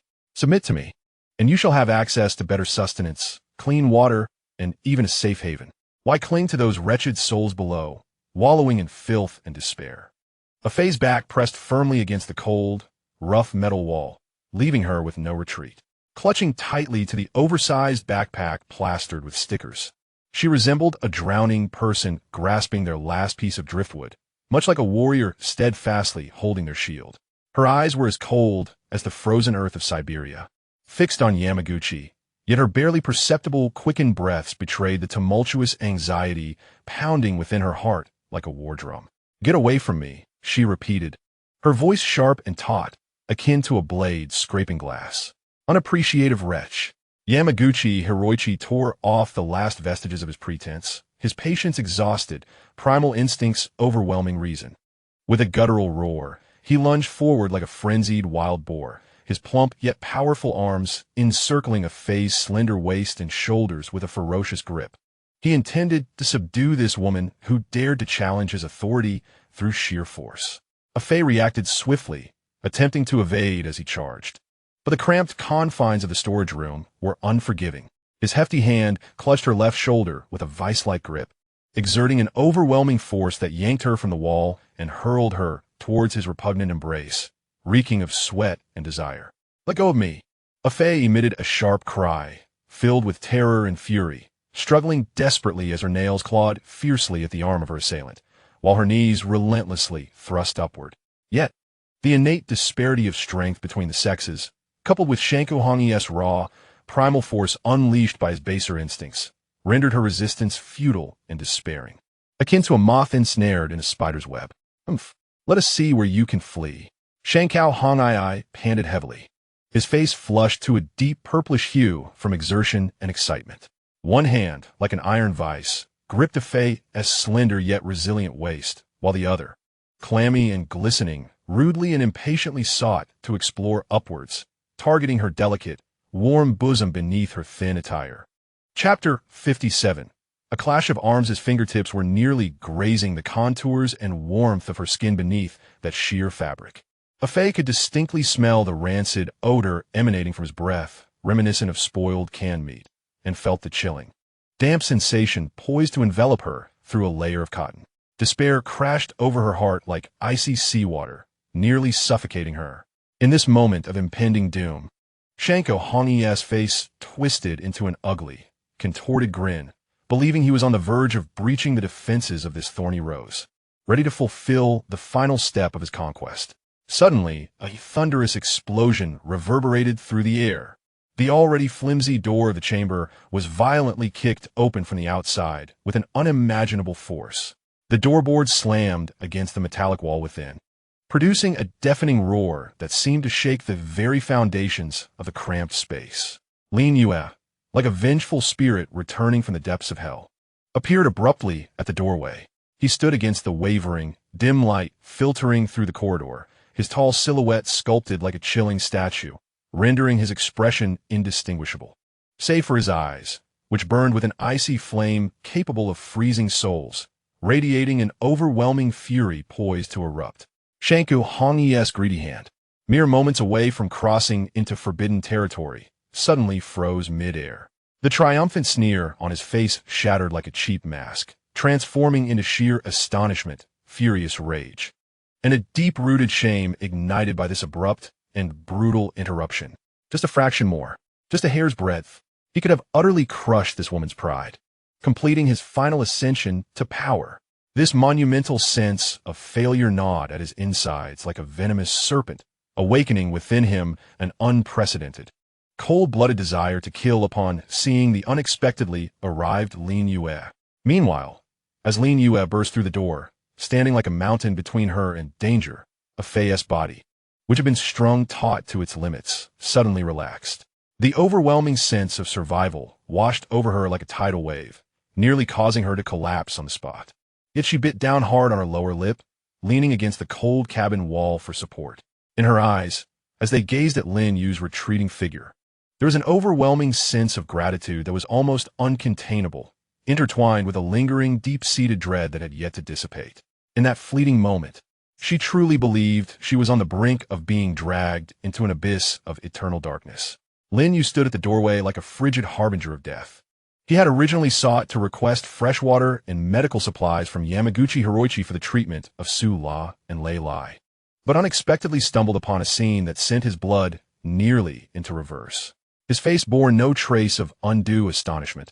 Instead, it reflected a cold fury that had long been suppressed, akin to molten lava surging within a dormant volcano, suddenly crystallizing and boiling beneath the surface. There was no room for idle chatter. He offered Yamaguchi Hiroichi neither a moment for excuses nor threats. The bodyguard rushed in to protect Yamaguchi Hiroichi, but Lin Yue's body reacted like an overcompressed spring suddenly released. With a powerful push against the ground, he transformed into a fleeting shadow, advancing with blinding speed. His left hand struck like a serpent emerging from its lair, precisely gripping the wrist of the bodyguard, his fingers tightening like iron claws, twisting at an excruciating angle. Simultaneously, his right elbow launched forth like a cannonball, propelled by a fierce gust that tore through the air, targeting the vulnerable nerve cluster beneath the bodyguard's exposed armpit. One of the body's most susceptible weak points. The bodyguard was caught off guard. The agonizing pain radiating from his wrist and the heavy blow to his armpit eliciting a shrill scream. Half of his body instantly felt as if electrified. Rendered devoid of strength, he staggered backward and crashed heavily into a pile of debris, producing a cacophony of noise. "Baka! Fool! Stop him! Kill him!" Yamaguchi Hiroichi cried out in a panic, his voice piercing like a woman's shriek, his corpulent form recoiling like a startled pufferfish, desperately seeking cover. Another bodyguard, who had been stationed above and rushed in upon hearing the commotion, witnessed his comrade being swiftly incapacitated. A glint of ferocity flashed in his eyes as he lunged forward with a growl. In an instant, the two towering bodyguards, having recently replenished their strength with ample provisions, regained a significant portion of their vigor and, full of energy, formed a lethal pincer movement against Lin Yue in the confined space.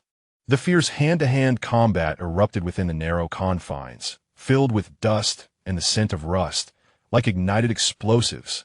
These two bodyguards were evidently no amateurs. They had received systematic professional training and coordinated seamlessly with one another.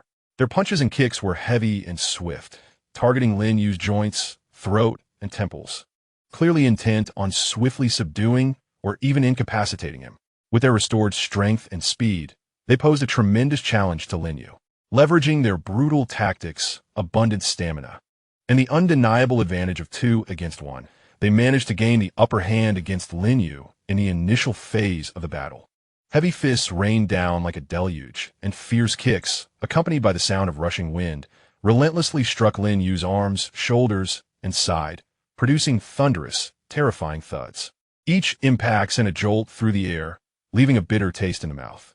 However, Lin Yue's resilience and capacity to endure pain far exceeded their imagination. He resembled a dark reef, worn by the relentless waves of the sea for countless millennia. Though seemingly submerged and oppressed amidst the tumultuous tides, he remained steadfast and unyielding. Never truly defeated, his movements were succinct, efficient, and executed with utmost precision, devoid of any unnecessary flamboyance or ostentation. Each seemingly perilous evasion, every solid and forceful block, and each sharp counterattack that exploited fleeting openings appeared to be the result of meticulous calculations, consuming the opponent's fierce energy at minimal cost while preserving his own precious stamina to the greatest extent. Moreover, he adeptly maneuvered through the cluttered, narrow environment, where turning was cumbersome, continuously shifting and positioning himself to restrict both opponents from maximizing their attacking potential simultaneously. He transformed what appeared to be an overwhelming assault into a test of endurance and combat skill that favored him. Indeed, after several minutes of suffocating, high-intensity, fast-paced confrontation, the once ferocious onslaught of the two bodyguards began to visibly wane. Their breaths became labored and rapid, like a winded bellows, beads of sweat adorning their foreheads, and their movements exhibited slight yet fatal delays.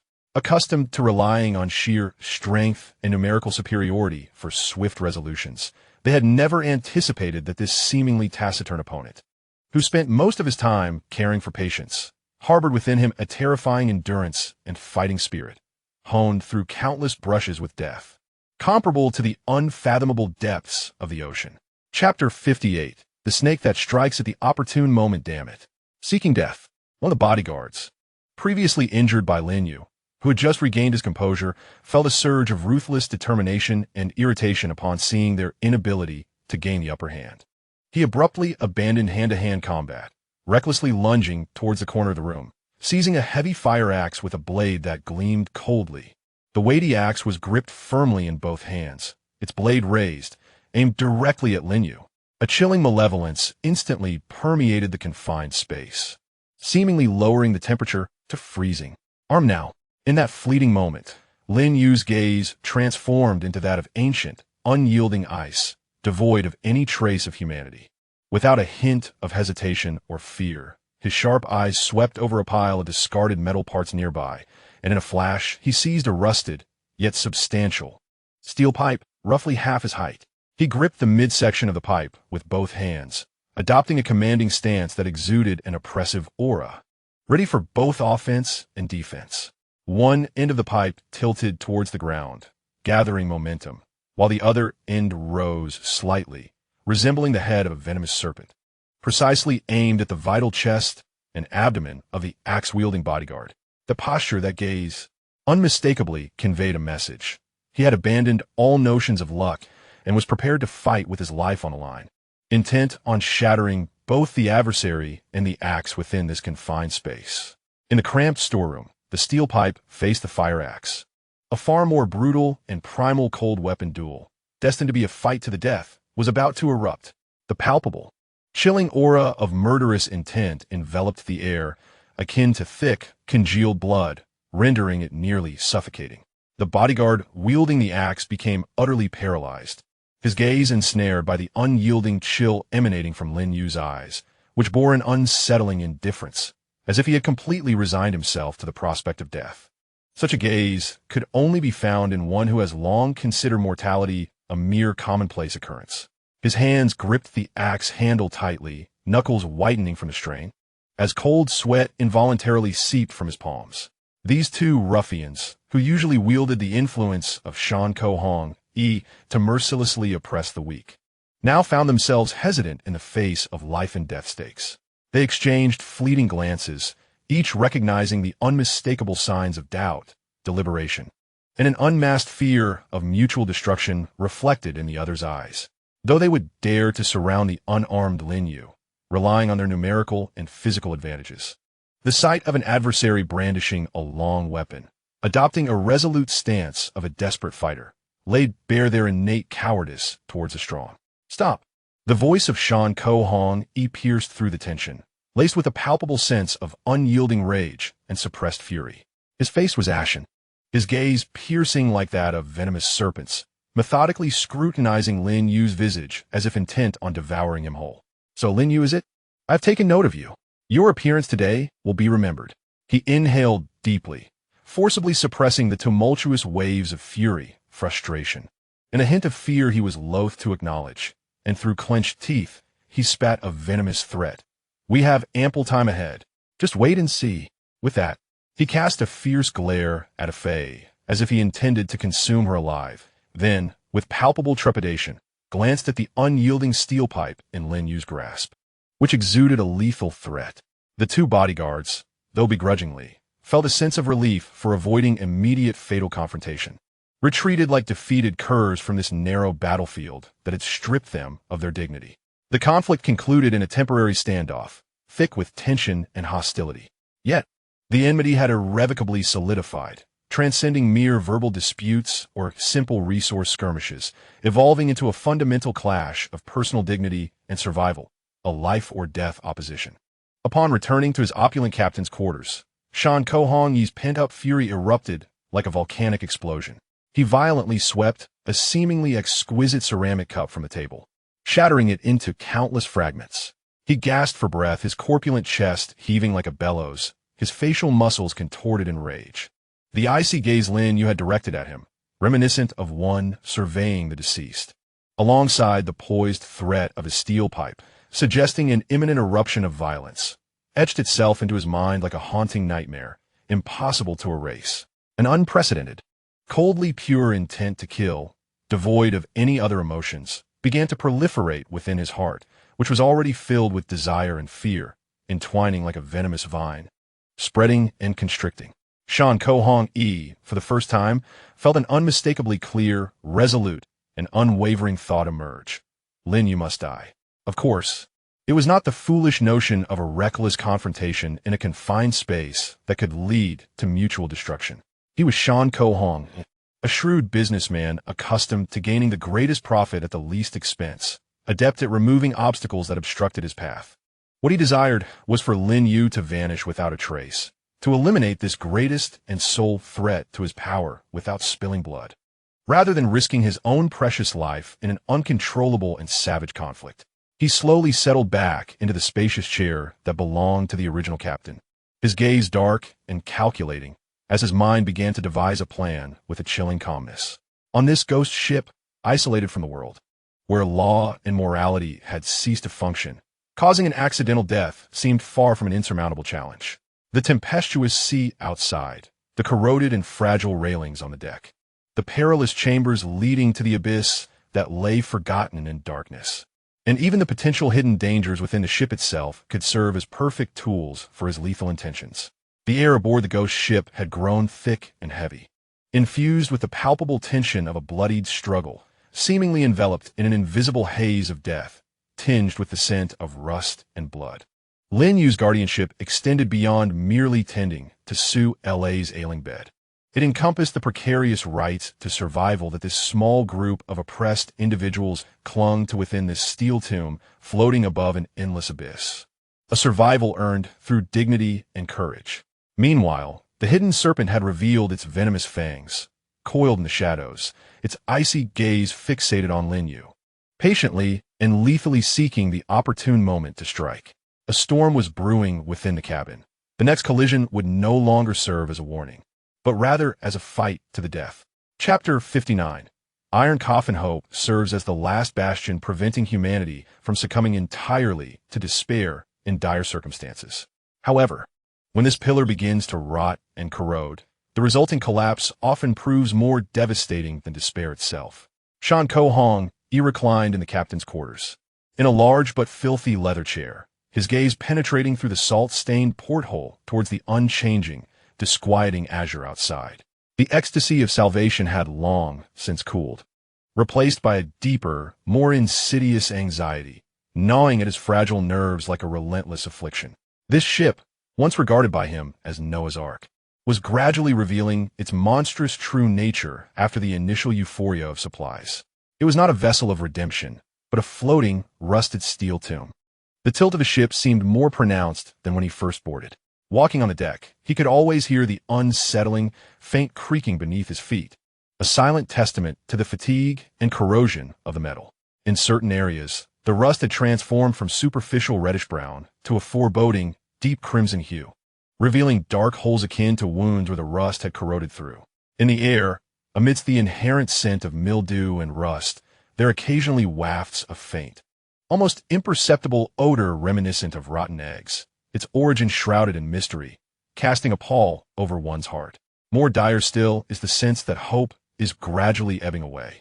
Day after day, apart from the sky and the sea, they behold no trace of vessels, nor hear the roar of aircraft. The radio equipment, under Han Li's limited scrutiny, has been deemed irreparably damaged, with the prospect of restoration appearing exceedingly bleak. They seem as though forgotten in some corner of this azure planet, all their struggles merely serving to postpone the inevitable reckoning. The issue of repairing the solar panels is not insurmountable. Yet this scholar has grown cunning. To repair them now would only further inflate Yamaguchi Hiroichi's pride. Thus, he chooses silence. Yamaguchi Hiroichi's dominion is founded upon the monopoly of scarce resources. However, resources are finite. With each canister of provisions opened, with every bottle of water distributed, he feels his power waning.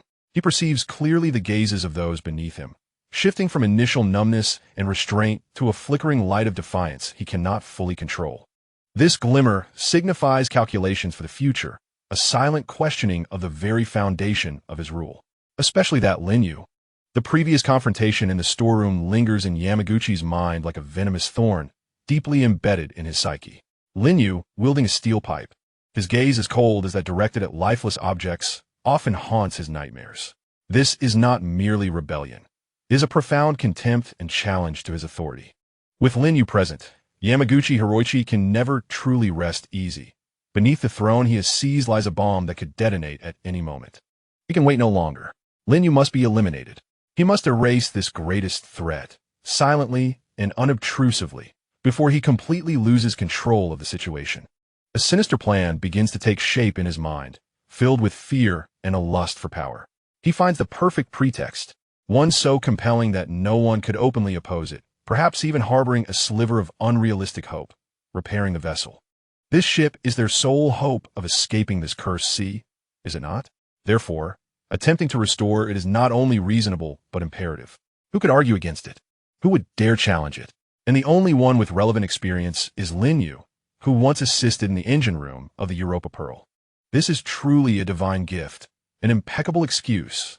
Thus, on a stifling morning devoid of even a single seabird, Yamaguchi Hiroichi summoned all hands, excluding the bedridden Su La and Lei Lai, to assemble on the main deck. He donned a ludicrous captain's uniform, straining to puff out his portly belly, his face contorted into a mask of feigned concern for the ship and its crew. Ladies and gentlemen, he cleared his throat, his voice deliberately infused with a false gravitas. We have been aboard for some time now. I trust you have all observed that this ship is our only hope of leaving these accursed waters.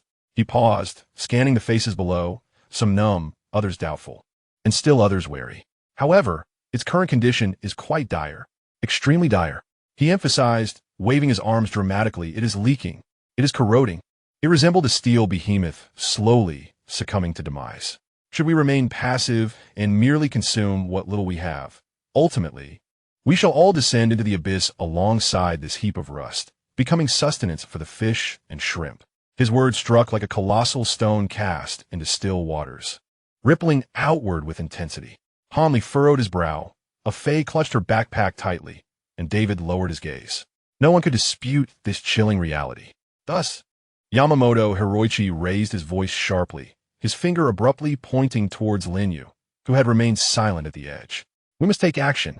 Someone must investigate and attempt to repair the vessel's core, its power system, its engine room. All eyes instantly converged upon Lin Yue. Lin Yue? Yamamoto Hiroichi fixed his gaze upon him, a flicker of barely perceptible malice glimmering in his eyes. I recall that you worked as an assistant in the engine room of the luxurious cruise ship Europa Mingju, correct? You are the only one here who has encountered those intricate machines. Lin Yue lifted his head, making calm eye contact with Yamamoto, neither affirming nor denying. He understood that the inevitable was upon him. Now, as your captain, I command you. Yamamoto Hiroichi's voice resonated with an undeniable authority. Descend immediately to the engine room and conduct a thorough inspection and necessary repairs on the equipment within. This is not only an order, but a matter of our survival. What if it can be repaired? What if it can be activated? What if we can escape this cursed place? These three what-ifs, like enchanted bait, were cast forth by Yamamoto Hiroichi in a tone rife with incitement. Though reason told most that such hope was nearly non-existent, in the depths of absolute despair, even a mere straw could incite an overwhelming desire to grasp it. Hanli opened his mouth, wishing to speak. He understood better than anyone that the extent of damage to the power system of an abandoned ghost ship was beyond the capability of a former assistant to remedy. However, upon noticing the vigilant gaze of the bodyguard beside Yamamoto and Lin Yue's unnaturally calm demeanor, he ultimately swallowed his words. Fei looked at Lin Yue with concern. Lin Yue remained silent for several seconds, his gaze sweeping over the group before finally resting once more on Yamamoto Hiroichi's face. The corners of his mouth seemed to twitch upward ever so slightly, not in a smile, but more in a mockery that suggested profound insight. "Fine," he replied with a single word, crisp and succinct.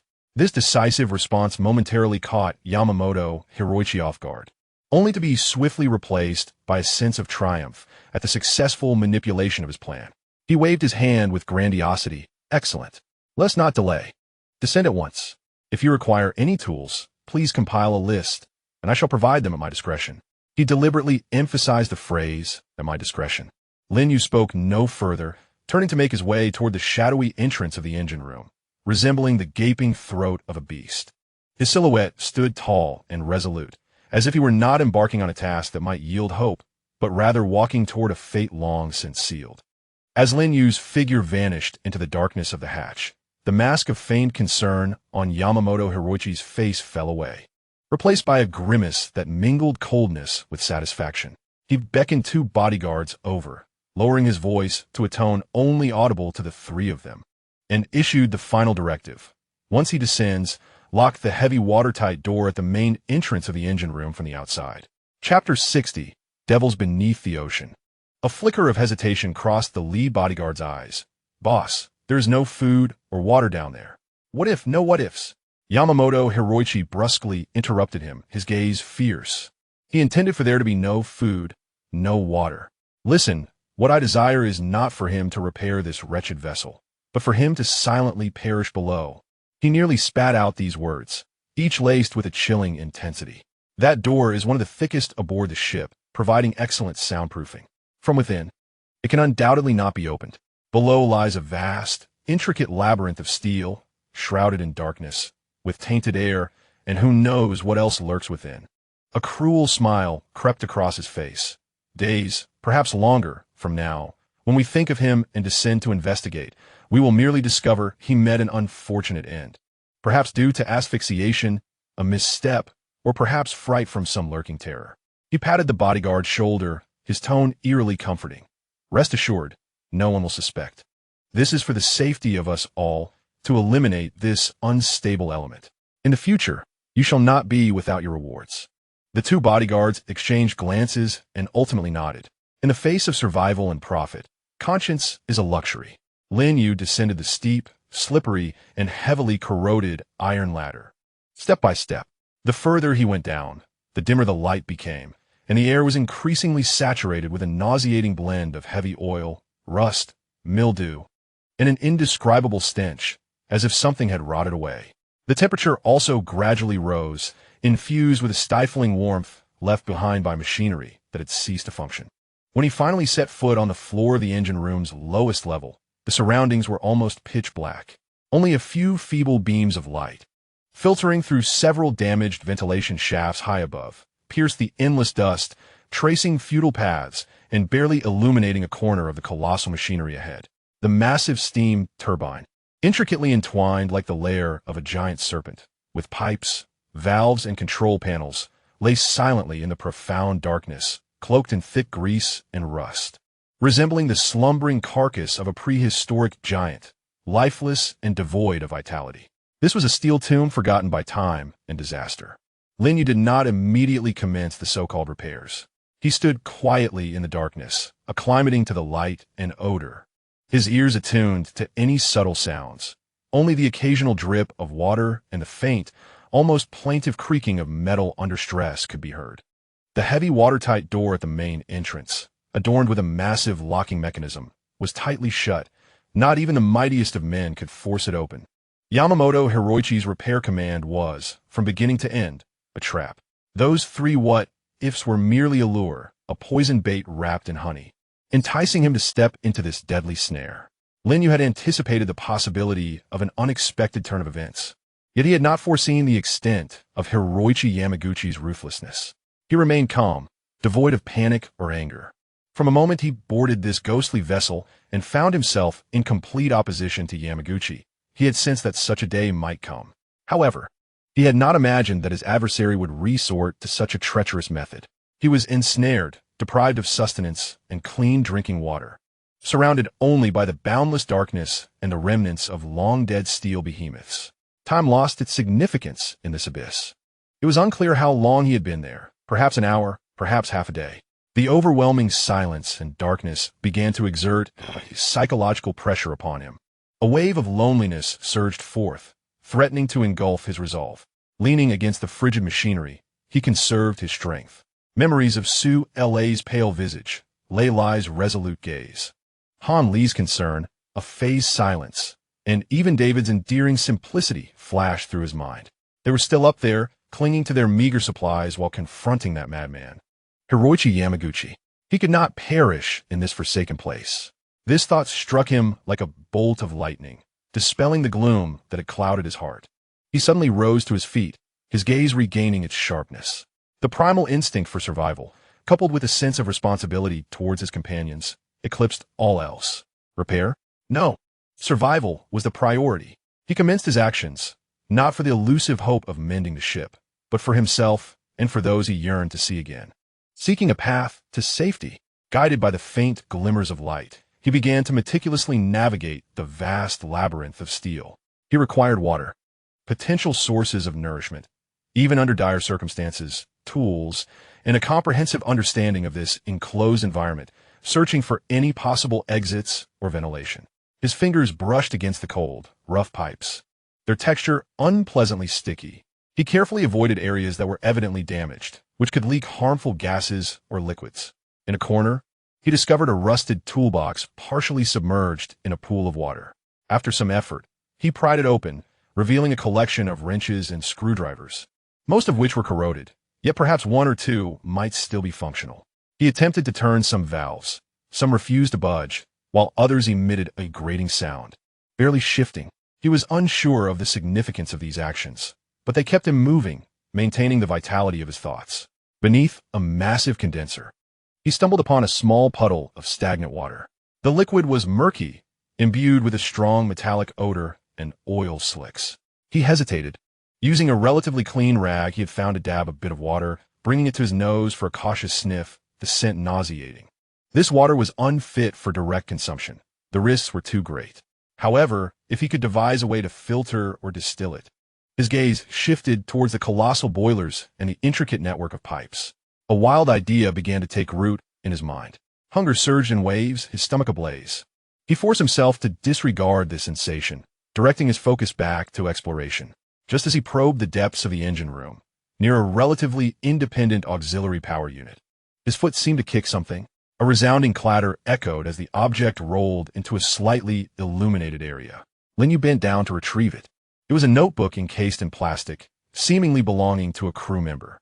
The cover was smeared with grease, yet faintly, some handwritten characters were discernible. A surge of curiosity stirred within him as he cautiously wiped away the grime, struggling to decipher the barely legible inscription that read, Chief Mate's Log, Voyage 47, Anomalous Records, followed by a striking word heavily scrawled in red ink.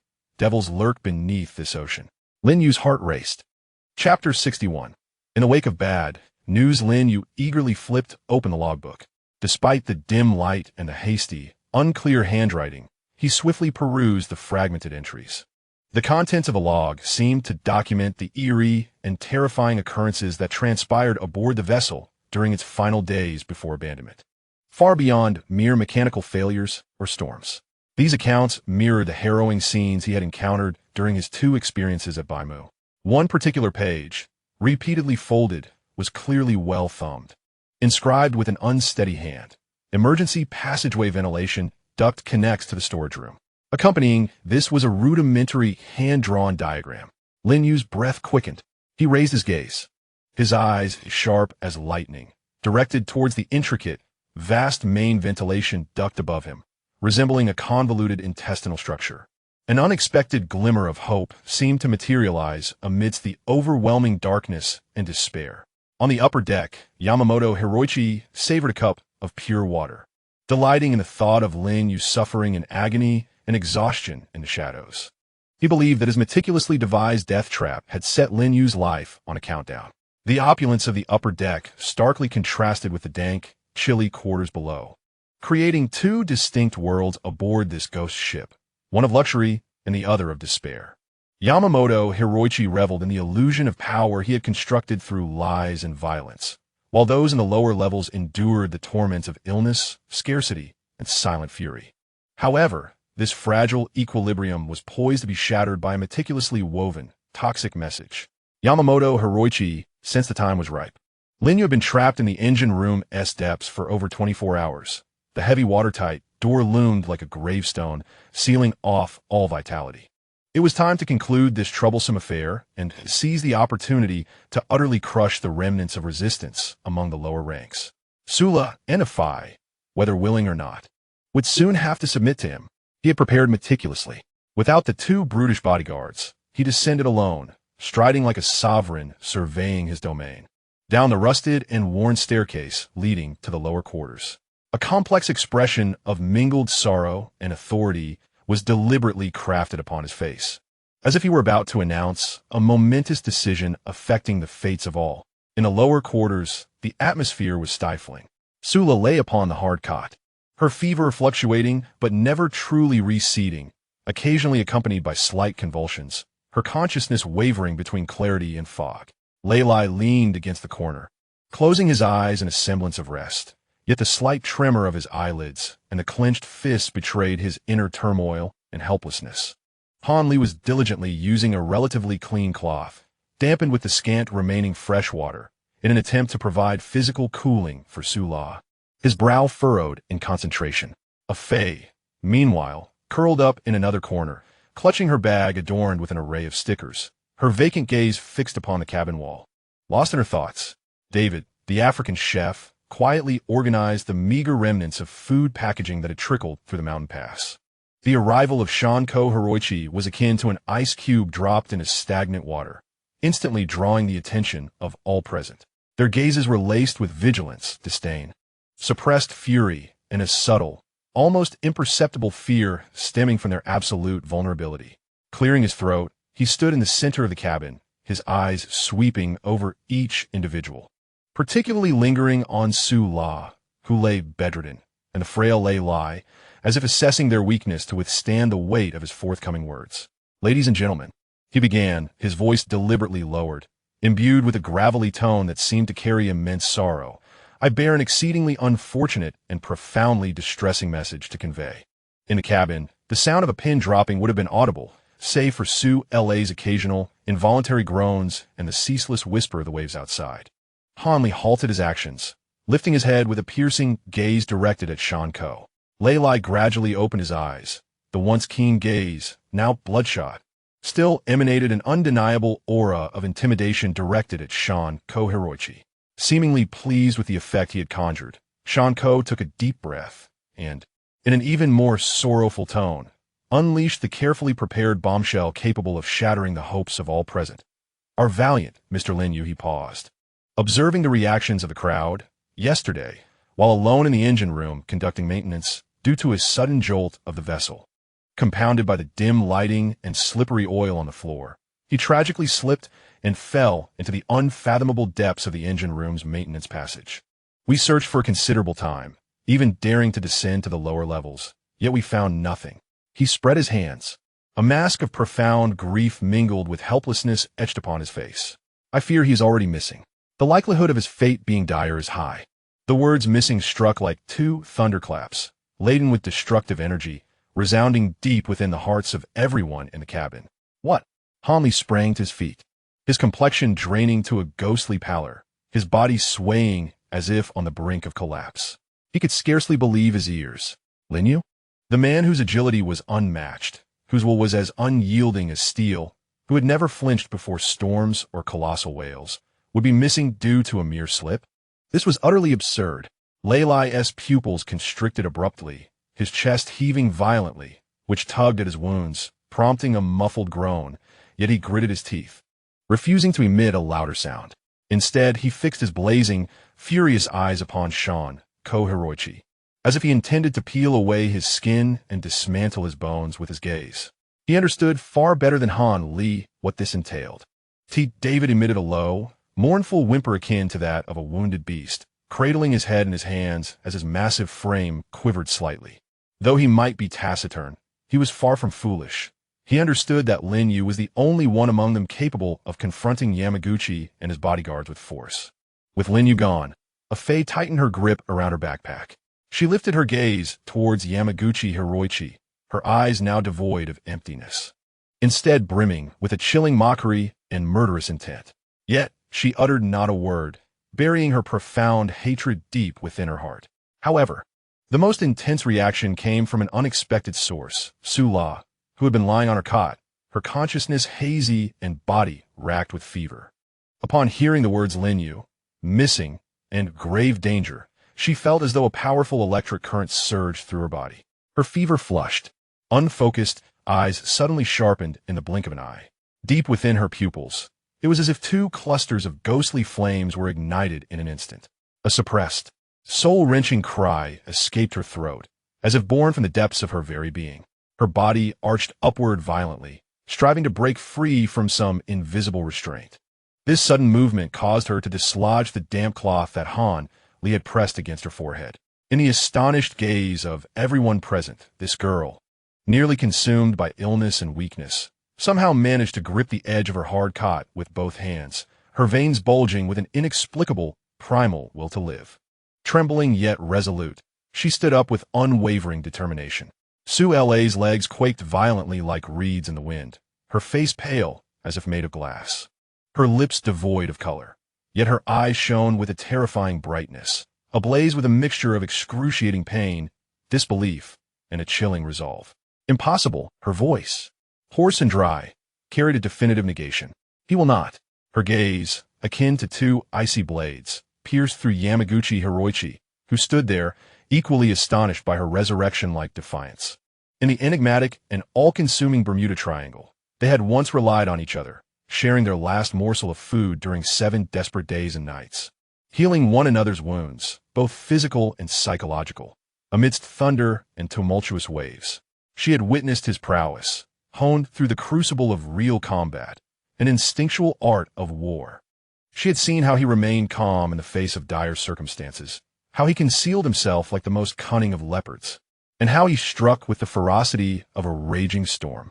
A man of such caliber, would he truly fall like a jester into a maintenance tunnel? Missing? In grave danger? Nonsense. This blatant falsehood, like a poisoned dagger, did not shatter her. Rather, it cruelly pierced through her fever-induced haze, laying bare the suppressed emotions within her. Emotions she had not even fully recognized herself, exposing them to the glaring light of day. Until this very moment, until she heard the news of his demise. Su-la finally grasped with unparalleled clarity that the taciturn man, whose gaze was as frigid as ice, had repeatedly pulled her back from the brink of death. Unbeknownst to her, he had taken root within the softest soil of her heart like a gnarled giant tree, entwining their fates irreversibly. Between them, there had never been the romantic confessions beneath the blossoms nor the tender entanglements of flesh. What existed instead was a silent camaraderie forged in the face of life and death, a trust conveyed without words in the darkness, and the warmth of mutual support in moments of despair. Yet this bond was far more profound than any passionate love affair. Now, someone had told her that the tree, which had taken root in her heart, had been uprooted and cast into a filthy, dark abyss. The pain, an indescribable, heart-wrenching agony surged through her entire being in an instant. This torment was so intense that it temporarily eclipsed the searing heat and dizziness brought on by her high fever. It surpassed any torment she had endured in the north of Myanmar by 1,000-fold, a myriad. However, this excruciating suffering did not bring her to her knees. Instead, it acted as a potent catalyst, awakening the final and most formidable potential within her life. She could not falter. She could not allow him to die without clarity. She could not let the executioner who had caused his demise roam free, continuing to tarnish the space where they had once fought for survival together. An unprecedented strength, mingled with an overwhelming hatred and a chilling resolve, surged forth from the depths of her nearly depleted body, supporting her faltering form. She gazed at Yamaguchi Hiroichi, and in his burning eyes, all traces of weakness, illness, and confusion had vanished, leaving only one thing: the flame of vengeance. She must survive. She must first conquer this damned illness. She must uncover the truth. She would make Yamaguchi Hiroichi pay in blood for the blood he had spilled. Then she would seek him out. No matter where he was, whether alive or dead, she would find him. To live is to meet, to die is to die together. This thought, like the most resolute vow, was imprinted deep within her soul. Yamaguchi Hiroichi felt a shiver as he met Sulia's gaze, which seemed to have emerged from the depths of hell. He feigned composure, clearing his throat in an attempt to regain control of the situation. "Miss Sula, please accept my condolences. I know this is difficult to accept, but the truth is as it stands. Mr. Lin Yue's accident is a loss for us all." "Accident?" Sula interrupted him sharply, her voice still hoarse, but imbued with a cold, undeniable, piercing quality. "Are you certain it was an accident?" Her gaze was like a chilling probe, seemingly intent on piercing through Yamaguchi Hiroichi's hypocritical facade. Yamaguchi's expression shifted slightly, quickly replaced by anger. "What do you mean by that? Do you think I would deceive you?" The situation at the scene was as such. He was simply careless. Enough. It was Lin Yue who spoke next. His voice was not loud, yet it carried an authority born of long-standing power. Though weak, it instantly overshadowed Yamaguchi's evasions. He fixed his gaze on Yamaguchi, enunciating each word deliberately. "We will remember what happened to Lin Yue." He did not state it outright, but his eyes and tone conveyed everything. Shan Ko Hong gazed upon the assembly of individuals who had seemingly coalesced into a formidable collective. Sula, rising again with newfound resolve. Han Li, his eyes imbued with an icy demeanor. A Fei, silent yet exuding an aura of lethal intent. Lei Lai, seething with anger. And even Dai Wei, who lifted his gaze, his eyes now devoid of their previous meekness. A sudden realization dawned upon him. His announcement of Lin Yue's demise, intended as a demonstration of power to subjugate these individuals, had seemingly backfired. Instead of witnessing the anticipated collapse and submission, it appeared he had roused a pack of slumbering, wounded beasts. A disquieting sense of losing control surged through his mind, yet he swiftly quelled this unease. What was there to fear? There was no sustenance, no water. Lin Yue's death was merely a matter of time. The remaining individuals, frail and ailing, could hardly stir up any tempest. He scoffed, forcing himself to maintain composure. "The truth is immutable. I trust you shall recognize reality. Henceforth, aboard this vessel, no further calamities shall transpire, provided you comply with my directives." He cast a significant glance over the assembly, silently proclaiming, "Behold, this is the fate that awaits those who dare to challenge me. From now on, you shall all be my subordinates." With that, he turned abruptly, hastening up the gangway, eager to escape the oppressive atmosphere of the lower deck. Once he departed, the lower chamber fell into an oppressive silence. Su La remained steadfast, her body trembling yet defiantly refusing to succumb. Han Li rushed to support her. "He has not perished." Leaning against Han Li, Su La spoke, her voice faint yet resolutely clear to the encircling crowd. "I know he is still alive." Anli Nuda Graveli. His expression a tapestry of conflicting emotions. "I too hold this belief. However, the door to the engine room must have a means of access." A Fei's voice broke through, soft yet imbued with an eerie calm. "This vessel is vast." Lei Lai inhaled deeply, feeling the ache in his chest and the weakness in his limbs. An unprecedented urgency burning within him. He must recover swiftly. Dai Wei silently positioned himself at the door, standing like a loyal sentinel. The flicker of hope remained, undimmed, swaying amidst the tempest, transforming into a blazing flame of vengeance. The news of Lin Yue's death did not shatter their spirits. Rather, it forged them in the crucible of resolve. An insidious and perilous shadow war was unfolding within the ghost ship, a battle destined for neither surrender nor retreat. Heralded by Su La's forceful awakening and the collective animosity of the group as the bloody curtain began to rise. Chapter 63. The moment of suffocation. 3 days passed.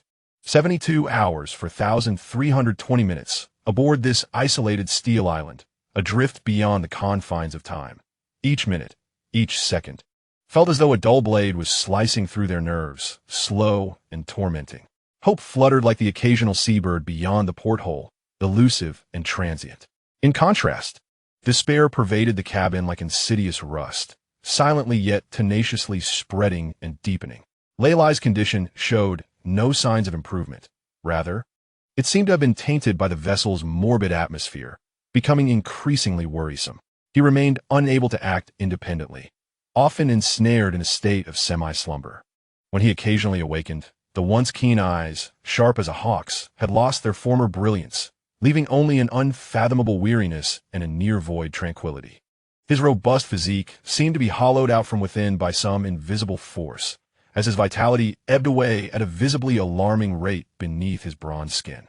Han had stealthily inspected the wound on his arm, which had long ceased to bleed, yet could never truly heal. It surrounded itself with an unhealthy, ashen hue, suggesting that this affliction was far more than mere injury and frailty. Lei Lai, the bastion that had once supported the spirits of all alongside Lin Yue, now exhibited cracks in its walls and instability in its foundation, as if a slightly stronger gust could render it utterly toppled. All bore witness to this, a silent consensus permeating the lower cabin, indicating that without intervention from Yamamoto Hiroichi, Lei Lai himself would likely not endure much longer. This, indeed, was what Yamamoto Hiroichi delighted in, perhaps even secretly yearned for. With Lin Yue vanished and Lei Lai on the brink of death, what remained to him was merely a flock of lambs awaiting slaughter. Over the past 3 days, Yamamoto Hiroichi and his 2 bodyguards, their arrogance fueled like a bonfire doused in oil, burned ever brighter and more unabashedly. They occupied the finest spaces in the upper deck, indulging in the plundered provisions and clean water, and could even occasionally hear the raucous sounds of celebration emerging from the captain's quarters, where they reveled in the inferior liquor they had procured. Meanwhile, the rations in the lower cabin dwindled day by day, both in quantity and quality. The water brought to them bore a distinct foul odor, while the canned goods were often on the verge of expiration or had already swelled and deformed. However, this material deprivation paled in comparison to the suffocating oppression of spirit. The 2 bodyguards, having regained their strength and wielding fire axes, patrolled with noticeably increased frequency. They no longer merely guarded the upper passageway, but would occasionally appear like specters near the lower cabins or even lean against the stairs leading to the lower deck, scrutinizing everything below with an unabashed gaze reminiscent of appraising goods. Their eyes increasingly lingered, for longer durations, upon Fei and Sula. That gaze was akin to a knife, cold, sharp, infused with a primal, unrestrained ferocity. When observing Fei, it was imbued with a covetous curiosity towards her youthful form and unique aura, as if contemplating how to peel away her layer of indifference. In contrast, their scrutiny of Sula bore a more twisted obsession with the beauty of fragility and the allure of destruction, particularly after Sula had forced herself to stand. Her pale and fragile appearance radiating a haunting resolve, seemingly inciting a darker desire for domination. They no longer made attempts to conceal their gaze. At times, they would even exchange lewd words and gestures in the presence of Han, Li, and David, emitting lascivious chuckles. They were testing the boundaries, relishing the psychological pressure of a cat-and-mouse game. The air in the lower cabin became thick and tainted due to the omnipresent, malevolent stares, each breath laden with humiliation and dread. Han Li felt an unprecedented sense of powerlessness. He possessed knowledge, yet he could not transform it into the strength needed to protect his companions. He attempted to shield Su La and Fei from the penetrating gazes directed at them, but those stares were like a relentless curse, always finding a way to infiltrate. Clenching his fists, his nails dug deeply into his palm. Yet he could not muster a single forceful reprimand. He understood that any impulsive resistance, in the face of the opponent's absolute strength and weaponry, would only lead to a swifter demise. Dai Wei silently endured, his towering figure now resembling a useless ornament. He could only use his broad back to obscure the women's view as much as possible, but his trembling shoulders and tightly pressed lips betrayed the anger and fear within. Fei reacted most directly. She hardly left the cluttered corner, clutching her backpack, resembling a small creature that, though terrified, feigned calmness. She met those gazes with a complete, icy indifference, yet her slightly curled body and occasionally tense fingers revealed that she was not devoid of feelings. She was calculating, waiting. None could discern what was brewing beneath her silent exterior. As for Sula, she exhibited a startling transformation, despite the persistent fever in her frail body. Ever since the news of Lin Yue's demise, her will to survive, or perhaps her desire for revenge, sustained her in an unfathomable manner. No longer did she remain bedridden. Instead, she compelled herself to eat, albeit with great difficulty, drink small sips of water, and even, with Han Lie's assistance, struggle to perform the most basic activities within the cramped cabin, striving to regain a semblance of strength. Her gaze was no longer the dazed look of illness or the collapse that followed the tragic news. Rather, it had morphed into an unfathomable, icy stillness.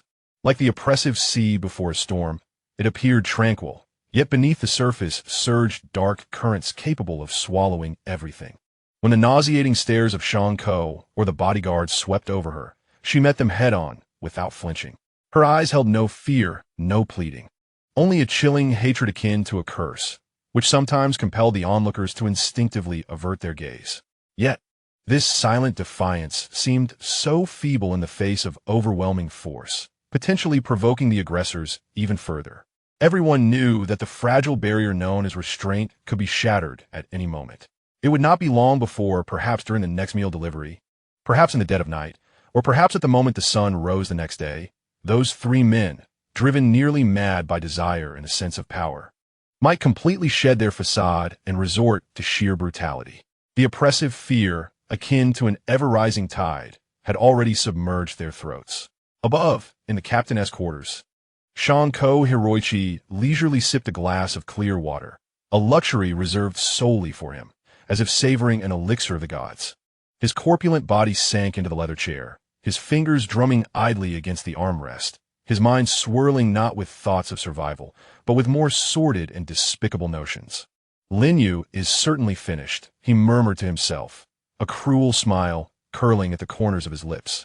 That unsightly Chinese man has likely become a cold, decaying corpse in the steel inferno beneath the engine room by now. How splendid! Judging by the current situation, Lei Lai will not last much longer without our intervention. Contemplating this, his mood brightened further. The former Marine who once imposed immense pressure on him was now merely clinging to life, soon to follow Lin Yue into the abyss. His gaze seemed to pierce through the bulkhead, settling upon the two women in the lower deck. Chapter 64. The 7A Tragedy, A Faisala. Youthful and unripe like an immature plum with thorns, yet possessing an irresistible allure that sparked a desire to conquer and shatter all her pride. Particularly, her indifferent eyes and the peculiar backpack she never parted with compelled him to wonder how she would appear in a moment of breakdown and tears. The other woman, more mature though frail, exuded a deeper charm. Her pale face, stubborn gaze, and the resolute determination to die for Lin Yue resembled a poisonous flower blooming on a cliff's edge, dangerous yet irresistibly tempting to pluck and ravage. Which one shall I indulge first? Yamaguchi Hirokazu stroked his chin, a lecherous and intoxicated expression spreading across his face, as if he had already envisioned a scene rife with sensuality and dominance. In his twisted perception, this was no longer a crime, but an inherent right as the master of this vessel. Just as ancient emperors possessed their harem and tribal chieftains claimed all female captives. He believed that here and now, his word was law, his will justice, and his desire divine. Any defiance will be mercilessly crushed. Soon, very soon, he whispered with a chilling laugh echoing through the empty captain's cabin. Once Lei Lai breathes his last, perhaps even tonight, he would deliver them a surprise. In his mind, he had already begun planning how to savor his spoils. Lower deck quarters night descended like thick ink, seeping through the broken portholes. The emergency lights dimmed, as if sensing the suffocating atmosphere, growing feeble. Sula leaned against the cold bulkhead, eyes closed, but her trembling lashes betrayed her wakefulness. Her hand clenched tightly around the small yet extraordinarily sharp survival knife Lin Yue had left her, once his own. The cold touch of the handle was her sole source of solace and strength. Fei remained curled up in the corner, her ears twitching like a vigilant rabbit-ass, capturing every abnormal sound from A to endure in humiliation, or to engage in one final, blood-soaked, and life-threatening rebellion. The answer shall soon be revealed in this suffocating, silent night. At this moment, while everyone believes he has long perished in the depths of the engine room beneath the sea, a faint, metallic sound of friction emanates from within a vast ventilation duct. Time, aboard this cursed ghost ship, resembles a rusted winch, tightening despair with an agonizing creak. The seventh day, a number imbued with ominous connotations. God created the world in 7 days, yet on this steel island adrift on the edge of purgatory, the seventh day may signify the utter end of something, or the commencement of a darker chapter. Yamamoto Hiroichi stands by the porthole of the captain's quarters, a plump finger pinching a damp cigar pilfered from a room aboard the vessel, its spicy flavor biting at his senses. He inhales deeply, the acrid smoke swirling in his lungs before being slowly expelled, blurring the eternal, nauseating blue beyond the glass. 7 days. Lin Yue has been locked in that steel tomb below for a full week. No food, no clean water, only endless darkness, rust, and the potential presence of unknown terrors. Even if he is as resilient as iron, he must be nearing his limits. Even if fortune has spared him from a fatal fall, thirst will surely claim him. Hunger will devour him. A tumult of anticipation, anxiety, and a twisted excitement churns within him. He needs confirmation. He must see with his own eyes, or through the most trusted of ears, that the greatest threat has become a cold, rotting corpse. Only then can he truly relish his spoils and exercise his absolute power aboard this ship without hesitation. Moreover, he can hardly wait. That woman named Sula, with eyes ablaze with hatred and defiance, pricks at his desires and authority like a thorn. He yearns not only to possess her body, but to crush her will, reducing her to a submissive slave at his feet. What could more thoroughly annihilate a soul than to confirm the death of that hero in her heart before dragging her into the abyss? Just the thought of Sula's devastated expression upon learning of Lin Yue's demise, followed by her desperate struggles beneath him, ultimately succumbing, fills Yamamoto Hiroichi with a perverse thrill akin to an electric current coursing through his body. Is there anything more gratifying in this world? Is there anything more capable of utterly breaking a person's spirit? Once her will collapses, her stubborn and enchanting form will naturally become a plaything for him to manipulate and conquer. This notion, like the most potent aphrodisiac, sends shivers of excitement through him. He resolves firmly. Kumin. He barks towards the door. 2 bodyguards enter promptly, their expressions still devoid of emotion, obedient to his command. Thanks to ample provisions, they have regained their strength, appearing even more formidable than they did on the lifeboat. You, Yamaguchi Hiroichi, point to the more imposing and fierce-looking head of the bodyguards. Go down to the engine room and locate that Chinese man, Lin Yue. He paused momentarily, a cruel smile curving at the corners of his mouth, insisting on seeing the living or the dead. Ensure that you ascertain whether he is truly dead and how he met his end. Be thorough. The head of the bodyguards narrowed his eyes slightly, yet without any hesitation, he solemnly replied, "Yes, boss." The mere thought of the engine room sent chills down one's spine. It was dark, oppressive, and fraught with unknown dangers. However, the boss's orders were absolute. Moreover, he was curious about the state of that troublesome man who had once posed a challenge to him and his companions after struggling for 7 days in such an environment.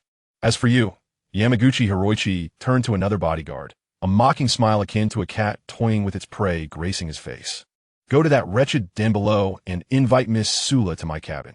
Be courteous. I do not wish to see any overt signs of injury on her. At least not before we commence. He emphasized the words invite and courteous, the implications unmistakable. Understood. A knowing, sinister grin appeared on the face of the bodyguard as he turned to leave. Yamaguchi Hiroichi turned back to face the sea, inhaling deeply from his pungent cigar. The performance was about to begin. He could almost envision the delightful conclusion that awaited. Chapter 65. The Sacrifice of the Soul in the Lower Cabin. The atmosphere was heavier than ever before. Under the alternating care of Han, Li, and Fei, Sula's high fever miraculously began to subside, although she remained weak, her consciousness gradually returning. Yet within that awakening lay a heartbreaking silence, akin to the cold magma churning beneath the surface before a volcanic eruption. She was aware that it was the seventh day. Lin Yue was down there on the seventh day. Each minute, each second, felt like a tormenting execution to her. She forced herself to eat, despite the tastelessness, compelled herself to rest, striving to summon every ounce of strength within her. She must recover swiftly. She must. For that slender chance, and for the worst-case scenario. Lei Lai's recovery was also faster than expected. He could now lean against the wall, managing to sit up for longer periods, even attempting to move his limbs. The flames in his eyes had never dimmed. Rather, they blazed with greater intensity and resolve due to Lin Yue's disappearance. Han Li appeared increasingly haggard, his exhaustion not merely physical but also mental. He was torn between concern for Lin Yue's fate and a foreboding sense of dread that loomed over him like dark clouds. He studied the tattered nautical log, seeking to uncover more secrets about the ship or potential avenues of escape. Fei remained silent.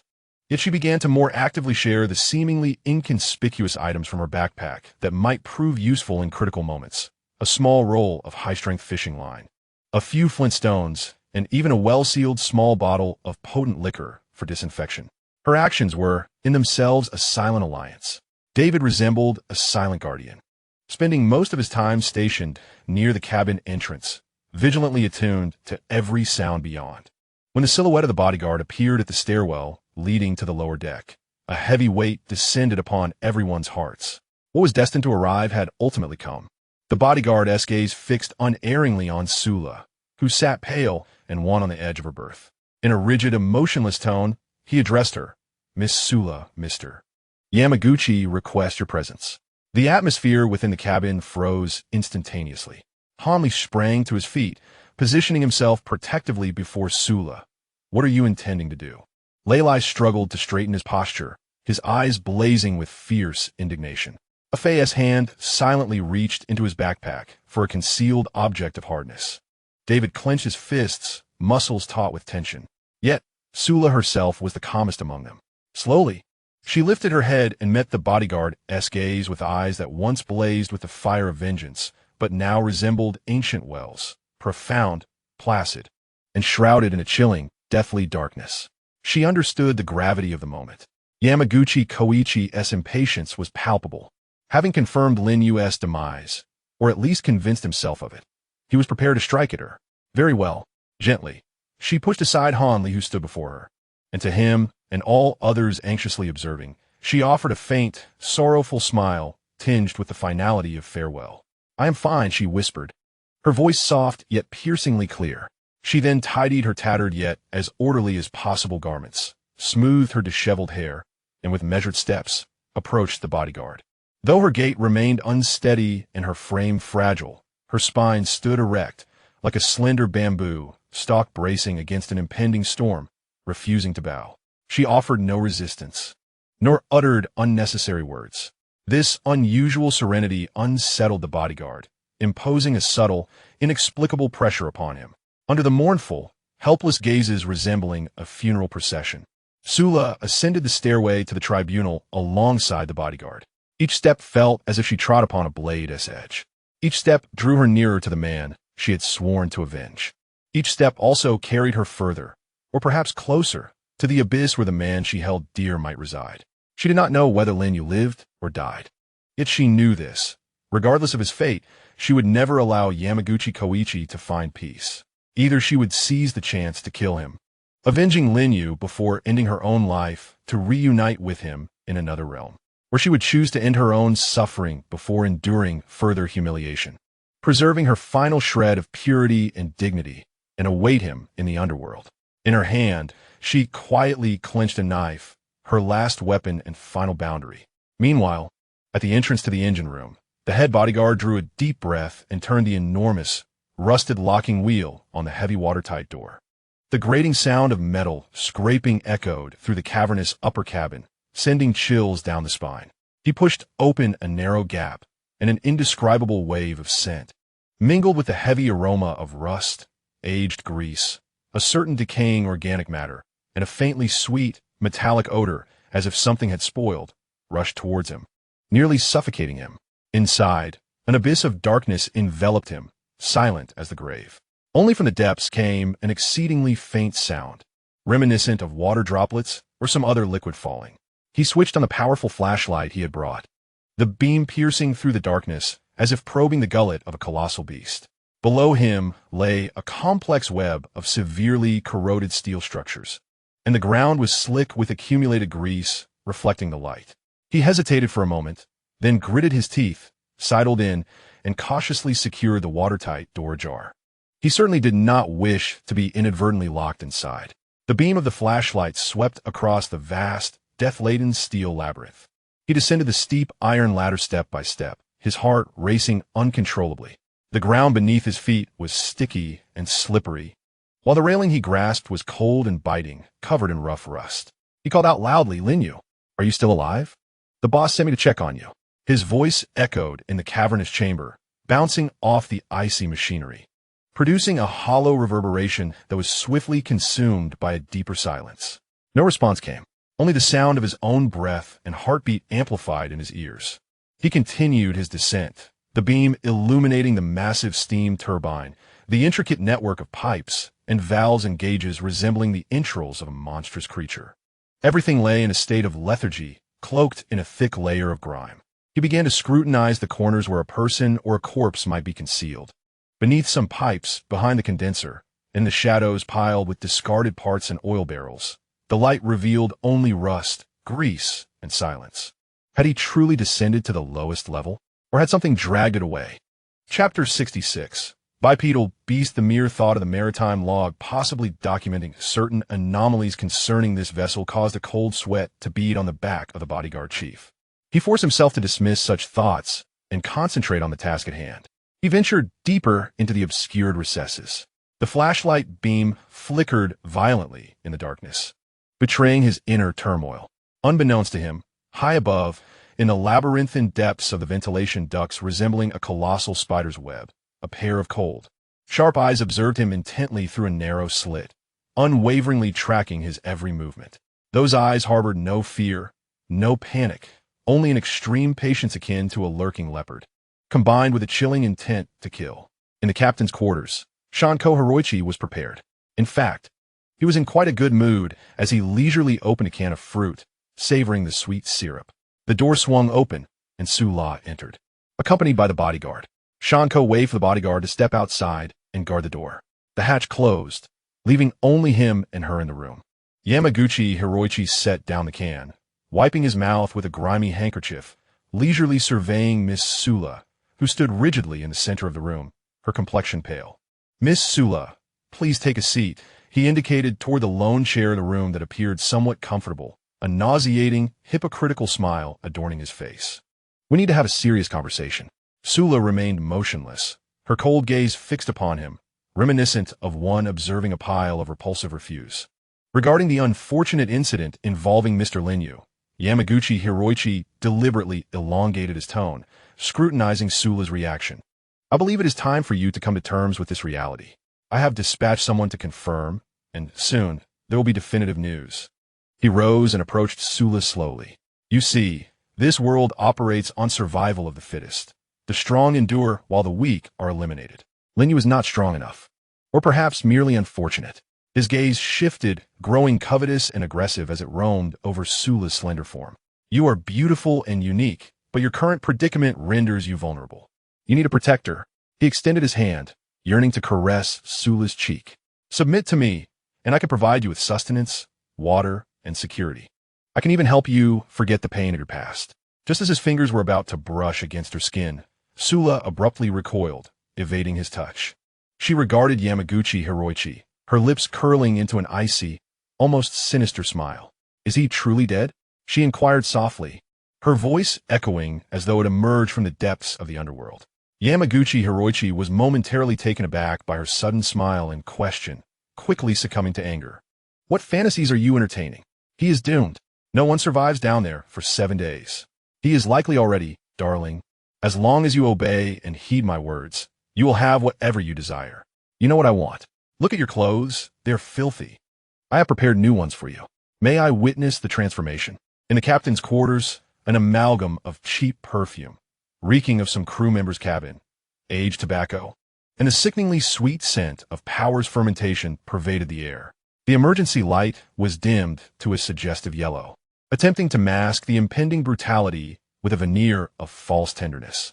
His corpulent form trembled slightly with excitement and desire, his eyes, inflamed with greed, fixated on Sula, who was now staggering backward, collapsing onto the large but filthy captain's bed. Sula's pallor persisted, her post-illness frailty causing her breaths to quicken. Yet her eyes shone like tempered cold stars, devoid of tears or pleas, filled instead with a palpable, frigid hatred and resolve. She resembled a mother wolf cornered at the edge of a precipice. Her claws dulled, but prepared to expend her last ounce of strength to rip a piece from her aggressor. "Do not regard me with such eyes, my little beauty," Yamaguchi Hiroichi said, licking his dry lips as he advanced step by step, wearing an insipid, self-assured smile. "Here, I am the law. Submitting to me will spare you much suffering, perhaps even lead you to a life of luxury and wealth. Lin Yue is already dead. For whom are you still waiting?" "Huh?" He stretched out his hand, his pudgy fingers reaching toward Su La's pale, yet exquisitely delicate cheek. At that moment, this Japanese demon resembled nothing more than a bipedal beast. Indeed, not only at this moment, the foot basin chicken has always been a bipedal creature. Chapter 67. Hunt and counterhunt in the engine room. The air was thick with a pungent concoction of heavy oil, rust, mildew, and some decaying organic matter, almost palpable, invading the bodyguard's nostrils and inducing waves of nausea. The temperature here was significantly higher than above, oppressively humid, akin to a steamer, as sweat instantly drenched his back. Silence. A silence as profound as death itself. Only the sound of his own heartbeat thudded against his eardrums, resounding with an unsettling clarity, accompanied by the soft patter of his feet on the oil-slicked, water-stained floor, echoing hauntingly in the vast, desolate space. He dared not let his guard down. The beam of his flashlight darted like a frightened rabbit, swiftly sweeping across every shadowy corner where a person might conceal themselves, behind the massive steam turbine, through the labyrinthine gaps of thick pipes, and amidst the mountain of discarded parts. No, still no sign of life. Not even the slightest hint of Lin Yue. Not even an imagined corpse curled up in some corner. This eerie emptiness was far more chilling than encountering a lifeless body directly. Where could someone survive for 7 days without water or food? Could it be that he perished in some exceedingly concealed corner, his body consumed by this darkness? Impossible. Although the space below was extensive, its complex structure afforded limited hiding spots. He had searched meticulously, but had yet to uncover any trace of him or his remains. Anxiety washed over him like ink dispersing in clear water, quickly spreading and enveloping him. His grip on the axe handle tightened, cold sweat beginning to seep from his palms. He began to doubt whether Lin Yue was truly dead, or had he transformed into something else, lurking in the shadows, silently observing him with icy eyes. This thought sent chills racing down his spine. He forced himself to remain calm, taking deep breaths, yet the foul air nearly suffocated him.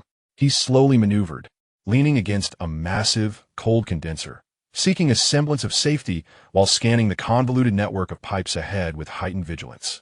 At that moment, a cold, hard object with a distinct cylindrical shape unexpectedly pressed against his lower back. Immediately after, a voice he never wanted to hear, yet now resonated with alarming clarity and a calm, commanding presence that could stop his heart, whispered in his ear, "Don't move." The tone was steady, devoid of any tremor. Yet it carried an undeniable, absolute command. "Otherwise, I will kill you." It was Lin Yue, and, judging by the tone, it was far from one of desperation or impending death. He sounded perfectly well, exuding an unsettling calmness, as if playing a game of cat and mouse. The bodyguard was instantly struck as if by a bolt of lightning, his blood seemingly freezing in that very moment. His mind went blank, overwhelmed by boundless astonishment and disbelief. He was alive. He truly was not dead. Moreover, he had stealthily approached from behind. What was pressing against his waist? A gun. How could this be possible? How could there be a firearm aboard this phantom vessel? Where could he have procured such a weapon? Countless questions and paralyzing fear surged over him like a tsunami, engulfing him entirely. If it truly was a gun at this distance, his adversary merely needed to pull the trigger, and he stood no chance of survival. No matter how formidable the axe, it could never match the speed of a bullet. Cold sweat cascaded down his forehead like a waterfall. He stood frozen, unable to move. Even the act of swallowing became an arduous task. His fingers, gripping the axe handle, trembled violently from excessive strain, nearly slipping from his grasp. No, this couldn't be right. In the throes of extreme terror, a flicker of remaining reason and skepticism emerged. Like a drowning man clinging to his last straw. They had meticulously searched this ship. Beyond cold weapons and tools, there were absolutely no firearms. Lin Yue had been trapped here for a full 7 days. How could he possibly conjure a gun out of thin air? He was deceiving me. Once this thought took root, it spread like wildfire. Indeed, it must be so. Lin Yue was merely posturing. What he held against him was likely just a steel pipe or some other similarly shaped hard object. He intended to seize his axe without bloodshed. A gamble. The desire for survival and a flicker of anger at being deceived eclipsed his fear. He could not resign himself to inaction. Without the axe, he would indeed become a lamb to the slaughter. In a flash, he made his decision. A low, beast-like growl escaped his throat as he leaned forward, propelling himself with all the force his training had instilled in him, recklessly lunging toward the nearby machine adorned with valves. He aimed to use the machine as cover, evading the deadly gunpoint behind him. As he leaped, he harnessed the momentum of his body's rotation, summoning every ounce of strength to swing the heavy fire axe behind him, aiming for the anticipated position of Lin Yue with a fierce, sweeping arc. The wind howled ominously. The blade of the axe sliced through the oppressive air, infused with all his fear, doubt, and desperate resolve. He refused to believe that Lin Yue possessed a gun. He wagered it was merely an intimidating pipe.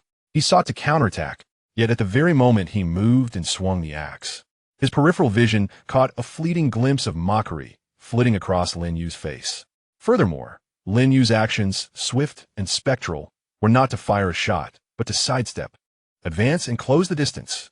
The hard object in his hand was not a gun barrel, but rather a short, rusted steel pipe of considerable weight.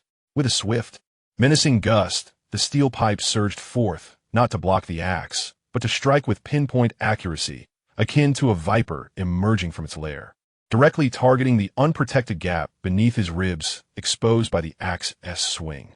A dull, bone-jarring thud resonated. Ugh! The bodyguard emitted a piercing scream of agony, the excruciating pain radiating from his ribs causing his vision to darken, as he sensed that at least 2 of his ribs had fractured.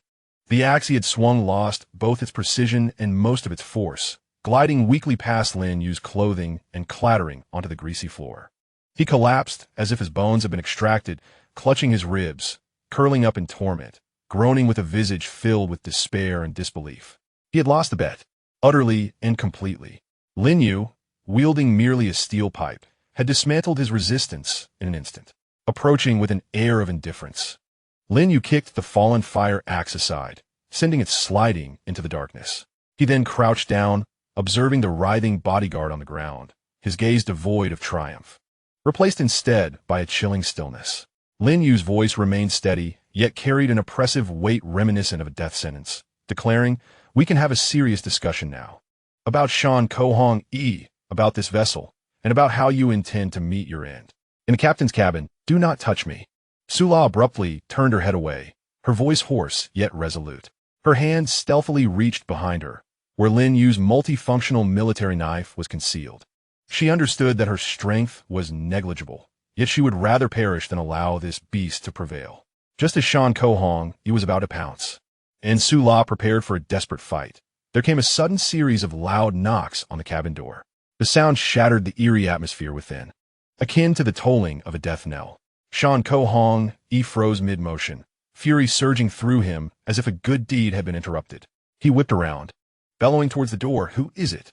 Get lost. Did I not say not to disturb me?" There was a brief silence outside, followed by a bodyguard's voice tinged with unmistakable panic, even slightly distorted. "Boss, it's bad. Something major has happened." The dread in that voice doused Shan Kohong-yi's fervor like a bucket of ice water, igniting a different kind of unease within him. However, in his current state of lust-driven fury, he was unwilling to ponder deeply. "What is it? Why the panic?" he shouted impatiently, instinctively stepping away from Sula, casting a wary glance towards the door. "Is the sky falling? Come in and speak." He presumed it was the lower-tier incompetence causing yet another ruckus or some new issue with the ship's structure. He never anticipated the hellish surprise that awaited him beyond that door.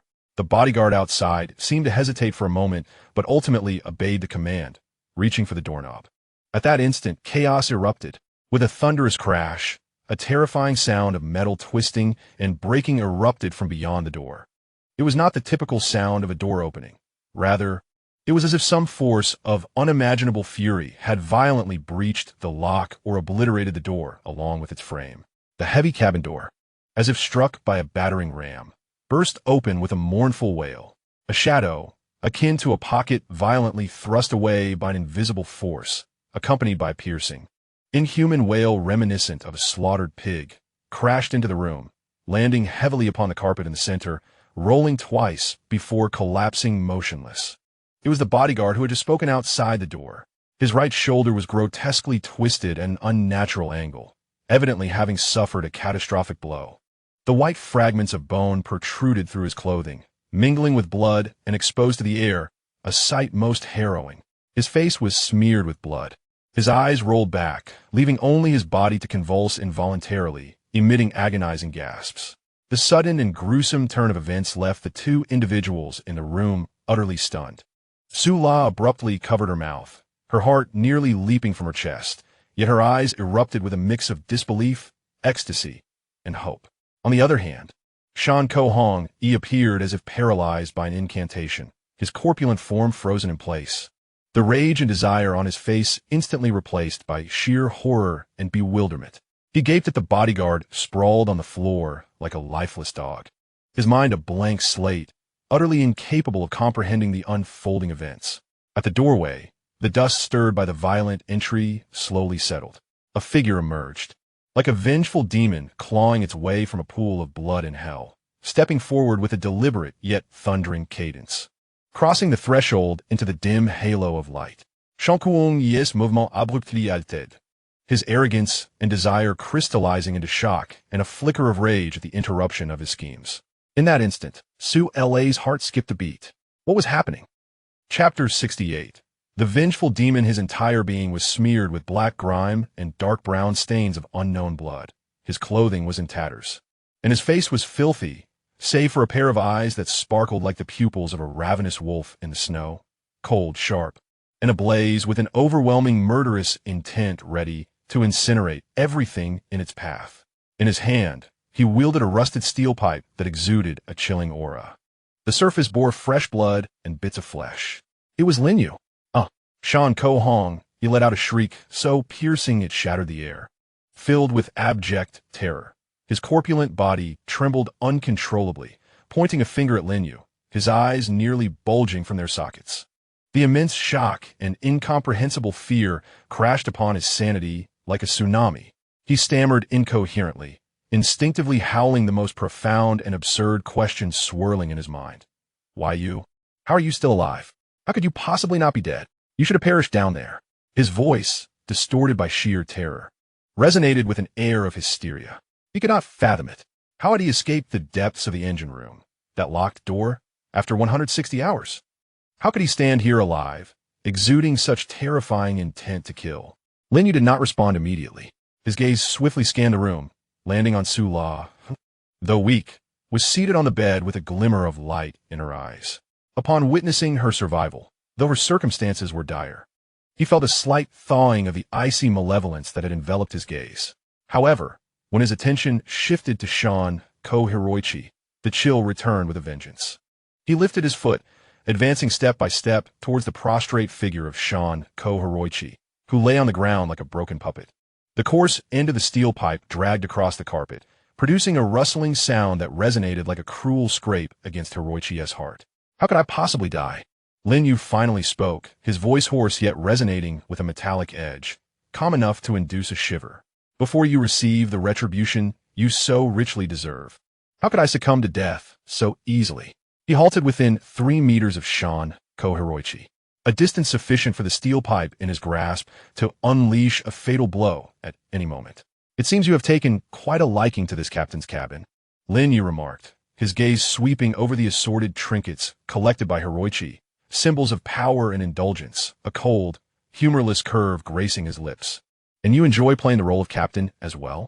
No, no, don't come closer. Shanko Hiroichi, gripped by terror, scrambled backwards, tears streaming down his face as he attempted to distance himself from this embodiment of death. His corpulent body left a pitiful trail upon the carpet. The expensive captain's uniform now a disheveled mess. I was wrong. Lin Yue. Mr. Lin, I was wrong. He abandoned all pretense and dignity, crying out in desperation. It was all my fault. I was blinded.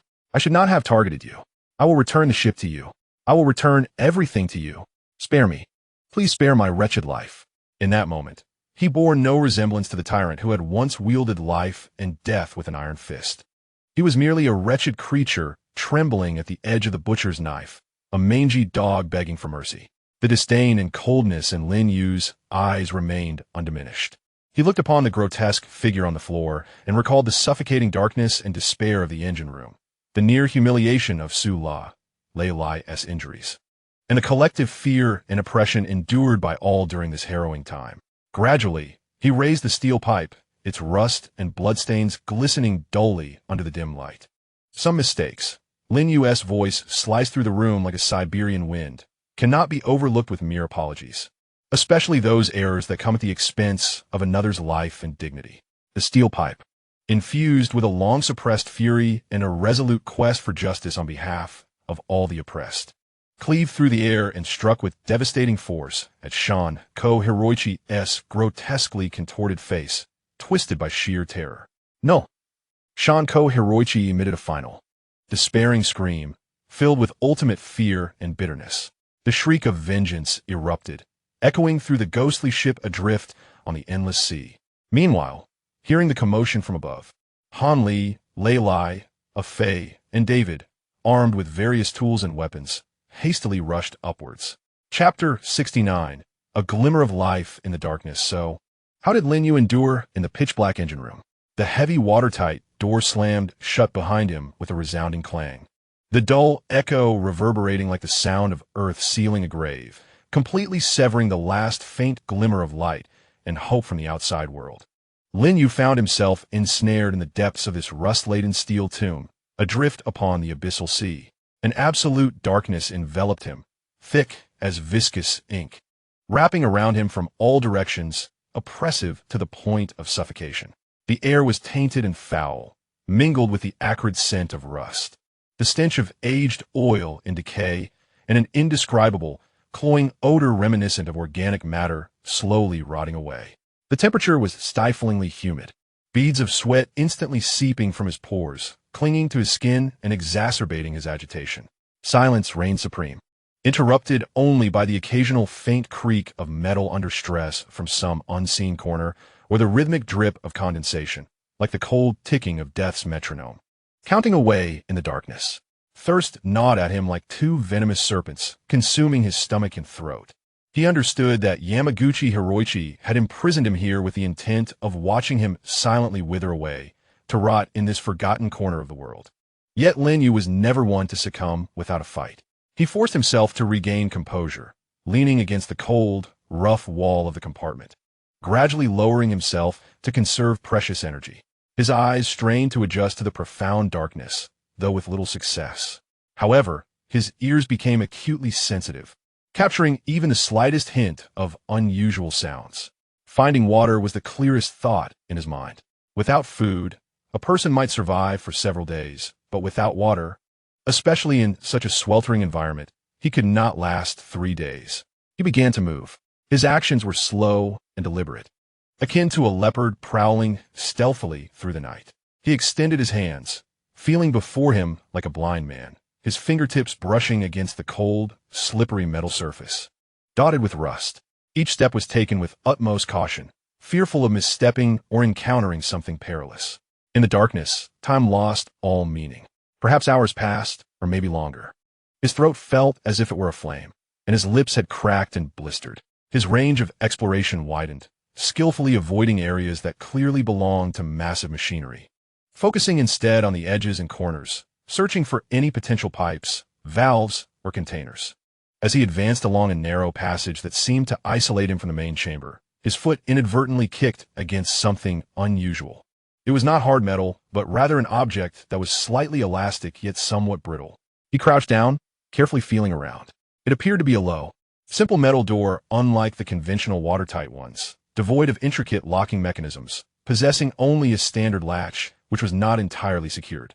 A flicker of hope ignited within him as he cautiously nudged the latch aside and pulled with all his might. The agonizingly grating sound of metal scraping against metal pierced the silence, unleashing a more potent and indescribable stench of decay that surged forth from behind the door, nearly causing him to retch. He suppressed his discomfort and squeezed himself through the opening. This place appears to be a forgotten compartment, a repository for miscellaneous items, even more constricted and oppressive than the exterior. He continued to explore, and his fingers suddenly brushed against a peculiar fabric.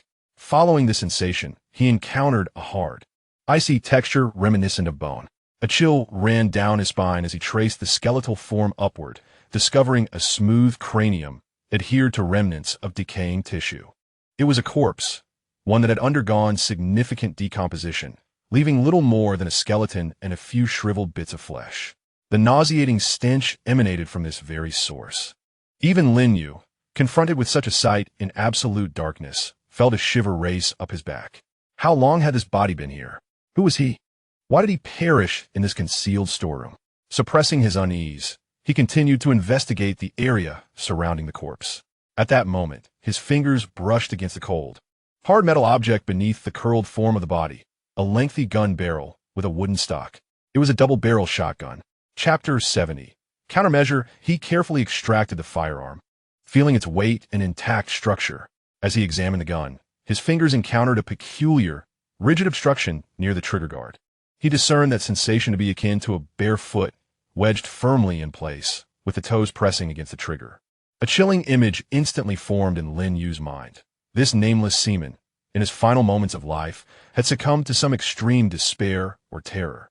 He curled up in this dim corner, aimed the shotgun at himself, and with his last ounce of strength, pulled the trigger with his toes, ending his own life. No one knows what he truly experienced. Did he witness an incomprehensible horror? Did he contract an unknown virus? Or was it merely the result of being trapped here, leading to a complete mental breakdown? The secrets of this ghost ship, abandoned in obscurity, may have been buried alongside this corpse in the eternal darkness. Lin Yue remained silent for a moment, nodding slightly at the nameless remains. Regardless of the circumstances of his demise, the remnants he left behind might prove to be the key to Lin Yue's survival. He temporarily set the shotgun aside and continued to search through the storeroom. Soon, a greater surprise awaited him. In the corner, his fingers encountered a familiar cylindrical metal canister. Canned goods. Not just one, but several boxes stacked together. Although the labels had long since rotted away, the seals appeared to be intact. Shortly thereafter, he stumbled upon several heavy, sealed plastic containers. Shaking them revealed the delightful sound of liquid sloshing inside. Upon opening one and sniffing, he detected no foul odor. To his astonishment, upon tasting, he discovered it was fresh water. This was nothing short of a treasure trove in a dire situation. Yet, the surprises were not over. In a deeper corner, he found several heavy wooden crates. Prizing one open, he uncovered neatly arranged ammunition. Based on touch and shape, he estimated the contents included wide-cover birdshot, more powerful buckshot, and even a few boxes of specialized slugs designed for larger targets, resembling small steel columns. This concealed storeroom, a grave for the sailor who succumbed to despair, transformed into an unexpected sanctuary for Lin Yue amidst the apocalypse. With the provisions at hand, he not only alleviated the immediate peril of insatiable thirst, but also acquired formidable weaponry. In the ensuing moments, Lin Yue meticulously devised a rigorous plan. He sipped water sparingly, cautiously opened the canned goods, and calculated the distribution of these life-saving resources. Utilizing the tools he had discovered, he endeavored to clean the shotgun's barrel and firing mechanism, ensuring its functionality when the need arose. Simultaneously, he remained resolute in his quest for an escape, scrutinizing the rudimentary sketches in the captain's log, searching for a potential ventilation duct that might connect to the upper storage room. Darkness and solitude persisted as his greatest adversaries, yet his indomitable will sustained him. He thought of Su La, Lei Lai, and Han Li, who remained above, confronting the looming threat of Yamaguchi Hiroichi. He had to emerge, Time slipped by silently. Just as he, guided by the scant light, located the massive main ventilation duct in accordance with the log's hints and prepared to ascend. His keen ears detected faint footsteps and a flickering light emanating from the upper entrance. Someone was descending. It was Yamaguchi's men, sent to confirm his demise. In an instant, Lin Yue abandoned his climbing endeavor. The opportunity was singular. He must exploit their belief in his certain death, catching them completely off guard. He swiftly concealed himself within the shadows of the intertwined ducts, merging with the darkness. He relinquished the idea of using the shotgun in such a convoluted environment, as its length might hinder him, and the gunfire would immediately alert those above. Instead, he seized an appropriately sized, hefty abandoned steel pipe. This was the most suitable weapon for the moment. Like the most patient of hunters, he listened as the cautious footsteps drew ever closer, observing the beam of the flashlight wavering over the very spot he had intended to climb. He could hear the heavy, anxious breaths of the intruders as they failed to locate the body. When a bodyguard turned his back, leaning against the condenser in a moment of utmost complacency, Lin Yue sprang into action. Silently as a specter, he approached, using the steel pipe to simulate the barrel of a gun pressed against the man's lower back, achieving a perfect blend of intimidation and psychological manipulation. What followed was a natural progression. The bodyguard's desperate struggles were anticipated. The precise and brutal counterattack from the steel pipe instantly shattered his combat effectiveness. The information extorted from him revealed that Yamaguchi Hiroichi was poised to strike at Su La, igniting a fierce blaze within Lin Yue, consuming all his calm and strategizing. Urgency, an urgent need for action. He could no longer afford distractions, not even the time to retrieve the powerful double-barreled shotgun or attend to the dying bodyguard. His sole focus was the upper deck, the captain's quarters. Like an enraged lion, he brandished the bloodied steel pipe and raced upwards along the path he had taken, each step infused with boiling intent to kill, each stride fueled by a desperate desire to save.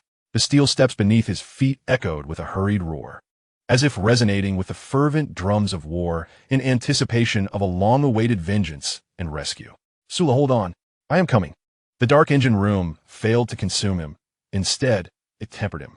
Now, armed with the strength and fury reclaimed from the brink of death, he was determined to utterly shatter the evils and oppression aboard this ghost ship.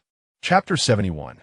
Judgment and choice. As Lin Yue firmly grasped Sula's slightly trembling yet resolute hand and stepped out of the captain's chamber, once filled with sin and fear, he was confronted by a sight that stirred even the cold waters of his heart. In the narrow passage, Lei Lai leaned on a rusted steel pipe he had found as a makeshift crutch, his massive frame slightly hunched from pain and weakness. Beads of cold sweat adorned his forehead. Each step he took appeared exceptionally arduous, yet his eyes burned with an unwavering determination. He positioned his body at the forefront of the passage. Behind him stood Han Li, pallid and with lips tightly pressed due to tension. The scholar held firmly a heavy adjustable wrench he had procured from the toolroom, though remnants of intellectual dread lingered in his gaze. It was overshadowed by a profound courage, one that suggested he was prepared to stake everything. Afai remained silent, but now wielded a gleaming kitchen knife, its blade sharp and menacing. She resembled a poised feline, body slightly inclined forward, her sharp eyes alert, and her usually lowered gaze now radiating a chilling vigilance. The largest among them, David, occupied the rear, devoid of a weapon, yet tightly gripping two empty tin cans like rudimentary shields.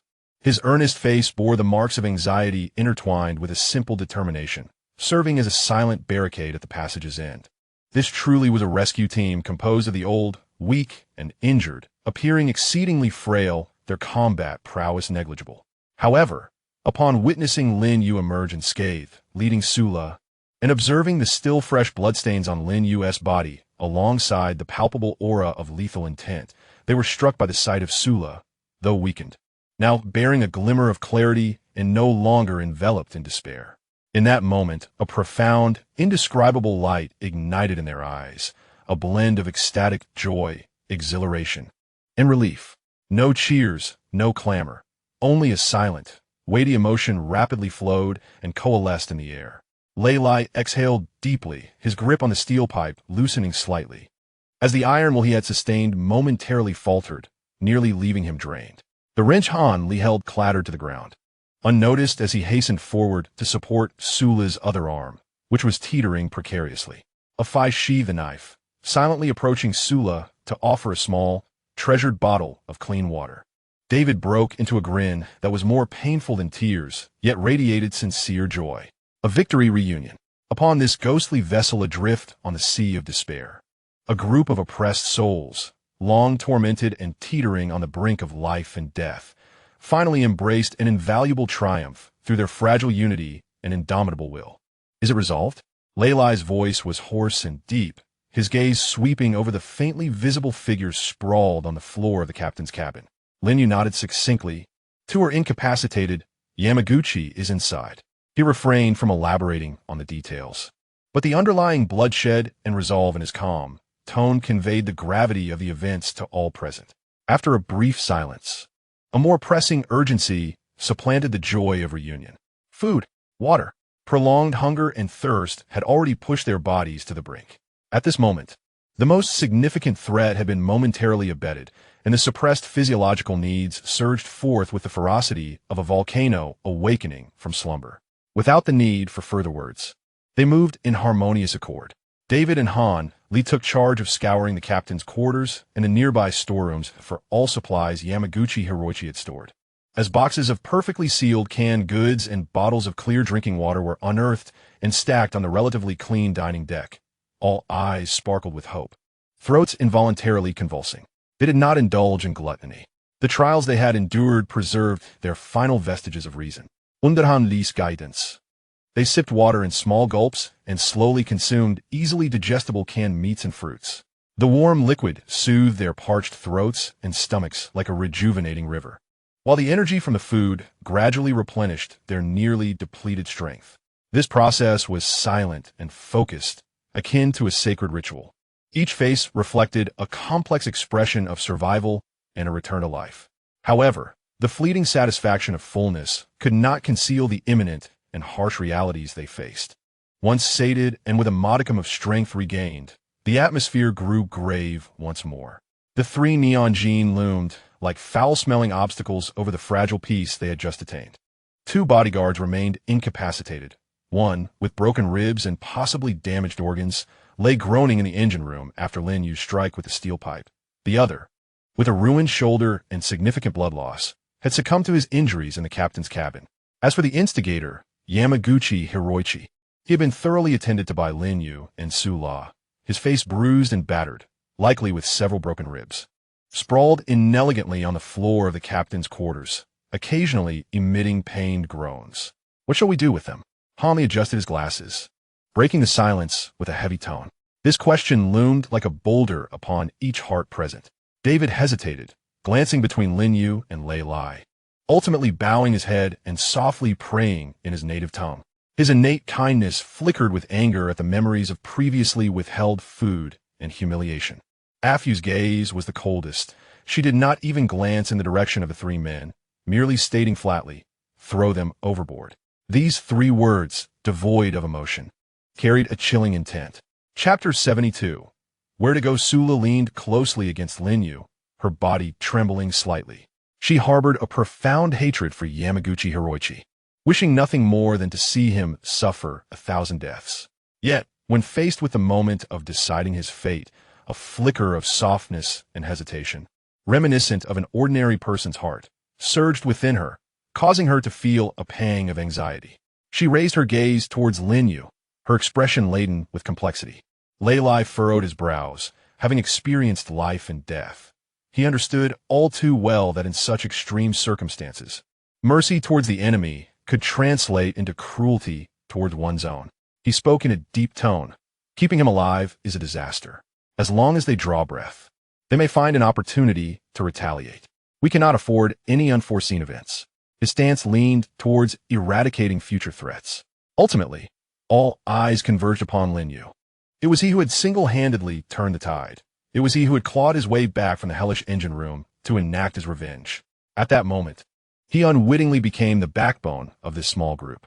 Lin Yue's gaze swept across the mangled form of Yamaguchi Hiroichi, devoid of any compassion, replaced solely by a frigid rationality. He spoke slowly, his voice soft yet clear to every ear present. Killing them is quite simple. He continued, likening it to disposing of 3 bags of trash. The group held their breath. However, he shifted his tone, his eyes deepening with contemplation. This ship remains a ghost ship. We're still trapped here. Rescue is nowhere in sight. He gestured towards the boundless azure outside. Killing them, aside from venting our anger, offers us any substantial assistance in leaving this place? Hanley pondered thoughtfully. You mean, labor? Lin Yue articulated 3 words. They are currently incapacitated, but if we find a way to leave, or need to repair certain parts of the vessel, having 3 barely functional laborers is better than having none. Moreover, his gaze landed on Yamaguchi Hiroichi.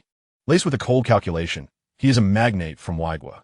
If he survives and returns, the resources and wealth he commands may serve as a form of atonement.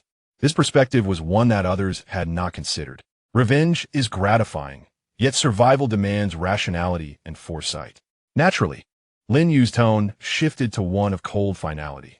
The premise is that they must be kept under absolute control, with no possibility of resistance. Furthermore, they must clearly understand that their lives are merely on temporary loan to us. Any sign of disobedience, and we can reclaim it at any moment. In the end, a compromise was reached.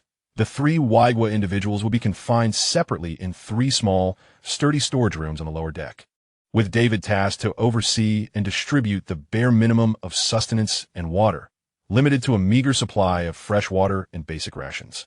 Their injuries would receive no active treatment, left to heal or worsen at the mercy of fate. This was both a punishment and the most effective means of incapacitation. Simultaneously, Lin Yue led a team to retrieve water and food from the engine room, while he personally safeguarded the double-barreled shotgun and ammunition. By the time all these matters were settled, twilight approached. The dying rays of the sun painted the sea with a haunting brilliance of gold and crimson. The assembly stood upon the deck, gazing out over the vast ocean that had swallowed countless hopes and lives. Yet there was scant joy in their hearts. Only a profound weariness born of uncertainty and a future shrouded in ambiguity. They had purged the malignancy aboard the vessel. But the true predicament, the silent phantom ship and the boundless sea, remained an imposing barrier before them. Lin Yue clasped Sula's hand tightly, his gaze fixed upon the distant horizon where sea met sky. The question lingered. Where should they venture next? Chapter 73. Rebirth and Benediction Plans. Like castles built upon the shore, appear distinct and defined but falter beneath the gentle assault of reality's waves.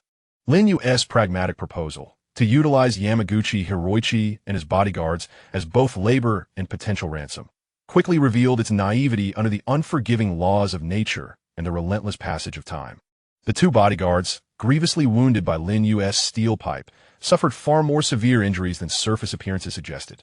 The one crushed in the engine room's darkness likely sustained damage to his lungs or liver, while the other, incapacitated in the captain's quarters with a shattered shoulder, endured severe trauma compounded by hemorrhaging and infection. Below decks, 3 men confined within a damp, cramped storage compartment, transformed into a makeshift prison, faced deplorable conditions and scant medical aid. Though David daily passed through a small window enough water and compressed rations to sustain minimal life, such meager sustenance was but a drop in the ocean against the gravity of their wounds. Infection, like a malignant mold, festered within their ravaged bodies, spreading unchecked. Their wounds rapidly suppurated, exuding a noxious stench. Fever, chills, and delirium ensued. Within mere days, one began vomiting copious amounts of dark, frothy blood, a grim sign of severe internal organ damage. In a silent, agonizing night, racked by spasms and suffocation, he breathed his last. The second succumbed shortly thereafter, less than a day after his comrade's demise, ravaged by systemic sepsis and organ failure. His final moments were marked by despairing murmurs and convulsions before he too slipped away. When David discovered their corpses, the grotesque expressions of agony and the pungent decay compelled even the sturdy man to rush to the deck and vomit uncontrollably. Ultimately, underlay Lai's cold command and Han Li's complex gaze. The 2 once complicit in villainy were hastily wrapped in tattered canvas and cast overboard like refuse.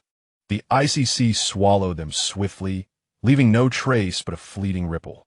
In this isolated maritime realm, the law of the jungle, survival of the fittest, revealed itself in brutal clarity. Yet, In stark contrast stood Yamaguchi Hiroichi. This corpulent, cunning, and indulgent Japanese magnate, though battered by Lin Yue and Sula's fierce assault and broken ribs, displayed a cockroach-like tenacity that defied expectation. He was confined alone in another dilapidated but slightly larger cabin below deck. Every time Dai Wei delivered the meager provisions of food and water, he would glimpse through the small window to find the wretched figure either curled up in a corner, groaning, or glaring at the doorway with eyes filled with malice, fear, yet tinged with a hint of defiance. Unlike his bodyguard, who had succumbed to despair with alarming speed, this man exhibited an almost obsessive will to survive, forcing himself to swallow the unpalatable sustenance and sip the tepid water, striving to endure. Such resilience was remarkable. After one such meal delivery, Dai Wei muttered to those gathered in the upper dining area. Upon hearing this, Lin Yue remained expressionless and simply remarked, "Let him live." Watching him gradually lose hope is far more intriguing than ending his life outright. The hatred had not vanished. It had merely transformed into a colder, slower form of persistence. In contrast, a subtle shift in the atmosphere of the upper quarters had begun to take shape. Ever since Lin Yue returned from the engine room like a war deity, shattering Shan Ko-hong-e's tyranny with swift retribution, the heavy gloom that had shrouded the hearts of the people seemed to dissipate. Although the path ahead remained shrouded in uncertainty and the vast ocean continued to stretch endlessly, the suffocating pressure within had lifted. They naturally returned to the relatively spacious, dry cabins of the upper levels, where sunlight streamed through the portholes, dispelling the lingering odors of mildew and despair. While provisions still required careful planning and allocation, at least they were no longer subjected to the extreme torments of hunger and thirst, nor did they have to constantly guard against the malice of their own. In Chapter 74, in the depths of emotion, a sense of relaxation after calamity and a stronger bond forged through shared suffering quietly blossomed among the group. Lelia began, with Han Li's assistance, to systematically endeavor to restore his physical health. His formidable willpower was gradually conquering the shackles of pain. Han Li, in turn, re-engaged in the study of the ghost ship itself, where the remnants of navigational logs and equipment blueprints became pivotal in his quest for a way forward. Ah Fei remained silent, yet she took the initiative to meticulously account for and organize the supplies, her nimble hands arranging the limited resources with remarkable order. Aside from overseeing Shan Ko and attending to daily chores, Dai Wei also employed his scant culinary knowledge to make the canned food somewhat palatable. The most notable transformation, however, was that of Sula. After her fever subsided, her body remained frail, yet the sickly pallor began to be replaced by a hint of color. More significantly was the shift in her gaze. The previous terror, numbness, and profound melancholy seemed to have been incinerated along with the fever and Lin Yue's return. And instead emerged a serene composure. And when she looked at Lin Yue, there was an unmasked, unwavering affection, soft yet resolute like moonlight. She understood that without this man, she would have perished long ago, either in the turbulent seas of Bermuda or at the mercy of Shan Ko-hong-e's clutches. He was her guardian angel, the sole beacon illuminating her dark existence. Such emotions had fermented for too long amidst repression in the crucible of life and death. Now, having seized a rare moment of relative safety and respite, they surged forth like a dam swollen with floodwaters, inevitably reaching the moment of rupture. It was a tranquil night. The sea lay calm and still, the full moon resembling a silver platter, casting its luminous glow across the ocean's surface and through the portholes, scattering immaculate light upon the cabin interiors. This created an atmosphere distinct from the usual silence of death, a near serenity. After a simple dinner in the dining hall, everyone retired to their assigned cabins. An unspoken accord permeated the air. Sula sat quietly in her cabin for a long while. She meticulously attended to her appearance. Despite the rudimentary conditions, she endeavored to compose herself. Gazing into the mirror, she saw a face still slender but marked by resolute eyes. She took a deep breath. Then she rose and stepped out of her cabin, approaching the door of Lin Yue's quarters. His room, formerly the first mate's cabin, was somewhat more spacious than the ordinary crew quarters. The door was unlocked, slightly ajar. She gently pushed it open. Lin Yue stood by the porthole, gazing at the shimmering sea beneath the moonlight. His tall silhouette appeared somewhat solitary in the glow, yet imbued with the strength of a steadfast rock. Hearing the door, he slowly turned. Their eyes met. No words were spoken. The air was thick with a silent yet tumultuous tide of emotion more potent than any language. Sula's face bore no trace of shyness or hesitation, only a near-sacred resolve and tranquility. She stepped forward, lifted her chin, and looked deeply into the profound depths of his eyes, reflecting both moonlight and her own figure. Then, with hands trembling slightly but unwavering, she began to unfasten the buttons of her coarse, oversized crew jacket one by one. The jacket slipped to the floor with a faint rustle. Next came the thin undergarment beneath. Moonlight poured unhindered over her exposed skin. Her complexion, pale from prolonged malnutrition and recent illness, revealed a delicate bone structure, a fragile, breathtaking beauty. Her body trembled softly, not from cold, but from a complex weave of tension, resolve, and profound trust.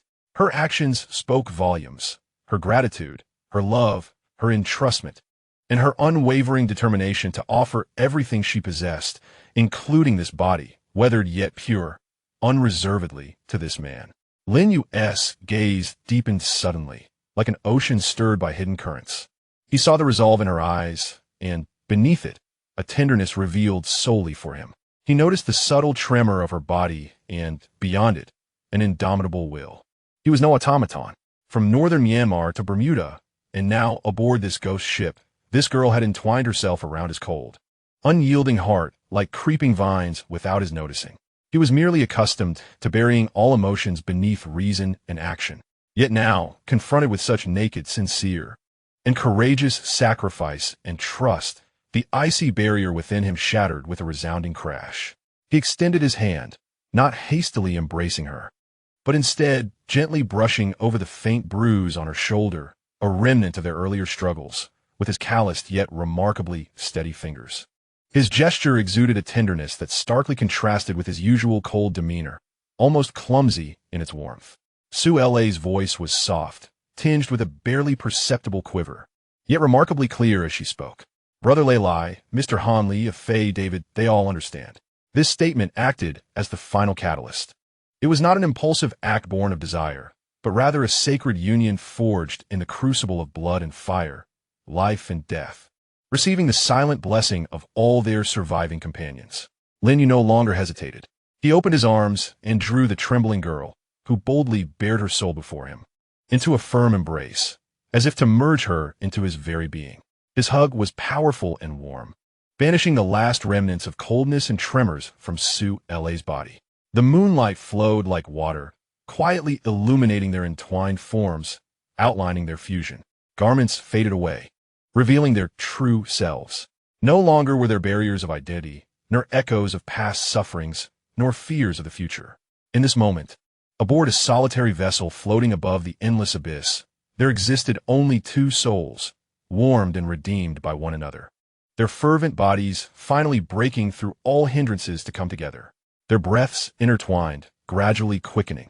His kiss, imbued with the salty tang of the sea and his unique essence, graced her forehead, then her eyelids, and finally descended upon her lips, which were slightly parted like petals awaiting a gentle rain. It was a kiss both inexperienced and fervent, carrying an earnest exploration and an explosive yearning. As their bodies ultimately united, Sula emitted a stifled sound, a blend of subtle pain and immense satisfaction. Her nails unconsciously dug into Lin Yue's broad back, leaving faint red marks. The clumsiness of inexperience was soon overwhelmed by a surging tide of emotion. Each encounter felt like a farewell to past agonies. Each moment inscribed an indelible mark upon their souls. Chapter 75. Fractured memories. Outside the window lay an eternally silent sea beneath an indifferent moon. Within, two fractured yet intertwined souls sought warmth in the most primal and direct manner, affirming each other's existence and drawing courage and strength to continue living and moving forward. This was a ritual, a new ceremony born from despair's ruins. The long night stretched on, yet within this small cabin, spring tide surged, dispelling the shadows of death and igniting the faint glow of life. They were unaware of what tomorrow might bring, nor did they know the ship's ultimate destination. Yet, in this moment, they possessed one another, and that was enough. The moonlight, like the gentlest of veils, streamed through the porthole, softly enveloping the two in embrace. The fervent tempest had receded, leaving behind the warmth of their skin against each other and the lingering, intoxicating scent that had yet to fully dissipate from the air. Su Lan nestled within Lin Yu's sturdy and warm embrace, her cheek pressed against his well-defined chest, where she could distinctly hear the steady and robust rhythm of his heartbeat, akin to the most soothing of melodies. Throughout that night, neither of them succumbed to slumber.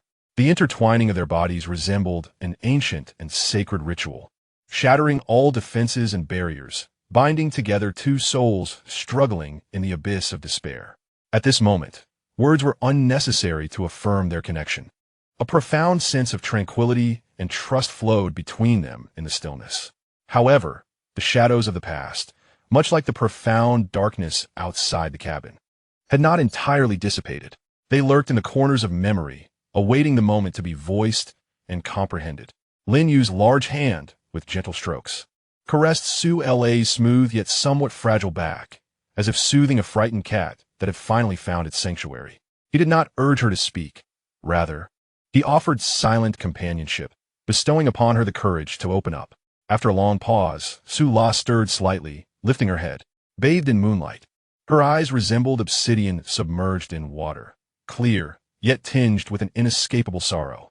She gazed at the resolute lines of Lin Yu's jaw and softly spoke, her voice imbued with a slight rasp from their earlier intimacy, yet remarkably calm.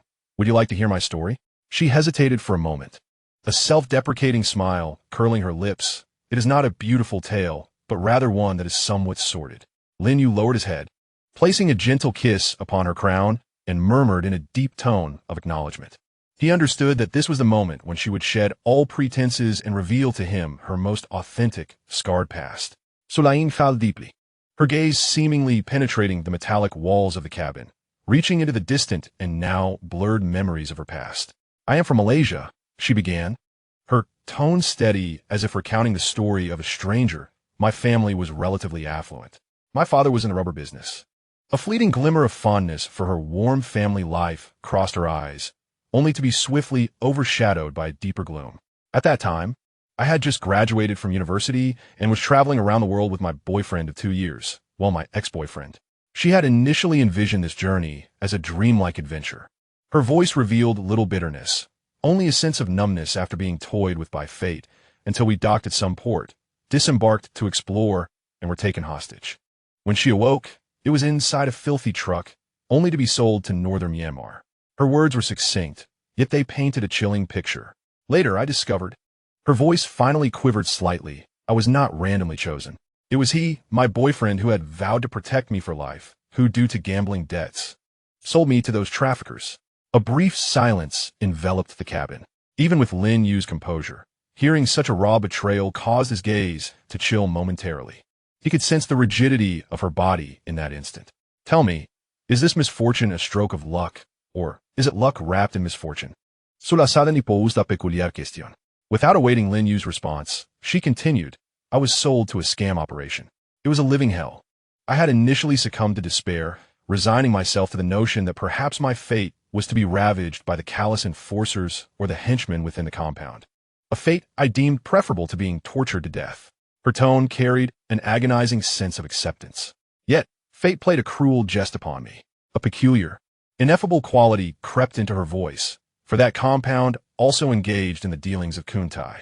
Upon uttering this name, Lin Yue perceptively noticed a tremor coursing through Su La's body, a manifestation of fear and revulsion that emanated from the depths of her soul.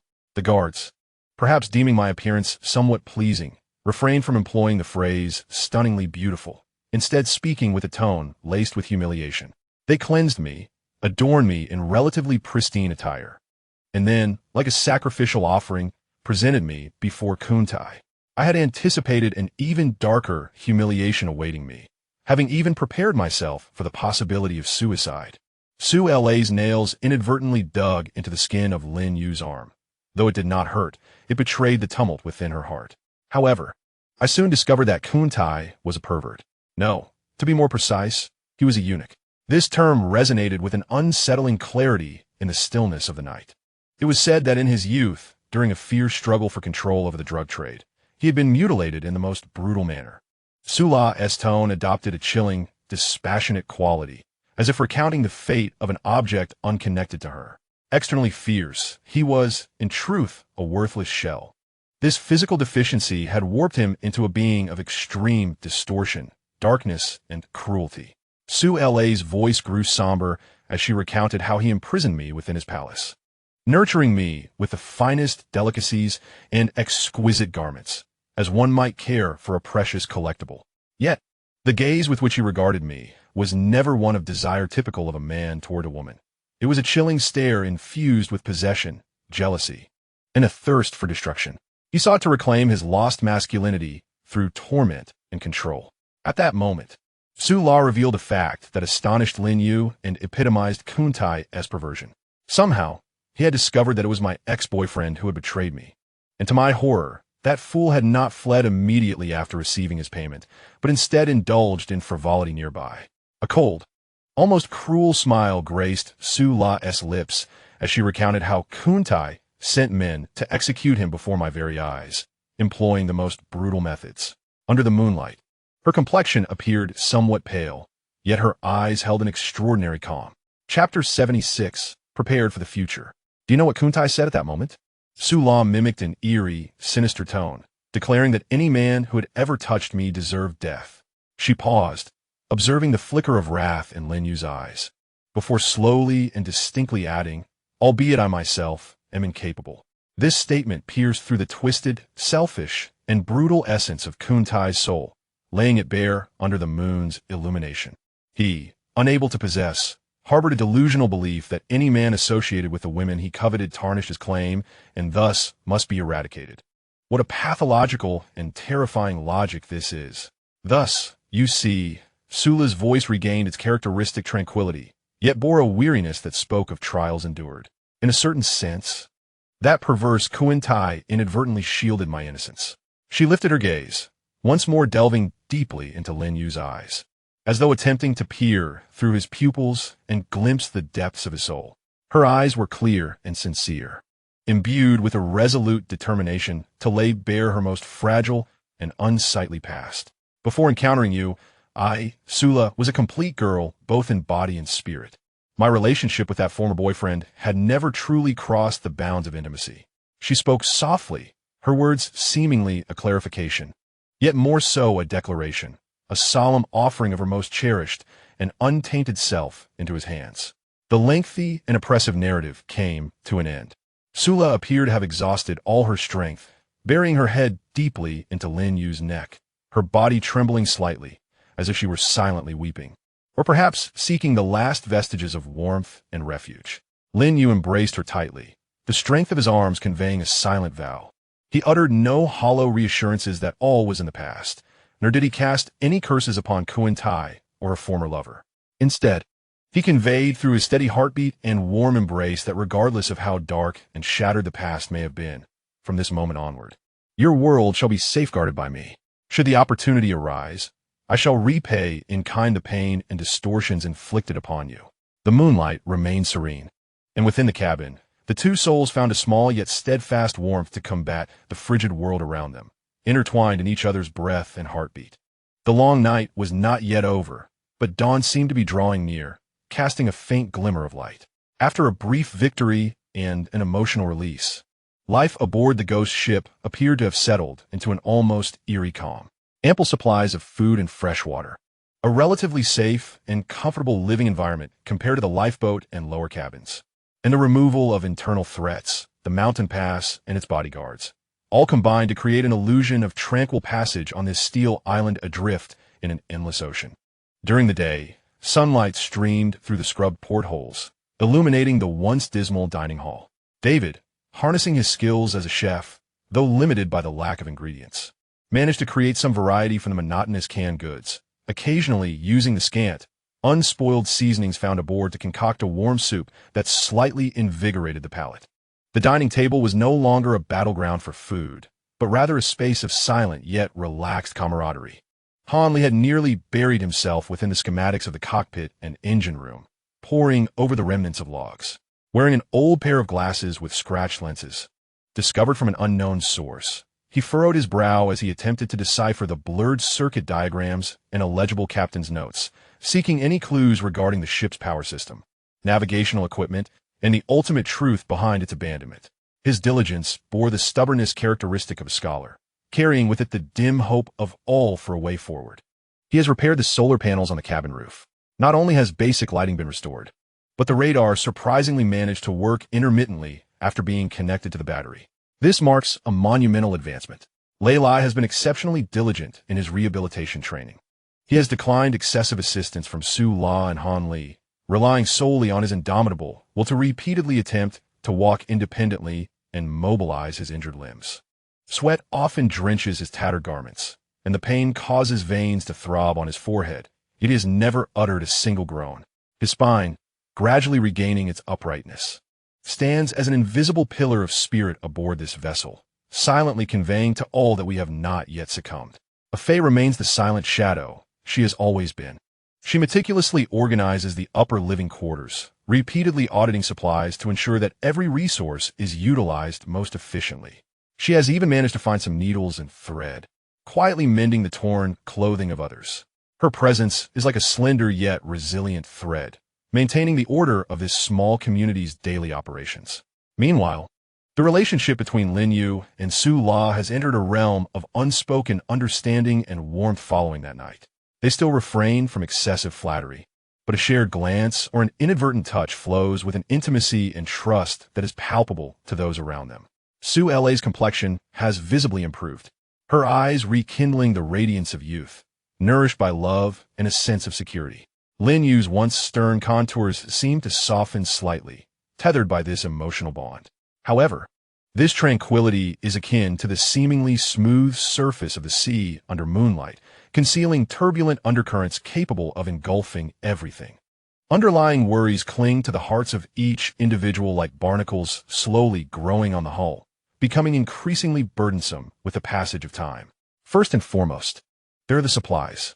Food and fresh water are indeed sufficient, but they are not limitless.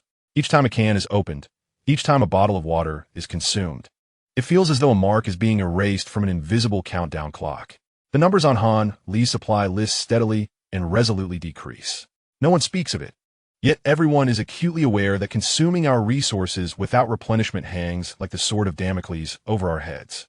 Our current state is merely a prolongation of existence compared to being on a lifeboat. After one dinner, Lin Yue gazed out at the encroaching dusk over the sea and solemnly articulated this harsh consensus. On the lifeboat, they struggled on the brink of immediate death. Here, they are merely elongating and slowing the process of demise without altering the ultimate fate. In fact, the temporary respite may deepen their despair when the final moment arrives. Secondly, there is the matter of direction and propulsion. This issue is even more disheartening than that of supplies. Moreover, the small lifeboat can still be rowed. Han Li adjusted his glasses, pointing to the lifeboat still tethered to the stern, rising and falling with the waves, his tone tinged with a hint of bitter self-mockery. Yet we are utterly powerless to move this massive ship beneath our feet. This steel behemoth, weighing thousands of tons, is now merely a hollow shell stripped of its power. Its fate is no longer in the hands of any individual, but entirely surrendered to the capricious currents of nature and the driving force of the winds. Chapter 77. Fishing in the abyss, they drift like a vast expanse of fallen leaves upon the boundless ocean, unaware of their origin or destination. Lin Yue, at a fixed hour each day, utilizes the dubious sextant and compass salvaged from the vessel to attempt to ascertain their position. However, the results are often disheartening. They seem to be swept along by a powerful and unknown current, drifting towards a predetermined direction that causes their hearts to shatter with despair. Based on observations from the past few days and comparisons with the remaining nautical charts, Han Li, during a routine meeting, solemnly unfurls a tattered and yellowed map that he has painstakingly repaired multiple times. He points to an area circled in red, fraught with perilous symbols and cautionary markings, indicating that their overall drift appears to be veering southwest.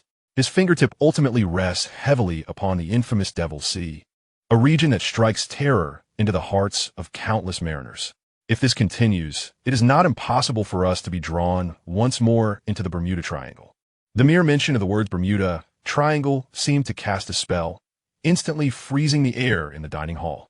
The countenance of every individual turned exceedingly grim. Sula instinctively clutched Lin Yue's arm, her fingertips icy. She had lost too much there, having endured unfathomable horrors. Lei Lai's brow furrowed tightly. Acutely aware of the bizarre and merciless nature of that sea, having battled storms and colossal waves within its grasp, Fei paused in her sewing, lifting her gaze, a glimmer of trepidation flickering in her eyes. Even David ceased his task of polishing the utensils, making the sign of the cross over his chest and murmuring a prayer. That treacherous sea, which had devoured the Europa Mingzhu and nearly consigned them all to the depths of hell, would it ultimately remain their inescapable nightmare and final resting place? This dread of an unknown course, particularly the possibility of returning to that perilous realm, tormented their nerves far more than mere depletion of supplies. It was akin to a slow-acting poison, silently corroding the fragile peace and hope they had just begun to establish. They had attained temporary safety and sustenance, yet lost control over their fate, like fish on a chopping board, awaiting the currents and winds to determine their final outcome. We cannot remain idle. Lin Yue shattered the silence, his voice calm, yet infused with an undeniable resolve. Hanli, continue your research on the power systems and communication devices. Even if there exists but a 1 in 10,000 chance of restoration, we must endeavor. Lei Lai, expedite your recovery. We need your strength. Fei, David, ensure the management of supplies and daily vigilance. His gaze swept across the group, ultimately resting upon the boundless, seemingly tranquil blue expanse beyond the window. We must prepare for the worst while simultaneously seeking any flicker of opportunity. Beneath the placid surface of the sea, treacherous reefs have already emerged. Will they allow the currents to carry them towards the ultimate horror of Bermuda, or will they conjure an impossible miracle aboard this silent ghost ship? The will to survive is once more ignited by the harsh reality. It is only this time that they confront an adversary not defined by physical form, but rather by the formidable and irresistible forces of nature, along with the unknown terrors deeply embedded within history and legend. A fleeting respite, akin to a desert wanderer's encounter with a refreshing oasis, quenched their parched lips yet failed to alter the harsh reality of the boundless yellow sands surrounding them. Lin Yue and his 5 companions had indeed evaded the imminent threats of starvation and dehydration for a considerable duration.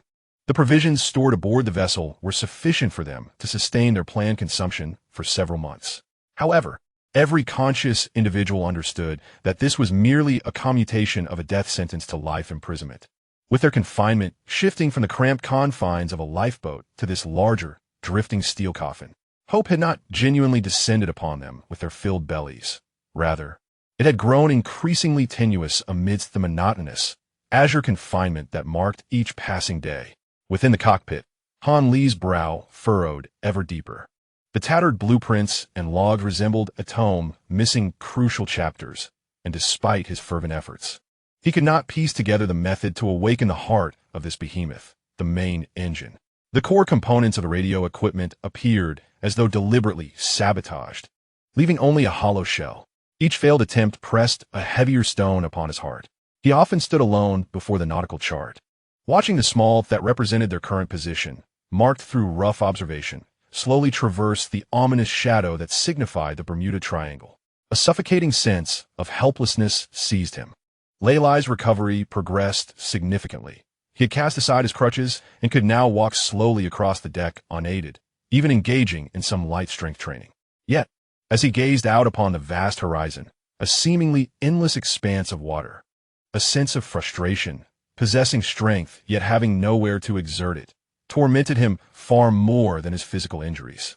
His fist could shatter an enemy's jaw, but could not propel the vessel even a single nautical mile. Sula and Afu maintained their living quarters in meticulous order, even improving their habitat with the fabric and tools they had discovered. However, as night fell and tranquility enveloped them, Sula nestled in Lin Yue's embrace. Listening to the subtle creaks of the ship's metal and the ceaseless whispers of the waves, a barely perceptible worry would flicker in her eyes. She feared that this hard-won, fragile happiness would ultimately be cruelly reclaimed by the sea. The inescapable reality loomed like an invisible, tasteless gas, a chronic poison silently eroding each individual's mental defenses. The seemingly tranquil sea surface resembled a vast, slowly descending tombstone, oppressively stifling. Among them, Lin Yue remained the calmest and most pragmatic. He never squandered time on futile lamentations or hollow hopes. His focus remained steadfastly on the quintessential question of how to extend their time for survival. Idly consuming their resources was a path to demise. A new, sustainable source of food must be developed. His gaze shifted towards the profound blue expanse of the stern of the ship, a realm teeming with infinite possibilities, yet fraught with peril. Fishing emerged as the most direct and feasible solution. This proposal received an enthusiastic response from Dai Wei and Fei. Dai Wei, as a chef, possesses an instinctive craving for fresh ingredients, while Fei seems to harbor immense interest and patience for any specific matters that could enhance their chances of survival. Thus, a long-term and arduous abyssal fishing plan commenced under Lin Yue's guidance. The tools were rudimentary. They dismantled nylon ropes found aboard the vessel to craft fishing lines, fashioned hooks from bent metal strips or resilient plastic, and utilized the innards of the occasionally caught small fish or the still edible scraps of meat found on the ship as bait. Fishing was no simple endeavor. They needed to cast their lines over considerable distances. Often, an entire day would pass without a single catch, leaving them to gaze at the empty hooks, feeling the mocking caress of the sea breeze. At times, when a fish finally bit, they would helplessly watch the hard-won meal escape due to the inadequacy of the line or being severed by the sharp fins, evoking endless regret. However, there was not solely bad news. With no threat from Yamaguchi Hiroichi and his bodyguard, Hanley successfully repaired the solar panels, which was undoubtedly an uplifting development. Although the ship could not yet be operational, the radar was activated and functioning properly, and the cabin's lighting system was restored. In this context, Lin Yue exhibited remarkable patience and skill. He could discern potential fishing spots based on the color and current of the seawater, and through the faintest vibrations transmitted by the fishing line, he could identify the type and size of underwater prey. Dai Wei utilized his physical strength to grapple with the large sea fish that struggled fiercely once caught. Fei, akin to a silent spider, meticulously organized and maintained all the fishing gear, ensuring that each cast would not fail due to equipment issues. The harvest, amidst the ebb and flow of failures and successes, gradually and steadily accumulated. The old, rust-streaked fuel stove in the kitchen finally served a purpose beyond merely heating canned food. Grilled fish, a simple roasting, sprinkled with a touch of fine salt, rendered the skin crisp while the flesh remained tender. Imbued with the primal flavors of the ocean, a delightful reprieve for taste buds weary from long-term canned consumption. Pan-fried fish, if fortune smiled upon them with a catch of oily fish. A small amount of found cooking oil would sizzle and fill the upper deck with a fragrant aroma, bringing a welcome reminder of the earthly delights they had long missed. Fish soup. By placing fish bones and some meat into a pot with fresh water and simmering it slowly, a creamy and delectable fish broth would emerge, warming not only the stomach but also the heart, which had grown cold in despair. The variety of food, even if only in quantity, did indeed bolster morale to some extent. Yet, Lin Yue's gaze extended further. He understood that relying solely on immediate catches was precarious. Inclement weather and the migration of fish could abruptly leave them without sustenance. Preparedness was an ingrained survival principle for him. He instructed Dai Wei and Fei to process a portion of the fish they could not consume immediately. They carefully preserved the fish using the well-sealed coarse sea salt found in the ship's kitchen. The process is intricate and demands patience, requiring one to gut the fish, cleanse it thoroughly, evenly coat it with grains of salt, and then suspend it in a well-ventilated, cool area for drying. Although salted fish possess a coarse texture and a singular flavor, they symbolize preservation, representing a means to endure another day in the darkness of uncertainty. Observing the strings of gradually hardening salted fish hanging in the storeroom evokes a faintly tangible glimpse of a fragile future. Yet, regardless of how smoothly the fishing and curing processes unfold, a fundamental and despairing question lingers like a specter overhead, inescapable and persistent. They remain shackled, with each cast of the fishing line akin to begging from the sea that confines them. Each catch feels like a meager reprieve from the executioner's hand. Every bite of delectable fish flesh is tinged with a bitter aftertaste of confinement. Fishing and curing are mere stopgap measures. futilely adding inconsequential weight to the scale in a seemingly hopeless situation. They remain passive, their fate still firmly held by the currents and storms. Perhaps inching closer to the chilling Bermuda Triangle, where even memories tremble. Lin Yue stands at the stern, gripping the coarse fishing rope, his gaze sweeping across the unfathomable depths of the sea. He can draw creatures from the ocean, yet cannot chart a course toward salvation.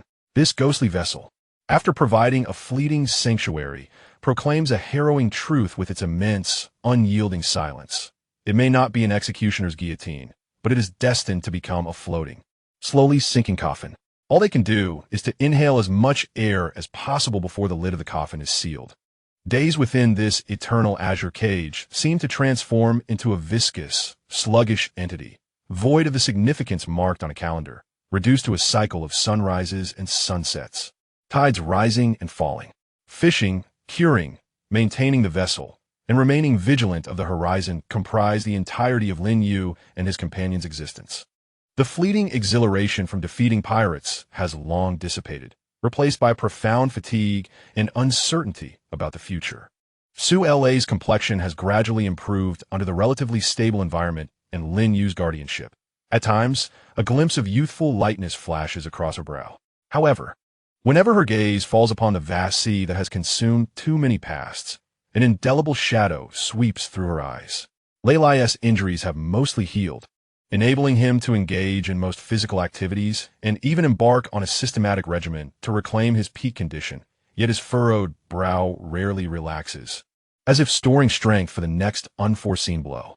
Hanli remains engrossed in his blueprints and logs, his eyes now reflecting an urgency previously absent. The stillness is unsettling. On this day, the sky manifests a sickly, murky leaden gray, and the sea breeze carries a damp, oppressive heat that clings to the skin. David, as usual, is at the stern, engaged in his daily abyssal fishing practice. Sweat trickles down his forehead, landing on the dry deck, only to evaporate instantly. He reeled in and released the fishing line with mechanical precision, his gaze adrift and unfocused, fixed upon the monotonous expanse of azure stretching endlessly to the horizon. Suddenly, his motions ceased, his thick, calloused arm arrested mid-air, his clouded eyes widening in stunned disbelief, as though beholding something utterly beyond comprehension. He blinked hard twice, as if to dispel an optical illusion wrought by the blinding glare of the sun. Then, from deep within his throat erupted a guttural, thunderous cry, cracked with urgency, raw with shock, shattering the vessel's hushed stillness. "Look there! Over there now!" His voice trembled with sheer astonishment and an instinctive, primal surge of recognition, of kinship amid the void.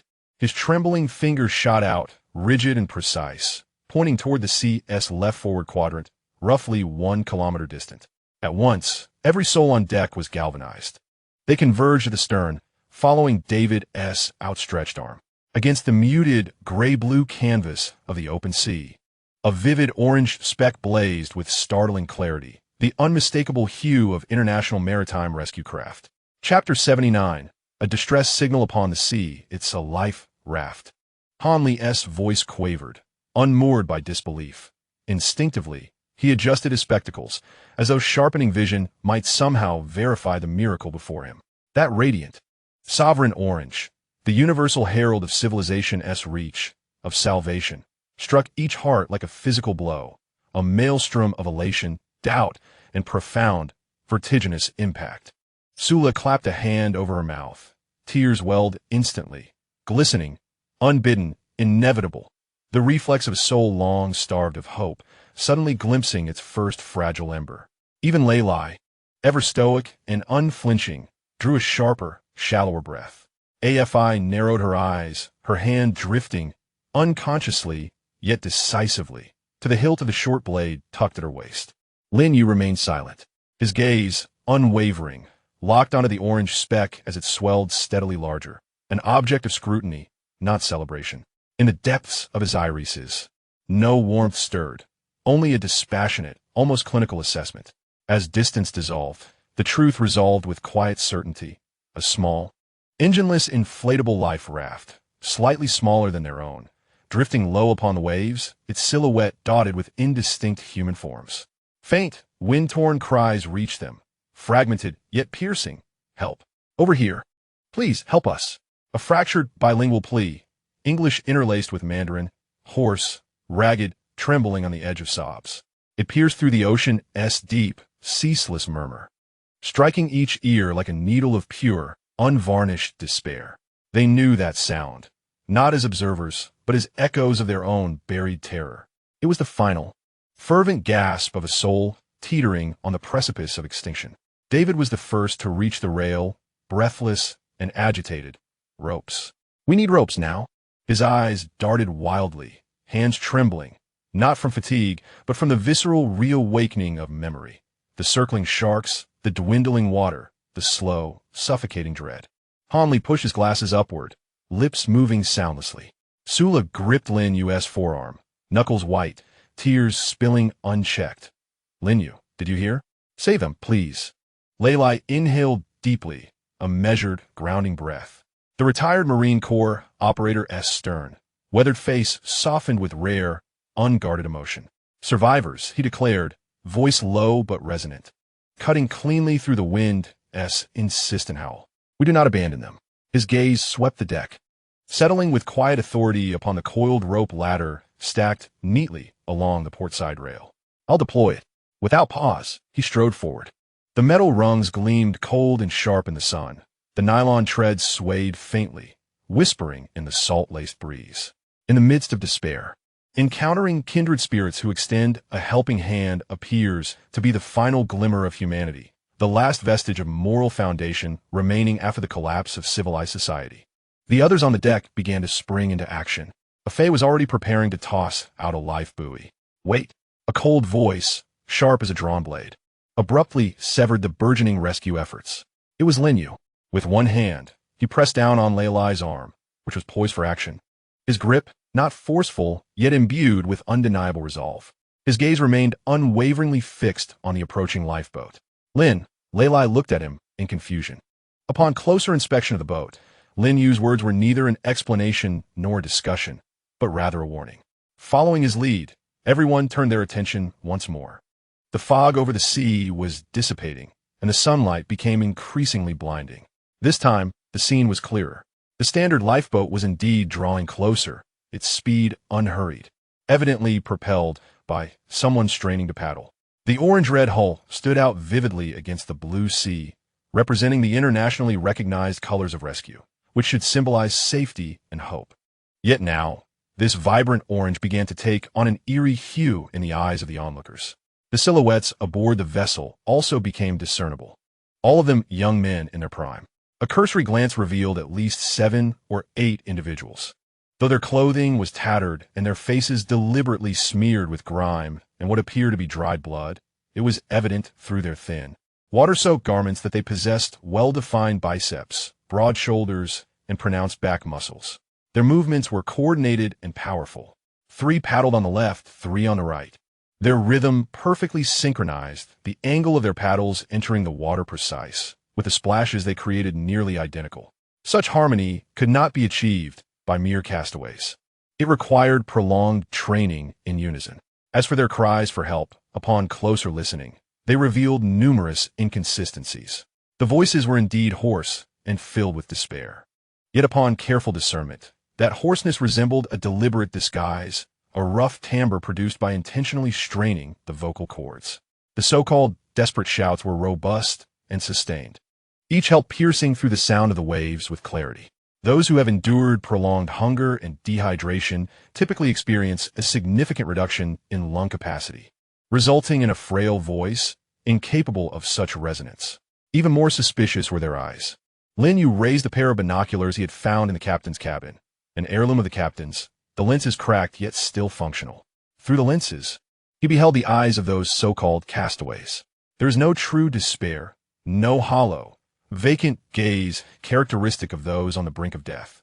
On the contrary, beneath the grime, those eyes remained sharp, continuously scanning the deck, assessing height, calculating distance, their focus darting between ropes, winches, and the distribution of personnel. Those were not the eyes of supplicants, but rather of observers, evaluators, even hunters. What was presented was far from a group of survivors struggling at sea, on the verge of death. This was unmistakably a group of robust, vigorous men, feigning the guise of shipwreck survivors, executing a meticulously orchestrated approach. A chilling sensation surged instantly from the souls of every person present, ascending swiftly to their crowns. The excitement etched upon Dai Wei's face froze, transmuting into a belated terror. He recalled a news report from the era of civilization. Pirates masquerading as distressed fishermen who, upon nearing cargo vessels, launched sudden assaults.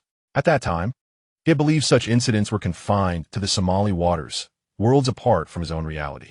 Yet now, it seemed this very scenario was unfolding before their eyes. Hanley inhaled sharply, his eyes behind his spectacles brimming with dread. His mind began recalculating, not rescue parameters, but risk probabilities. If this group were pirates, did they possess weapons? Were they concealed? How long would boarding require? What vulnerabilities did they have to exploit? Figures and assessments raced wildly through his thoughts, each pointing toward the bleakest outcome. Sula grasped Lin Yue's hand with a vigorous grip. She recalled lessons from her university psychology elective. Genuine extreme exhaustion manifests subtle, nonverbal cues. Drooping shoulders, signaling weakness, flickering. Unfocused gazes, disrupted rhythms of breath and speech. Yet none of these individuals exhibited such signs. AFI's short blade had already half drawn from its sheath as her body arched slightly, entering a state of combat readiness. Having grown up in a fishing village in Taiwan province, this girl was no stranger to maritime perils. Her instincts sounded the alarm earlier than anyone else. Lei Lai instantly comprehended Lin Yue's restraint. He withdrew his hand from the rope ladder, his gaze swiftly shifting from sympathy to sharp vigilance. The former Marine's muscles tensed anew, adopting a battle-ready stance. He began a rapid scan of the deck, seeking optimal defensive positions and available weapons. The presence of a lifeboat was unsurprising. After the cataclysm, countless vessels had sunk, and drifting lifeboats were common sights at sea. Yet, a lifeboat appearing after such a prolonged interval, fully laden with vigorous survivors, was highly irregular. Genuine shipwreck survivors typically comprised a heterogeneous mix of the elderly, infirm, women, and children, their physical conditions uneven and their spirits near collapse. A uniformly able-bodied group of young adults was an anomaly so improbable it bordered on impossibility. This was no plea for salvation. Lin Yue's gaze hardened, cold as iron. Slowly, he raised the double-barreled shotgun, the sole firearm aboard the ship, a symbol of unequivocal force.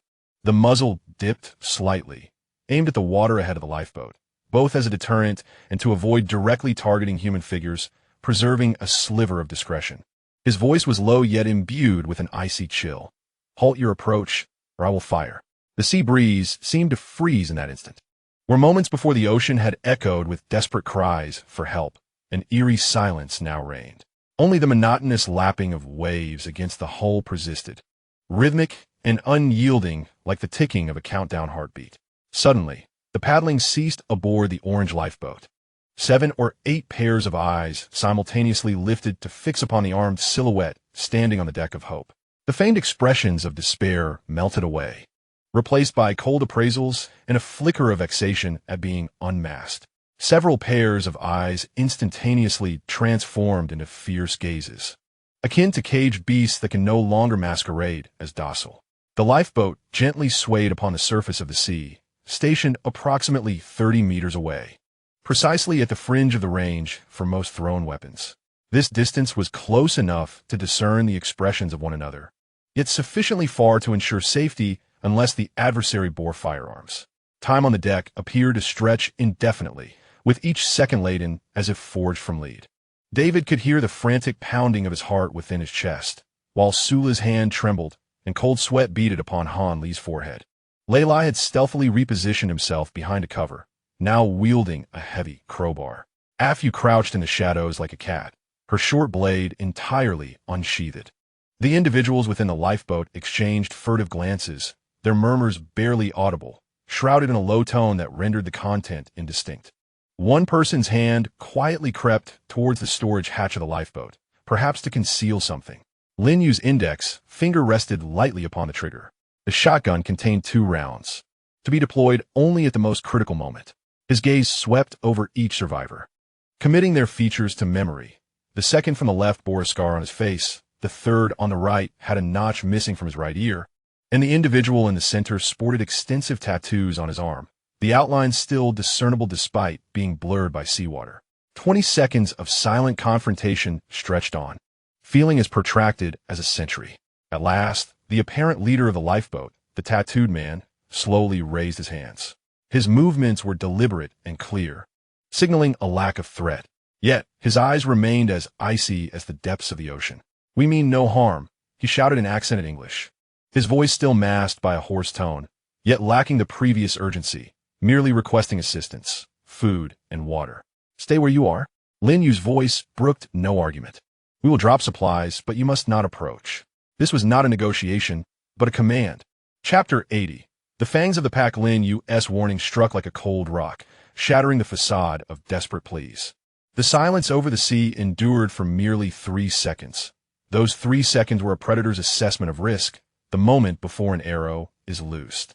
In response to Lin Yue, there was neither a defense nor a retreat, but rather the abrupt crack of a gunshot, erupting from the orange lifeboat. It was not the crisp crack of a professional rifle, but rather the coarse, savage roar of a shotgun. The searing lead projectile screamed through the air, grazing the towering hull of the ghost ship, with paint chips bursting forth like blood. They had firearms, and they fired first.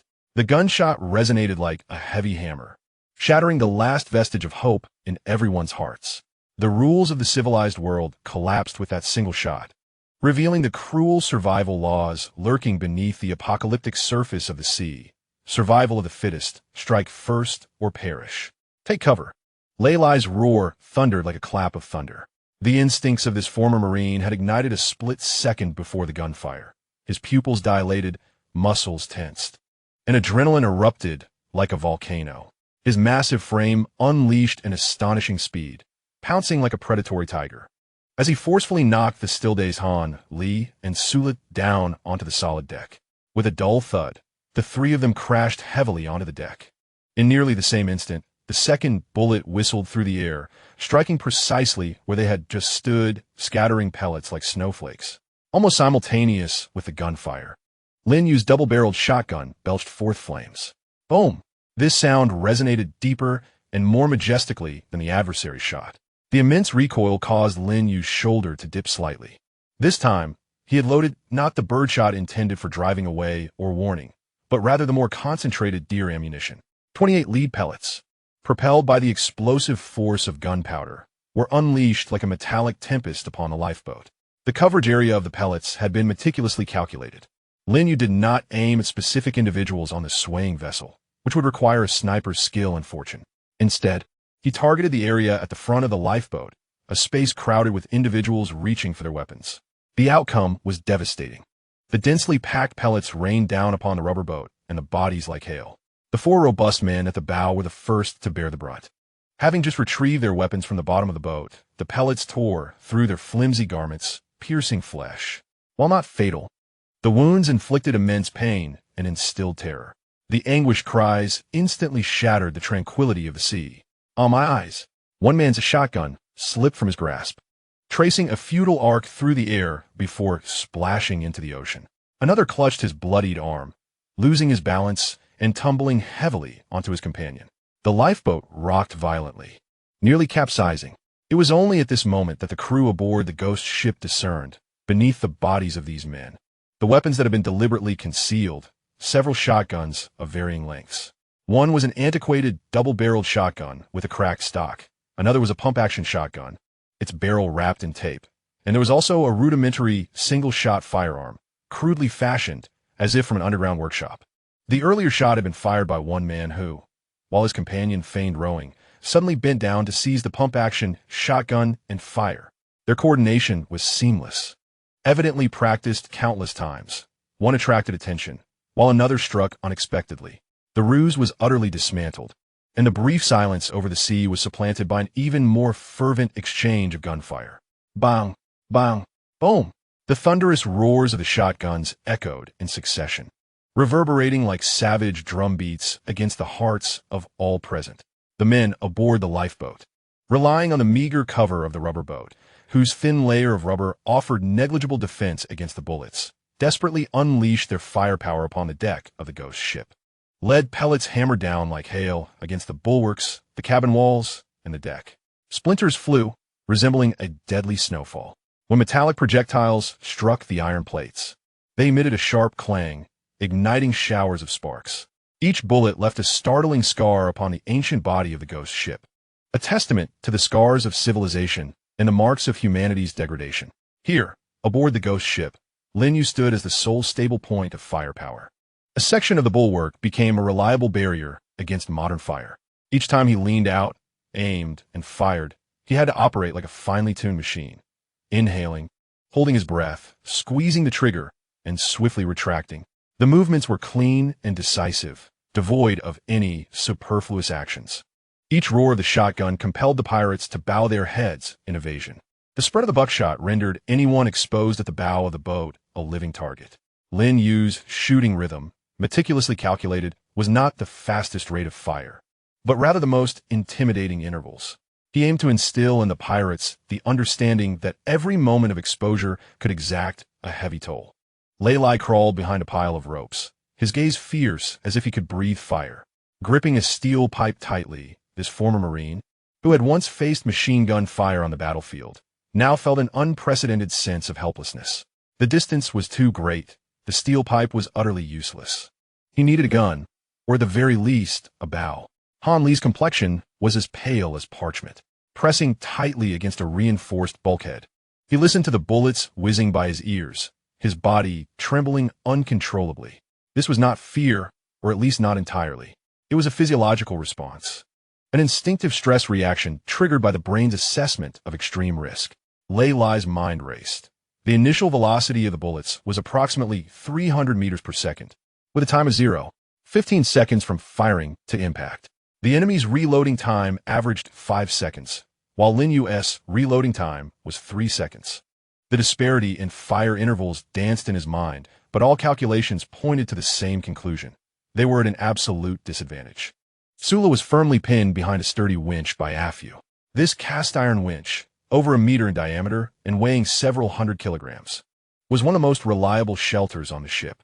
Afu's body pressed tightly against Sula, providing additional cover with her petite frame. She gripped a short knife firmly, its blade reflecting a cold, steely glimmer. Her eyes scanned every potential point of breach along the ship's railings, the rope holes, the drainage outlets, any place that could accommodate a grappling hook. David, meanwhile, crouched at the kitchen passageway, his massive form hunched behind the doorframe, tightly clutching a fire axe. The axe blade glinted ominously in the dim light. A suppressed growl emanated from his throat, reminiscent of a trapped beast. This former chef had now transformed entirely into a warrior prepared to fight fiercely for the protection of his comrades. The battle had reached a brief stalemate. The assailants, though not lacking in firepower, faced disadvantages in their upward assault. Their lifeboats bobbed erratically upon the waves, severely impairing their shooting accuracy. Furthermore, they were fully exposed on the open sea, lacking any genuine cover. Chapter 81. The tiger encircles the wolf on Lin Yue's side. The height advantage and the deterrent effect of the shotgun barely sustained their position. Yet the issue was glaringly evident. The enemy possessed more than one shotgun, enabling alternating fire and maintaining sustained fire suppression. Lin Yue had only a double-barreled shotgun, requiring reloading after each shot, resulting in several seconds of fire vacuum. However, this was merely the beginning of a nightmare. Just as the gunfire reached its most intense moment, Han Li, who had been nervously observing the distance, caught sight of a scene that nearly froze his blood through the gaps in the bulwark. Behind the initial lifeboat on the horizon, several orange dots emerged in succession. 1, 2, 3, 4. 4 identical lifeboats were roaring towards the combat zone, their engines straining with full power. It was only then that Han Li noticed the small outboard motors attached to their sterns. Previously, they had been switched off to facilitate their stealthy approach, now forming a loose fan shape as they sped forward. Their velocity was astonishing, slicing through the water and leaving behind 4 white wakes reminiscent of the grim marks of death. And more boats. So many. Han Li's voice, tinged with sheer terror, cracked as he shouted, trembling in a manner he scarcely recognized. At that moment, each heart sank to the depths of the Mariana Trench. As the distance closed rapidly, it became starkly evident that the newly emerged lifeboats were equally crowded with robust men. Each vessel harbored at least 8 to 10 individuals, all muscular and fierce in their gazes. What deepened the despair was the grim reality that each boat contained 1 or 2 individuals brandishing either shotguns or crudely fashioned but evidently lethal homemade firearms. The sunlight glinted off the cold metal barrels, reflecting an ominous sheen. The firearms varied greatly. Some were clearly improvised shotguns crafted from welded steel pipes. Others appeared to be modified vintage rifles. Some even wielded crossbows, equally terrifying in their close-range lethality. This was no mere shipwreck with pitiful victims on the brink of death. This was unmistakably a fleet of pirates, armed to the teeth, meticulously organized, masquerading as survivors to hunt their prey. Their strategy was chillingly clear.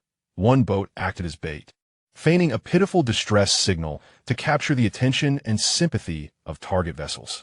Once the target lowered its guard, allowing them to approach or, as seen moments ago, extend a rescue, the other boats would surge forth from their concealment, surrounding the target. At that point, over 30 armed assailants would swarm in, overwhelming any resistance in an instant. Damn it! We've fallen into a trap.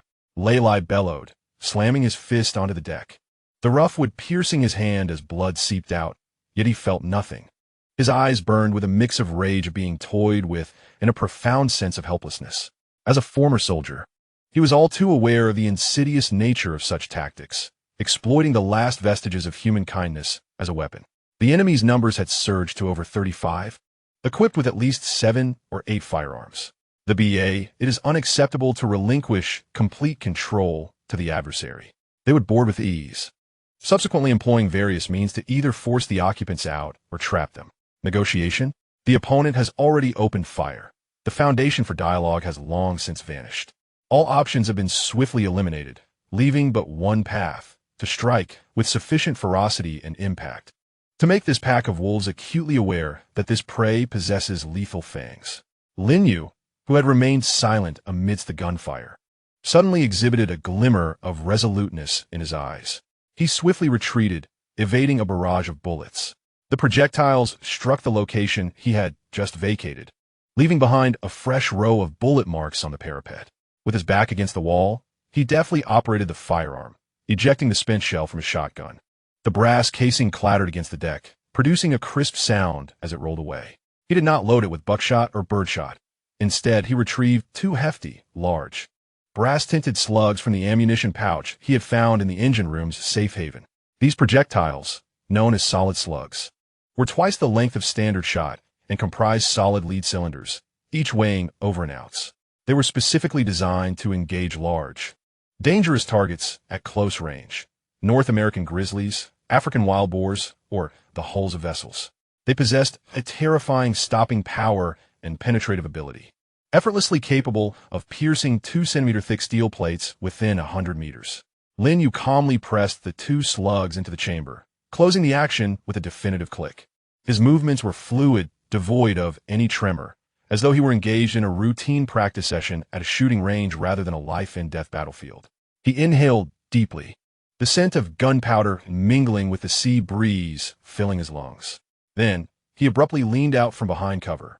There was no need for precise aim at a distance of less than 40 meters. The target was a 10-meter-long lifeboat. His shotgun, akin to the scepter of death, was aimed at the waterline of that initially audacious orange lifeboat, which was closest to him. The muzzle dipped slightly as he calculated the trajectory. His fingers squeezed the trigger. Boom! A sound unlike the previous shots erupted, deeper and more resounding, as if it could rend the very fabric of the soul. It was not merely the sound of gunfire. It was the sound of annihilation. The tremendous recoil sent Lin Yue's entire upper body staggering backward, had he not been prepared. His shoulder may have dislocated. Flames erupted from the muzzle, extending nearly half a meter, a glaring spectacle against the dimly lit sea. Then, all present witnessed a scene that would forever be etched in their memories. The massive slug, like a battering ram unleashed, traced an almost invisible trajectory through the air, striking the right side of the lifeboat with unstoppable force. It did not penetrate, it tore through. There were no mere bullet holes. There was an explosion. The flimsy rubber hull of the boat, before the 28-gram lead projectile, crumbled like paper. Upon impact, the rubber imploded, tearing and shattering, culminating in a catastrophic explosion. A gaping, irregularly edged cavity, the size of a basin, materialized, through which the terrified faces of those inside could be seen alongside the frenzied influx of seawater. Chapter 82. The predicament. The sea roared like a ferocious beast that had found its outlet, violently gushing through the breach into the lifeboat. It was not merely seeping in. It was a torrential influx, an aggressive inundation. The lifeboat tilted sharply to the right at a visibly alarming speed. The pirates aboard emitted screams of sheer terror. No longer the roars of battle, but the cries born from the dread of death. Some discarded their weapons, futilely attempting to block the gaping hole. It was far too large. Others desperately tried to bail out the incoming water with makeshift cups. The angle of the tilt escalated rapidly, 20 degrees, 30 degrees, 45 degrees. Jump overboard. Help me. I can't swim. Grab me. Amidst the desperate cries, the pirates fell into the water like dumplings. Some were swept into the lifeboat by the invading seawater, struggling to escape through the breach. Others clung to floating debris, flailing in the frigid sea. The once thunderous gunfire on the surface of the ocean gave way to an eerie vacuum.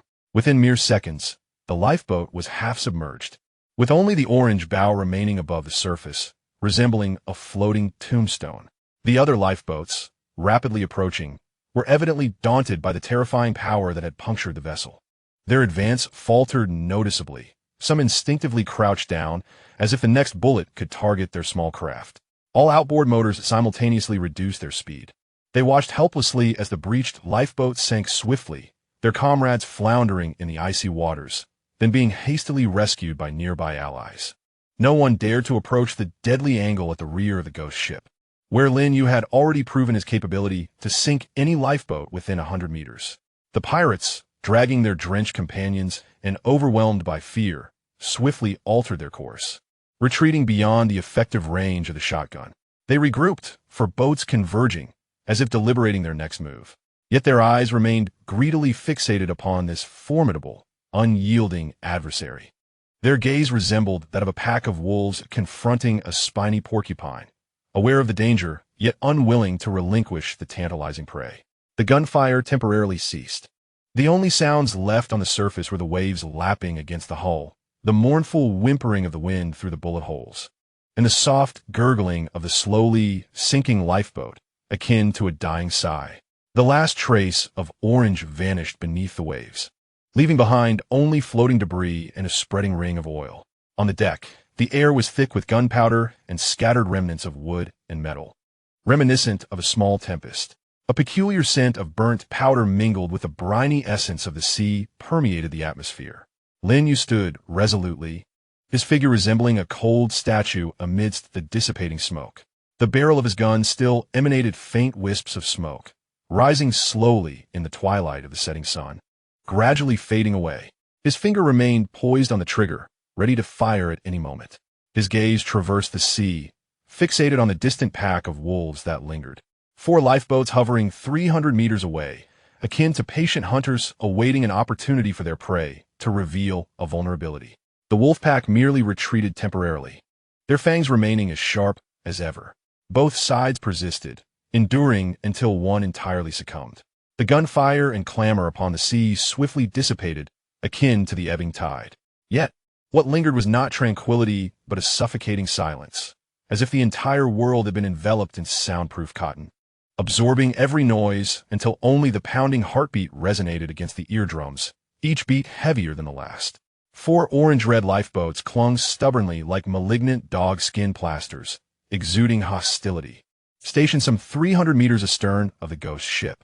This distance had been meticulously calculated to lie just at the boundary of the shotgun's effective range. At this range, the pellets dispersed widely, rendering single-shot accuracy pitifully low. While slug rounds retained some precision, their pronounced ballistic drop demanded exceptional marksmanship. They no longer attempted to approach nor fired provocatively, merely maintaining an exasperatingly constant distance, drifting synchronously with the currents alongside the ghost ship. Occasionally, waves would narrow the gap by 20 or 30 meters, but swiftly the adversaries adjusted their outboard engine's power, restoring the safe buffer. This standoff, circling without engagement, was far more nerve-wracking to Lin Yue and the others than the earlier fierce firefight. The smoke upon the deck had yet to fully dissipate, manifesting as a thin, gray-blue mist in the dimming light, redolent with the acrid scent of gunpowder and a faint burnt odor.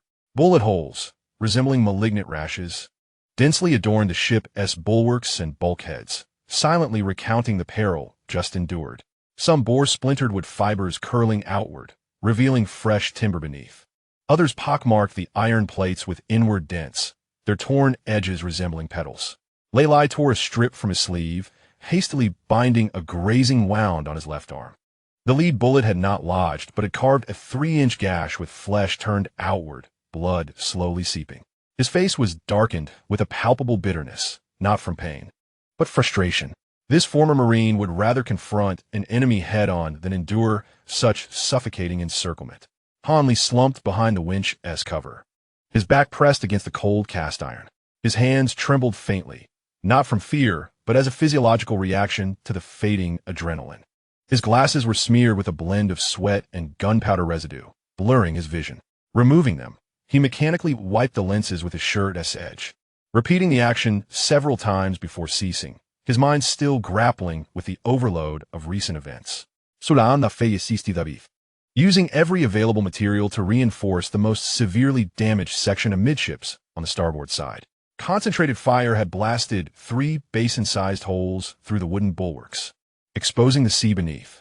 They dismantled a damaged cabin door, securing it precariously with ropes and nails, layered thick canvas from torn sails over the breaches. And David even hauled a sack of ballast sand from storage, piling it behind the weak points as an additional barrier. Yet, every movement bore the weight of profound helplessness. How effective are these temporary measures in the face of a genuine assault? No one knows. It is akin to covering a shattered window with paper, fully aware that the winds and rains will eventually tear it apart. Yet one persists, for to do nothing would lead to a collapse of the spirit before the body. What do they intend to do? Just surround us? David gasped for breath, wiping the sweat mixed with grime from his face, casting his gaze towards the distant boats that circled like vultures. His voice was laden with confusion and irritation, tinged with a hint of mockery-infused anger. If they wish to fight, let them engage. If they wish to flee, let them go. What the hell is this? Chapter 83. A mental lingering torment. Han Li adjusted his glasses, pushing the crooked frames up his nose. His voice was parched, akin to a man who had wandered in the desert for 3 days without water. They are waiting for us to tire, to slacken our vigilance, or to err. He pointed towards the boats, his finger tracing an imaginary arc in the air. This distance had been meticulously chosen. At this range, the spread of their shotgun pellets exceeds 5 meters, rendering it nearly impossible to hit them unless sheer luck intervenes. Perhaps a slug could suffice. But the calculations for the projectile's drop are exceedingly complex, and they are continually shifting slightly, ensuring a hit rate of no more than 10%. He paused, moistening his cracked lips, a hint of bitterness crossing his face. And we are even less capable of pursuing them. This vessel's engine requires time to start, and even once ignited, its maximum speed would not exceed 8 knots. Those lifeboats are equipped with low-powered outboard motors, achieving at least 15 knots. We cannot escape. The most disheartening aspect, Han Li's voice dropped further, as if fearing the sea breeze would carry his words to the enemy, is that should they choose to, they could swiftly approach us on the waves and winds, launching an ambush within minutes. For boats could close in from 4 directions simultaneously, while we are merely 6 individuals, incapable of defending all fronts. Moreover, he raised his head, a deep concern glimmering in his eyes behind the lenses. We cannot even ascertain whether they possess only these 4 boats, or if there are more accomplices en route. Perhaps this is merely the vanguard, with the main force still on its way. Lin Yue was equally vexed. Damn it, these scoundrels. His teeth ground together audibly, longing for a genuine confrontation. What sort of cowardice is it to hide at a distance like a turtle? He was brimming with combat skills and battle experience. Yet this ruthless strategy left him feeling nearly internally wounded, knowing that the enemy lay just before him, yet being unable to strike back. He could only passively await the inevitable blade that would fall at an unknown time. This sensation consumed one's will more than direct combat. On the battlefield, one knows from which direction the bullets come. Here, one only knows they will come, but not when or from what angle. Lin Yue stood silently atop the remnants of the lookout at the highest point of the stern, scanning every minute action of those lifeboats. Someone rising to drink water, another lying down to rest, some inspecting their weapons, others gesturing and conversing. He was acutely aware that Han Li's analysis was not erroneous. A predicament, an inextricable dilemma. The adversary resembled the most patient of hunters, not the impulsive young beasts that leap at the first sight, but rather the cunning old wolf, seasoned by experience. They encircled the wounded prey, refraining from an immediate kill, instead patiently awaiting as the quarry slowly depleted its remaining strength and spirit through fear, exhaustion, and hunger. They took turns resting to conserve energy, occasionally emitting low growls or feigning attacks, keeping the prey in a perpetual state of tension. This psychological torment was far crueler than any direct assault of blade or bullet. It gradually eroded courage and willpower, ultimately compelling the prey to surrender in despair without resistance. They did not even need to launch a direct attack. Lin Yue finally spoke, his voice deep and cold, reminiscent of the chilling depths of an ocean trench. We need only to maintain this encirclement. Can we afford to lower our guard? Can everyone rest? What about the night? What if fog descends, or rain clouds obscure our vision, allowing them to approach unseen? Each question struck the hearts of the group like a heavy hammer. Indeed, even without assaulting, the enemy could exhaust everyone aboard the ship. There were only 6 of them. Even if they took shifts in pairs for 4 hours each, their nerves would remain taut throughout. Those on watch had to vigilantly monitor all 4 directions, forbidding the slightest lapse. Those resting lay in their cabins with ears pricked, ready to awaken at any unusual sound. Their adversaries, however, numbered at least 35, spread across 4 boats. They could organize 3 or 4 shifts, allowing most to rest peacefully on the boats or at some unknown nearby base to recuperate. Only a few needed to stand guard to ensure the prey did not escape. Over time, without any direct assault, the prey would succumb to sleep deprivation and mental exhaustion. Human nerves are not made of steel. After 48 hours of intense vigilance, judgment begins to falter. 72 hours bring hallucinations. After 96 hours, many choose to end their own suffering just to escape the torment. Moreover, their supplies were limited. Lin Yue quickly calculated. About 400 liters of fresh water remained, sufficient for 22 days at a minimum consumption of 3 liters per person per day. Compressed biscuits and canned food could last around 30 days. Ammunition was limited, with only 1 box of shotgun shells that would deplete swiftly and could not be replenished. Each spent round was 1 fewer available. Their opponents, capable of such coordinated action, likely had a supply base behind them, possibly occupying a small island or a large vessel as a stronghold. They could afford to endure, to besiege for a month or 2 until the people aboard the ghost ship were completely out of ammunition and provisions. What was to be done? Sula approached Lin Yue, gently grasping his tightly clutching hand around the shotgun. Her palm was icy, her fingertips trembling slightly.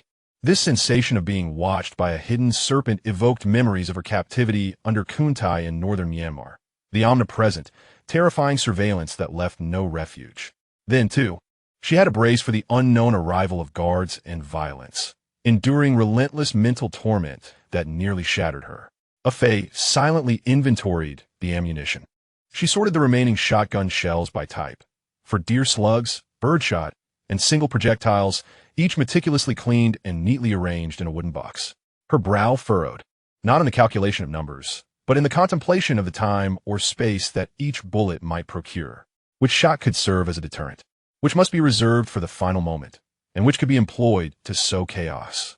David gazed at the distant small boats, for the first time feeling an intense disdain for the sea. He would rather confront a tempest. At least a storm is impartial, destroying all without regard for who you are, than endure this agonizing torment akin to being sliced by a dull knife. The sensation of being remembered, of being treated as mere flesh upon a chopping block, was unbearable. It conjured the illusion of unseen eyes watching from behind, of enemies lurking within every shadow. Chapter 84. Opportunity. Such circumstances eroded courage, extinguishing hope and gradually dissipating the faint morale that had surged from the sinking of an enemy vessel. The atmosphere on deck grew oppressive and heavy once more despairing than before the pirates had appeared. At least then, escape had seemed possible. Now, It felt as though they were trapped in a transparent cage, watching the beasts outside, salivating in wait. Time flowed slowly within this stifling standoff. The sun tilted westward, transitioning from blinding platinum to warm orange, and then to a ghastly crimson. Half of the colossal sun had sunk beneath the horizon, igniting the entire western sky into a magnificent inferno. The clouds were edged in gold before gradually dimming to deep purple, ultimately merging into the indigo cloak of night. The sea was stained with a flowing, ever-changing palette of colors. The shadows of the 4 lifeboats stretched long across the shimmering surface, distorted and misshapen, like 4 unsightly scars that would never heal. Occasionally, raucous laughter filled with provocation erupted from the opposing vessel. That laughter pierced the sea breeze, reaching the ghost ship with a clarity that was jarring enough to compel one to cover their ears. Or someone would deliberately rise, remove their trousers, and make obscene gestures toward the ghost ship, only to quickly crouch down again, triggering a wave of mirth among their companions. They were engaged in a psychological game, their intent clear: to infuriate, to exhaust, to induce mistakes amidst anger and anxiety. They sought to provoke those on the ghost ship into firing their weapons, wasting precious ammunition, to strip them of their composure, leading to impulsive decisions, and to sow discord among them, prompting mutual blame for their predicament. This could not continue. Lin Yue's gaze returned from the distant pirate boat, sweeping across the weary and anxious faces surrounding him. Lei Lai's fists were clenched, veins bulging. Han Li's dark circles loomed behind his glasses. Su Lai's lips were pressed into a pale line. Fei's eyes were sharp yet weary. David's breath came heavy, as if he had just completed a marathon. Ultimately, his gaze settled on Han Li. Mr. Han, Lin Yue's voice regained its calm. You and Fei should continue to search for any possible breakthroughs aboard this vessel. Inspect every cabin, every corner that might have been overlooked. Old-fashioned ships sometimes conceal unexpected designs, weapon cabinets, emergency power systems, or even signal transmitters. Even if it only allows for a slight movement or the discovery of any unnoticed defensive apparatus. He turned his gaze towards Lei Lai and Dai Wei. Lei Li, you're tasked with establishing the watch shifts. Pairs of 2, rotating every 4 hours. The positions must cover all possible boarding directions. Prepare an emergency plan. If they approach suddenly, each person should know where to go and what to do. Distribute all close combat weapons. Fire axes, crowbars, harpoons, anything will suffice. Dai Wei, inspect all internal passages and watertight doors. Ensure that every door can be locked from the inside and can be barricaded with heavy objects if necessary. We must be prepared for the worst-case scenario. Should they breach our defenses, we need a fallback area to resist in layers, buying ourselves time. His commands were clear and composed. Each word drove into the minds of the others like nails into wood, forcibly extracting them from their passive waiting and endowing them with specific tasks and objectives. When individuals have something to occupy them, fear recedes, albeit temporarily. As for me, a glimmer of cold light flickered in Lin Yue's eyes, a gleam akin to the reflection of a blade in the dimming twilight. I shall contemplate how to drive away or eliminate these flies. He raised the shotgun once more, yet refrained from firing, instead employing the rudimentary sight he had affixed to the weapon, a lens salvaged from a telescope. Like the most patient of snipers, he scrutinized the distribution of personnel and equipment aboard each of the adversarial vessels, as well as any potential means of communication among them. He sought for vulnerabilities. Every collective possesses weaknesses, the frailties in the command chain, conflicts among personnel, disparities in equipment, and fluctuations in morale. He needed to identify a minuscule yet potentially fatal flaw, then drive a wedge into it, tearing apart the seemingly impenetrable siege. Passive endurance has never been his style. Even in dire straits, outnumbered by foes and with hope dwindling, he would retaliate, not blindly, but with precision, coldness, and a strike at the heart of the matter.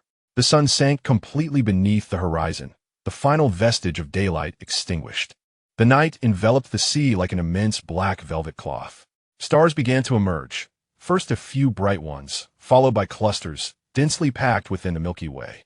The 4 pirate vessels illuminated faintly, seemingly powered by small batteries, their lights a dim yellow, resembling 4 pairs of greedy, glimmering eyes in the darkness, fixated on their prey without a moment's diversion. The long, mentally tormenting night commenced. Under the cover of darkness, subtle changes were occurring. Lin Yue set aside the shotgun and unfastened the waterproof pouch that he never left behind. He opened it and retrieved several items: a small spool of fishing line, a few hooks, a small piece of wax eel gunpowder, and most importantly, an antique pocket watch he had found in the engine room safe house. The case was corroded, yet the mechanism still ticked, the second hand emitting a faint and rhythmic ticking sound. He did not require many people. He merely needed an opportunity. And opportunities are always granted to those who, even in the face of despair, continue to contemplate how to strike back. Chapter 85. The Fog-Enshrouded Peril. Day 8 in this expanse of ocean sealed within an invisible prison. Time has transformed into an exquisite torment. Sunrise and sunset no longer signify the cyclical renewal of hope. Instead, they resemble the slow descent of sand grains through an hourglass, marking the progress of an interminable and agonizing ordeal. For the 6 souls aboard the ghost ship, these 8 days of suffering have been far more harrowing than any moment previously spent adrift at sea. At least then, they could discern direction, could struggle. Now, they are nailed to this oceanic expanse like insects trapped in a specimen jar, observed by countless unseen eyes lurking in the shadows, waiting, surrounding but never striking. The torment is excruciating. One knows the whip will fall, yet the precise moment and the targeted wound remain unknown. Thus, one must tense every muscle, never allowing respite, until spasms seize the body and the mind teeters on the brink of shattering. At the horizon, those few orange-red specks remain fixed upon the waterline. They no longer provoke, no longer shout, scarcely moving at all, and therein lies the greatest dread. If the enemy still hurled insults, it would at least prove they harbored emotions, that they were prone to error. But a silent, patient adversary resembles a crocodile lurking beneath deep waters, its eyes barely visible above the surface, leaving one uncertain when the sudden strike will come. 8 days of relentless vigilance have begun to reveal their true cruelty. Lin Yue's eye sockets have sunken deeply, webs of crimson veins sprawling like intricate lace. Over these days, his total sleep has not exceeded 20 hours. Even during shifts of rest, his body curls in a corner, ears functioning like radar, alert to every sound. The brush of seabirds skimming the water-esque surface, the subtle creak of heated planks expanding, the occasional cough from a distant lifeboat. Each noise jolts him instantly awake. He still stands at the ship's stern, highest point back straight. Yet a closer look reveals his left hand unconsciously pressing beneath his right rib cage, where the liver lies, disturbed by a dull ache born of exhaustion now gnawing at his frame. More tormenting still is the sensation of helplessness. He is like one holding a key, yet unable to find the lock. All his skills and experience prove futile on this vast ocean. The enemy's tactics are shamelessly simple: to outlast, to wear down until collapse, until mistakes are made. Leilai's condition is even grimmer. Though his physical wounds have mostly healed, this mental imprisonment is far harder to endure than any blade. He paces the deck like a tiger trapped within a cage, heavy footsteps marking 1, 2, turn, then walk again. I'd rather they charge us. He murmured hoarsely to Lin Yue on the 7th night. A true fight with real steel. Dying in battle would be at least dignified. What is this? A dull blade, slowly slicing flesh. Lin Yue remained silent, merely handing him half a jug of water. Laili swallowed deeply.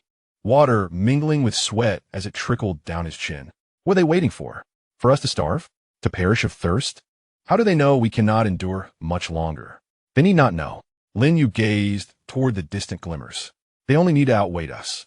This revelation silenced Leilai. He understood Lin Yue's meaning. Their adversaries commanded 4 boats, with at least 30 men. They could take turns, rest, or even return to a certain outpost for supplies before coming back. However, aboard the ghost ship, only 6 individuals remained, 6 pairs of eyes scanning for directions, and 6 bodies enduring relentless pressure. More disheartening was the sight on the morning of the 8th day when they, through binoculars, observed individuals in a lifeboat consuming canned food, using an opener to pry it open and scooping it out with spoons. It was canned beef, glistening with oil, visible even from 300 meters away. The opposition lacked no provisions. This revelation extinguished the final flicker of hope like cold water dousing a flame. Initially, they had harbored hopes that their adversaries would run out of supplies and be compelled to retreat. Now, It was evident that this was an asymmetric war of attrition. With them, as the depleting party, Han Li's complexion turned as pale as parchment. Throughout these 8 days, he accomplished 3 tasks. First, he attempted to repair the ship's radio, but it failed due to severe rust on the core components. Second, he endeavored to locate the hidden power source, but this vessel was riddled with damage. Third, he sought to calculate the onset of the fog season, a task he managed, yet the outcome was despairing. According to climatic data from this maritime region, on the afternoon of the 7th day, he pointed to his hand-drawn nautical chart, indicating an 80% probability of fog within the next 72 hours. Visibility could plummet to below 50 meters. 50 meters. What does 50 meters of visibility signify at sea? It means those 4 lifeboats could silently approach within boarding distance, and one would only realize their presence upon seeing the bow. This calculation weighed heavily on everyone's hearts. Yet, Han Li continued to strive. On the 8th day, he discovered an antiquated sextant in the lower hold, rusty but with usable lenses. Like a fervent scholar, he adjusted the angle under dim light, trying to ascertain their precise location and calculate the nearest land distance. If only we could determine our position, if only we could send out a signal, he murmured. Yet, he understood how bleak that hope was. Even if they pinpointed their location, without a radio or flares, how could they call for help? Sula strained to manage everyone's sustenance. Freshwater dwindled to less than 300 liters. She instituted a stringent rationing system, 2 liters of drinking water per person daily, half of which was allocated for cooking. Their food primarily consisted of compressed biscuits and canned goods. She endeavored to concoct various dishes by crushing the biscuits in a porridge and shredding the canned meat to mix with kelp, but no matter how she varied the preparation, it could not alter the fact that supplies were dwindling. On the 8th day at noon, while preparing a pot of kelp soup, Sula suddenly wept silently, tears cascading into the pot. With her back turned to everyone, she fiercely wiped her face with her sleeve before resuming her stirring. Someone remarked that a doctor's duty is to heal. Yet now, no one could remedy this tightening despair. Afei grew increasingly taciturn. When others took turns resting, she vanished beneath the deck, traversing the labyrinthine chambers of the ghost ship. Armed with a small knife, she scraped away at every suspicious patch of rust, tapping each hollow-sounding panel. She was searching for something. What was she seeking? Perhaps even she could not articulate it. Perhaps it was weaponry, perhaps escape apparatus, perhaps the concealed secrets of the vessel, anything that could shatter the deadlock. In the dead of night, on the 7th day, she discovered a rusted iron cabinet locked deep within the engine room. The lock was corroded shut, and it took her 2 arduous hours with a crowbar to pry it open. Inside, there were no weapons, no treasures, only a collection of yellow documents, the crew's diaries, navigation logs, and several faded photographs. Sitting on the floor, she leafed through them by the light of her flashlight. The diaries recounted 19th-century voyages, tales of storms, whales, and homesickness. The photographs depicted men clad in antiquated sailor uniforms, shyly smiling at the camera. Gazing upon these relics, Afei suddenly felt an uncanny kinship with these long-deceased seamen, all trapped at sea, all awaiting a turning point that might never come. She carefully gathered the documents and returned them to the iron cabinet before resuming her search. David's smile had utterly vanished. He was tasked with the most grueling manual labor, inspecting ropes for wear and mending canvas sails riddled with bullet holes. These chores were mechanical, repetitive, and interminable. On the afternoon of the 8th day, as he was securing a patch, a rope snapped suddenly, the coarse hemp lash striking his face and leaving a crimson streak. He did not cry out, but stared blankly at the severed rope for a long time. Then he crouched down and began to painstakingly rejoin the broken strands, tying knots, tightening, then knotting again. His movements were slow and deliberate, as if this was the most vital task in the world. Once the rope was repaired, he lifted his gaze toward the distant lifeboat. In his eyes, there was no anger, no fear, only a fathomless exhaustion, a weariness so profound it no longer allowed room for emotion. Everyone had reached their limit. At dusk on the 8th day, Han Li found his hand trembling while clutching the sextant, not from cold, but from the uncontrollable release after prolonged tension. He clenched his fist tightly, his nails digging into his palm, using the pain to steady himself. Leilai suddenly staggered while pacing, his left leg cramped from standing too long. He knelt on one knee, gritting his teeth as he massaged the muscle, veins bulging on his forehead. Sula miscounted while distributing dinner, preparing 7 portions. Upon realizing the error, she froze for a moment, then silently put away the extra meal. David began babbling in his sleep, calling out his mother's name. When Afei returned to the deck that evening, she carried a rusty ship's fire axe. Without a word, she placed it at Lin Yue's feet and disappeared once more into the hatch. Lin Yue examined the axe, the blade heavily corroded, yet the handle sturdy. He picked it up, weighing its heft, and leaned it against the ship's rail. He knew the moment was approaching. Just as everyone else was stretched to the breaking point, the weather shifted. Chapter 86. On the brink at dusk on the 8th day, the sky grew oppressively heavy. The once bright blue was now cloaked in a murky leaden gray. Not storm clouds, but rather a vast pane of grimy frosted glass pressed against the heavens. The sun vanished prematurely, as if unwilling to witness the impending ordeal. The air pressure plummeted alarmingly. The atmosphere thickened. Each breath felt like inhaling glue, chest tight and suffocated, ears buzzing incessantly. The sea breeze that once brought a faint chill had, at some unknown moment, ceased entirely. The ocean's surface lay as smooth and inert as an immense leaden slab, devoid of even the slightest ripple. The water exhibited a morbid shade of dark green, reflecting the dim, gloomy sky above, evoking a deep unease within the soul. Then, from the distant horizon, a mist began to emerge. At first, it appeared as a thin, gray-white line along the sea's edge, like a pencil's gentle stroke upon paper.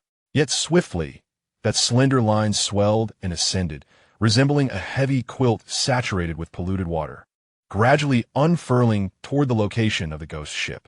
The fog bore a grayish-white hue, but upon closer scrutiny, it mingled with a tainted yellowish tint, reminiscent of rust. Its advance was slow but resolute, inching forward to engulf the sea. Wherever it passed, all things became blurred, distorted, and vanished. The mist carried with it a scent, salty and briny, damp, interwoven with a sickly sweet decay akin to seaweed left too long to bake under the sun. Hanley stood by the porthole, gazing at the encroaching gray-white veil. His cracked lips moved for a long while before uttering 3 words in a faint voice. Fog is coming. Though barely audible in the silence of the deck, every ear caught the message clearly.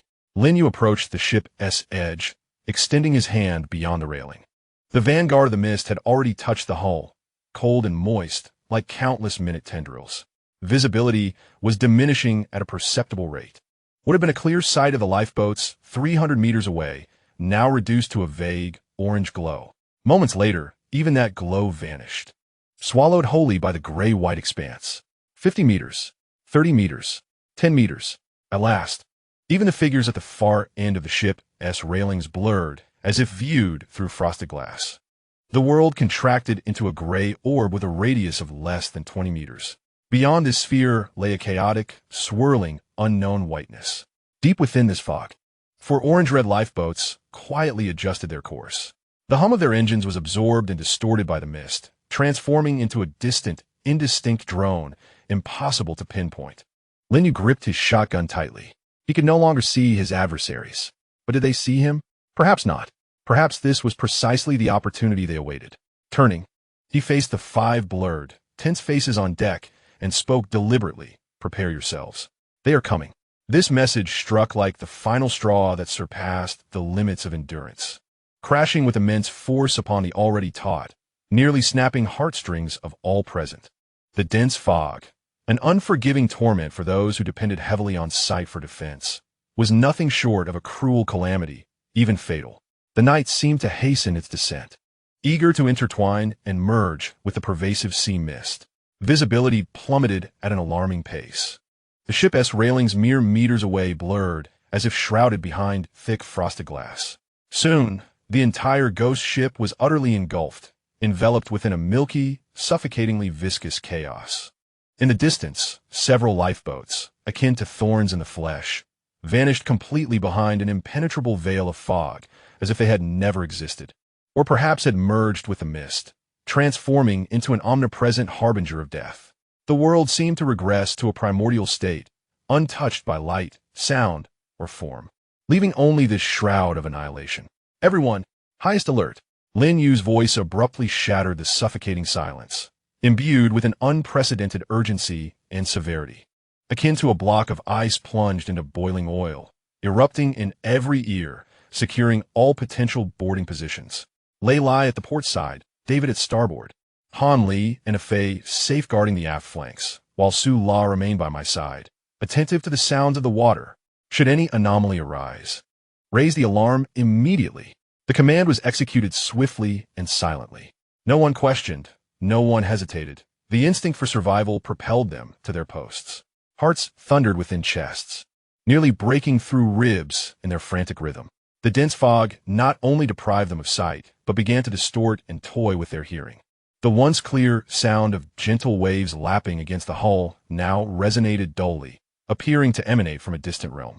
Any subtle, abnormal noises originating from the vessel, a groan from moisture-laden wood expanding under pressure, or the faint clink of a loose metal component striking its base during the ship's slight sway, were magnified and warped by the eerie fog, transforming into the terrifying notion that an enemy was ensnaring the ship's side with grappling hooks, or that slippery feet were poised to tread upon the deck. Every nerve was stretched to its limit, akin to a violin string ready to snap at the slightest touch. Fingers, rigid and pale from gripping weapons for so long, were soaked in a mixture of icy sweat and clammy mist, thoroughly saturating their thin clothing and bringing a bone-chilling cold. They strained their eyes wide open, bloodshot and dry from excessive effort, striving to penetrate the white, seemingly sentient curtain of death. Ears were perked up, keenly searching for any sign that might herald an impending attack. Sounds of paddling, breathing, the metallic clang of colliding weapons. If these boats seized the opportunity to launch a simultaneous assault from multiple directions, cloaked by this perfect barrier, the thought slithered into each mind like a cold, venomous serpent, instilling an uncontainable chill deep within their bones. The situation was perilously precarious. They were severely outnumbered, and the already tenuous defense was rendered nearly null by this all-consuming fog. Should the enemy approach silently or achieve multiple points of breach, the consequences would be unimaginable. Awaiting them would be the most brutal and sanguinary close-quarters battle, or even a one-sided massacre. Time, within the fog, seemed to lose its concept of flow, each second stretching like a century, unbearably long. Within the thick mist, countless restless phantoms appeared to lurk, silently grinning, poised to pounce from any direction, armed with cold blades ready to shred them and drag them into the abyss. Lin Yue tightly gripped the hunting rifle, their most formidable reliance, yet the frigid metal of the weapon could not quell the cold sweat oozing from his palms. The knuckles of his fingers turned pale from excessive strain. His senses had been heightened to the utmost limits of human capability. His hearing, intuition, and even his perception of the air's movement were fully engaged.